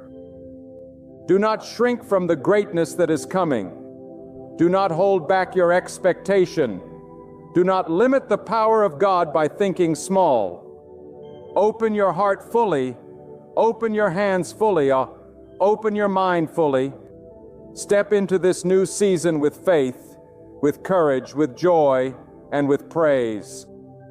For the God who has kept you faithful in the darkness, who has strengthened you in the trials, and who has prepared your heart in the silence, is now ready to pour out a blessing beyond measure, a provision beyond comprehension, and a joy beyond understanding. Beloved, rise and proclaim it with everything within you. My season is shifting. My emptiness is coming to an end. My God remains faithful. My breakthrough is on the horizon. The God of heaven is working on my behalf. The one who has never failed, who never grows weary, who never sleeps, is preparing to pour out His fullness upon my life. And when it arrives, it will be undeniable. It will be radiant. It will become a testimony that will echo into eternity. Your faith has carried you through. Your endurance has upheld you. Your trust has aligned you. And now in this divine moment, lift your gaze, lift your heart, lift your voice, and embrace the promise of God. For the season of emptiness has ended. The season of overflow has begun. The Almighty, the powerful, the faithful One is about to shift your season, and nothing can stand in His way. The chains of the past can weigh heavier than any prison built by human hands. There are people who walk through life appearing free, smiling in public, working, living, moving about. Yet deep inside, they are not free at all. They are bound by what they once did, haunted by mistakes that echo in their minds, chased by voices that remind them of failure, and tied to memories that refuse to fade. Their past has become their prison, their shame, the bars, their regret, the lock. And though the world cannot see it, within them lies captivity. But hear me with all the conviction of my heart. God did not design you to live confined by your past. God wants you free. God wants you whole. God wants you unchained, standing tall and walking forward into the future He has already prepared for you. The chains of the past can weigh heavier than any prison built by human hands. There are people who walk through life appearing free, smiling in public, working, living, moving about, yet deep inside, they are not free at all. They are bound by what they once did, haunted by mistakes that echo in their minds, chased by voices that remind them of failure, and tied to memories that refuse to fade. Their past has become their prison, their shame the bars, their regret the lock. And though the world cannot see it, within them lies captivity. But hear me with all the conviction of my heart. God did not design you to live confined by your past. God wants you free. God wants you whole. God wants you unchained, standing tall and walking forward into the future He has already prepared for you. The greatest lie the enemy whispers into the heart is that the past defines who you are. that what you once did has sentenced you to live a life of defeat, that your failures are your name, that your brokenness is your destiny. But hear me clearly tonight. The enemy is a liar, and the prison he has tried to keep you in is not eternal. God holds the key. God has already declared that you are more than your mistakes. You are more than your regrets. You are more than your yesterday. The only thing holding you in that prison is whether you believe the lie or embrace the truth. Think for a moment about how many years people waste staring back at what they cannot change.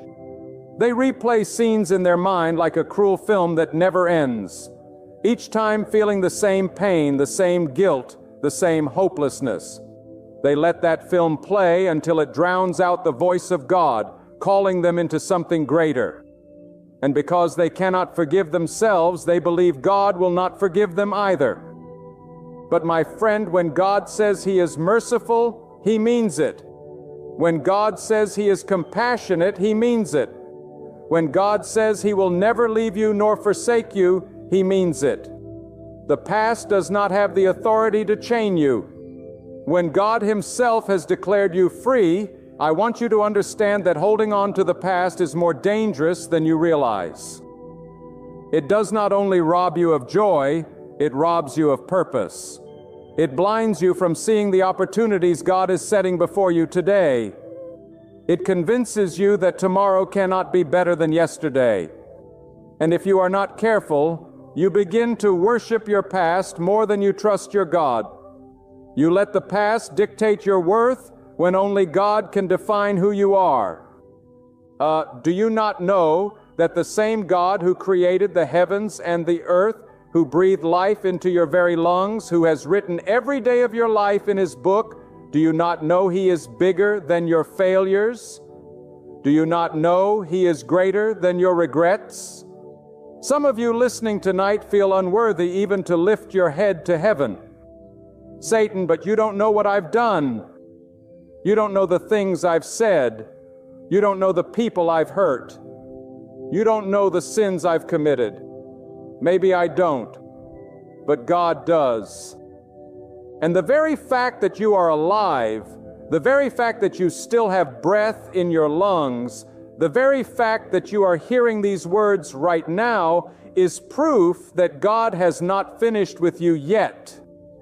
If He wanted to leave you condemned, He would not still be calling your heart toward Him. If He wanted to abandon you, He would not still surround you with opportunities to turn to Him.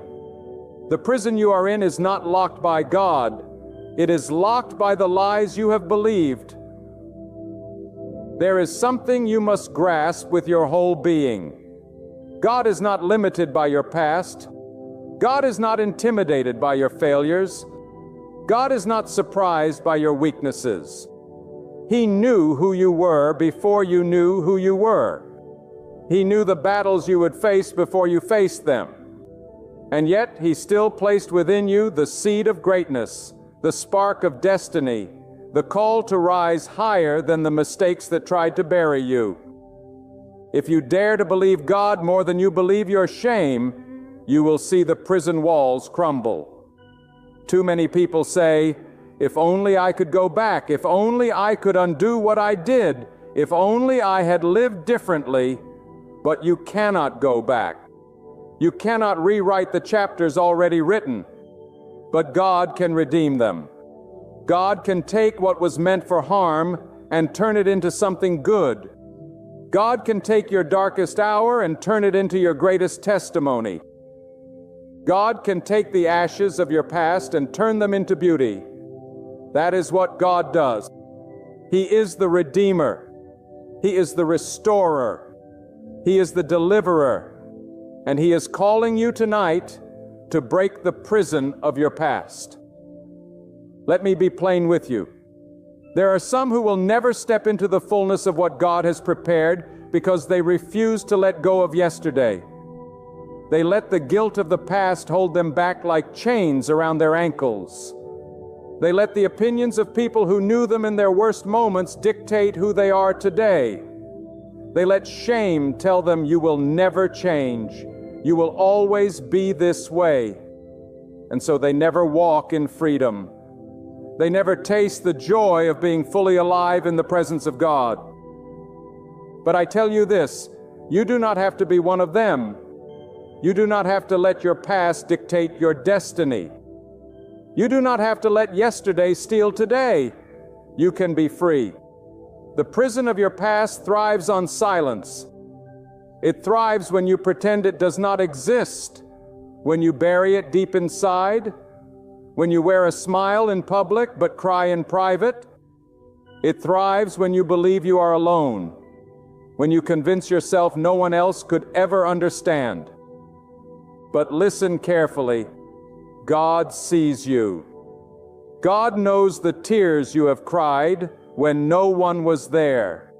God knows the nights you could not sleep because your mind would not stop reminding you of what you did. God knows the heaviness that sits on your chest every morning when you wake up, and God is not standing above you with condemnation. He is reaching toward you with deliverance. He is saying, "Come out of that prison. I have something greater for you." You may say, "But my reputation is ruined." Let me remind you, God can rebuild what man has torn down. You may say, "But I hurt people." God can restore what was broken. You may say, "But I wasted years." God can redeem the years the enemy has stolen. You may say, "But I am weak." God's strength is made perfect in weakness. Do not insult the greatness of God by believing your mistakes are stronger than His mercy. Do not reduce the power of God by believing your past has more authority than His promises. Your past is a place of reference, not a place of residence. You are not meant to live there. You are not meant to set up camp in your regret. You are not meant to walk in circles around the same shame year after year. God is calling you forward. God is calling you higher. God is calling you to rise up out of that pit and walk into the light of His presence. But you must choose. You must decide that enough is enough, that the prison will not hold you any longer, that the lies will not bind you any longer. You must choose to believe God over your guilt, God over your shame, God over your regret. I tell you this with love, but also with urgency. If you do not break the prison of your past, it will break you. It will eat away at your soul. It will destroy your peace. It will steal your purpose. The enemy does not care how successful you appear on the outside if he can keep you chained on the inside. But God cares. God wants the chains broken. God wants the doors open. God wants you to walk free. Not halfway free, not occasionally free, but fully free. There comes a moment in every life when you must decide whether you will remain chained to what was or rise to what can be. And that moment is not tomorrow. That moment is not in some distant future when everything feels perfect. That moment is now. Right now, God is speaking to hearts, stirring souls, breaking chains that have long been clamped in place. The prison of your past is trembling at the sound of God's voice. The walls you thought were unbreakable are cracking, but you must believe. You must take the step of faith out of the prison door. God has already unlocked it, but He will not drag you out. You must walk out. The danger of the past is that it disguises itself as identity. People say, "This is just who I am. I am the one who failed. I am the one who betrayed. I am the one who lost everything. I am the one who wasted my youth. I am the one who carries shame." They let their past become their name, but that is not what God calls you. God does not call you failure. God does not call you broken. God does not call you shame. God calls you chosen. God calls you beloved. God calls you capable of more than you have ever imagined. And until you accept God's name for you, you will always bow to the name of your past. When you allow your past to define you, you build a prison inside your own soul. And that prison has no visible bars, no steel doors, no guards, and yet it is more powerful than any earthly cell. You can be wealthy and still be imprisoned by regret. You can be admired and still be chained by guilt. You can be successful in the eyes of others and still be broken inside because you have not let God take the weight of yesterday off your shoulders. Let me say it plainly. Until you surrender the past to God, the past will hold you captive. Some of you are not only bound by your own mistakes, you are bound by what others did to you. You carry scars from betrayals, wounds from people who spoke against you, pain from family who rejected you, trauma from situations you never asked for. And you say, "How can I ever move on when they hurt me so deeply? How can I forget what they did?" Hear this. God never asks you to pretend it did not happen. God does not ask you to erase your memory, but God does call you to rise above it, to release the grip of bitterness, to refuse to let someone else's sin imprison your future. If you do not release them, you chain yourself. And if you chain yourself, you cannot walk freely in the purpose God has laid before you. The prison of the past is cruel because it always whispers, "This is the end." But God's voice declares, "This is the beginning." What feels like the closing of your story is often just the opening of a new chapter God is writing. Think about it. If the creator of the universe is the author of your life, then how dare you believe the pen has run dry? How dare you believe he cannot write beauty after ashes, victory after failure, joy after sorrow? Do not let the ink of regret blot out the script of destiny that God Himself has written for you. But let us go deeper. Why is it so hard to let go of the past? Why do so many people cling to chains they say they hate? It is because the past is familiar. Even pain can feel safer than freedom if you have lived with it long enough. People say, "I want to be free," but they are afraid of the unknown. They have lived so long identifying themselves by failure that they fear who they might be without it. And so they stay in the prison, not because the door is locked, but because they are too afraid to step into the light. My friend, fear is a liar. Freedom may feel unfamiliar, but it is worth it. God is waiting on the other side of that fear with a life you cannot even imagine. Listen carefully. God is not interested in polishing your crystal. He does not want to make your chains more comfortable. He does not want to decorate your cell so you can tolerate it better. No, God wants you out. He wants you free. He wants you walking in the fullness of His promise, not surviving inside the misery of regret. Too many have prayed, "God, make my prison easier," when they should be praying, "God, lead me out of it." Stop asking God to bless your chains when He is calling you to break them.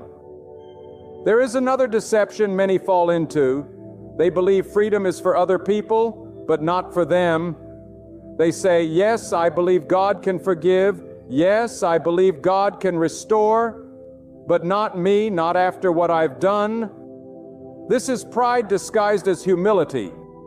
Do you not understand that by saying your sin is greater than God's mercy, you insult the power of the Almighty? Do you not realize that when you claim your past is too heavy for God to lift, you put your shame above His strength? Let me tell you, there is no pit too deep that God's arm cannot reach.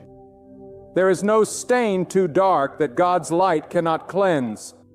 There is no chain so thick that God's power cannot shatter it. The prison only remains because you have not yet believed that God is stronger than your yesterday, And here is something I want you to write upon the tablets of your heart. You are not what happened to you. You are not what you did. You are not what others said. You are what God declares you to be. And until you embrace this truth, the prison will always whisper its lies. The enemy wants to keep you so focused on the past that you miss the present voice of God calling you. But you must lift your head, you must open your ears, and you must choose to walk toward God's voice, not backward into your shame. Freedom begins the moment you decide to stop rehearsing the past and start declaring the promises of God. Freedom begins when you refuse to let regret speak louder than hope. Freedom begins when you let God's word about you outweigh the memories that accuse you. And when you take that step, you will find the ground beneath your feet is stronger than you imagine because it is God who holds you. Let me speak directly to your heart.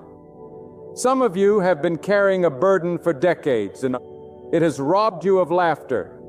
It has stolen your peace. It has kept you from truly loving others because deep down you do not even love yourself. You cover it with busyness. You drown it with distractions.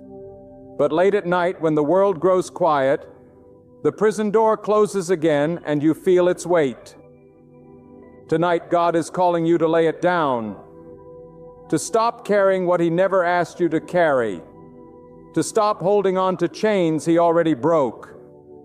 God is saying enough. You are free. Walk out of that prison and never return. And when you walk out, do not look back. Do not pick up the chains again. Do not revisit the cell as though it were your home. Do not keep rehearsing the pain as though it were your identity. The prison is no longer yours. Your home is in God's presence. Your future is in God's plan. Your name is written in God's book. You belong to Him, not to your past. But I must warn you, the prison will call your name again. The enemy will try to remind you of what you once were. Old friends may try to drag you back into the same shame. Old habits may tempt you to believe nothing has changed. When that happens, stand firm and declare, God has set me free and I will not go back. Refuse to return to the cell when the door to freedom is wide open. Refuse to rehearse yesterday when God is writing tomorrow.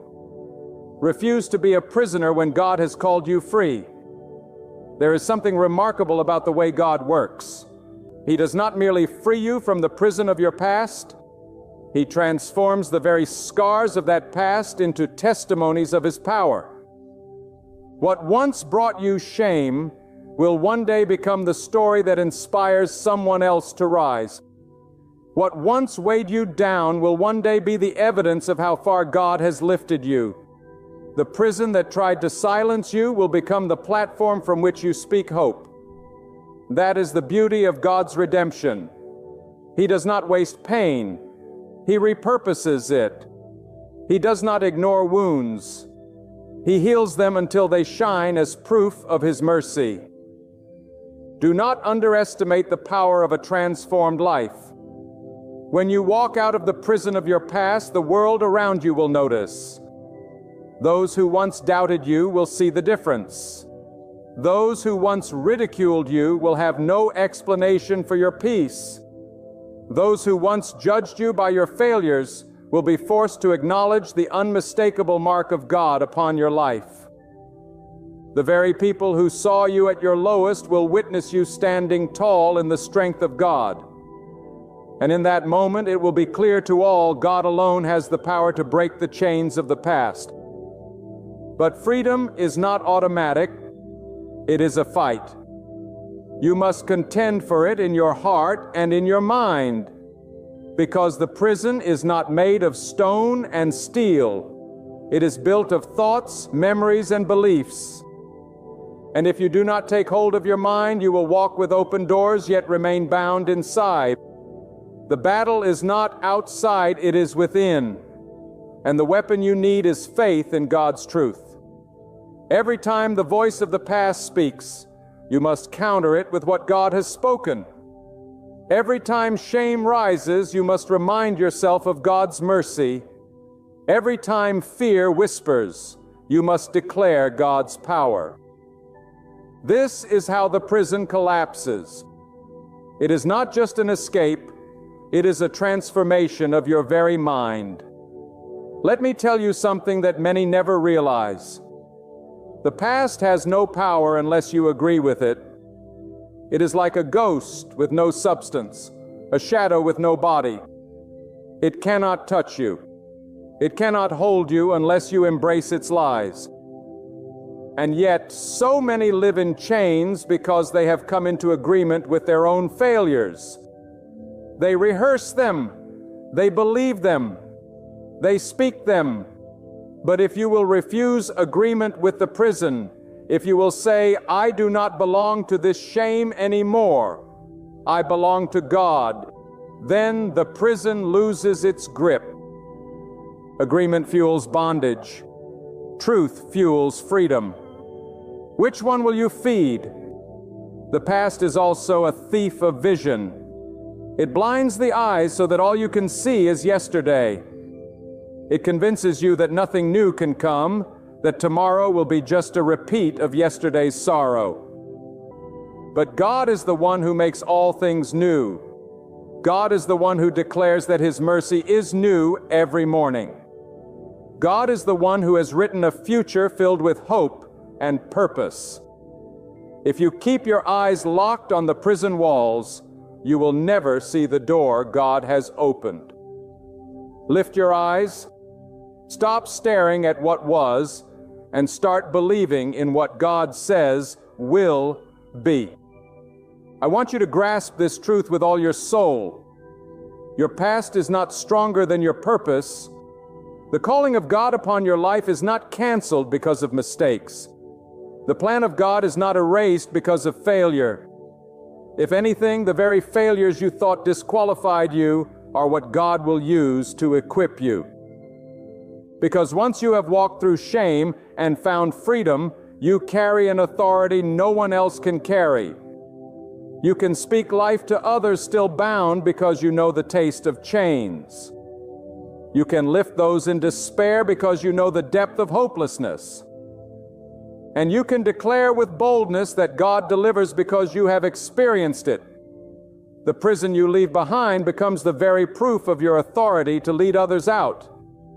But make no mistake, if you keep holding on to the past, you not only rob yourself, you rob the people God has called you to impact. Somewhere someone is waiting for your testimony. Somewhere someone is crying out for hope, and your story is the key that could unlock their prison. But if you stay chained, if you keep silent, if you let shame gag your voice, then they may never hear the truth that God set you free. Do you see how serious this is? Your freedom is not just about you. It is about the generations that will follow, the people you will inspire, the lives you will touch. God is not freeing you for yourself alone. He is freeing you so you can become a witness of His greatness to others. Let me ask you a hard question. How long will you allow your past to rule you? How many more years will you waste circling the same memories? How much more of your future will you sacrifice on the altar of regret? Every day you choose to stay in the prison, you give away the gift of time that God has entrusted to you. And time is precious. It never returns once it's gone. You can't afford to waste it fighting chains that God has already broken. And remember this truth. The prison of the past is not just personal, it's generational. Some of you are still bound by patterns inherited from your parents, your families, generations before you, cycles of defeat, pain, and brokenness that have echoed through time. The enemy whispers that this is simply who your family is, that you will never be free. But listen, God is the one who breaks every cycle. He is the one who declares, "It ends with you." You may have been born into chains, but you were never meant to die in them. You may have inherited pain, but you can pass down freedom. You may have walked the same road of failure, but you can blaze a new trail for those who follow. God is not only delivering you, He is delivering your bloodline through you, but you must rise. You must refuse to bow to the identity of the past. You must declare, "I will not be the prisoner anymore. I will not live chained to what was. I will be the one who walks free. I will be the one who sets the example. I will be the one who breaks the cycle." And when you do, watch how God multiplies your obedience into blessings that outlive you. Now let me speak about another prison, the prison of shame for things you did not control. Some of you carry guilt for things that were never your fault. You have taken ownership of pain inflicted upon you by others. You believe the lies that you deserved what happened, and you live chained to memories that accuse you of something that was never yours to bear. Hear this with all your heart. God never meant for you to live in that bondage. You are not guilty for the wounds inflicted on you. You are not defined by what others did. You are defined by what God says about you. And God says you are worthy. You are precious. You are chosen. Release the shame that was never yours to carry. Refuse to let someone else's sin imprison your destiny. There is freedom in surrender. There is power in letting go. When you finally stop clutching the chains, God can place in your hands the blessings He has been holding all along. But as long as your hands cling to regret, they cannot receive what is new. As long as your heart clings to shame, it cannot embrace joy. As long as your mind clings to failure, it cannot see victory. Let go. Release it. Say to God, "Take this burden, I do not want it anymore. Take this shame, I will not carry it another day. Take this regret, I lay it at your feet." And when you do, you will feel the weight lift. You will feel the chains break. And you will know with certainty that the prison no longer holds you. But remember, freedom is a daily choice. Every morning you will have the opportunity to put the chains back on or to walk free. Every day you will hear the echo of yesterday calling, "Come back." And every day you must answer with conviction, "I will not return, for God has made me free." Do not think freedom is a one-time event. It is a lifestyle. It is a commitment. It is a constant choice to believe God's truth over the lies of the past. And once you taste this freedom, you will never want to go back. The joy of walking with a heart unburdened. The peace of knowing you are no longer bound. The strength of standing in the light of God's presence. It is worth every battle. It is worth every decision. It is worth the struggle. And God will walk with you every step of the way. There is a truth you must never forget.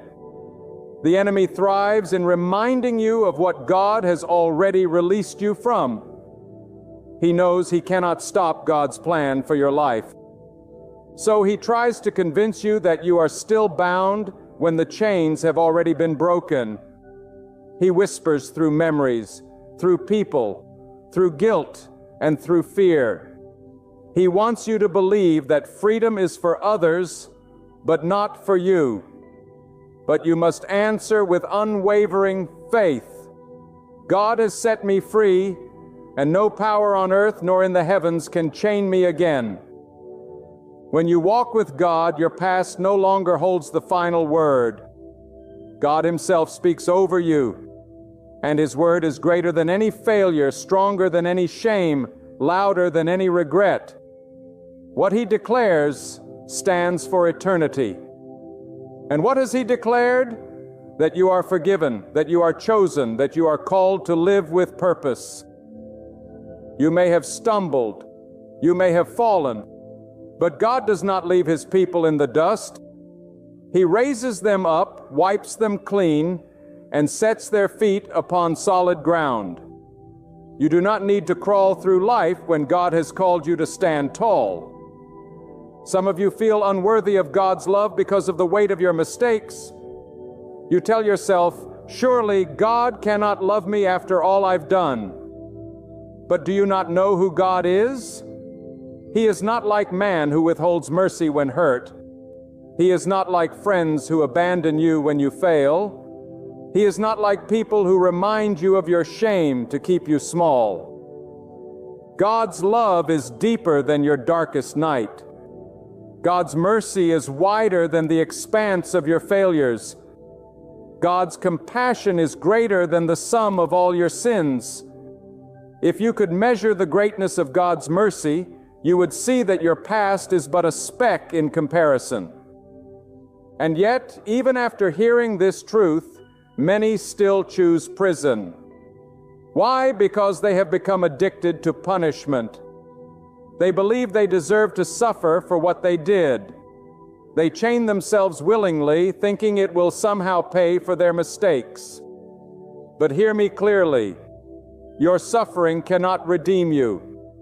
Only God can. Your pain does not erase your past. Only God's mercy does. Do not mistake self-punishment for righteousness. God is not honored when you remain bound. He is honored when you rise in freedom and live out the destiny He has written for you. Let me remind you that the prison of the past is not simply a weight, it is a thief. It steals not only your joy, but also your vision, your relationships, and your future. It robs you of seeing yourself the way God sees you. It poisons the way you treat others because you filter love through the lens of guilt. It sabotages the future because you sabotage yourself before you even try. Do not let the thief of your past rob you any longer. Guard your heart with the truth of God's word and shut the door on the lies of shame. Now let me take you even deeper. Sometimes the prison of the past disguises itself as wisdom. You say, I've been hurt before, so I'll never trust again. You say, I failed once, so I'll never try again. You call it wisdom, but it is actually fear in disguise.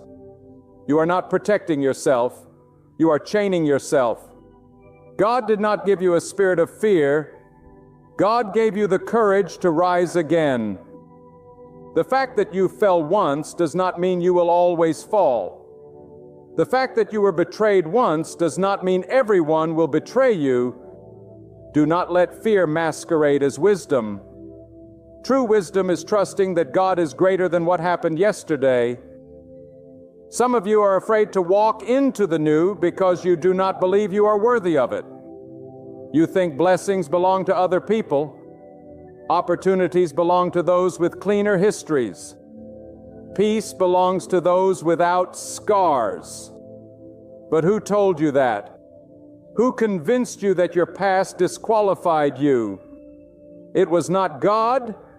God is the one who delights in lifting the broken and making them whole. God is the one who takes the least likely and uses them mightily.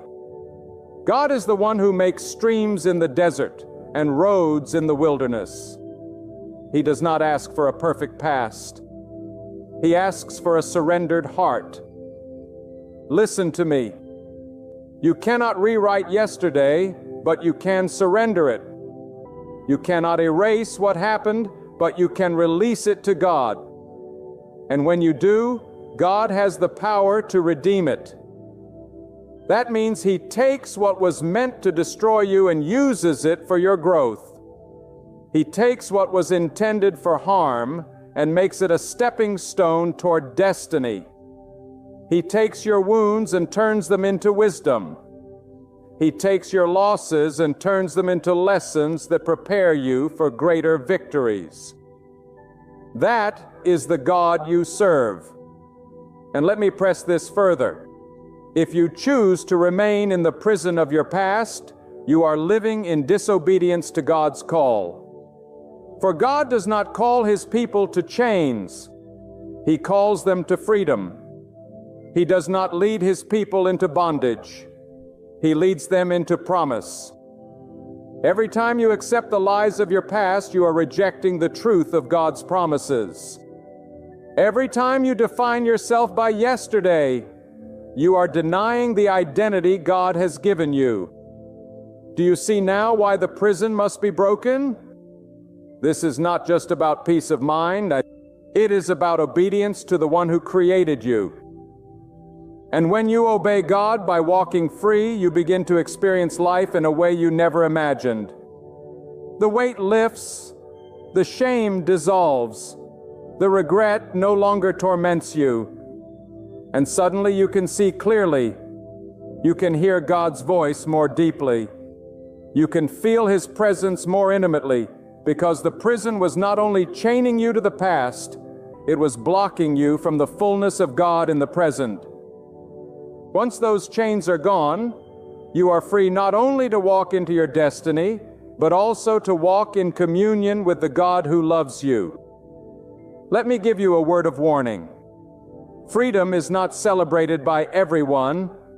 When you leave the prison, there will be people who preferred you chained. They were comfortable with you broken because it made them feel stronger. They were content with you in shame because it distracted from their own. They may remind you of your past in an attempt to pull you back.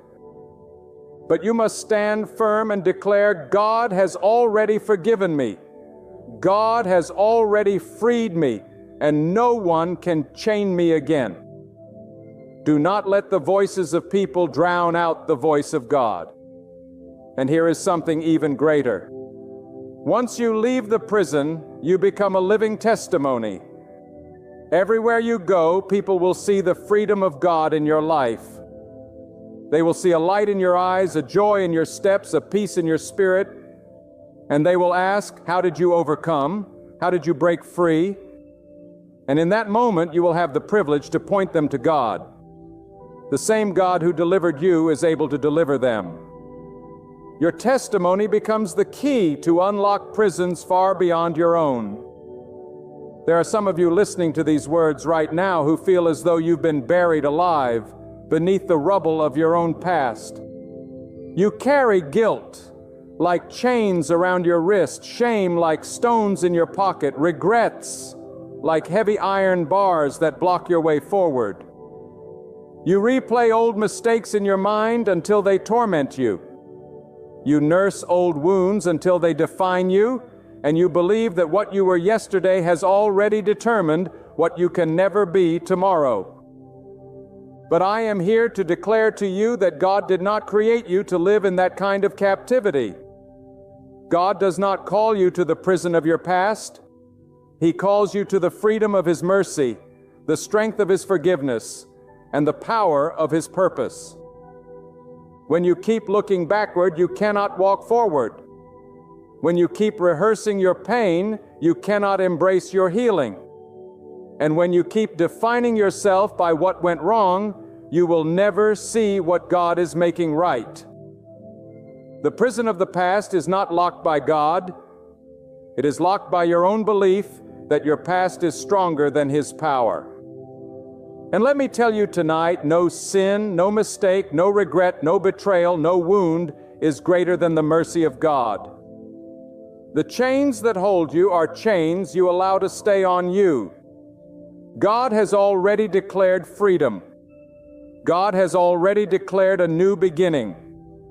The question is not whether He is able. The question is whether you are willing to step out of the cell and walk into the life He has prepared for you. Some of you think that because you failed in the past, you are disqualified from greatness.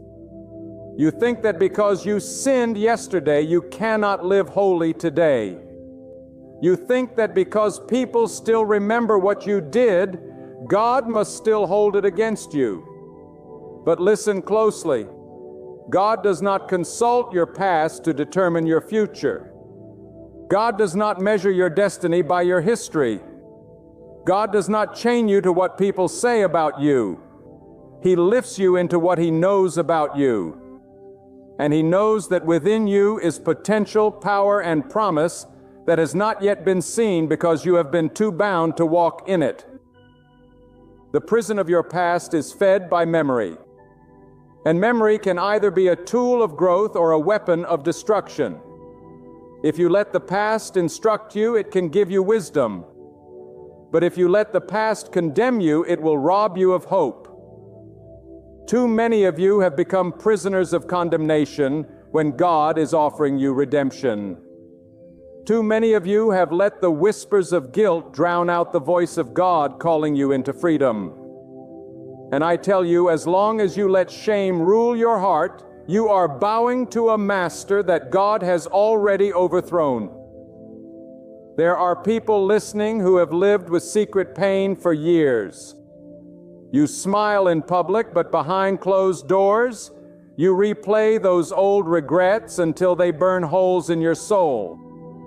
You wonder if God still cares about you, if He still has a plan for you, if He still sees any worth in you. I tell you tonight, with the authority of His word burning in my heart, yes, He cares. Yes, He has a plan. Yes, He sees worth. Yes, He calls you out of the shadows of your mistakes and into the light of His mercy. God is not finished with you yet. If He were finished, you would not still be breathing. That breath in your body is proof that His purpose is alive. Do not let your past steal the years that remain. Do not let what is behind you destroy what lies ahead of you. Some of you are wasting the present because you cannot stop weeping over yesterday. But God gave you this day, not yesterday. He gave you this moment, not the memory. And if you give Him this moment, He can take your past and use it as fuel for your testimony. He can take what broke you and make it into what builds you. He can take the ashes of regret and turn them into a crown of victory. God is not intimidated by your scars. He is not shocked by your secrets.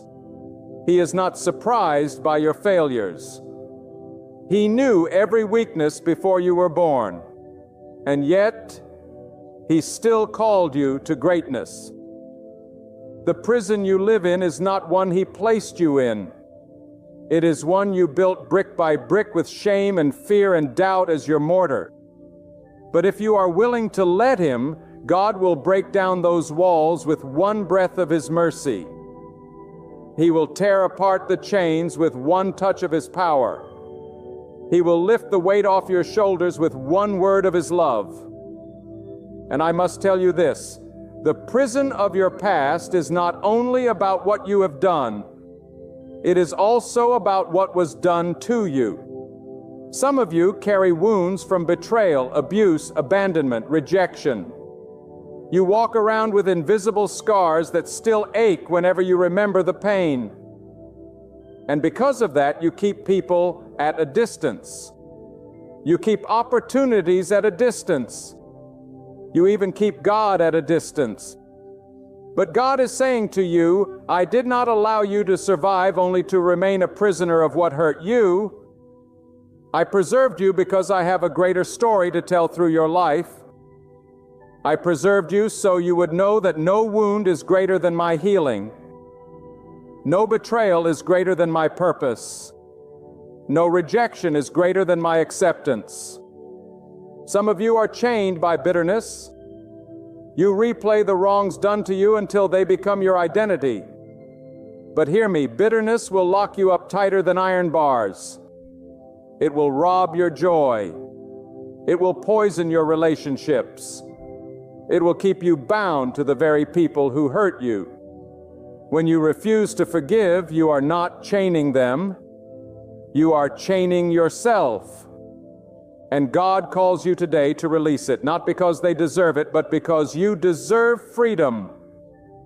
You deserve to walk unchained. And God says, if you will put it in my hands, I will take care of justice. If you will trust me, I will heal what was broken. If you will let go of bitterness, I will fill you with peace. Do you know why the prison of the past feels so strong? Because the enemy of your soul knows if he can keep you chained to yesterday, he can rob you of tomorrow. If he can make you believe you are still bound, he can stop you from rising. But let me tell you, the enemy is a liar. God is the one who holds the final word, and his word declares freedom. His word declares renewal. His word declares that the prison doors have been opened and the captives set free. So why are you still sitting in a cell with the door wide open? Why are you still rehearsing your guilt when God has already released you? Why are you still bowing to the past when God is lifting you into the future? God wants you to rise. God wants you to walk out. God wants you to believe that His mercy is greater than your memory. His power is greater than your pain. His promise is greater than your prison. You can't rewrite yesterday, but you can surrender today into God's hands. You can't erase the past, but you can walk boldly into a brand new future. You can't undo what's been broken, but you can trust God to transform the pieces into purpose. What the enemy designed to destroy you, God will reshape for your good. What was meant to crush you, God will use to construct your strength. And the very prison that once confined you can become the ground where you encounter the full power of God. This is the moment to stop glancing backward. This is the moment to quit replaying every failure. This is the moment to break free from the regrets God has already erased. Rise up within your spirit. Lift your eyes with faith. Declare with courage that you are no longer a captive. You are not chained to your past or the pain others placed on you. You are a child of the living God, chosen by His mercy, empowered by His Spirit, and set apart for His divine purpose.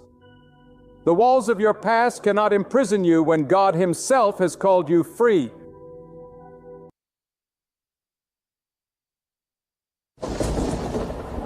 When was the last time you paused long enough to ask yourself, am I caring for the life God has trusted me with? So many spend their days giving every ounce of energy to others, weighed down by duties, expectations, and endless demands. Yet in doing so, they forget to tend to their own heart and body, the very gifts God placed in their care. Hear me clearly tonight. God never asked you to destroy yourself in the process of helping everyone else. His desire is that you care for yourself first, not out of selfishness, but out of faithful stewardship. For how can you lift another if you have fallen? How can you shine light when your flame has dimmed? How can you pour love when your cup is dry? This is not a soft message. It is a holy wake-up call. Too many of you are running on fumes, living every day exhausted, weary, and drained because you believe that sacrifice means abandoning your own well-being. But hear me, sacrifice does not mean self-neglect. Sacrifice means aligning yourself with the will of God and offering your best. And your best cannot come from a vessel that is empty. Your best cannot come from a heart that is shattered. Your best cannot come from a mind clouded by fatigue and despair. God created you with value, and He expects you to guard that value. Think about the breath in your lungs right now. It does not belong to you. It is a gift from God. The strength in your body, the clarity in your mind, the beating of your heart, it all comes from Him. If you abuse it, if you neglect it, if you trample on it in the name of serving others, then you are mismanaging the very gift of life. God does not call you to destroy yourself in order to please people. God calls you to honor the life He gave you so you may serve with power, not weakness. There is a trap the enemy sets before every man and woman of faith, the trap of believing that exhaustion is holiness, that neglect of self is righteousness, that burnout is somehow proof of devotion. But I tell you tonight, God never designed you to be a machine that runs without rest, without renewal, without care. God Himself established the principle of rest, reflection, and renewal.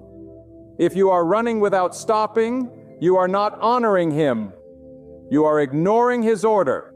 And let me tell you something else. When you fail to take care of yourself, you fail to fulfill your calling to others, because sooner or later the body breaks down.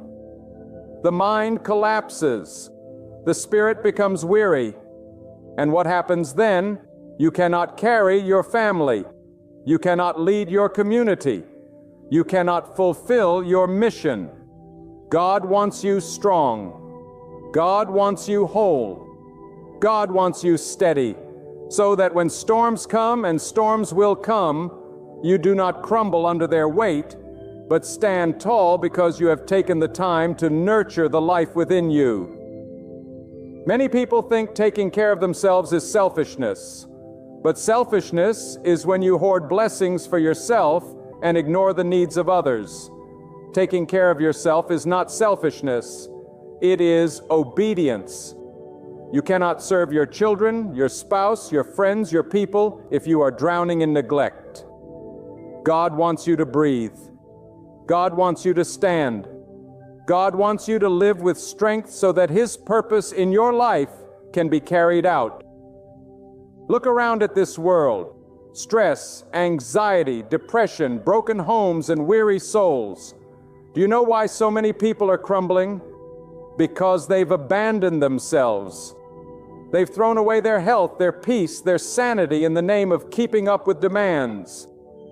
But God does not place you on this earth to be a slave to pressure. He places you here to be a steward of the gift of life. Stewardship begins with you.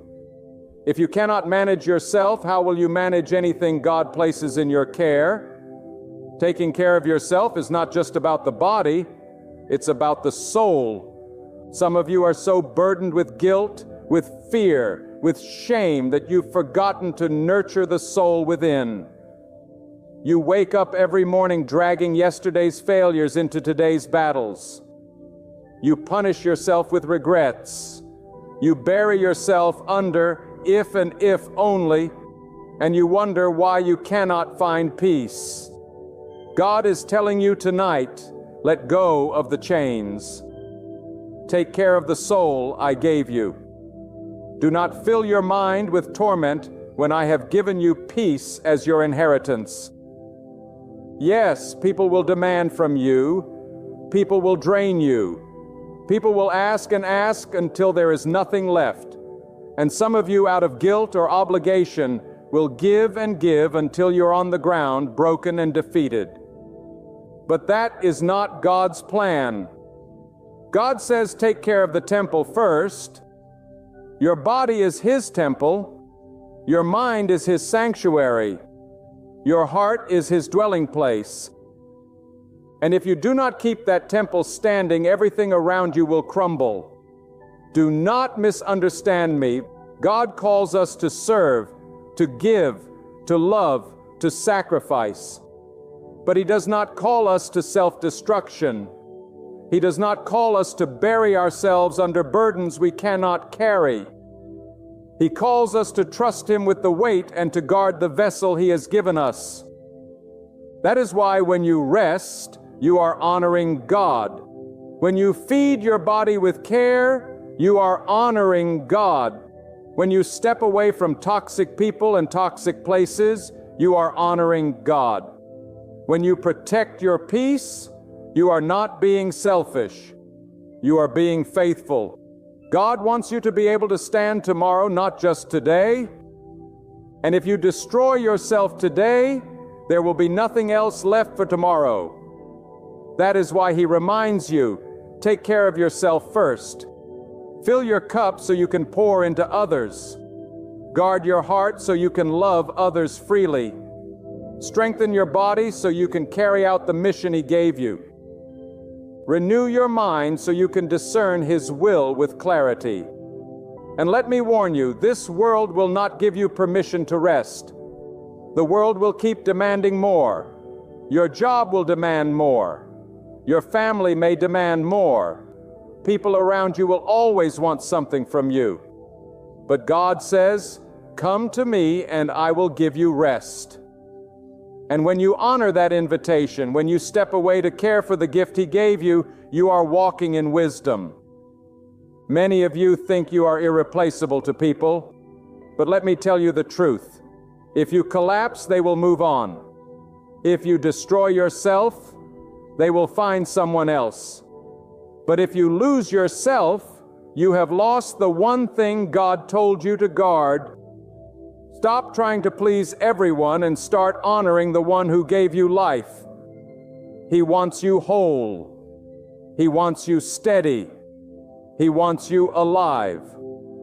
There is a voice in this world that will try to tell you that your worth is tied to how much you do for others, how much you sacrifice until nothing is left, how much you exhaust yourself to prove that you care. But that voice is not from God. God does not measure you by how much you destroy yourself. He measures you by how faithfully you guard the life He has given you.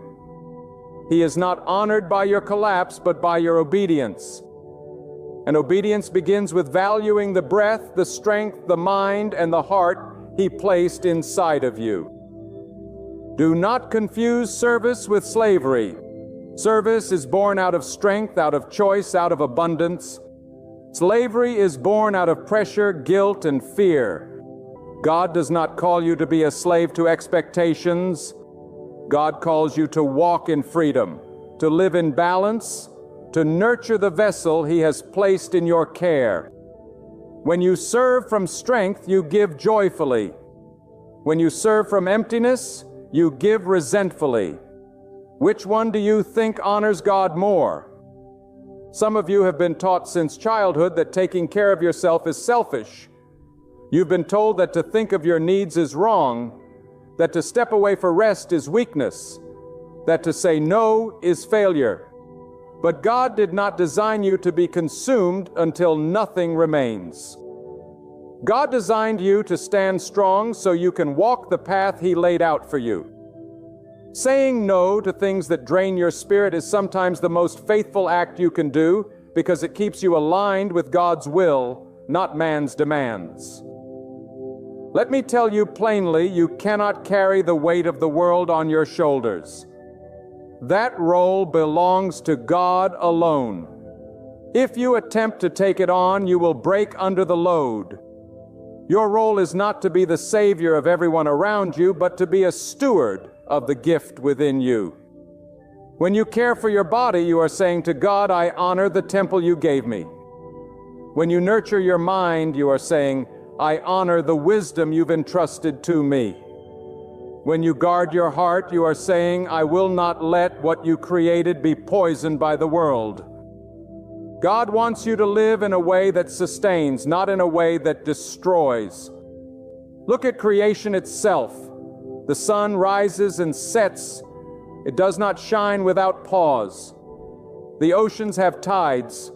They move in rhythm, not chaos. The land has seasons of growth and seasons of rest. If God built balance into the very fabric of creation, do you not think He intended balance for you too?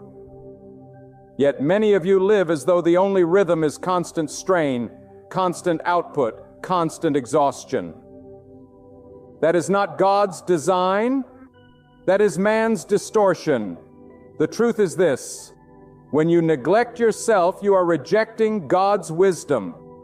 When you push your body beyond its limits, you are disregarding the order He established. When you fill your mind with noise and never allow it peace, you are denying the stillness He commanded. And when you abandon your spirit, thinking you can run on your own strength, you are forgetting the very source of your life. God calls you back not to destroy yourself in His name, but to live in harmony with the way He created you. There is power in stillness. There is power in rest. There is power in choosing to step back and realign with God. And many of you are afraid of stillness because you think stillness is wasted time. But stillness is not wasted. It is where you hear God most clearly. It is where you gather strength. It is where your weary spirit is renewed. And without it, you will not last. Taking care of yourself first is not laziness. It is wisdom. It is obedience. It is humility to admit that you are not infinite, that you need the strength of God to sustain you. And let me remind you, God does not bless chaos. God blesses order. When your life is chaotic, when you are scattered in 1,000 directions, when you are burned out and depleted, you cannot hear His guidance clearly. But when you nurture yourself, when you set boundaries, when you protect your heart, when you feed your soul with His truth, you align yourself with His order. And in His order, there is blessing. I want you to picture your life like a lamp filled with oil. If you let everyone around you take from that oil without refilling, soon the flame will die. And in the darkness, you cannot help anyone. But if you guard that oil, if you refill it daily with the wisdom, strength, and rest God provides, then your flame will not only stay alive, it will shine brighter, guiding others to safety. Taking care of yourself first is not turning your back on others. It is making sure your light does not go out. Too many people today are living on empty flames. Their bodies are tired. Their minds are cluttered. Their hearts are bruised, and their spirits are faint. Yet they keep pushing because they think that stopping would mean failure. But the real failure is to ignore the signals God is giving you, to disregard the body that is crying out for rest, to silence the soul that is asking for peace. Do not ignore the warnings. Do not wait until collapse forces you to stop. God is urging you now. Care for the life I gave you before it is too late. And let me tell you this, taking care of yourself also means guarding the voices you allow into your life. Some of you are drained not by work, not by duty, but by the people you surround yourself with. They speak negativity. They demand constantly. They pull you into their storms and you allow it because you think you must. But God does not ask you to tie your life to those who drown you. He calls you to wisdom. Sometimes the greatest act of care is to step away from toxic voices and stand in the presence of God alone. When you guard your peace, you are not abandoning love. You are preserving the ability to love purely. When you guard your time, you are not rejecting responsibility. You are making room for responsibility that truly matters. When you guard your body, you are not idolizing yourself. You are honoring the temple God gave you. This is not vanity. It is obedience. It is not selfishness. It is stewardship. It is not weakness. It is strength. God wants you to wake up each morning with clarity, with strength, with joy, not dread, not exhaustion, not fear, and that will not happen by accident. You must choose to care for yourself as an act of faith. You must choose to align your habits, your relationships, your schedule with the order of God. Every choice you make either strengthens the vessel He gave you or weakens it. Which will you choose? If you do not take care of yourself, someone else will take advantage of you. If you do not define your limits, someone else will cross them. If you do not guard your heart, someone else will wound it. And if you do not honor the life God gave you, you will lose it to the demands of a world that will never be satisfied. But when you take care of yourself first, you are saying to God, I will not let what you entrusted to me be wasted. That is true obedience. You cannot give to this world what you do not first receive from God.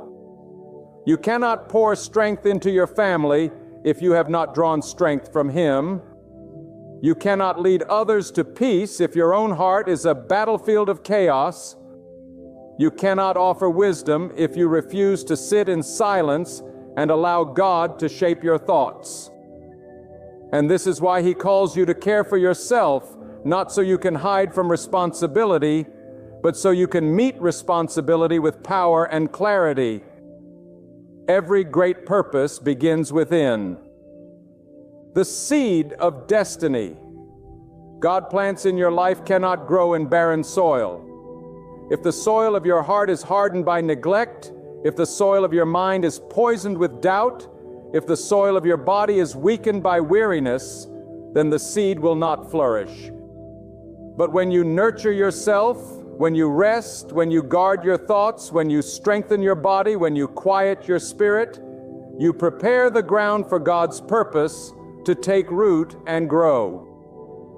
Taking care of yourself is not stepping away from your calling. It is preparing yourself to fulfill it.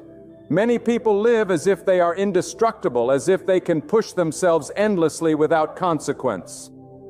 But there is a limit to every body, every mind, every heart. Even the strongest vessel will crack if it is never given rest. Even the sharpest sword will dull if it is never restored. And even the most faithful spirit will waver if it is never renewed. God designed you with limits not as punishment but as guidance. Limits remind you that you are dependent on Him, that you must pause and be restored in His presence. Ignoring those limits is not strength, it is rebellion. Honoring those limits is wisdom. Taking care of yourself also means being honest with yourself. Too many hide behind masks, pretending to be strong while breaking inside, pretending to be happy while drowning in sorrow, pretending to be capable while barely holding on. God does not want pretense. He wants truth. He does not bless masks. He blesses sincerity. To take care of yourself, you must strip away the facade and admit where you are weak, where you are tired, where you are wounded. Because only when you face the truth can you receive the healing that God is offering. Some of you have been running for years, carrying burdens that were never yours to carry. You've taken on responsibilities that God never asked you to bear.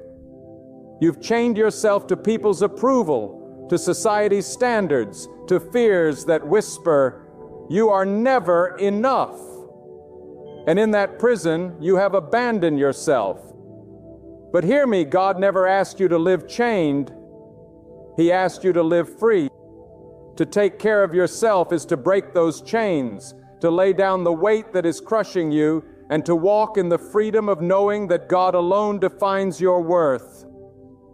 Understand this: when you fail to care for yourself, the damage reaches far beyond you. It touches everyone connected to your life. A weary parent cannot guide their children with wisdom. A drained leader cannot cast vision with clarity. A tired spouse cannot pour out love in fullness. Neglecting yourself is not humility. It is self-destruction. When you allow your strength to fade, everything around you begins to fade with it. But when you nurture your soul, your strength becomes a source of life to your family, your work, your calling, and your community. God commands you to care for yourself because through your wholeness, others will find the courage to rise. Do not mistake activity for purpose. Some of you are busy every moment, running from task to task, thinking your busyness is proof of importance. But busyness without alignment is emptiness. You can work yourself into the ground and still miss the calling God placed on your life. You can say yes to everyone around you and still say no to God. Taking care of yourself means pausing to ask, am I living in God's purpose, or am I just exhausting myself to prove something? When you align your life with Him, you move from chaos to clarity, from exhaustion to empowerment. There is also a spiritual weight to caring for yourself. When you care for your body, your mind, and your soul, you are positioning yourself to hear God more clearly. A weary body clouds the spirit. A restless mind drowns out His whispers. A wounded heart distorts His truth. But when you honor the vessel He gave you, you become a clear channel for His guidance. You can discern what is from Him and what is distraction. You can see the path more clearly. You can act with courage because you are not weighed down by fatigue and confusion. God never created you to be a shadow of yourself. He created you to be a light, and that light cannot shine if you allow neglect to dim it. Too many people are walking through life half alive, dragging themselves through each day, thinking that survival is enough. But God does not want you to merely survive. He wants you to thrive. Thriving begins when you take seriously the command to care for yourself, to nurture what He has entrusted, to walk in balance and strength. And let me be clear, caring for yourself is not indulgence. It is not wasting time. It is not weakness. Caring for yourself is discipline. It is choosing to step away from distractions, to quiet the noise, to protect your health, to seek peace. It is choosing what nourishes over what drains, what strengthens over what weakens, what aligns with God over what pleases people. This is not indulgence. It is obedience to the wisdom of God. Imagine if you began to live this truth. Imagine if instead of constantly pouring yourself out until you are empty, you made the choice to be filled daily by God. Imagine if you started saying yes only to what aligns with Him and no to what depletes you. Imagine the strength you would walk in, the peace you would carry, the clarity that would shine from your life. This is what God wants for you. Not a life of depletion, but a life of abundance. And not a life of collapse, not a life of endurance, not a life of chaos, but a life of order and peace. Do not wait until you are on the brink of breaking to finally realize this truth. Do not wait until your body fails, your mind collapses, or your heart grows numb. God is calling you now while you still have breath, while you still have time to take care of the life He has given you. He is urging you to treat this gift with reverence, with wisdom, with honor. Because when you do, you are not only blessing yourself, you are blessing everyone connected to you. Some of you have been living as if the only way to prove your worth is by wearing yourself down. You have convinced yourself that if you are not constantly available, constantly busy, constantly saying yes, then you are failing. But hear this truth clearly. Your worth does not come from people's approval. It comes from God's design. And God has already declared your worth by giving you life, by placing breath in your lungs, by entrusting you with time on this earth. You do not need to destroy yourself to prove what has already been settled by Him. Taking care of yourself first is not retreating from responsibility. It is preparing for responsibility. A soldier does not march into battle without training, without rest, without armor. If he does, he falls before the enemy even strikes. And yet, many of you walk into the battles of life with no rest, no peace, no strength, no clarity, and you wonder why the fight feels overwhelming. God wants you to put on the armor of wisdom, to strengthen yourself before you step into the struggle, because only then can you endure. Only then can you stand. The world will tell you to push harder, move faster, never stop. But God says there is a rhythm to life, and you must honor that rhythm. The heartbeat He placed inside you is not a frantic race. It is steady, intentional, constant. The rising of the sun and the setting of the same does not rush. It keeps order set by His hand. If creation itself follows the order of God, why should you think you are the exception? Taking care of yourself is aligning with the order of God. And alignment always brings blessing. And I must warn you, if you ignore this command, the consequences will come. Neglect is not silent. It speaks through broken bodies, through anxious minds, through weary hearts. It speaks through families torn apart because one person never paused to care for themselves. It speaks through communities weakened because leaders burned out under pressure. It speaks through dreams abandoned because the vessel carrying them collapsed. God does not want that for you. He wants you whole, strong, steady, able to endure until the end. When you begin to care for yourself as God commands, something powerful happens. Your perspective shifts. You no longer see rest as wasted time. You see it as preparation. You no longer see boundaries as selfishness. You see them as wisdom. You no longer see nurturing your health, your mind, your soul as optional. You see it as sacred. And in that shift, your life begins to reflect the order, the peace, and the strength of God Himself. Think of the shepherd who tends his flock. He does not neglect his own strength because if he collapses, the flock is left vulnerable. He eats, he drinks, he rests so he can guard and lead them with vigilance. You are a shepherd too, of your family, of your responsibilities, of your calling. But if you refuse to care for yourself, you are leaving what God entrusted to you exposed. Taking care of yourself is not abandoning your flock. It is protecting them through your strength. Let me tell you something vital. Rest is not weakness. It is worship. When you rest, you are declaring that you are not the source of your strength. God is. When you stop running long enough to breathe, you are admitting that your life is sustained by Him, not by your endless effort. Rest says, God, I trust you to hold the world while I honor the body and soul you gave me. That is not laziness. That is faith. But rest alone is not enough. Renewal is needed. Renewal of the mind through feeding it with truth, not noise. Renewal of the body through care, not abuse. Renewal of the spirit through silence in God's presence, not constant distraction.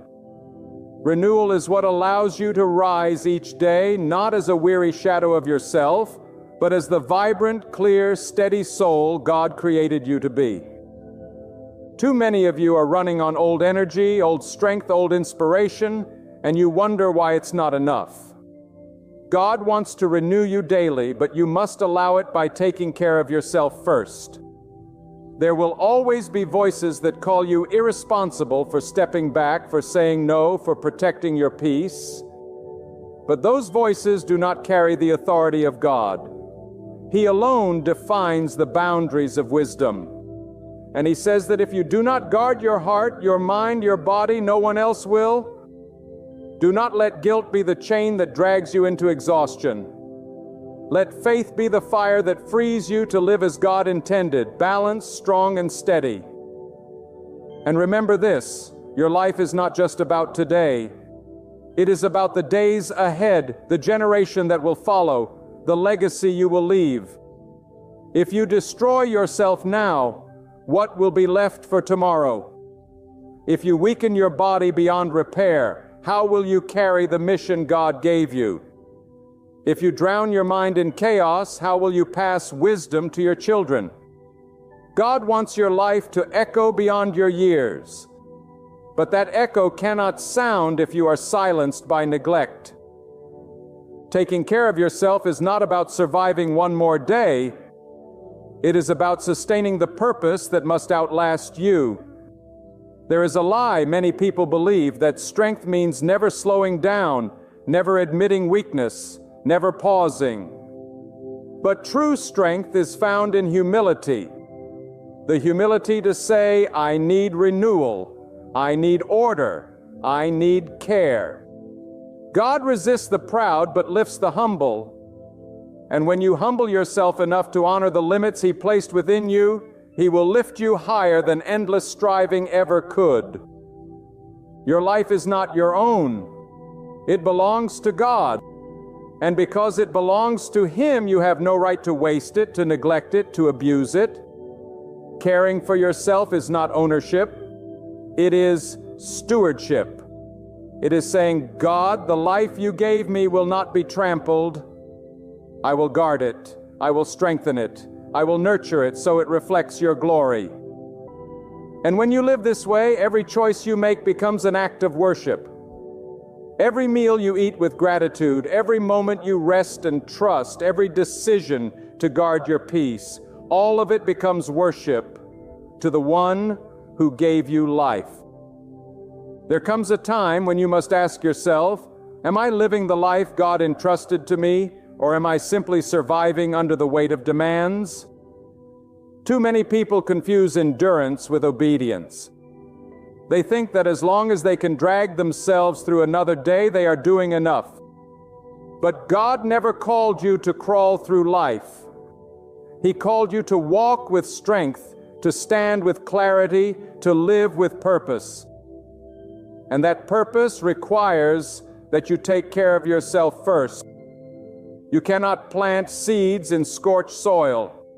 You cannot pour water from an empty well. And you cannot give life to others while your own soul is suffocating. God does not want His children withering. He wants His children flourishing. Flourishing is not the absence of struggle. It is the ability to endure struggle without collapsing. It is the ability to remain steady when the winds rage and the storms pound. But how can you flourish if you never allow your roots to be nourished? Taking care of yourself is how you deepen those roots, so when storms come, you do not fall. Do not underestimate the spiritual weight of neglect. Neglect is not neutral. It erodes, it corrodes, it destroys. When you neglect your body, disease creeps in. When you neglect your mind, confusion takes over. When you neglect your heart, bitterness takes root. When you neglect your soul, despair claims it. Neglect is the slow death that many accept as a normal life. But God never created you for slow death. He created you for abundant life. And that abundance begins with the courage to care for yourself as an act of obedience to Him. I want to speak to those of you who feel guilty for resting. You believe that if you step back even for a moment, everything will fall apart. But let me remind you, the world does not rest on your shoulders. The world rests on God's shoulders. You were never asked to hold it all together. You were asked to be faithful with what is within your reach. Resting is not letting go of your duties. It is letting God remind you that He is the one holding it all. When you honor your health, when you nurture your mind, when you protect your heart, you are saying to God, I trust that you are in control, and I will not sabotage the life you gave me. That trust is the highest form of surrender because it means you are no longer trying to carry what belongs to Him. You are simply caring for what He has entrusted to you. Some of you are afraid that if you start taking care of yourself, people will call you selfish. But let me tell you, there will always be people who misunderstand your obedience. They may mock you for resting. They may criticize you for setting boundaries. They may resent you for stepping back from constant giving. But those same people will also turn their backs when you collapse from exhaustion. Their voices cannot define your actions. Only God's voice defines your obedience. And His voice is calling you to rise, to strengthen, to endure. Taking care of yourself is also protecting your inner world. You cannot control everything outside of you, but you can control what you allow inside of you. Stop feeding your mind with noise that breeds fear. Stop letting words of doubt shape your heart. Stop surrounding yourself with people who drain you of life. God gave you the authority to guard your heart, your mind, your spirit. If you leave the gate wide open, the enemy will march right in and plant destruction. But if you guard it with wisdom, with discipline, with care, you will preserve the sanctuary God placed within you. Do not confuse strength with hardness. Some people think that to be strong means to harden their hearts, to bury their emotions, to deny their needs. But true strength is not the absence of vulnerability. True strength is the courage to admit, I must be renewed. It is the wisdom to say, I cannot do this on my own. It is the faith to believe God's design for me includes care, rest, and balance. The hardest hearts break the fastest. The humble hearts endure the longest. Every day you wake up, you face a choice. Will you live as a caretaker of the life God gave you, or as a destroyer of it? Every bite you take, every word you listen to, every thought you entertain, every moment you spend, it all shapes the vessel God entrusted to you. Taking care of yourself is not a one-time decision. It is a daily discipline, a daily obedience, a daily act of worship. Each day you choose to strengthen the body, to renew the mind, to guard the heart. You are saying to God, this life is yours and I will honor it. Friend, I tell you, when you live like this, you will see transformation. Your energy will no longer be drained by chaos, but fueled by peace. Your mind will no longer be clouded by noise, but sharpened by clarity. Your relationships will no longer be built on resentment, but on genuine love. And your spirit will no longer be faint, but lifted by the strength that comes from alignment with God. The life you live becomes a testimony, not of exhaustion, but of endurance. Not of collapse, not of chaos, but of divine order. Taking care of yourself is not the end. It is the beginning. It is the foundation upon which everything else is built. Without it, everything crumbles. With it, everything flourishes. Families grow stronger. Communities stand taller. Missions reach further. And faith runs deeper when the individual lives within them are whole. God is not only calling you to care for yourself for your sake, but for the sake of all who are connected to you. Because when you stand strong, you lift others higher. So I say to you, with all the weight of truth upon my heart, do not neglect yourself. For in neglecting yourself, you neglect the very gift God has entrusted to you. Rise with strength. Rise with clarity. Rise with purpose. And declare within your soul that you will honor the life God has breathed into you. Let your body be strengthened. Let your mind be renewed. Let your heart be guarded. And let your spirit burn with faith. When you care for yourself as God calls you to, you do not live in frailty. You live with strength. You do not wander lost in uncertainty. You walk in clarity and truth. You do not sink into despair. You rise on the wings of hope. Leave this moment with a flame burning inside you, resolved never again to see your life as common, but to honor it as sacred.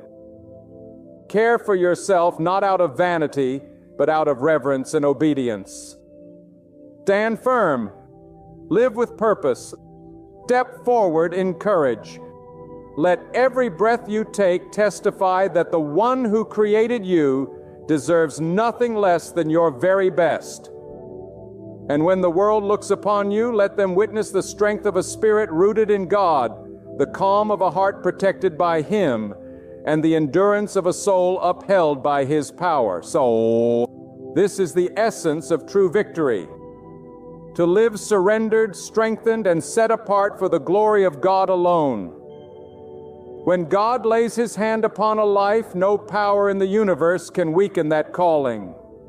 There is no mountain too high, no valley too deep, no storm too strong that can uproot the divine purpose He has already placed over your destiny. Listen carefully, because what I am about to say is not small, not ordinary, and not to be taken lightly. God has chosen you, and it is far greater than you can imagine. So many walk through life believing they don't matter, believing they are too damaged, too imperfect, or too unworthy to hold any significant purpose. But hear me, God does not make mistakes. When He reaches into eternity and begins to weave your story, He does so with intention, with precision, and with greatness beyond what human eyes can perceive. You are not an accident. You are not forgotten. You are chosen. And when God chooses, He empowers. When He calls, He sustains. And when He ordains, no power on earth, no human hand, and no whisper from the enemy can ever silence what He has spoken over your life. You may be sitting here wondering, why me? Why would God choose me? And I tell you this, it is not because of who you are in the eyes of the world, but because of who you are in the eyes of God. He sees what others overlook. He sees the strength hidden beneath your scars. He sees the courage tucked inside your weakness. He sees the potential that has yet to be unlocked. And He says that one belongs to me, that one has been set upon. Some of you have been running from the weight of that calling. You have felt it in your spirit. You have heard it in the quiet whispers of your heart. But fear has kept you chained. Doubt has convinced you that it was only your imagination. But hear me. When God calls, it is not imagination. It is revelation. And the moment you stop running and start surrendering, the greatness of His plan will begin to unfold in ways you cannot measure. This is bigger than you think, because God's vision for your life stretches far beyond your own. You may think your purpose is to simply survive, to get by, to live an ordinary existence, but God has written a story in which your life becomes a testimony of His power. He wants to use you to break chains, to open doors, to shift atmospheres, to influence generations not yet born. Do you understand how profound that is? God does not merely think in days or years. He thinks in generations. And when He chooses you, He is setting in motion something that will outlive you, something that will echo through time, something that will ripple across eternity. That is why the enemy has tried so hard to silence you, to discourage you, to bury you under the weight of fear and failure. Because if you ever realize who you are in God, if you ever step into the fullness of His calling, you become unstoppable. You see, it is not your strength that carries you, it is His strength. It is not your wisdom that directs you, it is His wisdom. And when God's hand is upon your life, there is nothing, no opposition, no rejection, no betrayal that can cancel His decision to choose you. I know some of you are thinking about all the mistakes you've made, all the times you've stumbled, all the seasons when you felt far from God. But let me remind you, God does not call the perfect. He perfects the called. He does not wait for you to have it all together. He calls you in your brokenness, and then He shapes you, molds you, refines you, until what was once weak becomes strong in His power. Do not disqualify yourself from what God has already qualified you for. Think about it. When God chooses someone, He does not look at what they lack. He looks at what He Himself can supply. And He is the source of all wisdom, all strength, all power, all provision. He never chooses according to human standards. He does not choose based on appearance, status, wealth, or talent. He chooses based on His plan. And when His plan collides with your obedience, miracles begin to happen. This calling is not small, my friend. It is not trivial. God has planted something within you that is meant to grow, to flourish, to impact lives you may never even meet. The words you speak, the actions you take, the life you live, it is all part of a larger design. You may feel hidden right now. You may feel unseen, but let me assure you, hidden seasons are not wasted seasons. God hides you to prepare you. He hides you to strengthen you. He hides you until the appointed time when what He has deposited within you will burst forth like a flame that cannot be extinguished. The challenge is that we often think too small. We measure ourselves against what we see in front of us. But God is calling you to lift your vision higher, to stop limiting His power with your own doubts, to stop caging His plan within your comfort zone. Do not settle for a life of mediocrity when God has placed eternity within you. Do not shrink your dreams to fit the opinions of others when God has given you a vision far greater than what they can comprehend. God's choosing is not only about you, it is about everyone connected to you. When you rise, others rise. When you step into your calling, chains begin to break for those around you. When you walk in obedience, blessings overflow to your family, your community, even generations that will come after you. This is why you cannot afford to give up. You cannot afford to throw in the towel. Too much is at stake. Too many lives depend on your obedience. I want you to imagine for a moment that your life is like a torch. And when God lights that torch, you are not meant to keep it hidden under a basket. You are meant to carry it into the darkness, to set fire to the places that have grown cold, to ignite hope where despair has reigned. That is your purpose. That is why you were chosen. Not to live in fear, not to stay in the shadows, but to shine with the light God has placed within you. Some of you are waiting for the perfect conditions before you act. But let me tell you, if you wait for the perfect moment, you may wait forever. The moment to act is now. The moment to rise is now. Because God has already chosen you. The decision has already been made. The only question left is whether you will believe it, whether you will step into it, whether you will walk in it with faith and courage. Do not underestimate the magnitude of this calling. It is bigger than your career, bigger than your bank account, bigger than your social status. It is about eternity. It is about souls. It is about the unseen battles being fought in the spiritual realm. You are part of something divine, something eternal, something holy.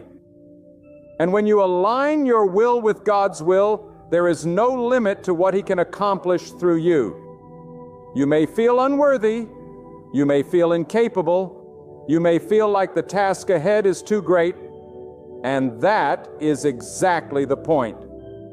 Because if you could do it on your own, you would not need God. But He has called you to something so big, so impossible in human terms, that the only way it can succeed is by His power. That is the beauty of being chosen. It is not about your ability, it is about His. Do not confuse small beginnings with small callings. What looks insignificant today may be the seed of something that changes the world tomorrow. God often starts small so that when the harvest comes, all glory goes to Him. So do not despise the days of preparation, the days of obscurity, the days when it feels like nothing is happening. Those are the days when God is building your character, strengthening your faith, and sharpening your vision for the greatness that lies ahead. You are chosen, and it is bigger than you think. It is bigger than your fear, bigger than your failure, bigger than your past, bigger than the voices that told you you would never amount to anything, bigger than the doubts that whisper in the night, bigger than the circumstances that try to hold you back. When God chooses, His word overrides every other word spoken over your life. His authority cancels every lie of the enemy. His power silences every voice of doubt. Do you understand the magnitude of this truth? If God has chosen you, then nothing can stand against you. That does not mean the road will be easy.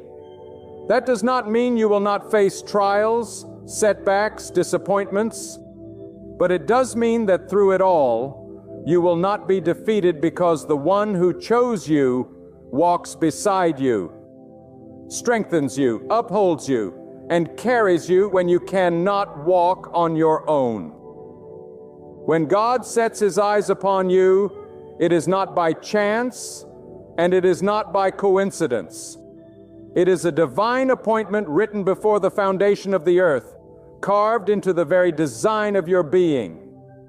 You may not feel ready, you may not feel strong, you may not feel worthy, but God does not call you according to what you feel. He calls you according to what He knows. He knows what He placed inside of you. He knows the battles you would face, and He knows the strength He has already planted in your soul to endure them. That is why you cannot give up. That is why you cannot surrender to despair. Because if you are still here, it means God is not finished with you yet. And what He has chosen you for is greater than you can comprehend. God's choosing is not about human recognition, and it is not about earthly titles. It is about something higher. Too often people look for validation in the opinions of others. But when God has chosen you, no applause is needed. No human approval is required.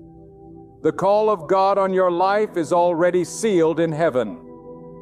What He has written, no hand can erase. What He has declared, no voice can cancel. And what He has ordained, no force can undo. The moment you accept that truth deep in your spirit, fear loses its grip on you. Doubt loses its hold. And you begin to walk in a confidence that is not of this world, but of God Himself. Do not make the mistake of measuring your destiny by your present circumstances. Where you are right now is not where God intends to leave you. You may be in a place of difficulty, but God uses difficulty to refine His chosen ones. You may be in a season of silence, but silence is where God teaches His people to hear His voice. You may be in a valley, but valleys are where God strengthens your faith. So that when you stand on the mountaintop, you know without question that it was His hand that brought you there. Every season has a purpose, and even the pain you feel is part of the preparation for the greatness God is shaping within you. You see, when God chooses someone, He does not give them a path free of obstacles. No, He gives them a path full of opportunities to trust Him. That is the mark of the chosen. You will face opposition. You will face setbacks, but every setback is a setup for a greater comeback. Every obstacle is an opportunity for God to show His power. Every trial is the furnace that refines your character and builds within you the strength to carry what He has destined for you. Do not curse the struggle. It is shaping you. Do not despise the process.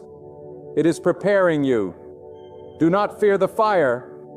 It is only burning away what does not belong so that you can stand pure, strong, and unshakable in the calling God has placed over your life. Some of you think too small when you think about God's plan. You think only in terms of your own life, your own needs, your own dreams. But God's vision is far larger. When He chooses you not just for yourself, but for others. He chooses you to be a light in the darkness, a voice of truth in a world of confusion, a source of hope for those who have given up. Do you understand what this means? It means your life is not just about you. It means there are people waiting for your obedience. There are hearts waiting to be encouraged by your story. There are generations waiting to be blessed by your faithfulness. When you rise, others rise with you. When you step into your calling, others find the courage to step into theirs. This is bigger than you think, because it is not just about what God will do in you. It is about what God will do through you. Think of the way God works. He often uses the least expected person to accomplish the greatest work. He chooses the one overlooked, the one underestimated, the one dismissed by others to reveal His glory. Why? Because when the world sees what He has done through them, there can be no doubt that it was God's hand at work. That is why you must never count yourself out. You may feel small, but in God's hands, small becomes mighty. You may feel unqualified, but with God, the unqualified become unstoppable. You may feel invisible, but God has His eyes fixed on you, and in His time, He will reveal the purpose He has placed inside you. There is power in being chosen, but there is also responsibility. When God sets you apart, He is not calling you to live like everyone else. He is calling you higher. He is calling you to live with integrity. When others compromise, He is calling you to walk in faith when others live in fear. He is calling you to trust Him when others depend only on themselves. This is not always easy. It may mean you stand alone at times. It may mean you face rejection or misunderstanding, but do not fear, because the same God who chose you will stand with you. And if God is with you, you are never truly alone. Your destiny is not a small thing. It is sacred. And the reason you feel such resistance in your life is because the enemy knows the weight of what you carry. He knows the impact your obedience will have. He knows that if you step fully into what God has chosen you for, chains will break, lives will change, and the atmosphere around you will shift. That is why the attacks have been so strong. That is why the road has been so difficult. It is not because you are weak. It is because you are chosen. And when you are chosen, you are a threat to everything that stands against the will of God. But here is the truth.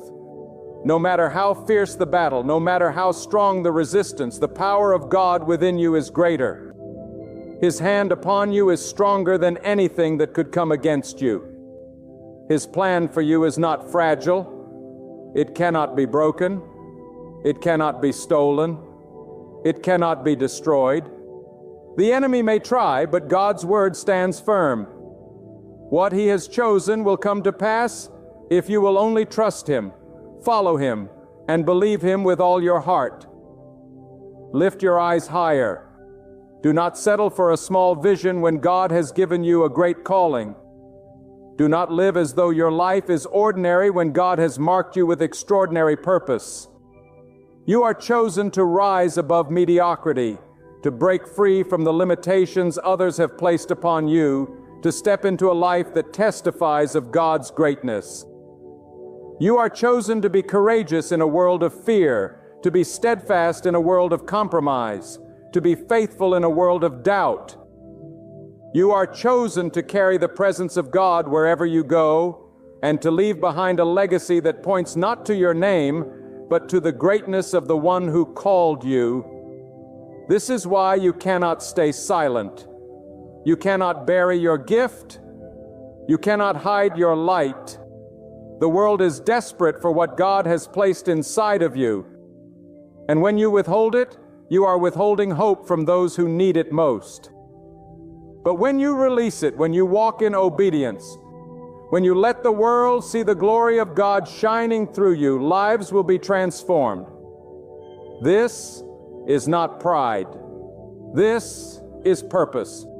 This is not self-promotion. This is God's plan unfolding through your life. And when you understand that, fear loses its power, insecurity melts away, and boldness rises within you. God has chosen you, and it is bigger than you think. It is bigger than your doubts, bigger than your past mistakes, bigger than your present struggles, bigger than the opinions of those who underestimated you. God's choice is greater than all of it. And the sooner you align your vision with His, the sooner you will see doors open, paths cleared, and mountains moved in your life. Because chosen people are never abandoned. Chosen people are never forsaken. Chosen people may stumble, but they do not fall, for the hand of God upholds them. There are moments in life when the weight of God's hand becomes undeniable. You sense it in the quiet hours of the night when the world is still and your thoughts turn toward the deeper meaning of your existence. You feel it in the struggles you face, in the resistance you encounter, in the battles that seem too great for you to fight alone. That weight is not there to crush you. It is there to remind you that God has placed something within you too valuable to be wasted, too significant to be buried, too sacred to be ignored. And the reason it feels so heavy is because what God has planned for you is heavier than you ever imagined. It is greater than your understanding, broader than your vision, and deeper than your desire. When God chooses you, He is not giving you a small assignment. He is inviting you into a plan that reaches beyond the span of your lifetime. He is planting seeds through your obedience that will grow into trees of blessing for those who come after you. He is aligning your path with the destinies of others in ways you cannot yet see. And because of this, you must learn to walk with trust, even when the road ahead is unclear. For when God chooses, He does not always explain every detail, but He always provides every step. Do not confuse the silence of God with the absence of God. There are moments when God's choosing pulls you into seasons where His voice feels distant and His path unclear. It's not that He has turned away, it's that He's teaching you to stand on what you know, not what you feel, to build your trust not on shifting emotions, but on unshakable truth. He is fortifying your faith because the places He is leading you to will demand a strength that can't be shaken by storms, silenced by critics, or crushed by trials. When God has chosen you, the silence is not abandonment, it is preparation for revelation. Countless people spend their lives waiting for others to confirm their worth, to tell them they are ready, to grant them permission to chase what's in their hearts. But listen closely, when God has chosen you, you need no permission from anyone else. You don't require validation from those who doubt you or approval from those who fail to see you. God's decision is final. His word is complete. And once He marks your life with His purpose, every human opinion loses its hold. Let go of your need to be accepted by men and hold fast to the truth that you have already been appointed by God. There is a reason why your life has not looked like everyone else's. There is a reason why your journey has been different, why your road has been harder, why your battles have been fiercer. It is because you are not called to live an ordinary life. You are set apart. You are being shaped for something higher, something greater, something eternal. Do not despise the uniqueness of your path. Do not compare your journey to that of another. What God is doing in you cannot be measured against what He is doing in someone else. Each chosen life carries its own assignment, and yours is tailored by the hand of God Himself. This is bigger than you think, because being chosen means you are part of a war far larger than the one you see with your eyes. You are not simply wrestling against human challenges. You are standing in the midst of a spiritual battle that rages beyond the visible. And God, in His wisdom, has selected you to carry His light into that battlefield. He has trusted you with a measure of His strength because He knows that through you, His power will be revealed. That is why the pressure is so intense. That is why the opposition rises when you try to move forward, because the unseen forces that oppose God's will tremble at the thought of you stepping fully into what He has called you to do. But do not fear, for the hand of God is upon you. The same God who created the heavens and the earth, who commands the winds and the seas, who knows the number of the stars and calls them each by name. That same God has chosen you. If He can sustain the universe by His word, He can sustain your life by His power. If He can hold the galaxies in place, He can hold your destiny secure. Do not doubt His ability to finish what He has begun. Do not question His power to fulfill what He has promised. God does not start what He does not intend to complete. And if He has chosen you, then every step of your journey is under His sovereign care. What does it mean to be chosen? It means you will often be called to go where others will not go. It means you will be asked to do what others are unwilling to do. It means you will be pressed to stand firm when others are falling. It means you will be challenged to walk in faith when logic tells you to quit. Being chosen is not about comfort, it is about purpose.